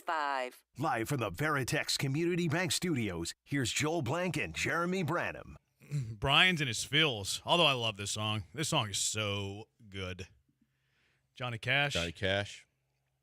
Every time I hear Johnny Cash now, I just think of relief pitcher. This was the remake of who originally sang this? I forget. I'd have to look it was up. Was it the I'm not Foo sure. Fighters? No. Well, Johnny Cash isn't remaking the Foo Fighters. The Foo Fighters are remaking Johnny Cash. No, this was somebody else's song, and then Johnny Cash did it. You're right. It is a remake, but it wasn't the Foo. I can't imagine it was the Foo Fighters. Willie Nelson? It was 9 Inch Nails. Who did it first? Yes. Like, Johnny Cash recently did this. Well, not recently. Not too recently. I mean, but no, this song was pretty sick this song was powers. originally written in '94.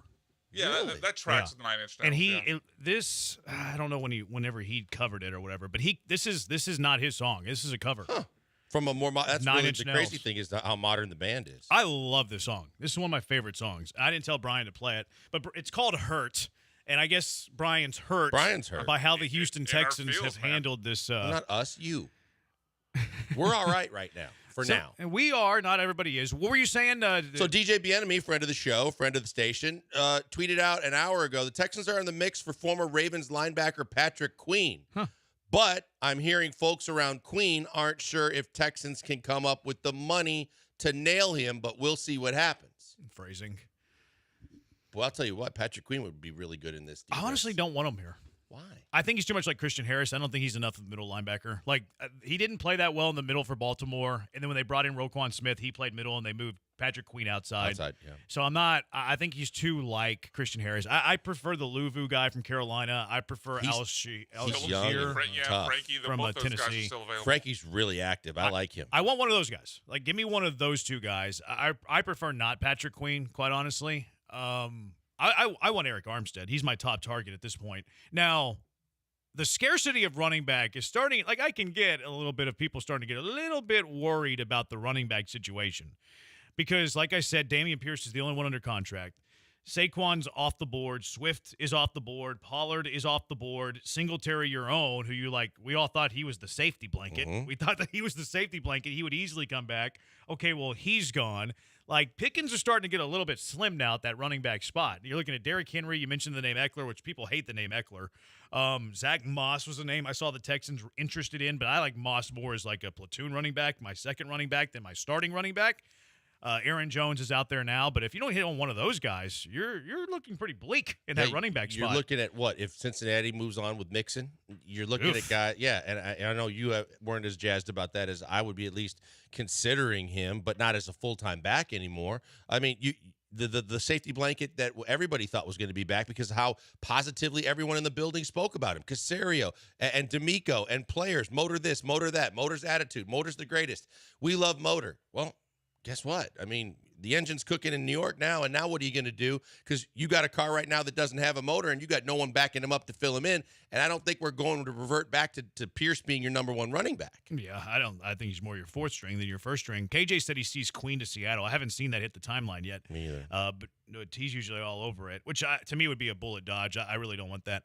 713-780-3776. Get to a few of the texts here from the Hive. Albert Bundy still available. I mean, he could compete with Dameon Pierce for that backup spot. Who was a better high school football player, Al Bundy or Paul Gallant? Paul Gallant certainly talks about it more. Than Al Bundy? Yeah, I know what I said. Okay. Al Bundy, what did he ran for like 300 yards in the state championship game? So. Something like that. Pretty similar stories. Yeah. Pretty similar. I think Al Bundy's team success was better. So you think the future of Married with Children is Paul's look ahead to Paul's next 10 years? Would it shock you? It would. Actually, it would. I don't think he wants to reproduce. I mean, I think he'd have to settle in on one woman. I don't think. There's Paul a lot of settle. cards in the air there that I don't think are settled in 5 years. Brandon T, I'm not mad at all about the Texans not overpaying the big name free agents. I believe in D'Amico and Caserio to build this roster the correct way. 713-780-ESPN HRP listener line. Do you believe in D'Amico and Caserio to build this roster the correct way? 713-780-3776. 9492. Do we care about Jeff Okudah at all? Yeah, I think we care about a guy that's still young enough to possibly be the kind of guy that everybody projected him to be when he came out of college as being a top 3 pick in this league. I think that we've seen the Texans take on first-round busts in the past to take a shot. The worst you can do is take a shot on him and see if he can fit somewhere in your defensive backfield as a reserve. The best you can do is replace Stevie Nelson. So you got him. You didn't overpay to get him. Just see what you got.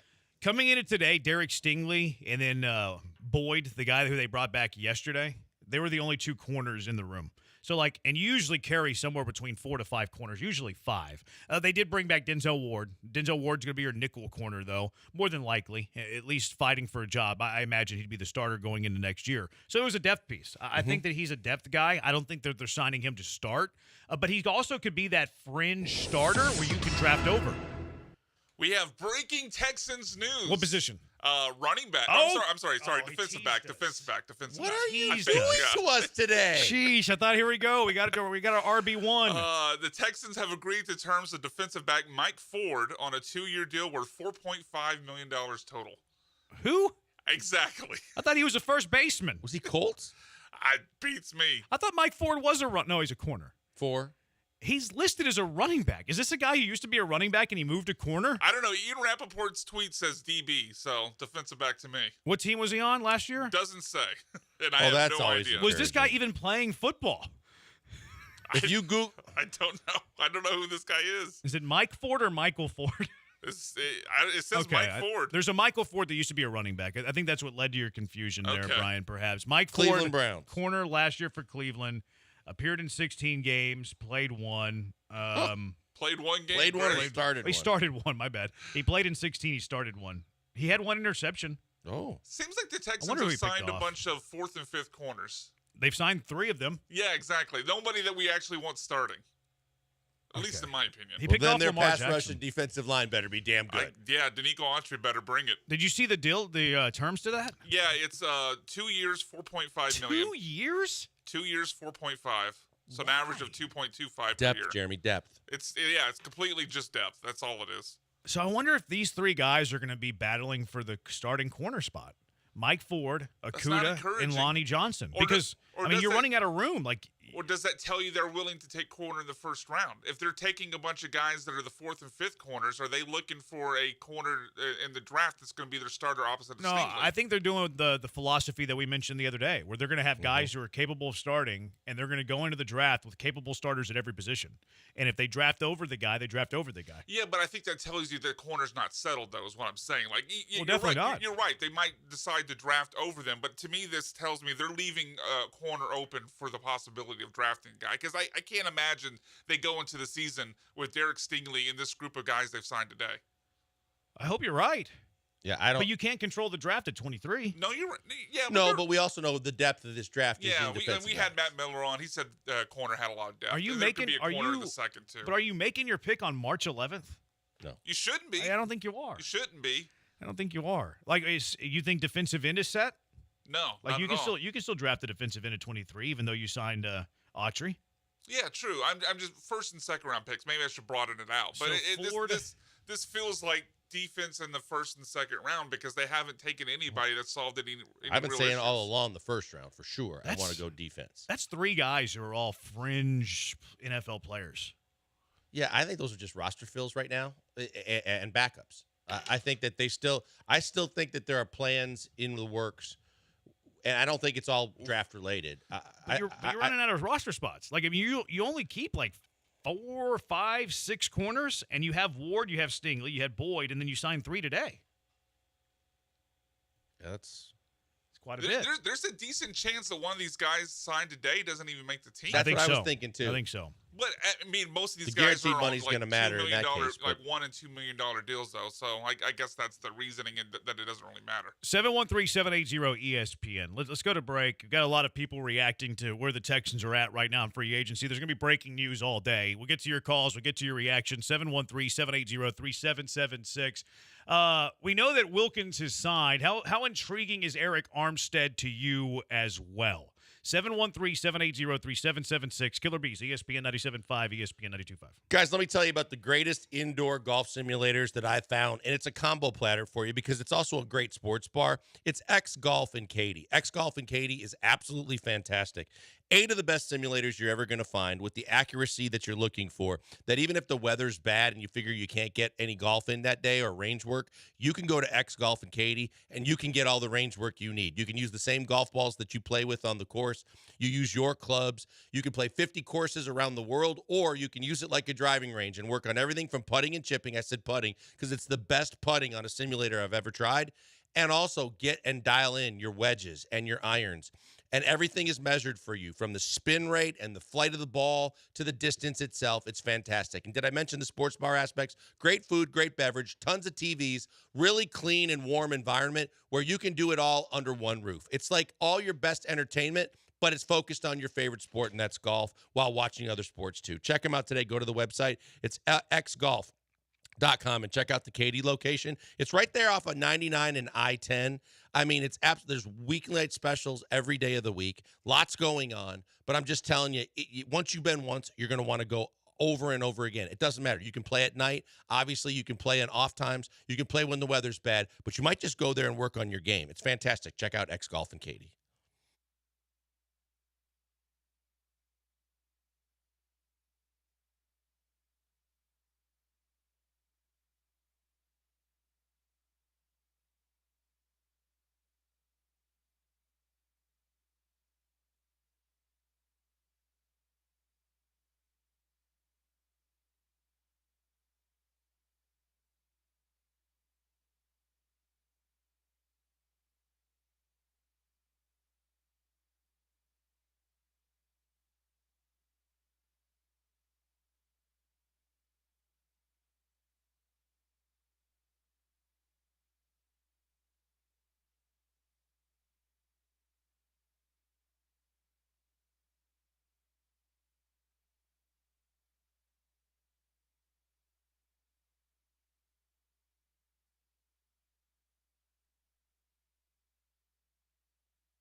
You found the killer bees. Live from the Veritex Community Bank Studios, here's Joel Blank and Jeremy Branham. Brian's on a roll. This is how everybody feels about the Texans running back room, though. It might not include everybody's current feeling about the Texans and spending and stuff. Like Lamont's happy. A lot of the Hive here, we say this all the time. The Hive are the smartest listeners in all of Houston sports radio. And they're not panicking about where the Texans are. There's some. There's a sprinkle. We'll get to those as we go on. But I think that there is some concern about the running back spot. I think there's some real concern about the running back spot. If Dameon Pierce is the only running back you have on the roster right now, and everybody's just foregone conclusion was going to be that Singletary was going to be back, that's the first time that you actually could legitimize throwing the red flag and going, timeout, wait a minute, what? Because that was the one that everybody thought was going to happen no matter what. He played well here. Everybody spoke highly of him. He said it was the most fun he ever had playing football, playing here. It seemed like a no-brainer until it wasn't. Now there is legitimate concern about the running back position. There's no doubt. Yeah. Texans just sent an update on Dylan Horton. He's in remission of Hodgkin's lymphoma. Yeah. He was the defensive end that took off in the middle of the season from TCU. For personal concerns, yeah. I don't like the timing of this. Why? Is that basically they're doing that to tell you that they're doing done? In the middle. No, I don't think they're doing it. Don't get mad at us. Yeah. Yeah. Like, I wish they would have done this yesterday. Like, and I hate that I'm thinking that way, but how can you not?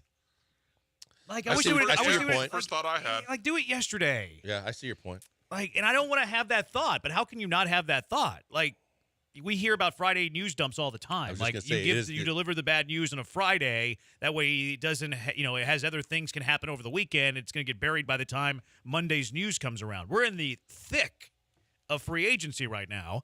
Texans fans are not too pleased, and you're dropping this in the thick of it. Like, this should have been given its own individual time slot. This should have been last night, yesterday. And look, maybe it was Dylan Horton, and Dylan Horton wanted to come out with it today. And like, hey, this is the time to do it. If that's the case, I'm sorry. But if this was like Texans PR that was sitting on it and like strategically timing when they were going to drop this, I think that's ugly. Yeah, I would agree with you on that. And I hope it's not that. I hope you're right, too. But you're right. I mean, the timing of this is very, very curious. Yeah. Okay. Look, let's give them the benefit of the doubt. Let's give them the benefit of the doubt. We said that. Let's give them the benefit of the doubt. 713-780-ESPN. Let's head out to the HRMP listener line. Vera, you're in the Hive with the Bees. What's up, Vera? Hey, guys. I appreciate you letting me call in. I think we are not quite at the point where we need to start panicking. Yes, there is this part of Singletary that a lot of us assume will get re-signed, but there are still a lot of big-name players out there, both for the interior defensive line, Arik Armstead, in the linebacker arena. All of us were expecting Patrick Queen, but I think Frankie Luvu or an Aziz Al-Shire are significantly better fits in the D'Amico system. There's still somebody like a Quandre Diggs who could come and compete for starting spot at cornerback. We could get a Jordan Poyer who would be the free safety. So there is still that, which could still happen in the next few days. So there is really no need for us to sort of start panicking. We could even get somebody like a Chase Young to play on a one-year flyer deal and see if that works out. And still go maybe a Jared Verse or a Chop Robinson falls to us at 23. If not, take the best player available if it's a defensive back. I don't think Quinion Mitchell is going to fall that far, but if one of those top corners are available at 23, just go take a flyer on them and sign up. So I don't think we are at the part yet. New England were always notoriously famous for not going splashing, doing a big splash, and I think like a lot of very smart football pundits say, seasons aren't won or divisions aren't won on day one of free agency. It's won just when you build it through the draft. And I think for what he has done over the last couple of drafts, Nick deserves he deserves the benefit of the doubt. I wanted to get your thoughts on it. I'll hang up and listen. Thanks, guys. Thanks, Vera. I thought Vera was going to cover what they were going to do at punter. I wasn't sure who's out there for the punter. I'm rooting for another Aussie. He, with every reason too, because it seems like that's both college and pro. There's a lot of success with the Australian punters. That'd be fantastic, but they gotta fill a void there too. Look, I think that there are options. We know that there are options, but right now, what they're telling you is exactly what we kind of to warn you of. they're not going to be the options no matter who they sign that are probably going to knock your socks off and be the kind of impact signings that you're waiting for, right? You're seeing guys walk out the door because he didn't feel like that their price tag was worth their value on what he was going to get back for them. He's signing like cheap guys that might be the next version of Blake Cashman or some of the guys that he found that he brought in that turned out to be good fits. And the one thing that I think is curious, because we talked about the transition from like Patriots South to like San Francisco South, it's looking like that there's a chance anyway that D'Amico could bring in some of the guys he mentioned and bring in Al-Shir and bring in Armstead and suddenly start recreating some pretty key pieces that he had in San Francisco, along with some good pieces like Anderson, like Harris, like some of the guys, and Stingley, guys he already has, and create a similar type defense. And that might be interesting because I think that has a chance to succeed. Yeah, I agree with Vera. Like, Nick Caserio doesn't have it in his DNA to overspend. It's true. And there's been multiple clues to that. We thought that maybe it would change because and look, there's still time. Like, I still expect him to spend this money. I just think he's going to spread it out instead of signing 2 or 3 of the big names. And Vera laid out a bunch of options. We've talked about a bunch of different options. I still think Caserio is going to spend a majority amount of the money. And I think it's far too early to say that Nick Caserio is cheap and all of these things. But Nick Caserio talking at the Combine, we want to have good depth. We want to be balanced. Okay, well, there's a clue that they're not going to be big game hunting. Nick Caserio, previous years in free agency, and I get that this year's free agency is much different than his previous years of free agency, but what did he do in the previous years of free agency? We went through every single free agent signing that Nick Caserio has made in his tenure as the Houston Texans general manager. He had signed one real free agent to a contract more than 2 years, and that was a punter in Cam Johnston. So he doesn't have it in his DNA to spend above market value. He doesn't think that it's in the good health of the organization, the franchise. And quite frankly, I don't disagree with him. There's still going to be quality value free agents. I think he signed one. I think Autry's a good value free agent. If you're paying him $10 million a year and he's giving you over 10 sacks a year, okay, that's cool. You're getting more than a sack per $1 million that you're giving. Look at the John Grenard comparison. John Grenard just had a career year, 12.5 sacks. He'd never been over double-digit sacks in his career. He got $19 million. You're paying him more than $1 million Either that per or he's sack. going to have one hell of a year. Yeah, to get a 19 really good sacks. year. So Caserio's a value guy. We know that about Nick Caserio. So what he's doing today really isn't a surprise to me. Me either, because that's what we said. We kind of set it up for you. They're not going to go boom or bust. They're not going to do the things that you're hoping that they do to satisfy what you want to see with this team going forward. He's trying to do the feasible, smart thing to do to build this team for the long haul. Yes, obviously everybody wants to be better for next season. And obviously their plan is that they're still going to do that. But in the meantime, they're not going to handicap themselves and handcuff themselves for the future, for the betterment of 1 year, 2 years. But the 1 and 2 year deals that he's signing are just what we expected. Guys that are going to fill roster spots, can compete for different spots on the team. Not necessarily what you're looking for starters yet. But until it's all over with, there's so many different ways he can still get this done and get better football players where he needs them. Yeah, 0584, is Matt Ariza available, or is it too much if they were to hire him? Is that the punter? That's the punter that signed with the Kansas punt City. God. He's not available anymore. He signed with Kansas City. 6860, you need to spend while you have a quarterback in a rookie contract. Once CJ signs his big contract, then you can spread it around and penny pinch. I think Nick Caserio's still going to spend. Like, the Texans have $60 million in cap space. I would be stunned if they have greater than $10 million by the time free agency's over with. Yeah, like I said, let's just be patient, take a deep breath, relax, because I still think there are moves to be made. And I think there are going to be some guys that end up coming in that you'll be pleased with. They might not be the big splash you were hoping for, but I think there's still plenty of potential to make this roster better for next season. Let's see where free agency takes us. 713-780-ESPN to the Texans swing and miss. 713-780-3776. Killer Bees, ESPN 97.5, ESPN 92.5. Hey, before we go to the break, tell you about my good friend Doc Linville and the fact that he is the best in the business at the NeoGraft procedure. I'm telling you because I know from personal experience. I did the NeoGraft. It got my hair back. It's absolutely a game changer, and he can do the same thing for you. The best thing about it is you listen to us. You hear me talking about him. You want to talk to him. You don't have to pay the $150 consultation fee that most people have to pay. You listen to us. You get a consultation with him for free.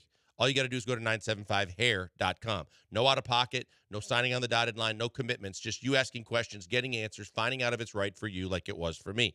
First thing that Doc Linville said to me when I met with him and had my consultation was, you do realize that the hair on the sides and the back of your head never go away no matter how bald you go in other areas, which I did not know.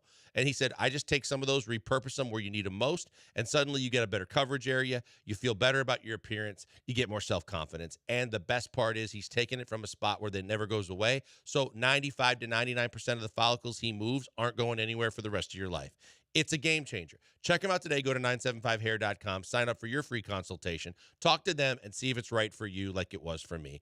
I can't recommend him enough. He's the best in the business. Go see Doc Linville today.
You found the killer bees. Live from the Veritex Community Bank Studios, here's Joel Blank and Jeremy Branham. He's Blank, I'm Branham. 8863, the boys spitting fire again. There's a reason why Nick has his job and we don't. Not saying he's perfect. He doesn't know what windows are anymore. But I'm riding with his decisions. Looks like he doesn't want to end up giving bad contracts. I'm good with it.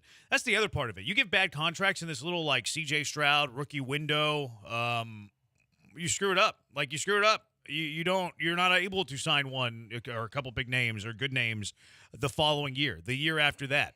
Nick Caserio very clearly doesn't believe in building teams through free agency.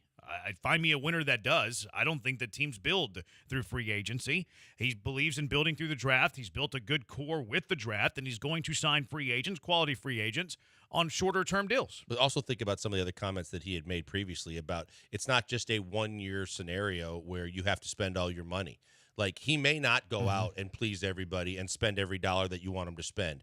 But in his mind, it's a different window than what other people might be seeing through. And the fact that everybody sees all this money and says he's going to spend it all now, he might not. But at the same time, it goes back to the point you were making, which we both have been reiterating, which is he's not going to do anything that's a big splash. You look at most of the moves that are made at the top of the free agency class when free agency opens up. Most of them are made for the splash and the reaction and the sexiness of the move, but you have to get the ones that pan out and give you the return on investment. You're overpaying. Most of the guys that are off the board early, you have to overpay to get, and there's competition to get them, and that's not what he's going to sign up for. King of Twitch saying the best teams go out and sign. Says Chiefs, San Francisco. I disagree about the Chiefs. The Chiefs, they take care of their own. They sign creatively. And they take care of their own. Chris Jones got paid. Like, Chris Jones got a ton of money. Pat Mahomes got a big contract, although for his production, probably below value. So I disagree with the Chiefs. And they also traded Tyreek Hill and went kind of, I don't want to say the cheaper route because they redistributed that money. But instead of spending big money on one singular player like a Tyreek Hill, they ended up trading Tyreek Hill, and then they've won back-to-back Super Bowls since. That's the thing. It may not have looked during the regular season like they upgraded from Tyreek Hill or replaced him, but they didn't have to because they won another Super Bowl without him. And then he mentioned San Francisco. They're struggling right now. They're cutting a lot of good football players. Like, outside of McCaffrey, though? Well, big news, the 49ers did spin. They just signed a contract with Leonard Floyd, a name that we brought up as being a name we were kind of interested in, at least for the Houston Texans. He's off the board and going to San Francisco. Probably not after Autry. Do you have details on that contract? I wonder if he gave him the veteran deal. The Rappaport tweet doesn't have any details yet. It wouldn't shock me if he gave the Niners a veteran deal. I wonder if signing Leonard Floyd, though, if that takes him out of a couple of other players in free agency. Well, they tried to restructure Armstead. They couldn't do it. They've got to figure out what they're going to do with Ayuk because of the fact they already paid Debo. They pay McCaffrey a lot of money. They're cap strapped in a lot of ways. So it's going to be interesting to see the numbers and see how they're figuring out a way to do all this. And I don't know how much more they're going to be able to do. I think it means that they don't like Chase Young. Oh, that's for sure. I think he's gone. And if they traded for Chase Young and they're immediately day one of free agency saying like we're good, we're out of the Chase Young business, I don't want Chase Young. But again, I think the Texans are done with defensive ends. They have their defensive end. They signed Danico Autry. I don't think they're going to sign another defensive end. Now, I think there's a chance that they draft one. I don't see them signing another one because you look at that room right now. You got Will Anderson. You got Danico Autry. Depending on Dylan Horton's health, he has Hodgkin's lymphoma. He's in remission, so that's great news. Maybe that means he gets back on the football field. Too early to tell that. I don't think that they sign a veteran, maybe like a Jerry Hughes type, but not somebody who's like a real contributor. A Barnett comes back or a Jerry Hughes. I think even Barnett might be too good. He might have shown in a small dose of time when he got out of Philadelphia that what he did here was enough for someone to give him some more money, but you never know. And when the market starts to thin out, then maybe they liked what they had here too and the way they were used and they want to come back. But there's going to be options. It's just going to be real interesting how some of these teams that, again, we talk about the creativity of Kansas City. Well, San Francisco's now scrambling because they lost some guys that had made that defense so tough for so long and made it a lot easier for guys like Fred Warner to roam the field and do things because they had talent all over the field. Now they got to get creative a little bit. We have details now. Leonard Floyd, 2 years, $20 million, worth up to 24. That's a pretty favorable deal. I think that's kind of a championship contender discount. I think it is, and I think that coming from the Rams and knowing he wanted to improve, continue with the winning culture, and he's got a chance to chase a ring because offensively, with the talent that they have on the offensive side of the football, there's no reason to believe in a weaker NFC that the Niners aren't going to compete again. So it's a good spot. It's a good spot for him to help them. And you're right, he probably took a little bit of a discount. It says they're done with Chase Young. How do they replace Armstead? It's a good question. Yeah. That's going to be a big one for them because their D-line and their interior D-line was just so disruptive. 4786. I'm at the carnival right now, and guess who's in line for the Ferris wheel? Nick Caserio. I don't necessarily agree with you, but I kind of like the line. Eric, when does the wide receiver market chill? What team has gone crazy expensive on wide receiver and done much? I don't think many. Like, does championship receiver win in the NFL? I mean, they certainly don't have that. Through trade. I mean, Tyreek Hill, A.J. Brown, Stephon Diggs. Now, obviously, those teams haven't won a title, but they've been in the title hunt, but they've all done it through trade. Yeah, I don't know if I would consider the Dolphins in the title hunt. Trade a big deal, but not signed in free agency to actual big deal. You consider Miami in the title hunt? I mean, they're a playoff team. Back-to-back playoff team, yeah. I don't think they're in a hunt to win a Super Bowl because their defense let them down. Maybe even Tua. Well, their defense was hurt. Like, I'm willing to give their defense some, but also like the money you gave to Hill and the money you're going to have to give to Tua and the money that they've spread out. They've already kind of went all in at the start of the season, and now you're seeing them have to cut and let Wilkins just walk out of the building. Like, there's going to be, I don't know how they're going to improve their defense any significantly and they gave up a bunch to get Tyreek Hill, so their draft picks aren't going to be what they need. I don't think the wide receiver position is going to chill because there's a lot of non-elite quarterback play in the NFL, and if you don't have an elite quarterback, you feel that you have to go with top-tier receivers to elevate the quarterback. It's why I think Stroud's good here because you don't really want to spend amazing top dollar on receiver, although it seems like Caserio really wants Nico Collins around. Maybe they can get a deal on him where it's not necessarily like top 5, top 7 money, maybe cusp of top 10. I'm starting to think more and more they just keep Robert Woods, though. The $5 million in savings would be nice, but for the price of some receivers, like, what are you really getting like added there? You have the unknown of what the players like. If you like Robert Woods in the locker room, and wouldn't they have already done it by now? Like, if they were going to cut Robert Woods, wouldn't they have already done it? I think Woods is on this team. You would have done him a solid too to try and land early with another team, possibly. But I mean, if you cut Robert Woods, that $5 million could have basically covered all the guys you signed today. But you would need another receiver. But there's still plenty to be found out there. Sure. That are better than him. But at $5 million? Yeah. Like, you're going to use that savings of $5 million and find a quality receiver? I think you can. What's our guy in Washington? Curtis Samuel. I think Samuel will come here for $5 million and be an upgrade. I'm not sure. I don't know what the market's going to be for him because I think a lot of teams know he's got talent, but he would be the kind of guy that I think you could get. See, what I don't like is a lot of people clamoring for go trade for T. Higgins now. Go trade for a guy, and then because the minute you trade for him, he wants the extension, and you got to pay him the big money. And I'm not sure that he is a true wide receiver one yet. And like you said, Nick really likes Nico, and if you get to see what Nico can do this upcoming season, there's a good chance that they're not looking for a big time wide receiver one because they feel like they got him. I also think that it doesn't, like, even if you keep Robert Woods, you're still going to draft one, I think, because you're still going to need a sixth receiver. Mm-hmm. So I personally would cut Woods and play the free agency game. I get the sense that the Texans are not going to do that, though. I think I agree. I would do that, but if you were going to do that, Nick Caserio, wouldn't you have already done it? I think it depends. I think he's probably kind of seeing how much he might have to overspend. I think that, in trying to balance his books right now, he sees what is what the going rates are, what got out of the building. It's going up, though. Right. But so he'd be more likely to keep him. No, because a lot of guys have gone out, but he knows how many he's going to have to replace. Maybe he thought one of those twos were coming back. And now with the market, he might have to overpay. I think it's going to come down to if he needs that $5 million or not, possibly. Yeah, but if you would open up another position you have to sign. But a lot of those, they've got plenty of cap. A lot of those guys, they they have a ton of cap space on him now, and they filled a lot of their depth, especially with secondary positions, as you covered. They can make sure they get the wide receiver that they want, and then make the move to cut Robert Woods. It's not like they don't need his $5 million to make the move. True. They can make the move and then cut him afterwards. I just feel like they would have already done it. In case they don't get because they haven't got the guy. But if they get the guy later on in the process, let's say like Joel's point, Curtis Samuel, then they can decide to cut him after because now they've got a guy to replace his spot on the roster. I don't get the sense that that's how the Texans conduct business. Probably I don't not. think that's how Caserio and D'Amico cut business. No, and I think from if you eliminate the feeling part of it and the psychological part of the business, if that was Daryl Morey, he absolutely would do that. It doesn't strike me as a Nick Caserio, D'Amico Ryans move. More so D'Amico Ryans than Nick Caserio. I feel like they would make sure they're taking care of their guy, even if they were going to get rid of him. I don't think they would play that game. I would agree that is more D'Amico than it is Nick, but I think that maybe Nick has softened a little bit since he got out of New England, but that's truly a D'Amico move. Yeah, I don't think that they would. I don't think they'd play this game. I think that's Brian's plan is something that Daryl Morey would do. I think most general managers would do. I don't really get the feel that that's what these Texans would do. 6803, if the Texans strike out in free agency at the running back position, what about drafting someone like Trey Benson from Florida State who could possibly go in the second round? I think second round's too high for any running back. I think if you're drafting a running back in this draft, you're in the second round, you're majorly reaching. I like Trey Benson. I like Jalen Wright from Tennessee.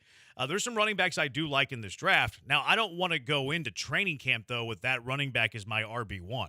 No, I want a veteran. I want a veteran, too. And I don't think the Texans can afford to go to the draft without signing a running back. Dameon Pierce is the only running back currently on this roster. You're probably going to keep 4 running backs on this team. And maybe one's like a specialist type, but even if you go rookie, whatever, you're going to have to go free agent. There's going to have to be a free agent signing. Plus, you feel the pressure then of you have to find running back. And that's tougher to do than finding value in a guy that might slide or fall. Now you might have to do a panic pick because you need a guy like last year when they truly needed a center when they couldn't find any in free agency and they were left going into the draft going, I got to get one, and then they ended up taking 2. Yeah, I don't hate taking 2 running backs late because it increases the odds of one of them hitting. Yeah. But at the same time, if that's the plan, I still want a veteran running back. I still want a veteran free agent. 8089, draft Thomas in the second and cut Woods. Brian Thomas, he won't be there in the second. But even if the Texans are also in a position where you can draft a rookie and still have a veteran. You're going to have 6 receivers on the roster. 6 guys are going to make the 53-man roster on opening day. You got Nico, you got Tanks, you have currently Robert Woods under contract. If you cut him, I think because you're signing a free agent. You have Hutchinson, you have Mechie under contract. You can then draft that 6th receiver. Just because you sign a veteran receiver or keep Robert Woods as that veteran receiver, I still think the Texans are going to draft a receiver in the draft as well. I think they're going to draft a receiver. I think they're going to draft a running back at some point. To your point, they're going to create depth with that as well. But I still think that there's an ability with the Wood situation and specifically because you don't know what you're going to get out of Hutchinson and you don't know what you're going to get out of Mechie for different reasons. And I think that they have to get one more veteran on this roster, and I think they can upgrade Woods by spending the same amount of money and gaining some money back for maybe some other signings you might need. Yeah, I don't think that you're saving money by doing that. I think it's a wash. You're still going to spend best. it, but you maybe upgrade the position. Yeah, I would do it. I would cut them, save the $5 million, then maybe you could upgrade the position and maybe even spend a little bit more money. I would be in favor of that. I just get the feeling and the hunch that they've already made that decision, and I think that they're going to keep Robert Woods. We'll see. I mean, I thought they were keeping Devin Singletary. Yeah, but Singletary's Yeah, not you don't on a have to contract. cut him. I understand that, but I thought, because I thought if they're going to be loyal to guys and they like guys, and they said they liked him in the locker room, Woods, and he did a lot of things. He special teams. He was a return guy if you needed him, all those kind of things. But we all knew he wasn't the player he once was. And if you could save money by doing that because it looks like you may need to spend a little more in certain areas, then so be it. Yeah, I think you lose money doing that though. Texture break even. Maybe. But, like, what is Curtis Samuel going to sign for? Is there a projection on Curtis Samuel, Brian? Like, I have a hard time figuring that Curtis Samuel is going to sign for less than $5 million. Like, the Jeff Okudah guy, he signed for $4.5 million. Right. But I'm saying it depends on the market. And I think that if there's a lot of big splashes being made early and a lot of guys are getting overpaid, then maybe there's a chance that when the dust settles, like we talked about, and maybe we were missing somebody. Maybe some team ends up having to cut somebody else. Yeah, Curtis Samuel's Spotrac projection, 3 years, $34 million. Yeah, that's too much. These middle of the road receivers go for like $10 million a year. Yeah, that's like who was the guy lot. that the Raiders signed last year? Who? There was a former Patriot receiver from the Patriots. I'm blanking on his name. Kendrick Bourne? No, he wore a single-digit number too. Like he got like $12 million or something crazy like that. Oh, you're thinking Jacoby Myers. Yeah. Yeah, he got like 11, 12 a year. Yeah, and like that guy is, I mean, he's better than Curtis Samuel, but he's kind of a guy. Like he's not great. Yeah, he's just a guy. You got 11, 12 million for just being a guy. Yeah, and that's something that, when you look at it, you're like, that's way too much. That's out of the league. You're right. Then you're going to lose money, and that doesn't make sense. But I just always felt like there were other guys that are going to be out there that are better than Robert Woods.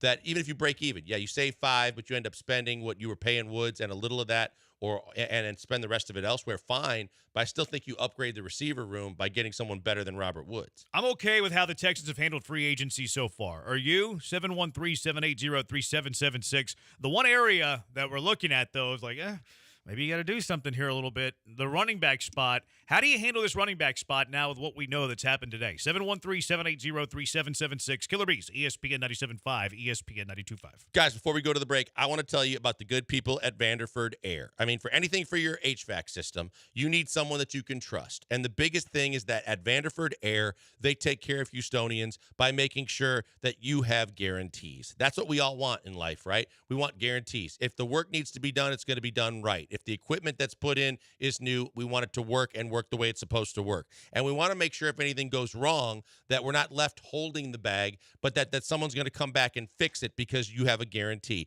That's why at Vanderford Air, they take care of all of that. They have all these different things as part of their overall 100% money-back guarantee. They have the best value at the lowest cost to you. You get 5 guarantees in writing, along with a written specification of what workmanship you can expect to get, whether it's a repair or it's an absolute new system or something that needs to be done. They're going to take care of you every step of the way.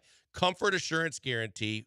Even the temperature is spot on to where it said where you're supposed to have it. Quality workmanship guarantee. It's going to work well, and the people that are doing it are going to be polite to you and take care of what needs to be done. Performance guarantee. The new operating system is at factory standards and 100% satisfaction guarantee or your money back. That's all you can ask for. If you get that, then you got the right spot. It's not as hot as it will be this summer, but that heat is coming soon, and those 100-degree days are going to be here for a long time. The last thing you want to do is wait and then wait too long and then worry about the fact that you need an HVAC system replaced and you need somebody to do it and you have to wait weeks. The other big key I'm going to tell you about at Vanderford Air, that they have same-day service. You call them in the morning and you need them there that day because your AC's down, they're going to be there for you. Just call them, 281-557-COOL, 281-557-COOL, or go to vanderfordair.com.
You're listening to the Killer Bees and some great music presented by RC Ranch. The official beef jerky of the Houston Livestock Show and Rodeo.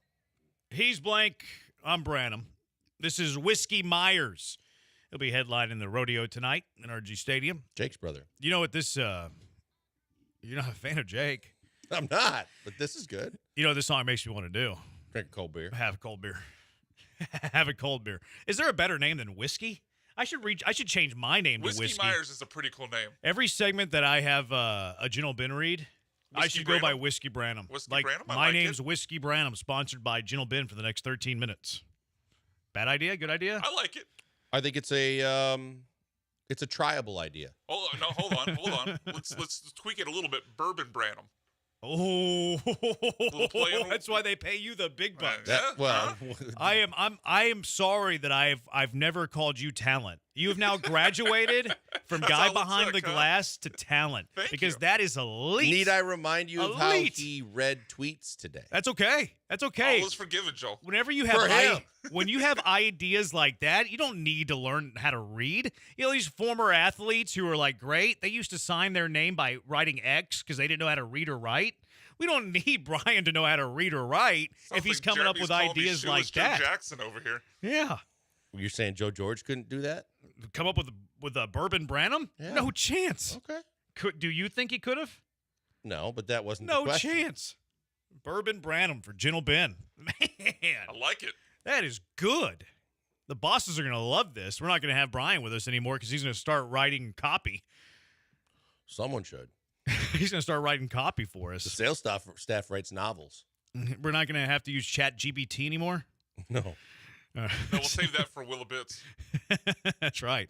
713-780-ESPN. Whiskey Myers tonight. The sultry tone. Makes me want to have a cold beer and a whiskey. Are we out on Henry at running back for 2 years, $18 million? I am. You feel differently than I do. I just don't think Derrick Henry's the right fit here, and what he's got left in the tank is not something I'm interested in. And it would be nice if you were considering that you'd have a complimentary back with him, which you don't. Yeah, the 9's high for me because now it's like Sanders. I mean, it's the Swift territory. It's the obvious kind of caveat: is the second year real? Yeah, and that's I guess what we have to ask ourselves. If it's a true 2-year, $18 million deal, I would probably be out. But if the guarantees maybe 12 million, and you can get out after year one, I'd be fine with that. I'm good with that too. Well, but can I also say that if you're going to give him 9 just for 1 year, he damn well better still have enough in the tank to be your number one, and I don't know that he does. You cool with rolling out Dameon Pierce then?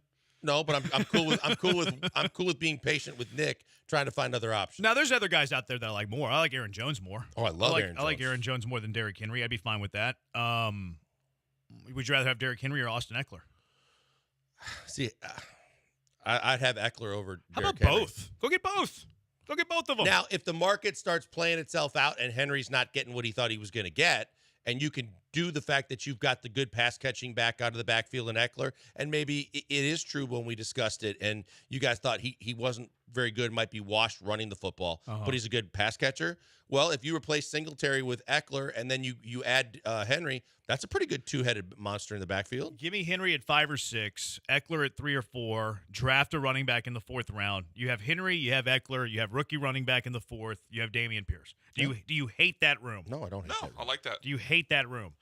Or it could be Zach Moss instead of Austin Eckler. Yeah, I don't see the need to maybe have Henry and Eckler, but I mean, well, one's the runner, one's the catcher. Sure, I'm just saying, veteran running back, take your pick of those two, plus Pierce, plus a rookie running back. I'd be fine with that room. See, the thing with Eckler is he's better than Singletary if he fills the same role. He doesn't have to start every game and be the between the tackles guy. Yeah, you don't want him as your between right, the tackles exactly. guy. But if he's your part-time guy, because Singletary by the second half of last year was your guy. Yeah, but he also he was still hot and cold. He had some games that he ran well, and he had some games he didn't. Right, but I mean like carries, workload. So, but I think what I think is that Eckler could do what Singletary did for you, maybe a little bit more because he's a better pass catcher. But you have to have someone else that's capable of being your every down running back if you need it, and if that's why the combination works for me because Henry's not going to always be your guy either. I kind of like the combination. I think it would work. It'd be your thunder and lightning. It'd be really good in 2019. 2019 but still, phenomenal in 2019. 713-780-ESPN. Let's go out to the HRMP listener line. Mario, you're in the hive of the bees. What's up, Mario? Hey, how y'all guys doing today? It's been a while since I've popped in and listened to y'all. to see y'all here and there. Man, to be honest, man, this is the free agency. The lack of Texas not being even mentioned in a lot of these big name free agents is kind of depressing. I mean, as a team or as a fan of this team, I mean, we get a taste of winning, and now you're telling me you want me to go back to second-rate mediocrity. As a fan, I'm not happy with that. Like, I want, make a splash. Say that you want to win. Ooh. Try to do something. Don't just sit back and do nothing. Then you want to sell me on second-rate players that have used and broken up in free agency. That's not going to win you a championship. But I'm Mario, sorry. wait, Mario, stop. Hang on one second. Tell me who you wanted that was a big splash that you were looking at that you think would make the impact that you're looking for. Straight up Mike Evans, Josh Jacobs. Go after them big names. Where are those money? But then then we're Say going. you want to be a championship team. But you're going Don't boom or settle for bust. me. You're paying Mike Evans $26.2 million a year. Josh Jacobs got $12 a year. You look at all your money. Now Worth it. You only worth what? You only have so much money to spend, and then you're going to have to fill the rest of your roster with street free agents, and you're talking about getting better. Man, try to make something. Don't just sit here and do nothing and then say, oh, I'm going to settle with broken players that are old, have been in the league, and do something. Don't even just try to make a splash somewhere. They're not The done only yet. big signing was re-signing Dalton Schultz. That's it. The disrespect to Jeff Okudah and Lonnie Johnson right now. I tell you, Mario. Appreciate the call. Good stuff, Mario. What about the guy you didn't know had multiple sacks that's going to play the other end spot? Yeah, I think Autry's more than like what Mario is passing along. And look, I think Mario symbolizes a good amount of Texans fans. For sure. Probably the majority, quite honestly. And I get it. You just won an AFC South title. You just got to the playoffs. You won a game. You lost to a team that was better than you, and you want to get up to that tier. You want to become a contender. Worth it. Now, Mike Evans was never available. Mike Evans was not available when teams could sign Mike Evans, so he wouldn't be an option here. I was a fan of Josh Jacobs. I think Josh Jacobs got a contract that I personally wouldn't feel comfortable signing him to. Mario's saying that you should overspend to go after that star, to make a splash, to give yourself a better chance to win. So I understand where he's coming from. I'm not a fan of building a team that way. I don't think that big free agent acquisitions necessarily lead to teams winning it all. I think the Texans still have a little bit of growth to develop and to get better before they're a free agent away from winning it all. I think good, healthy contracts in free agency, building around the young players, drafting well is how the Houston Texans are going to take that next step. I don't think splurging and overspending for a free agent running back is going to do that. And we went over the numbers last week. I forget them off the top of my head, Brian. Maybe you remember them, but teams that sign running backs have always like a 10% chance to have success. What was the exact number? Only 10% of running backs. Oh, I'm sorry. Only 10% of the running backs who ran for 1,000 yards over the last 5 seasons were free agent signings. Yeah, we pushed back a little bit with Saquon and Jacobs, but with Saquon, are you going to go 12.5? What was the AAV on Josh Jacobs? 12. 12. It's 4 years, 48. You willing to do that? I need to see that contract. I want to know how much that's guaranteed. I mean, Mario brought up the point, like the Texans have, obviously made the playoffs, won a playoff game, and you want to build on the momentum. But how do they get to the spot where they had that success? It wasn't off of big splashy free agent signings. Well, and that's it was what I off also of Nico kept. Collins and Tank Dell and C.J. Stroud and Will But I Anderson, keep reminding Jonathan Gennard, all rookies. Teams that make those big splashes aren't very good teams. They're spending for the splash. They're not getting the return on investment on top of it. They're just doing it to be the significant splash move that impacts fans and ticket sales and excitement.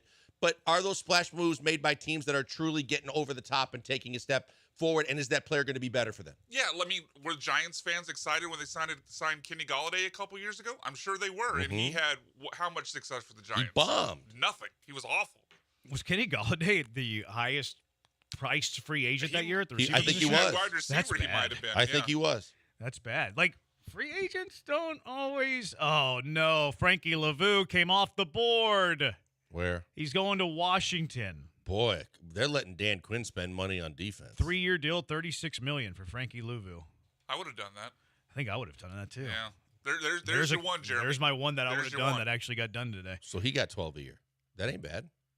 No, it's not. I would have done that, I think, because I like him more in this fit more than some others that are out there. 713-780-ESPN. Let's go out to the HRP listener line.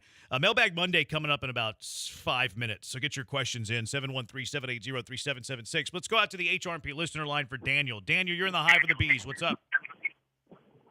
Hey, how you doing, guys? Long-time listener, first-time caller. So basically, I got to disagree with a lot of people are saying, especially even on Twitter, right? You got to trust Nick Caserio, right? What we've gotten to this point through the draft and signing the players like a Grenard or a Desmond King or a Singletary, not the big name splashes, right? We don't need to go big name at all, right? This is where we got to this point. Sure, we got a lot of cap money, but you're going to need that cap in other places to, replace the guys, which you've been talking about all day, replace the guys that we're losing. So, we got our big pieces right in our rookies from last year. I think we'll just stay the course, right? I don't think there's a name out there that is going to help this team, any better than people that we're losing. You talk about Saquon, all these guys. How many games have these guys missed? Mike Evans, a 30-something-year-old receiver. I don't think there's that big, huge jackpot free agent that we were looking at to actually take the corner. I think you guys said it best. You're looking at a bunch of people that are getting their second contract to try to make big splashes, and I don't think that's the Texan way. I like what we're doing. Get the guys that fill the roles. We had some superstars coming the past couple of years by, the second or third day of free agency, right? Like Bernard and Singletary. I know I said those guys already, but it's players like that that are going to make this team better. I don't know if you guys agree, but I think what they're doing right now is the Texan way. What we've been doing, Nick Caserio, since he's got here, filling roles. And those guys, and they showed out, definitely. So I don't know if you guys agree, but that's kind of the take I have. Appreciate the call, Daniel. Look, we're up against it. But the fact is you can't say that there's not guys out there that you think can help them. I think we're all in agreement that they're not we're not looking for them to overspend on the $20+ million a year or the big name splashy free agents. But you still have to make sure the running back room is better, the positions improve. There are guys out there, but that's why I said you have to have patience, because the guys that are left standing on day two are going to be where the true bargains and the return on your investment can be found in a lot of ways. Like, take all the safeties that are still out there and the guys that thought they were going to get the McKinney money at the top of the list. If the Poyers of the world slide and some of the safeties that are out there slide, there are guys that can upgrade your safety position. Running back is the biggest concern because you really have so many holes to fill. But I think that they're still fully capable of getting guys out there that can make them better at the positions that they're filling. Yeah, this is how I would handle free agency. I understand it's not sexy. I understand it's not going to win the PR battle. I understand it's not going to sell a lot of season tickets. I think it wins you more football games in the long run. 713-780-ESPN. Mailbag Monday coming up next. Ask the Killer Bees whatever you want to ask. 713-780-3776. Killer Bees, ESPN 97.5 and ESPN 92.5. It's time, basketball bettors. It's March Mania. Brad, I'm here to tell you about BetUS.com. I endorse one sportsbook and casino, and that's BetUS.com. They've been driving to the basket for over 30 years. This year, BetUS has an epic three-pointer, a 125% sign-up bonus on your first three deposits. That's right, the industry's craziest 125% sign-up bonus on your first three deposits. Plus, 10% gambler's insurance, and there's even more. BetUS accepts crypto and is offering a massive 200% crypto sign-up bonus. Gambler's insurance and crypto, you don't see that anywhere. March Mania basketball can get even more exciting with their live in-game betting. It's also a blast to check out their casino after the game. A little blackjack, craps, whatever you want to play. You could get a 250% casino bonus, by the way. Get started by visiting BetUS.com or just call them. 1-800-MyBetUS, 1-800-MyBetUS to learn all about their bonuses and special offers. BetUS, where the game begins.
Killer Bees, ESPN 97.5, ESPN 92.5. Mailbag Monday, 713-780-ESPN. What is your question for the Bees? 713-780-3776. First question in the mailbag. Do you think Kirk Cousins was overpaid? When? His entire career? Ever. Brian was going over the exact numbers when we were talking about just how overpaid he's been. And I'm pretty sure he's made almost $500 million in his career just quarterbacking. Yeah, it's over 400, but not, it's not 500. But yeah, it's still. It's just ridiculous. Quarterbacking. That's not even including Netflix money. That's not including endorsements. That's just his contract. That's winning. It was $45 million guaranteed this year and next. For he got Kirk $100 Cousins. million guaranteed. Yeah, It's 45 in year 1, 45 in year 2, and it's $10 million in year 3. Okay. But I don't know why they structured it that way, but that's how they structured it. That's tons of money. Yeah. Remember when Raheem Morris said that they wanted a quarterback that symbolizes their city? Yeah, Kirk the guy Cousins. from Michigan State. Kirk Exactly. Cousins is that guy. especially when Justin Fields is from Atlanta. Georgia. He symbolized Kirk Cousins. When I think of a quarterback in the NFL that symbolizes Atlanta, I think Kirk Cousins. 713-780-3776. What are your questions for the Killer Bees? Mailbag Monday. King of Twitch, what is your favorite Astro storyline right now? It's a question he asked. See if Jake Myers. I'm still watching Jake Myers every day. I don't think that's your favorite story. No, it's not my favorite. I'm most passionate about it. Okay. All right. My favorite story is probably Yiner Diaz. I really want to see him just pick up where he left off in the regular season last year and just have a breakout year. Mine's Corey Julks. Make the roster, Corey Julks. Go Cougs. King of Twitch also has another question. What do you think about the Cougars in the Big 12 tournament? I think, to me, it doesn't matter what they do in the Big 12 tournament. They've already done enough. They're going to be a 1 seed. They handled their business better than anybody could have even expected in the first year in the Big 12. Shut up all the naysayers. And they look like they're going to be a really tough out in the tournament. So whether they go a long way in the Big 12 tournament or not, I'm fine. I mean, Can you say that nowadays? What? That N-word you said? What did I say? What was the N-word? You said naysayers. Is that not allowed? I don't think it should be allowed anymore. Now the way that you used it, the context you used, it's fine. You didn't use it in a negative connotation, but a lot of white people are getting very loose with how they use the term naysayer. Is that post Reese Davis? Yes. Okay. They're just Reese Davis. they feel like it's giving them free reign to say the other word, but just to replace that word for that word. The context is what makes you the racist, bro. Just saying it. Yeah, it's just everybody thought taking the quote-unquote big step up in the Big 12 was going to take a little bit of a time in adjusting for Kelvin and the boys. I just loved every single second, and I kept yelling to the television, just blow their ass out and keep blowing them out against Kansas, because what a sweet way to finish that regular season. That was a great day. It was a great day. You had to have a heck of a day with that. It was so fun. That was a great day. Really, what a regular season. 28-3, No Big 12 doubt. What a job. We'll get to some Kelvin Sampson sound a little bit later too, because he had a little mic drop moment. BQ, not BK, BQ. Would you trade Davis Mills to a team like the Vikings for a 5th? How much do you think he is worth? I think you could trade him for a bowl of soup if you want, but backup quarterback's going to be interesting. If he truly wasn't your guy and Case ended up being your guy, then I don't think you have a whole lot of value behind Davis Mills. It just depends on what you can get for him. If a 5th's all you can get, but you don't really think he's factoring in, so be it. But then there's another figure with dollar figure associated with it where you got to spend more money to get a backup quarterback. I don't think you can get it. I don't think he's worth a 5th. Like, Mac Jones just went for a 6th. I think the biggest thing is that they don't want to spend more money on a backup quarterback. No, I They'll would just keep him on the roster. I don't think he could get a 5th. I wouldn't be in the market You of might be trading able to him. get, like a 6-7 swap? Maybe. And Yeah, that's probably. And to me, that's not worth then going out and having to spend actual free agency money for a backup. No, I'm with I'd rather you. keep Davis Mills. Me too. Lamont, would you trade the Texans' 23rd pick for Bijan Robinson? I mean, I would. I but would, the but Falcons that's not. wouldn't. Yeah, the Falcons aren't doing that deal. Yes, I would. They wouldn't. That's the way to answer that. Keith from LA's got the question for us. Dream scenario: pick one, hit a walk-off homer, score a game-winning touchdown, make a buzzer beater, or shoot a hole-in-one. Let's throw out. Can we throw out hole in one? No, because that's my answer. I see your answer. Really, It's I the thought most you're all about realistic. you're all about team success, Jeremy. Am I? That's what you've said before. You're not about individual accolades. I'm You're about about team success. Whenever I'm talking about team sports, but I much rather play an individual sport. Okay. And what is the most realistic thing to happen? I'm not hitting a walk-off homer. I retired from Major League Softball.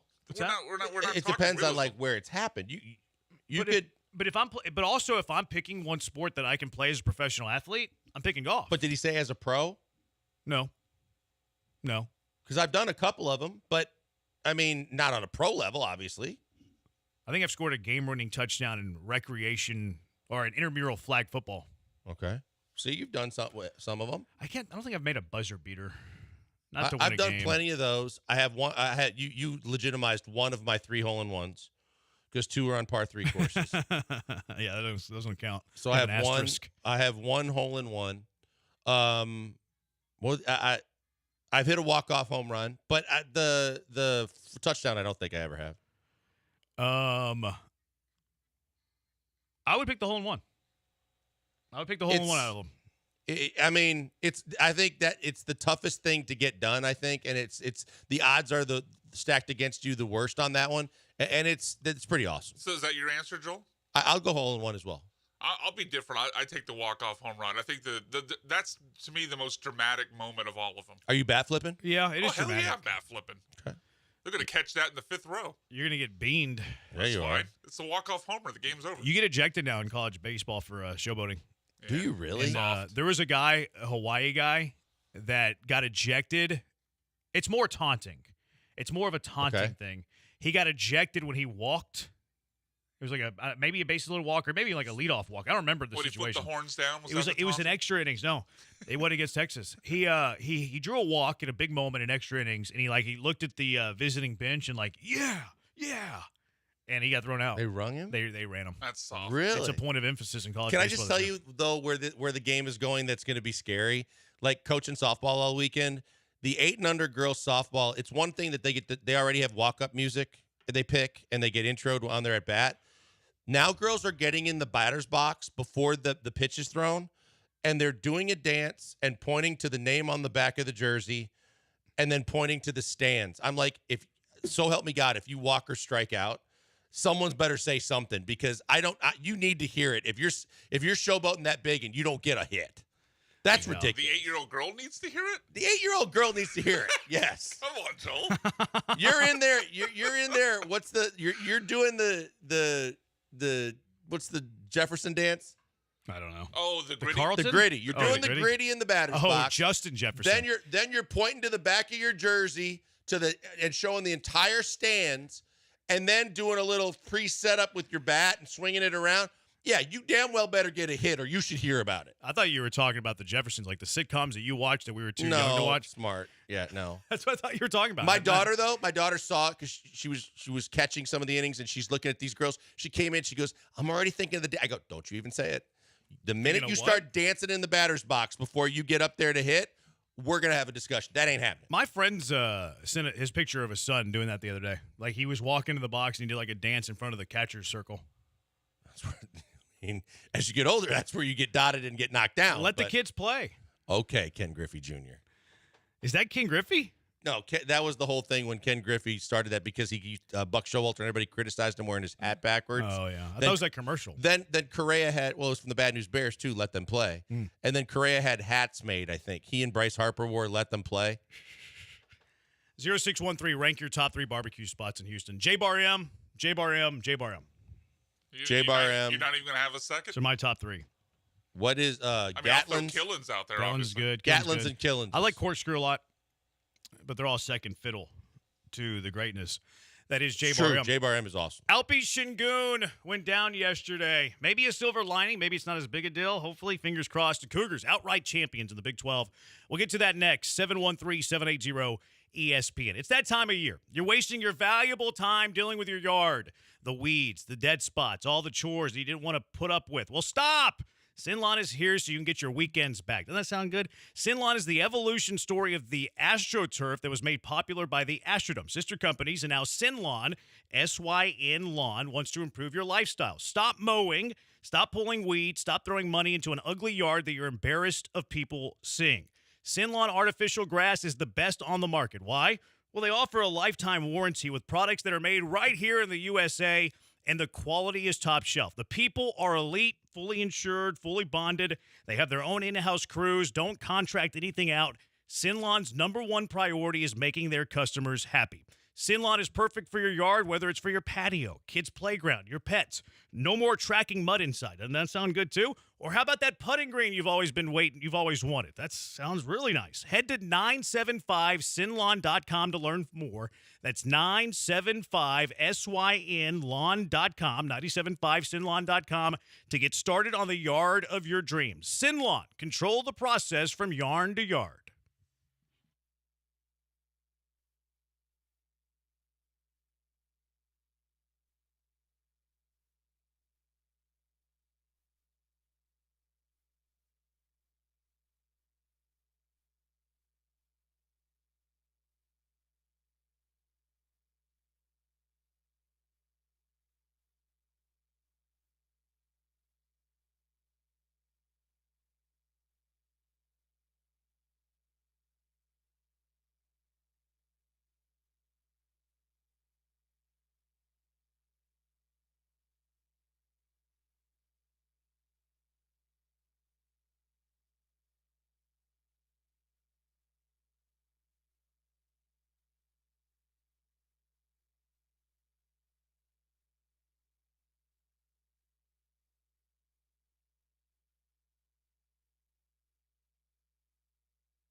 You're listening to the Killer Bees with Joel Blank and Jeremy Branham. On ESPN 97.5 and 92.5. Broadcasting live from the Veritex Community Bank Studios.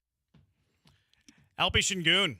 It's kind of mean from Brian. Another one bites the dust. That is hard. I mean, it's been less than 24 hours, and Brian's throwing some shade a little bit towards Alpi, being disrespectful to Alpi's ankle. I'm hoping for good news on this. Didn't look good. Sure didn't. Didn't love that he was holding his knee. So that was the weird thing. Then people were into lip reading in the audio and saying that he said my ankle. He definitely did. Yeah. So maybe that holds out hope. Now, the MRI still hasn't been performed. No, they're waiting. They haven't, or at least they haven't. So it's weird to me that they would wait this long if it was something like a knee. I'm hopeful, fingers crossed, that just looked like one of those bad outer ankle sprains when your ankle bone hits the floor and you realize, yeah, there's that numbingly dead that feeling at first, like you feel like your foot's gonna fall off and it's broken, but that maybe we dodged a bullet and he just has a bad sprain. I hope that's the case. But, boy, what a downer for what a big win that was on the road. Yeah, it was a good win, but they lose while winning. I'm hoping for it's just 100% the ankle, because if it's just the ankle, then it's like, okay, it's probably going to cost you a little while because it looked really bad. It would be more than a grade 1 ankle sprain like John Grenard had, where he didn't play through the 2 biggest games for the Houston Texans during the regular season. But if it's the knee, then there's concern there. Hopefully it's just the ankle. I think there's a decent chance he misses the rest of the season, even if it's only the ankle. I think they're smart to shut him down. Yeah, even if it's only the ankle, because he could rush back. back, maybe play in like a few games if it's only the ankle. Now, if you start talking about the knee, like I saw that sports doctor guy, he was Dr. pointing some. Chow? Yeah, he was playing like out for the next 12 months. I'm like, okay, well, if it's not the knee, how could you say that? Right. It didn't look like an ACL type of deal either. It didn't. So that's something that, fingers crossed. Fingers crossed. Hopefully it's just a really bad ankle sprain. Because even if he broke that fibula, which was the Tank Dell injury, like he's back by training camp. That's a 6-8 week injury. Like I get a kick out of these people that like are they all stayed at a Holiday Inn Select last night, and they're all doctors and thinking he's already gone for all of next year, and they're speculating and doing all these things. You don't know what you don't know, and let's wait till we hear what the news is. Good news is no matter what it is, you shut him down for the rest of this season if you have to, and all of the offseason. He comes back, he starts ready to go for training camp, and you're better for it. Obviously, worst case scenario is this something that's going to knock into next year's time, because that's what you don't want. You can afford, and as we've been telling you, as much as people saw the progress and want them to compete for the play-in, the best route for this team is to continue doing what it's doing because you've seen progress. And just plan for next season. If you have Steven Adams backing up Alpi Şengün next year and the development of all the other young players, you're better for it with whatever draft picks you add. But you don't want to have a setback and go, Steven Adams is your starting center now? Yeah, that would be trouble. You could probably, if that's how long it is, then you're probably looking at Jock Landale, keep him on the team at that $8 million. And you still have to get someone else. Well, I mean, Jock and Steven Adams can handle it, I think. I don't know if you want Steven Adams in this system to be your starting center. I don't know if you have much choice. I think Landale is your security blanket if you need him kind of guy, or if guys get in foul trouble. And I think you probably, whether you draft that player or you're in free agency, you go get a player that can be a better fit offensively in the 5. Yeah, fingers crossed it's only the ankle, and he could be back by next year. Not great. Probably kills any chances of them potentially being in the play-in game, because they have been playing pretty good. Winning a road game, that was nice to see. They're starting to play good again. Like Jalen Green had 19 points yesterday, but was playing good defense, was making some good passes. Like Amin Thompson was strong again yesterday. So it was sad to see that. I think they're 4.5 back of the play-in right now too. But no, Alpi chasing a couple of good teams. It does seem like that's unlikely. We mentioned Houston in Mailbag Monday. U of H, this text 9198 says U of H will not make it to the Elite Eight. They cannot score. They'll get upset because of those long scoring droughts. I'm obviously biased when it comes to this sort of thing. They scored 76 against Kansas. 2 games ago, they scored 87 at Oklahoma in a game that was an offensive shootout. And if you believe into the offensive efficiency numbers, which I do, Houston's 11th in the country in points per possession. So just throwing that out there. I know I'm a homer. I know I'm not subjective at all, but just a counterpoint for you to chew on. Look, I'm all in on the Cougs. I think they should be the number 1 overall seed. I just love the way they've handled their business. And yeah, Shed has been amazing, but Cryer has gotten better and better. The role players step up. They handle adversity well. They get over injuries. I know it doesn't matter about who gets the number 1 overall seed, the way that geographically everybody looks like it's going to play out.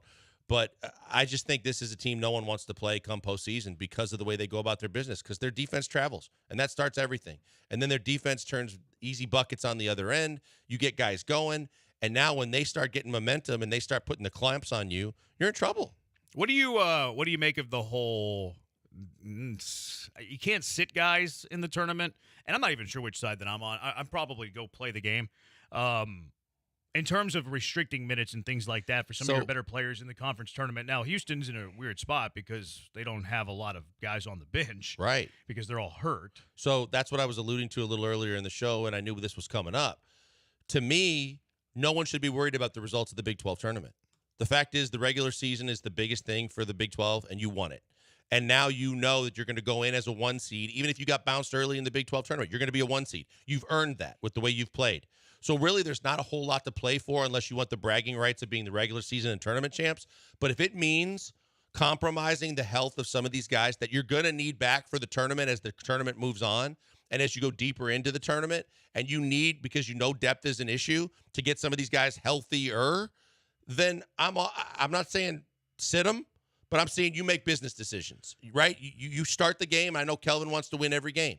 You start the game, and you realize, hey, if there's a situation that arises where either you're getting your doors blown off or there's foul trouble and guys are or some guy goes down, I'm sitting that guy. I'm sitting him down, and I'm making sure for the rest of the tournament time he's not playing because I need him more in March when it matters. Yeah, I'm not sure which school of thought. The thing is that Houston doesn't have that many players. That's what I'm saying. Because they're hurt. So the most you can do is restrict minutes. Like play your bench guys more minutes, but you can't sit your players because you don't have enough guys. You don't even have enough. No. To cover that. you have. Let's see. You have your 5 starters off the bench. You have Damian and Elvin's Dunn, not Malik Wilson, bad by any way, Ced Lot. but I'm not saying play him. Yeah, walk on. No, Right. he's a good player. He could be a really good D2 player. He really could. What he did the other night was fun to watch. You just don't have enough bodies to sit everybody. So minutes restriction, That's playing what I'm your saying. young guys more, playing your bench guys more. You can go that route, but they're not in position to where they can sit guys. No, but you start your guys. You see how the game's going. You build up a lead or whatever happens, and you start blinging in the bench guys. You start getting the minutes for the bench guys because that's going to pay off for you in tournament time too. The more experience you get for your bench guys, longer minutes. God forbid someone else gets hurt or there's foul trouble. You need a guy that's going to be conditioned to go in and give you longer minutes if you have to. But I'm not saying you can sit anybody. Mm-hmm. What I'm saying is you make the business decisions for the fact that what matters most is how you do in the NCAA tournament. Yeah, we have a Samson show. I plan on asking him that a little bit later. But 4488, get guys healthy to the dance. I get it. But again, if you don't have the bodies to play. So because of the 3 guys basically out for the year. Yeah, they have 3 guys out for the year. What's the depth? I mean, how does that impact the rotation? Like, how deep could you go? The first guys off the bench are usually Damian Dunn, Malik Wilson, they're both kind of guards. Right. They've been playing some small ball 4 out of necessity, and then Ced Lot, who's on the bench. Been playing and then a lot more lately. That's it. Wow. Like you have an 8-man rotation, and one of I was them going is to say those 2 incredibly guys raw. can allow you to kind of watch the minutes of your starting backcourt with Cryer and Shed. But yeah, There are 3 bench guys are Malik Wilson, Damian Dunn, Ced Lot. Like that's it. Like, they didn't if Elvin hasn't played significant minutes in a game that's been tight. And I don't think that's going to start now. He's the human victory cigar. Yeah. But he's got some ability with no, that. He absolutely can play. Absolutely can play. He's great for them. He can absolutely play. Probably a future coach. Things like Kelvin Sampson even mentioned that he wanted him on his staff. But you have a 3-man bench. So if you have a 3-man bench, you can't sit guys. You can restructure minutes. It's an interesting point because normally teams are deep enough to where if they wanted to sit all their main players, they could do that. Or even like 2.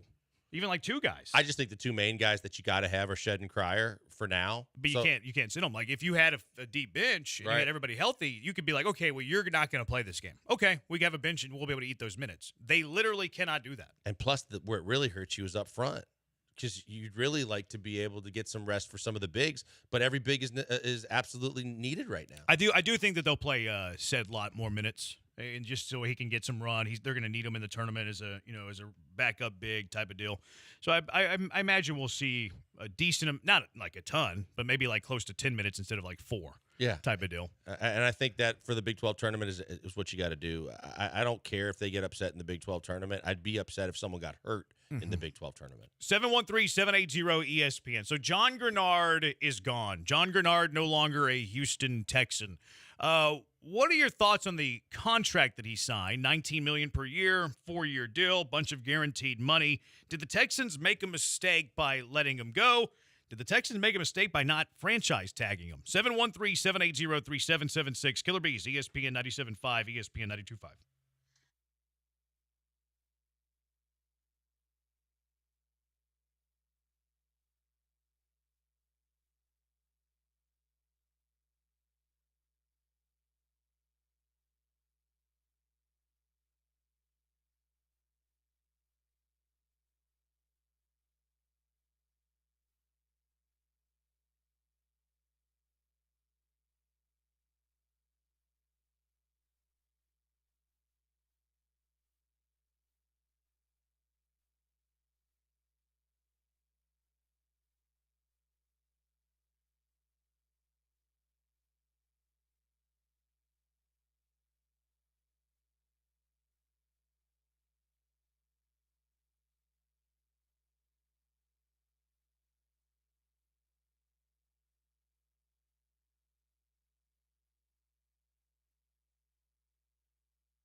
You're back with the Killer Bees on ESPN 97.5 and 92.5. Live from the Veritex Community Bank Studios, here's Joel Blank and Jeremy Branham.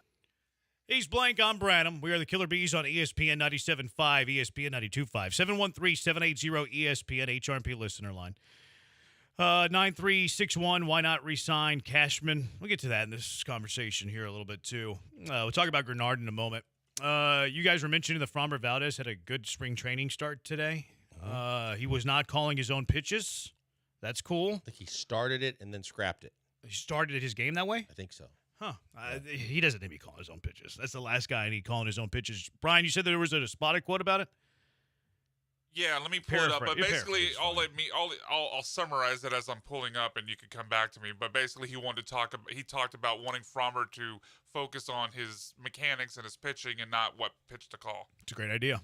Don't let Framber Valdez call his own pitches. He does not need to call his own pitches. All right, John Grenard is a Minnesota Viking. John Grenard left the Houston Texans immediately, too. He's like one of the first signings of the day.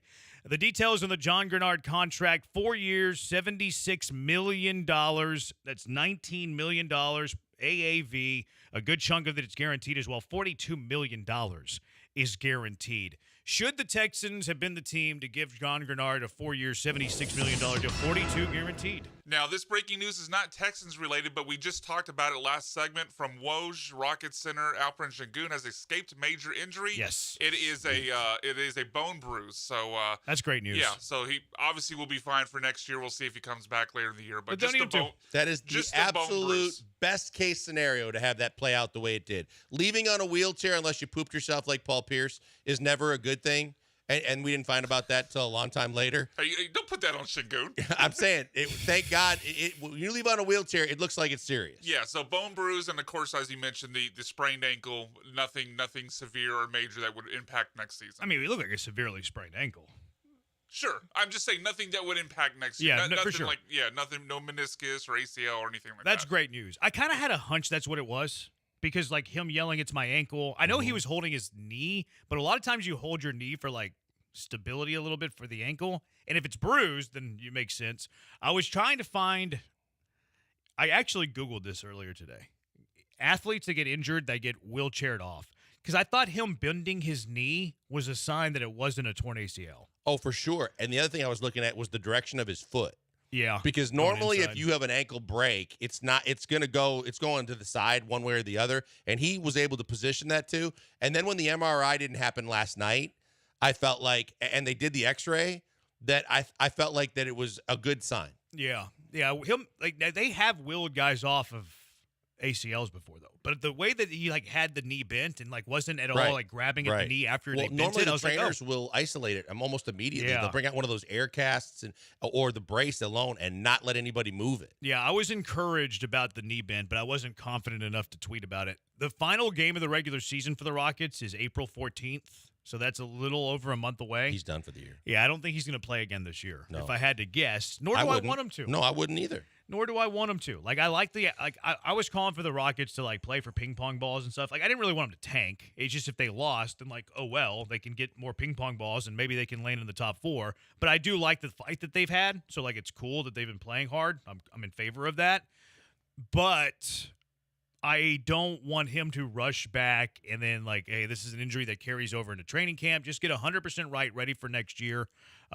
Perfectly fine by that. And then also, let's see what this team looks like as Jalen Green is the best scorer. We've also talked about the fact that we wanted to see the development of these young players. We've seen enough development in Alpy already to know what he can do. And this team isn't going anywhere for this year. So he's already proven what he can do. We know what he's going to be. He's good. Put him on the shelf. Don't risk further injury. No need to rush back to try and do something that you're not going to do anyway, like make the play-in or make the playoffs. Make sure he's 100% for next year because that's where it all begins. Like you said, now it gives more minutes to more guys that you still are evaluating to see that kind of progress from. Yeah. So good news on the Alpi Şengün. I wouldn't imagine he plays again this year, but good news for him being able to start next season on time. That's for sure. All right, John Grenard. Would you have given him this 4-year, $19 million per deal that he I would got? not. $76 million. Too many years, and that's right on the cusp of where I said was too much money. His track record said that he had his greatest year last year. Good for him. But that overall, his track record of injuries and the inconsistencies, not something I was signing up for, and I had said that. Yeah. I would not have given him the $19 million per year. The area where I think that Nick Caserio screwed up here, though, is by not giving him the franchise tag, because the franchise tag was right around $21 million.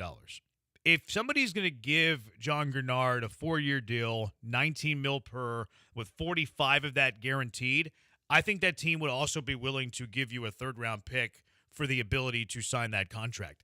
I think that the Texans cost them, and it's not like this make or break thing. They're going to get John Grenard compensation. We'll see where it plays out. It probably be in the 4th round, maybe. I don't know. I was kind of thinking this contract might mean it ends up as a 3rd-round pick, but we'll see. It's 3rd or 4th. So 3rd or 4th. So it's not a huge screw up. Like, we don't know what John Grenard would have gotten on the trade market. You delay the pick by a year and maybe around. You don't know that for sure. So it's not a huge screw up. But at the same time, like, this is a sport where you win games in the margins. You being able to get a pick sooner rather than later matters. Like, usually you could trade a 3rd-round pick for a future second, so you lose, like, the interest rate for that trade. I feel like the Texans could have won this a little bit better by giving John Grenard the franchise tag. I think it was a minor mistake by Nick Caserio. Yeah, I see your point.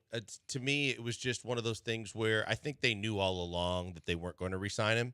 And this indicates to me that they could find out pretty easily there was going to be a market for John Grenard services. If there's a market for John Grenard services, then teams are going to be, negotiating all over the place, trying to figure out what's the way to one-up everybody else and get who they want. Well, the best way is to control it. Yeah. Right? So that's why I see your point. I mean, you could control the entire circumstances of saying everybody wants John Grenard. What are you trading for him? I would have done the tag. I'm surprised. I'm a little surprised that they didn't, because they never used the tag. And God forbid he sticks and stays. He's still basically for 1 year, not 4 years. It's more affordable. Yeah, a guy that's coming off his best season, so at least there's something that you could bank on that he could do that again. 21 for 1, I'll take over 76 every day, all for 4. So I think that they lost minor on that. And then the Brian Cashman deal, or the Blake Cashman, rather. So he went from general manager to linebacker? Brian Cashman not having a good day, by the way. Garrett Cole having an MRI on his right elbow. That's not fantastic news. Blake Cashman also signed with the Vikings. So Texans North up there in Minnesota. 3-year deal, $25.5 million. Do you feel like the Texans missed out on this one? I don't. I think they dodged a bullet, because I think that's what he was looking for. That could have really handcuffed Nick Caserio with money, like we were talking about earlier, in terms of what else he could do, who else he could spend on, and what players he could bring in the fold. It would have been nice to have him back. He played his best football in a Texans uniform. It's going to be real interesting to see if he lives up to that contract in Minnesota, playing in their defensive scheme and doing the same kind of things. He was way better than I thought he was going to be in coverage. He was all over the football field. He played great while he was here, but he played at a really good and affordable contract. Now he's really got to earn it with more eyes on him and more microscopes being focused because of the money he's making. I'm not sure he's going to live up to that for the length of that contract. You want to be the team that drafts Chandler Parsons in the 2nd round, not pay him max money. It's the Blake Cashman deal. You want to be the team that finds him on value, plays above that value. You don't want to be the team that signs Blake Cashman to a 3-year, $25.5 million deal. I think it's too much as well. I would not have been in the business there. I think the Texans want to upgrade at that spot. Like, there's a reason that D'Amico Ryan says he wants to improve in his front 7. He wants to improve against the run. I don't think he was too pleased with his linebacker play last year. I think Denzel Perryman's going to be gone. He hasn't signed anywhere, but I don't think he's going to be picked up by the Texans. Blake Cashman is gone, and I think that they're going to try to upgrade around Christian Harris as well. So I have no problem with Blake Cashman leaving. I have no problem with John Grenard leaving. I'm with you on both of them, because I think that they're replaceable at a more economical price. And I think that in certain cases, you'll probably find there are guys with a bigger upside for the long term, because you're going to get more return on the investment when you take into the factor in what you're paying them and what they're playing for. 4488, why do y'all think the Texans general manager did not use the franchise tag? I think he had a lot of different guys that he was considering. But I think that probably because the guys he was considering, one in the case of Grenard, I don't think he was ever going to be in the ballpark and wanted to do what you wanted him to do, even if it was to trade him. I think his feeling was, I might need that tag for somebody else, and if he truly thinks he's getting that much money, we're not giving it to him, so he didn't do it. I think Schultz could have been a guy he could have done it with, and they got a deal done. I think there are only two options, though. I think because Schultz, Fairbairn you couldn't do it with no, because contractually he couldn't. Yeah, apparently he had it in a clause in his deal. So those were the two options. I would have done it, but if I were to put my feet in the shoes of Nick Caserio, I think he felt that they had a shot at bringing John Grenard back. He didn't want to set the AAV north of $21 million because he didn't want to bargain or negotiate with John Grenard's agent based on that figure. I think he wanted him to go test free agency, go test the market, report back. Let's see what you're hearing. And if it's a number that we feel comfortable with, maybe we match and maybe we beat it by a little bit. But once it got up to $19 million, I think it took Caserio out of the John Grenard business. But that would be my only guess as to why he didn't use the tag.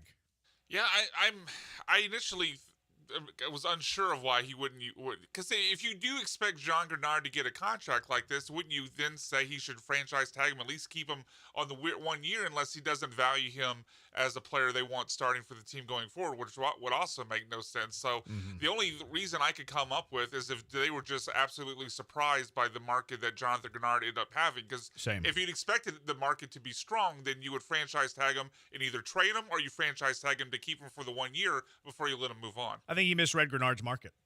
That's the only explanation to me. And I think that he had interest in bringing back Grenard. I agree with that. That's why you wouldn't franchise. If it was $15 million per year, and he's like, okay, well, cool. That's why we didn't give you the tag, because we don't want to negotiate 2021. You're hearing back 15. Cool, we'll give you 15 and a half. You stay home. Let's do business together. But kind of misread it. Didn't tag him. It's 19. Eek, not paying that. Yeah, no, because I think you're absolutely right. I think he was going to Daryl Morey the market. He was going to say, I'm not going to even mention to the press or anybody that he was going to think about the franchise tag, because that starts the bidding at 20. And I think that he was going to willing to run the risk of playing poker and saying, I think other guys are going to get more money early in free agency. He's going to be one of the guys that falls a little bit back, and maybe now he'll be at a salary that we can afford. It didn't happen. I was not expecting John Grenard to be one of the first free agents off the market and go that quickly at that dollar figure. But, I mean, I think everybody kind of swung and missed the market. That is one kind of pushback on, whether or not that's what happened with Caserio's. The Danico Autry deal came down, about 3 hours after Jonathan Grenard?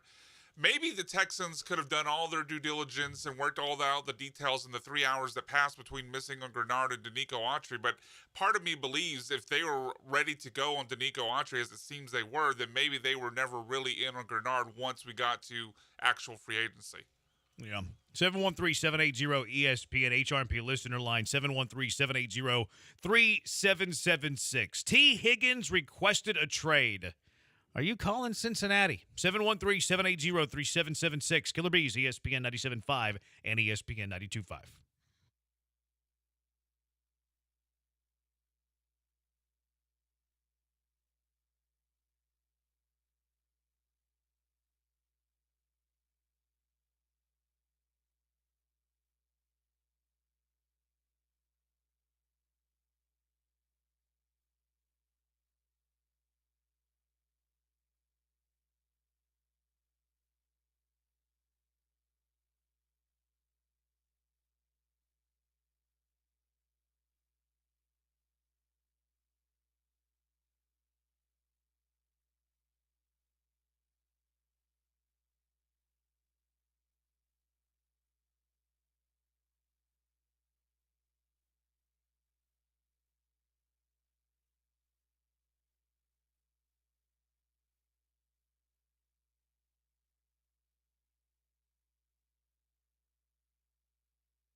You're listening to the Killer Bees and some great music presented by RC Ranch. The official beef jerky of the Houston Livestock Show and Rodeo.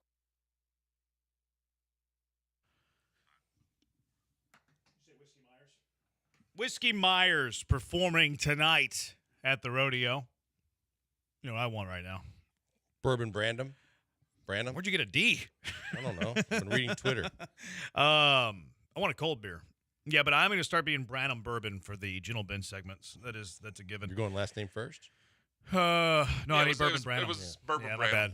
Yeah. Yeah, Bourbon Branham. You reversed it. Yeah, Bourbon Branham's better than Branham Bourbon.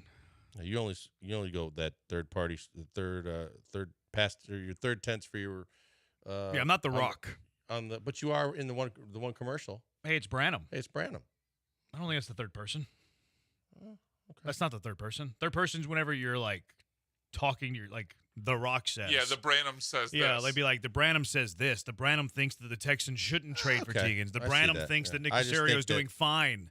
That's the third person. I see that. Yeah, I just hey, because I always remember that Ricky Henderson used to talk in the third person all the time because Ricky doesn't do that. Ricky does his contract. Ricky doesn't do those things. T. Higgins has requested a trade. According to Adam Schefter, Higgins loves Cincinnati and hoped to be with the team long term, but is disappointed that the team has not had any talks about a long-term contract extension since March of 2023. He's ready to move on to a new home. Translation, he wants to get paid. He wants a lot of money, and he wants long-term security. Should the Texans and Nick Caserio be in on T. Higgins? Should they be calling Cincinnati? I would say no. I would not be calling them. You're going to have a Nico situation to have to work through here pretty quickly. And the other thing that we always say that I always refer to it as the double whammy, but if you got a double whammy to get a guy, then I don't think it's worth doing at this point because of who's on your roster, what you're trying to do. And I think there are still question marks overall if he's a true wide receiver one. But the fact that you have to give up draft capital and assets to go get him, then you're going to have to overpay him from what he's looking for and what he thinks he's worth. And because he was tagged, that it just doesn't seem like the right situation and the right fit for the Texans. I don't think you can pay two receivers. You kind of have to pick one. Well, look at San Max. Francisco right now, right? Because you're already paying Debo. They're not going to be able to pay Ayuk. Some teams don't pay a receiver. Kansas City. Now you have to have an elite quarterback to be able to do that, which I think the Texans do have an elite quarterback to be able to do that. So I'm not in favor of paying for two elite receivers, certainly. I would be interested in locking up Nico. I'd be interested in doing it as soon as this year.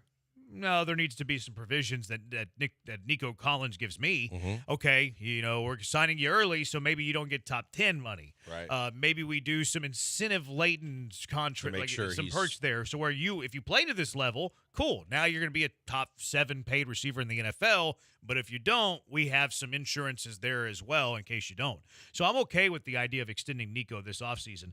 Now, I don't like getting double whammied on a player. Right. I don't like trading for a player using a premium draft pick. And I don't think that T. Higgins would go for like super crazy because like you're going to have to pay He's him got as 1 well. year left. So. Like Tyreek was a first. Wasn't Devontae? Was Devontae a first? Devontae should have been 2 first. They could have been 2 first if they tagged him, but they elected not to, and they got a first and a second. See, I don't think T. Higgins is going to get a first. See, that's what I'm saying. I was going to ask you guys right off the top, who's better between T. Higgins and Nico Collins now and for the long term? Give me Nico.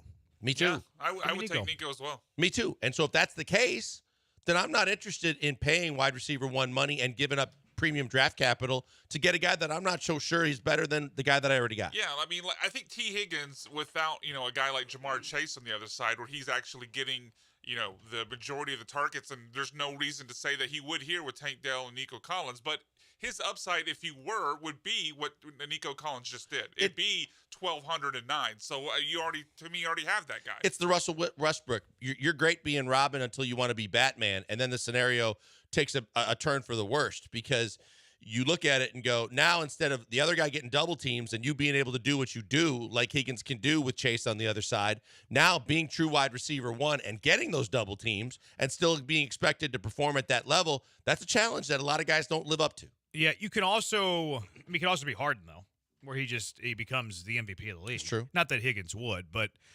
be like leaving one place where you're not the star and going somewhere else doesn't necessarily mean that you're going to fail. It could mean the opposite of where you succeed. But I also am a huge fan of locking up your own. I think it's good general philosophy building an organization. Hey, we're going to draft you. If you perform well, we're going to lock you up. We're going to take care of you. Like, that's how I believe organizations should be built. So I would rather give the extension to Nico. I don't have to use draft capital to trade for Higgins and then pay him, and then probably let Nico have to leave altogether. So I'm not in favor of trading. And for you don't have Higgins. to worry about what Nico is and how he fits with your quarterback in your system because you already know. You could trade for a T. Higgins and expect the best. But T fitting in, and then could he be as good or better than Nico? And if the answer is no, or I don't think so, or I'm not sure, then it answers the question for you. Then don't give up any draft capital and pay a huge amount of money to get him, and see what you got in the final year of Nico. And if you already feel like at the start of the year he's good enough to sign long term, then do it. Yeah, I would have been more interested in the other wide receiver that got traded over the weekend, and Jerry Jeudy. At least because that was pretty cheap. Cheaper for one, and two, to me, T. Higgins is basically T. Higgins at his max potential is what Nico Collins just did, and they're similar wide receivers with their size and their speed and whatnot. So I think it's a little bit redundant. You'd have two wide receivers just kind of doing the same thing, whereas Jeudy, I think, would provide you a different element to the wide receiver room, diversify it a little bit, be someone that could work in the slot if Tank's on the outside, or is also capable of working on the outside if Tank is in the slot. So that would have made more sense to me, but I'm completely out on trading assets plus paying T. Higgins. So it sounds like you're in favor of trading a fifth and a sixth for Jeudy. You think the Texans should have done this? How do you feel about that, Blinkers? You think the Texans should have traded a fifth and sixth for Jeudy? I think it would be worth it. I would have traded a fourth. I wouldn't have gone that high. But if all you're having to give up is a fifth and a sixth to get a guy like Jerry Jeudy that you don't have to instantaneously pay, that ends up being a guy that fits in as whether he's the third best receiver on your team or if he turns out to be better than even advertised, then you have a good decision to make. But at the same time, I think he makes CJ in the offense better. I'm out on him, too. Everybody that's talked about Jerry Jeudy's like, yeah, this guy's not good. The attitude's bad. Yeah. He's never open. When he's open, it's after quarterbacks go through their progressions.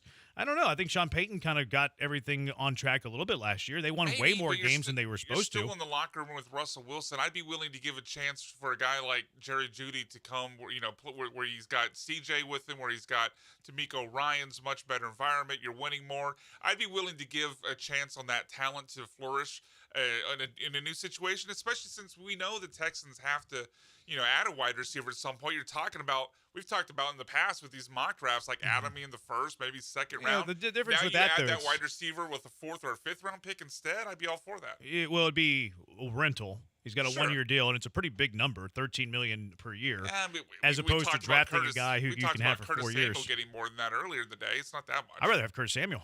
That's fair. I'd rather have Curtis Samuel than Jerry Jeudy. Now that's a different conversation. That's fair. I'm just saying the number to me is an obstacle because Curtis Samuel was projected to get 14 a year. Yeah, if Samuel and Jeudy are going to make the same salary and I get to keep my fifth and my sixth, I'm playing the free agency game.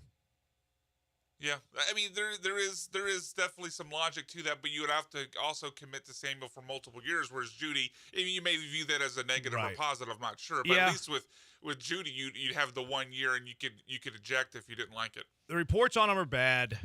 You're trading draft capital, and fifth to sixth is not like amazing draft capital. It maybe don't even make the team, but $13 million for a rental for a guy who doesn't have great reports on him. I wouldn't have done it. And I think that's why the price was so cheap, quite frankly, is because I think he's Sean Payton was done around with the him. league. Yeah, I think he's been done with him since last year. Steve Smith got into it with him too, challenged him, and he went after Steve Smith before a game on the field, and they got into it, and then suddenly he did, and that's what it took to suddenly change the way he was acting and reacting and the way he was carrying himself. I don't put the Steve Smith thing on Jerry Jeudy though. I trust Steve Smith.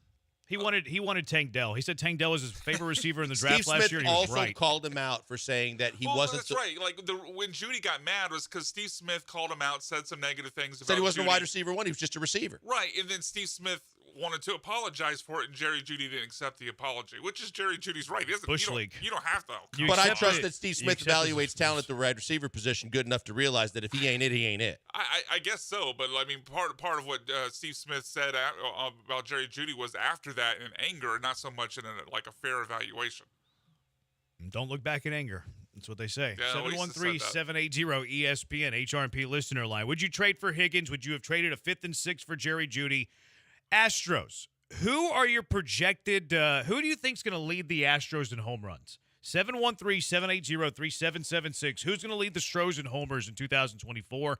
It's the Killer Bees on ESPN 97.5 and ESPN 92.5. Hey, before we go to the break, tell you about my good friends at MyBookie. MyBookie are the people that I always tell you to go with when you want to put some money down because they've been in business for over a decade. They are here to help you, to take care of you, to get your gambling on when you want to get your gambling on. Your money is safe and secure, and they have a ton of different ways that they have promos going on to try and give you extra money to bet with. It's absolutely fantastic. You use our promo code BET975 wherever you see an opportunity to put that code in, and you can literally cash in immediately. That means anything from $50 to $1,000. If you open up an account for the first time or you're reloading your account and you use our bonus, our code for the bonus, that means anything from 50 to 1,000, what you put in, they'll put in. So you put 100 in, you got 200 in your account instantly. More games you can bet on, more chances to win because there's more money in your account. It's absolutely fantastic.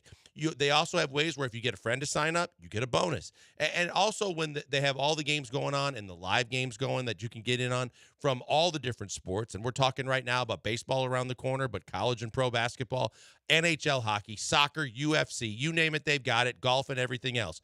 But the other thing that they have going on for you is when there are no games going on, but you feel like gambling, you don't have to drive to the casino. You can get your gambling on right in the comfort of your own home because they have live dealers standing by with casino games like poker and blackjack. It's absolutely fantastic, but remember that code and use it to really cash in. It's Bet975. Do what I always tell you to do. Bet anything, anytime, anywhere. With the only place I tell you to do it, it's mybookie.ag, and use our promo code Bet975.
Broadcasting live from the Veritex Community Bank Studios, it's the Killer Bees with Joel Blank and Jeremy Branham. On ESPN 97.5 and 92.5. Brian's hot today.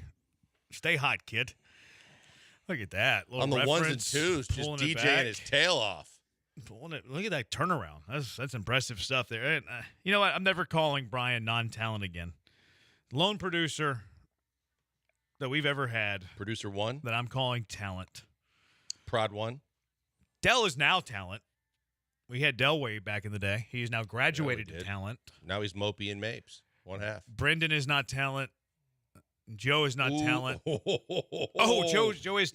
also graduated to talent. That's right.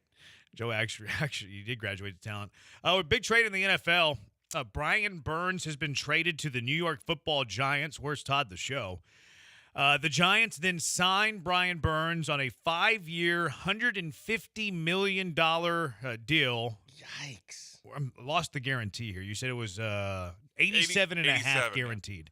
87.5 guaranteed. 30 a year average? The AAV's 30 a year, 87.5 guaranteed. The Panthers traded that's 150 max. So a true AAV wouldn't be 30 million unless he hit all his incentives. Yeah, unless he hit everything. And he stayed there for all 5 years. The Panthers get a second and a fifth for Brian Burns. So Panthers did all right. If Brian Burns is a better player than Grenard, and he signed for $30 million a year versus Grenard's $19 million a year, most they can make, 87.5 guaranteed versus Grenard's, 42.5 guaranteed. You got more than twice the guarantee. If the Panthers get a second and a fifth for that, what could the Texans have gotten for Grenard? I still think a third. I think a third. I think a third is the answer. Yeah. Third, which I would have done. If I would have hindsight 2020, revisionist history, if I know now, or if I knew then what I know now, and we assume that the Texans could have got Grenard or could have got a third for Grenard, I'd tag him. I'd tag John Grenard. Yeah, I don't know. Seeing that it was a second and fifth for Burns, who, I mean, obviously proven it a lot longer than Jonathan Grenard's one, season at this level of play, I'm kind of leaning to where it might have been a fourth. That second's going to be if it's this year, it's going to be in the top 10 of the second round. True. So you're looking at it. Where are they picking? They're Six, picking I think. So that's a top 40 pick. But think about the market. That's true. Too. That is a really good pick. Think about the market. I think that Nick and we were talking about the fact that a lot of people thought, well, maybe Grenard's not going to be one of the top tier free agents that goes off the board first. Obviously, teams were looking at him. You could have controlled the market of where he went, and maybe that drives the price up a little bit. Yeah, I mean the fact that you had to give him the huge salary too, like that's okay. Like okay, well we want him. We're giving up a second and a fifth. We got to give this huge contract. That's a lot for Burns, man. That's a great player. That's a lot. You give up a second and a fifth, and then you pay him that deal. Especially for, a Giants team. Does anyone view them as that close? No. And you let a really good safety go. You traded out for some of your defensive linemen. You were thinning it out, and you weren't great. I mean, actually, you were great a year ago, but you're letting those players go. Now you got rid of Wink Martindale, who was your saving grace in a lot of ways because your defense was winning you football games and keeping you in games. And now you add Brian Burns. Martindale's gone. You let your safety walk. How much better are you on defense? The only rationale I could think of is, I think it was Mark Ross who talked about this with us last week, Joel, about how his Giants team won their 2 Super Bowls. Even though Eli was a quarterback, they won it because they had elite pass rushers across the defensive front. And maybe that's just the thinking. Like, look, the last time we actually did anything, we had elite defensive linemen all across our defensive front, and Brian Burns is obviously near the top of the list as far as elite defensive linemen. Yeah, no. I still don't think it really gets him there, but maybe that's the rationale. Well, plus you start thinking about all the other decisions that still have to be made, and the money that they're overspending on Daniel Jones. They can get out after this year. He's going to be their quarterback this year, but then their draft, they're not going to enhance the defense. They're looking offense. They're looking quarterback. They're looking receiver. They're looking for trying to find ways to do something different with their offense. But their defense, like I said, was their mainstay, and they're letting a lot of those guys walk too. I do think it tells us the Giants are out of maybe the conversation to trade up to secure a top 3 pick to get one of those 3 quarterbacks, and instead we'll let somebody slide to them. Because the second round pick would have been part of the ammunition they would have needed to get up to that pick. So I think they're going to stick at 6. Hope one guy falls to him. And if not, maybe they look somewhere else besides quarterback. 713-780-ESPN. So we're counting down to opening day. Astros will open against the Yankees. Maybe they won't see Garrett Cole. Haven't heard about this MRI. So our countdown to opening day, 17 days out. They open on the 28th. So we're going to go through all of these numbers, stats, etc., and we're going to draft players who we think are going to lead the Astros in these categories. You can play along at home, 713-780-3776. But we're going to do draft order, and none of us can pick the same player to make it interesting. And then we get 1 point for each one that we get right. The Glenn Davis cards? Winner, I didn't see him out there. The winner gets their lunch bought for them by the loser. Sound good? And the middleman is out. He just breaks gets to watch even? everybody. Middleman breaks free. Does that sound good? Yeah, Sure. We in on that? I'm Sure. in. Okay, all right. So today we're doing home runs. We haven't drawn for this. So high number go first, and then we'll just rotate each day. Mm-hmm. So first pick, I have to put the numbers in here real quick. All right, Blanker's going to go first. He gets the 18. He gets 18. That's not a good number. I'll go second. I get 46. BMAC 90. So Brian, me, Blankers is our order here. Brian, Branham, Blank, our order. So Brian will get the first pick today. Brian, I wonder which way you're going. Tomorrow will be RBIs, stolen bases, blah, blah, blah, blah. We'll just go down Now, the list here. will we reverse when we get to RBI, or is it going to be the same order RBIs. for every stat? I asked that question partially because I could say RBI. No, tomorrow I'll be first. Blankers will be so second. we'll reverse No, stat. we're gonna go through it. Okay. We're not gonna let the random.org determine you're the first pick every single day. So today just sets the order. And I'll keep it quick. There's no reason. I mean, I can make a case for maybe 2 other guys, but Yordan Alvarez. That's got to be the pick if you got the number 1. All right, so Brian's got Yordan here, which a couple of the texters, we asked the question, 713-780-3776, who's going to lead the Astros in home runs? 4776, if Alvarez plays 85% of the season, he'll win MVP. Every year's or top 10. I like that as a category. As long as he plays 51 games in left field when he does it, I'd be just absolutely ecstatic. 3338. If it's not Yordan, then something bad happened. I tend to agree. That was obviously the one that we all would have taken. Yeah, I mean, it has to be. Because I thought about this morning. Could we take him out of the equation to make it even more interesting? Yeah. Well, I mean, he could get hurt. It's true. He could definitely get hurt. So Brian's got Yordan. I'm going to go with the Astros cleanup man this year. I'm going to go with Kyle Tucker. Maybe Kyle Tucker explodes, has a career high in homers. Maybe he gets to 35. I think Yordan's going to win this home run leader, but he does have injury proneness. Second most likely to lead the team in home runs, I'm going to go with Kyle Tucker. Yeah, I got 2 possibilities. I got one. Now the true decision happens. Jake Myers. No, and you know that. How far do we have to go down the list to get you to say Jake Myers? We all just get 1 pick and it's done, right? Yeah. So then it doesn't matter. I mean, it's obviously it's between Yiner and Jose Altuve. Yeah, that's what I thought. Yiner, that's interesting. Yeah, because Yiner could be your sleeper pick to have a breakout, and then like you said, if you combo that with one of those guys or both of those guys are injury prone or slowing a little bit, that he might be in the mix.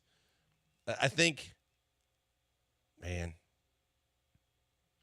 my gut tells me to take Altuve. My chances of winning tells me to take Yiner because he could really go crazy.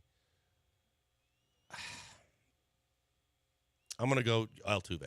Okay. Yeah. Well, he's had multiple 31 home run seasons. So. If he gets in the 30s, I'm at least. Got a chance. I got a chance. And with health, he's going to get the most plate appearances. That's true. So, I think that should factor into your. I would have taken Altuve there.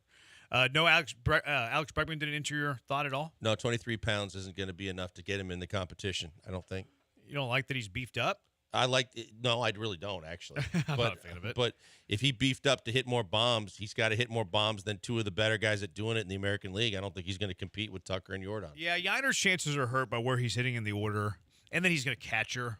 Are we sure that he's going to DH every game that he's not catching? I'm not.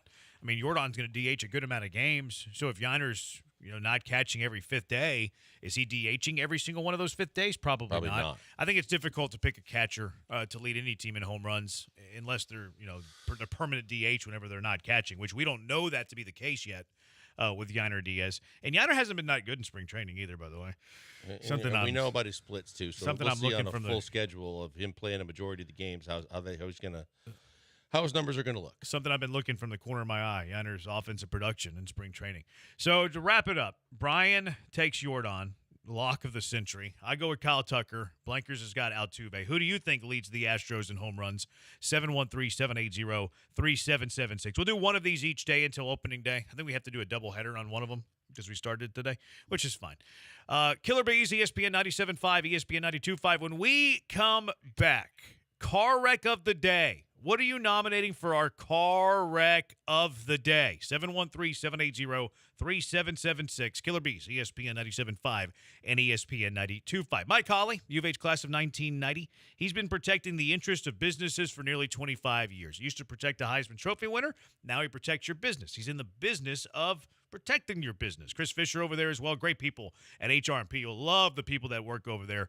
Their customer service is elite. They're fantastic. They take care of their people. Anytime I have a question, I always get a quick response. Very easy to understand. Very appreciative of that.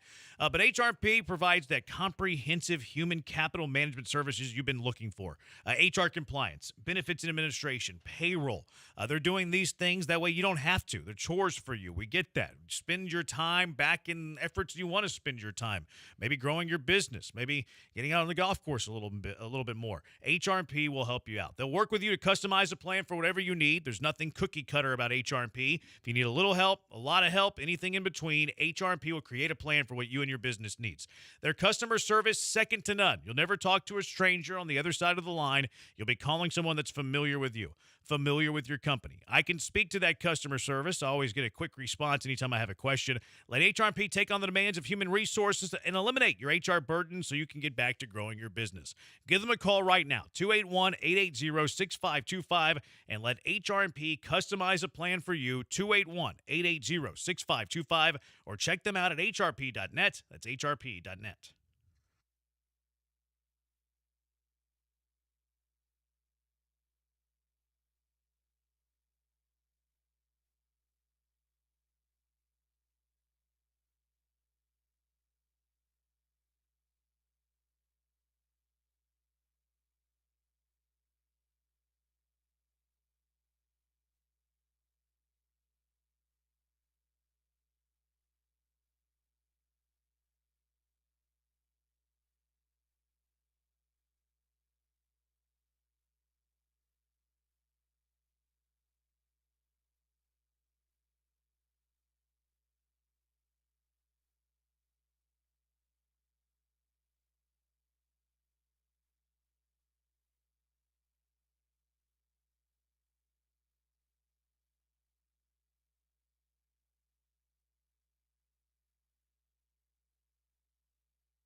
He's blank. I'm Brad. I'm literally nominating for the car wreck of the day. 713-780-ESPN.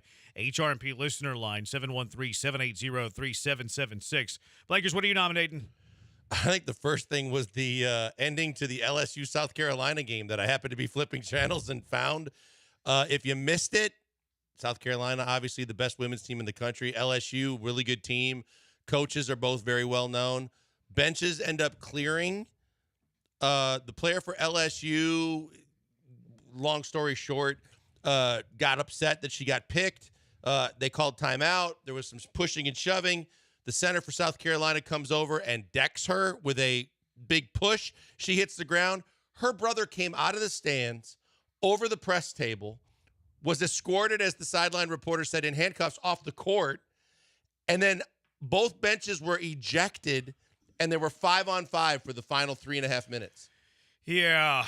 I don't mind the players getting in the altercation. I know you love drama. That's just good, hard basketball. Play It on. was fun to watch, I'll tell you that. Now, I didn't love the South Carolina big girl cheap shotting LSU's girl.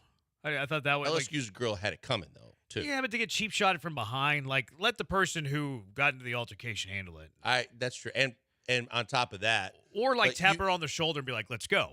That's fine, but don't just cheap shot her. Tap her on the shoulder, square up, let's go. I don't like the blindside thing. I'm not a fan of that. I don't like the brother coming out of the... That's the worst part. You can't have civilians in the stands coming out onto the floor, even if it is your sister in the middle of an athletic competition. Yeah, they should. Not only should they have handcuffed them and escorted them out of the arena, they should have thrown the book at them. Throwing the book at him. Should also be banned from. You can't be a fan coming future on the games. court. The players getting into the scrum, that's going to happen. Mhm. The big girl taking out the other girl from the back, the blind side. Not a fan of that, but you're going to see that a little bit. Kermit Washington did that to Rudy T. Right. Blind side. I'm not a fan of the blind side. You want to fight? Hey, tap him on the shoulder, square up, fight like they do in hockey. I don't like the blindsided stuff. But the guy jumping out of the stands, easily the biggest car wreck that came out of that. And then the two coaches' reactions was night and day as well, as Dawn Staley was already apologizing, saying that's not a good look for our sport and everything that we've got going, and she apologized. And then Kim Mulkey said the exact opposite and said, instead of pushing my smaller player, push Angel Reese and see how that goes for you. Yeah, Kim Mullet didn't handle that great. I like in Jeremy's never-ending quest to be John Granado when he grows up, that he referred to the LSU player as, quote, the big girl multiple times. It was South Carolina girl. Or South Carolina. Yeah. She was a big girl. Cardono? I She's know, 6'5". You're on the way to being Granado. I like it. No, she's a big girl. She's 6'5". It's not that it's going to hurt him in the first round of the tournament, but she actually is the one player that has to sit out the first round of the NCAA tournament. Yeah, they won't. They have no problem getting by the 16 seed. They got lucky to beat Tennessee, though, in the semis. Couldn't tell you. Serie A manager Roberto Di Aversaro fired for headbutting an opposing player after a 1-0 loss. Is that Talk about a way to go out. Frowned upon? Headbutting for other players frowned upon. Even in soccer, where you're allowed to use your head. Interesting. Yeah, that was. I'm and sure there's a whole lot of flopping in soccer, but I don't think you can flop from getting headbutted. You can. You can embellish the contact. Now, the Nonetheless, happen, the headbutt's going to but you probably might hurt no matter what. Yeah, it'd probably hurt. But he lost his. He got sacked for Sacked by headbutting. BMAC. He got sacked for headbutting an opposing player. Woody Hayes. Yeah, in I was Serie trying A. to think of the reference. Yeah, he punched a player was it from Michigan? I think Woody Hayes is the one who came on the field and tackled a player. He's done I'm multiple. trying to think of the He did opposing that. He team, grabbed though. a face mask. He's punched a helmet. That's okay. That's just good coaching. In today's day and age, it's not That's okay. just tough love. That's just tough coaching. Yeah, in today's age, we have players like that ain't Travis flying Kelce anymore. chest bumping their coaches Yeah. instead of the opposite. That's the not other getting way around. airborne anymore. You have a nomination here, Brian? Yeah, I'm going to nominate myself, actually, for initially thinking Devin Singletary had re-signed with the Texans and briefly misleading you guys. That was definitely an I error forgot about on that. my part. Good job. That's a good job Way to own nominating it. yourself. A self-report. You owned it. Self-report. Any others? Didn't you come back with another one? No, I don't think so. I think He was great. The rest, it really. No, he came back with another one where he misread it and. I think I said Mike Ford as a running back initially. Oh yes. yeah, but he was great all show. I mean, he came up with great. The music, great was great. alliteration. The bumpers. The rejoins were really good. Yeah, Singletary to the Texans though. That one's an E on me. Fringe young quarterbacks: Kenny Pickett bench for Russell Wilson, and then Mac Jones how traded about for a that? measly 6th. A 6th, and the big story is he's from Jacksonville. He gets to go home. He ain't starting. No, he's on the final year of his deal too. So they traded a 6 for 1 year of Mac Jones. Boy, oh boy. Francis Ngannou destroyed he got knocked the F by out, Anthony man. Joshua. Woo. I hope that this tells everybody that these non-boxers going to fight these real boxers, this is how it ends up whenever a boxer's really trying. Yeah. Whenever it's scripted, like Floyd Mayweather, Conor McGregor, like any of the Paul brothers, you can make a guy look strong. But when a boxer really wants to go toe-to-toe with somebody, that's not a boxer. This is how it really ends. I mean, Nagano got up for the first knockdown, and look, all credit for him to even getting in the ring with Anthony Joshua, who's probably one of the most scary guys in the sport, especially at the heavyweight division. But I mean, the difference in a boxer or non-boxer was really evident after he got up, because he just walked right into a straight right hand that Anthony Joshua placed on his chin with ease, and down he went. Fight was over. Yeah, non-boxers. That was not good. This is how real non-boxers look like when they go up against boxers.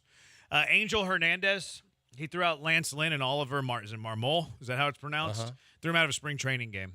For what? I don't have no idea. I couldn't figure it out. I watched the video of it. Breaking news during Car Wreck of the Day: Austin Eckler has signed with the Washington Commanders. Oh, that's such a tease. Wow. 2 years, $11.4 million. So another running back off the board. 5.5 is the market there. Dameon Pierce, RB1. What is Henry going to get? Dallas has got to get Henry, right? I'm assuming Henry gets Hopefully a one-year the Texans. Hopefully the Texans. Because Dallas was kicking the tires on A.J. Dillon. Good luck with that. Go ahead, try that. Popular prediction for Derrick Henry. So Who? We'll see. The Ravens. Ravens and Cowboys are the two teams Ravens I've heard and linked to Cowboys him. for sure. Texans were on the list that we did once for it was the CBS article that we did. So it's a possibility, but I think Ravens or Cowboys probably. Aaron Wilson said that the Barkley and the Texans were close. Texans were extremely competitive. 3 years, a bit more than $33 million. That's what I had heard as well. Yep.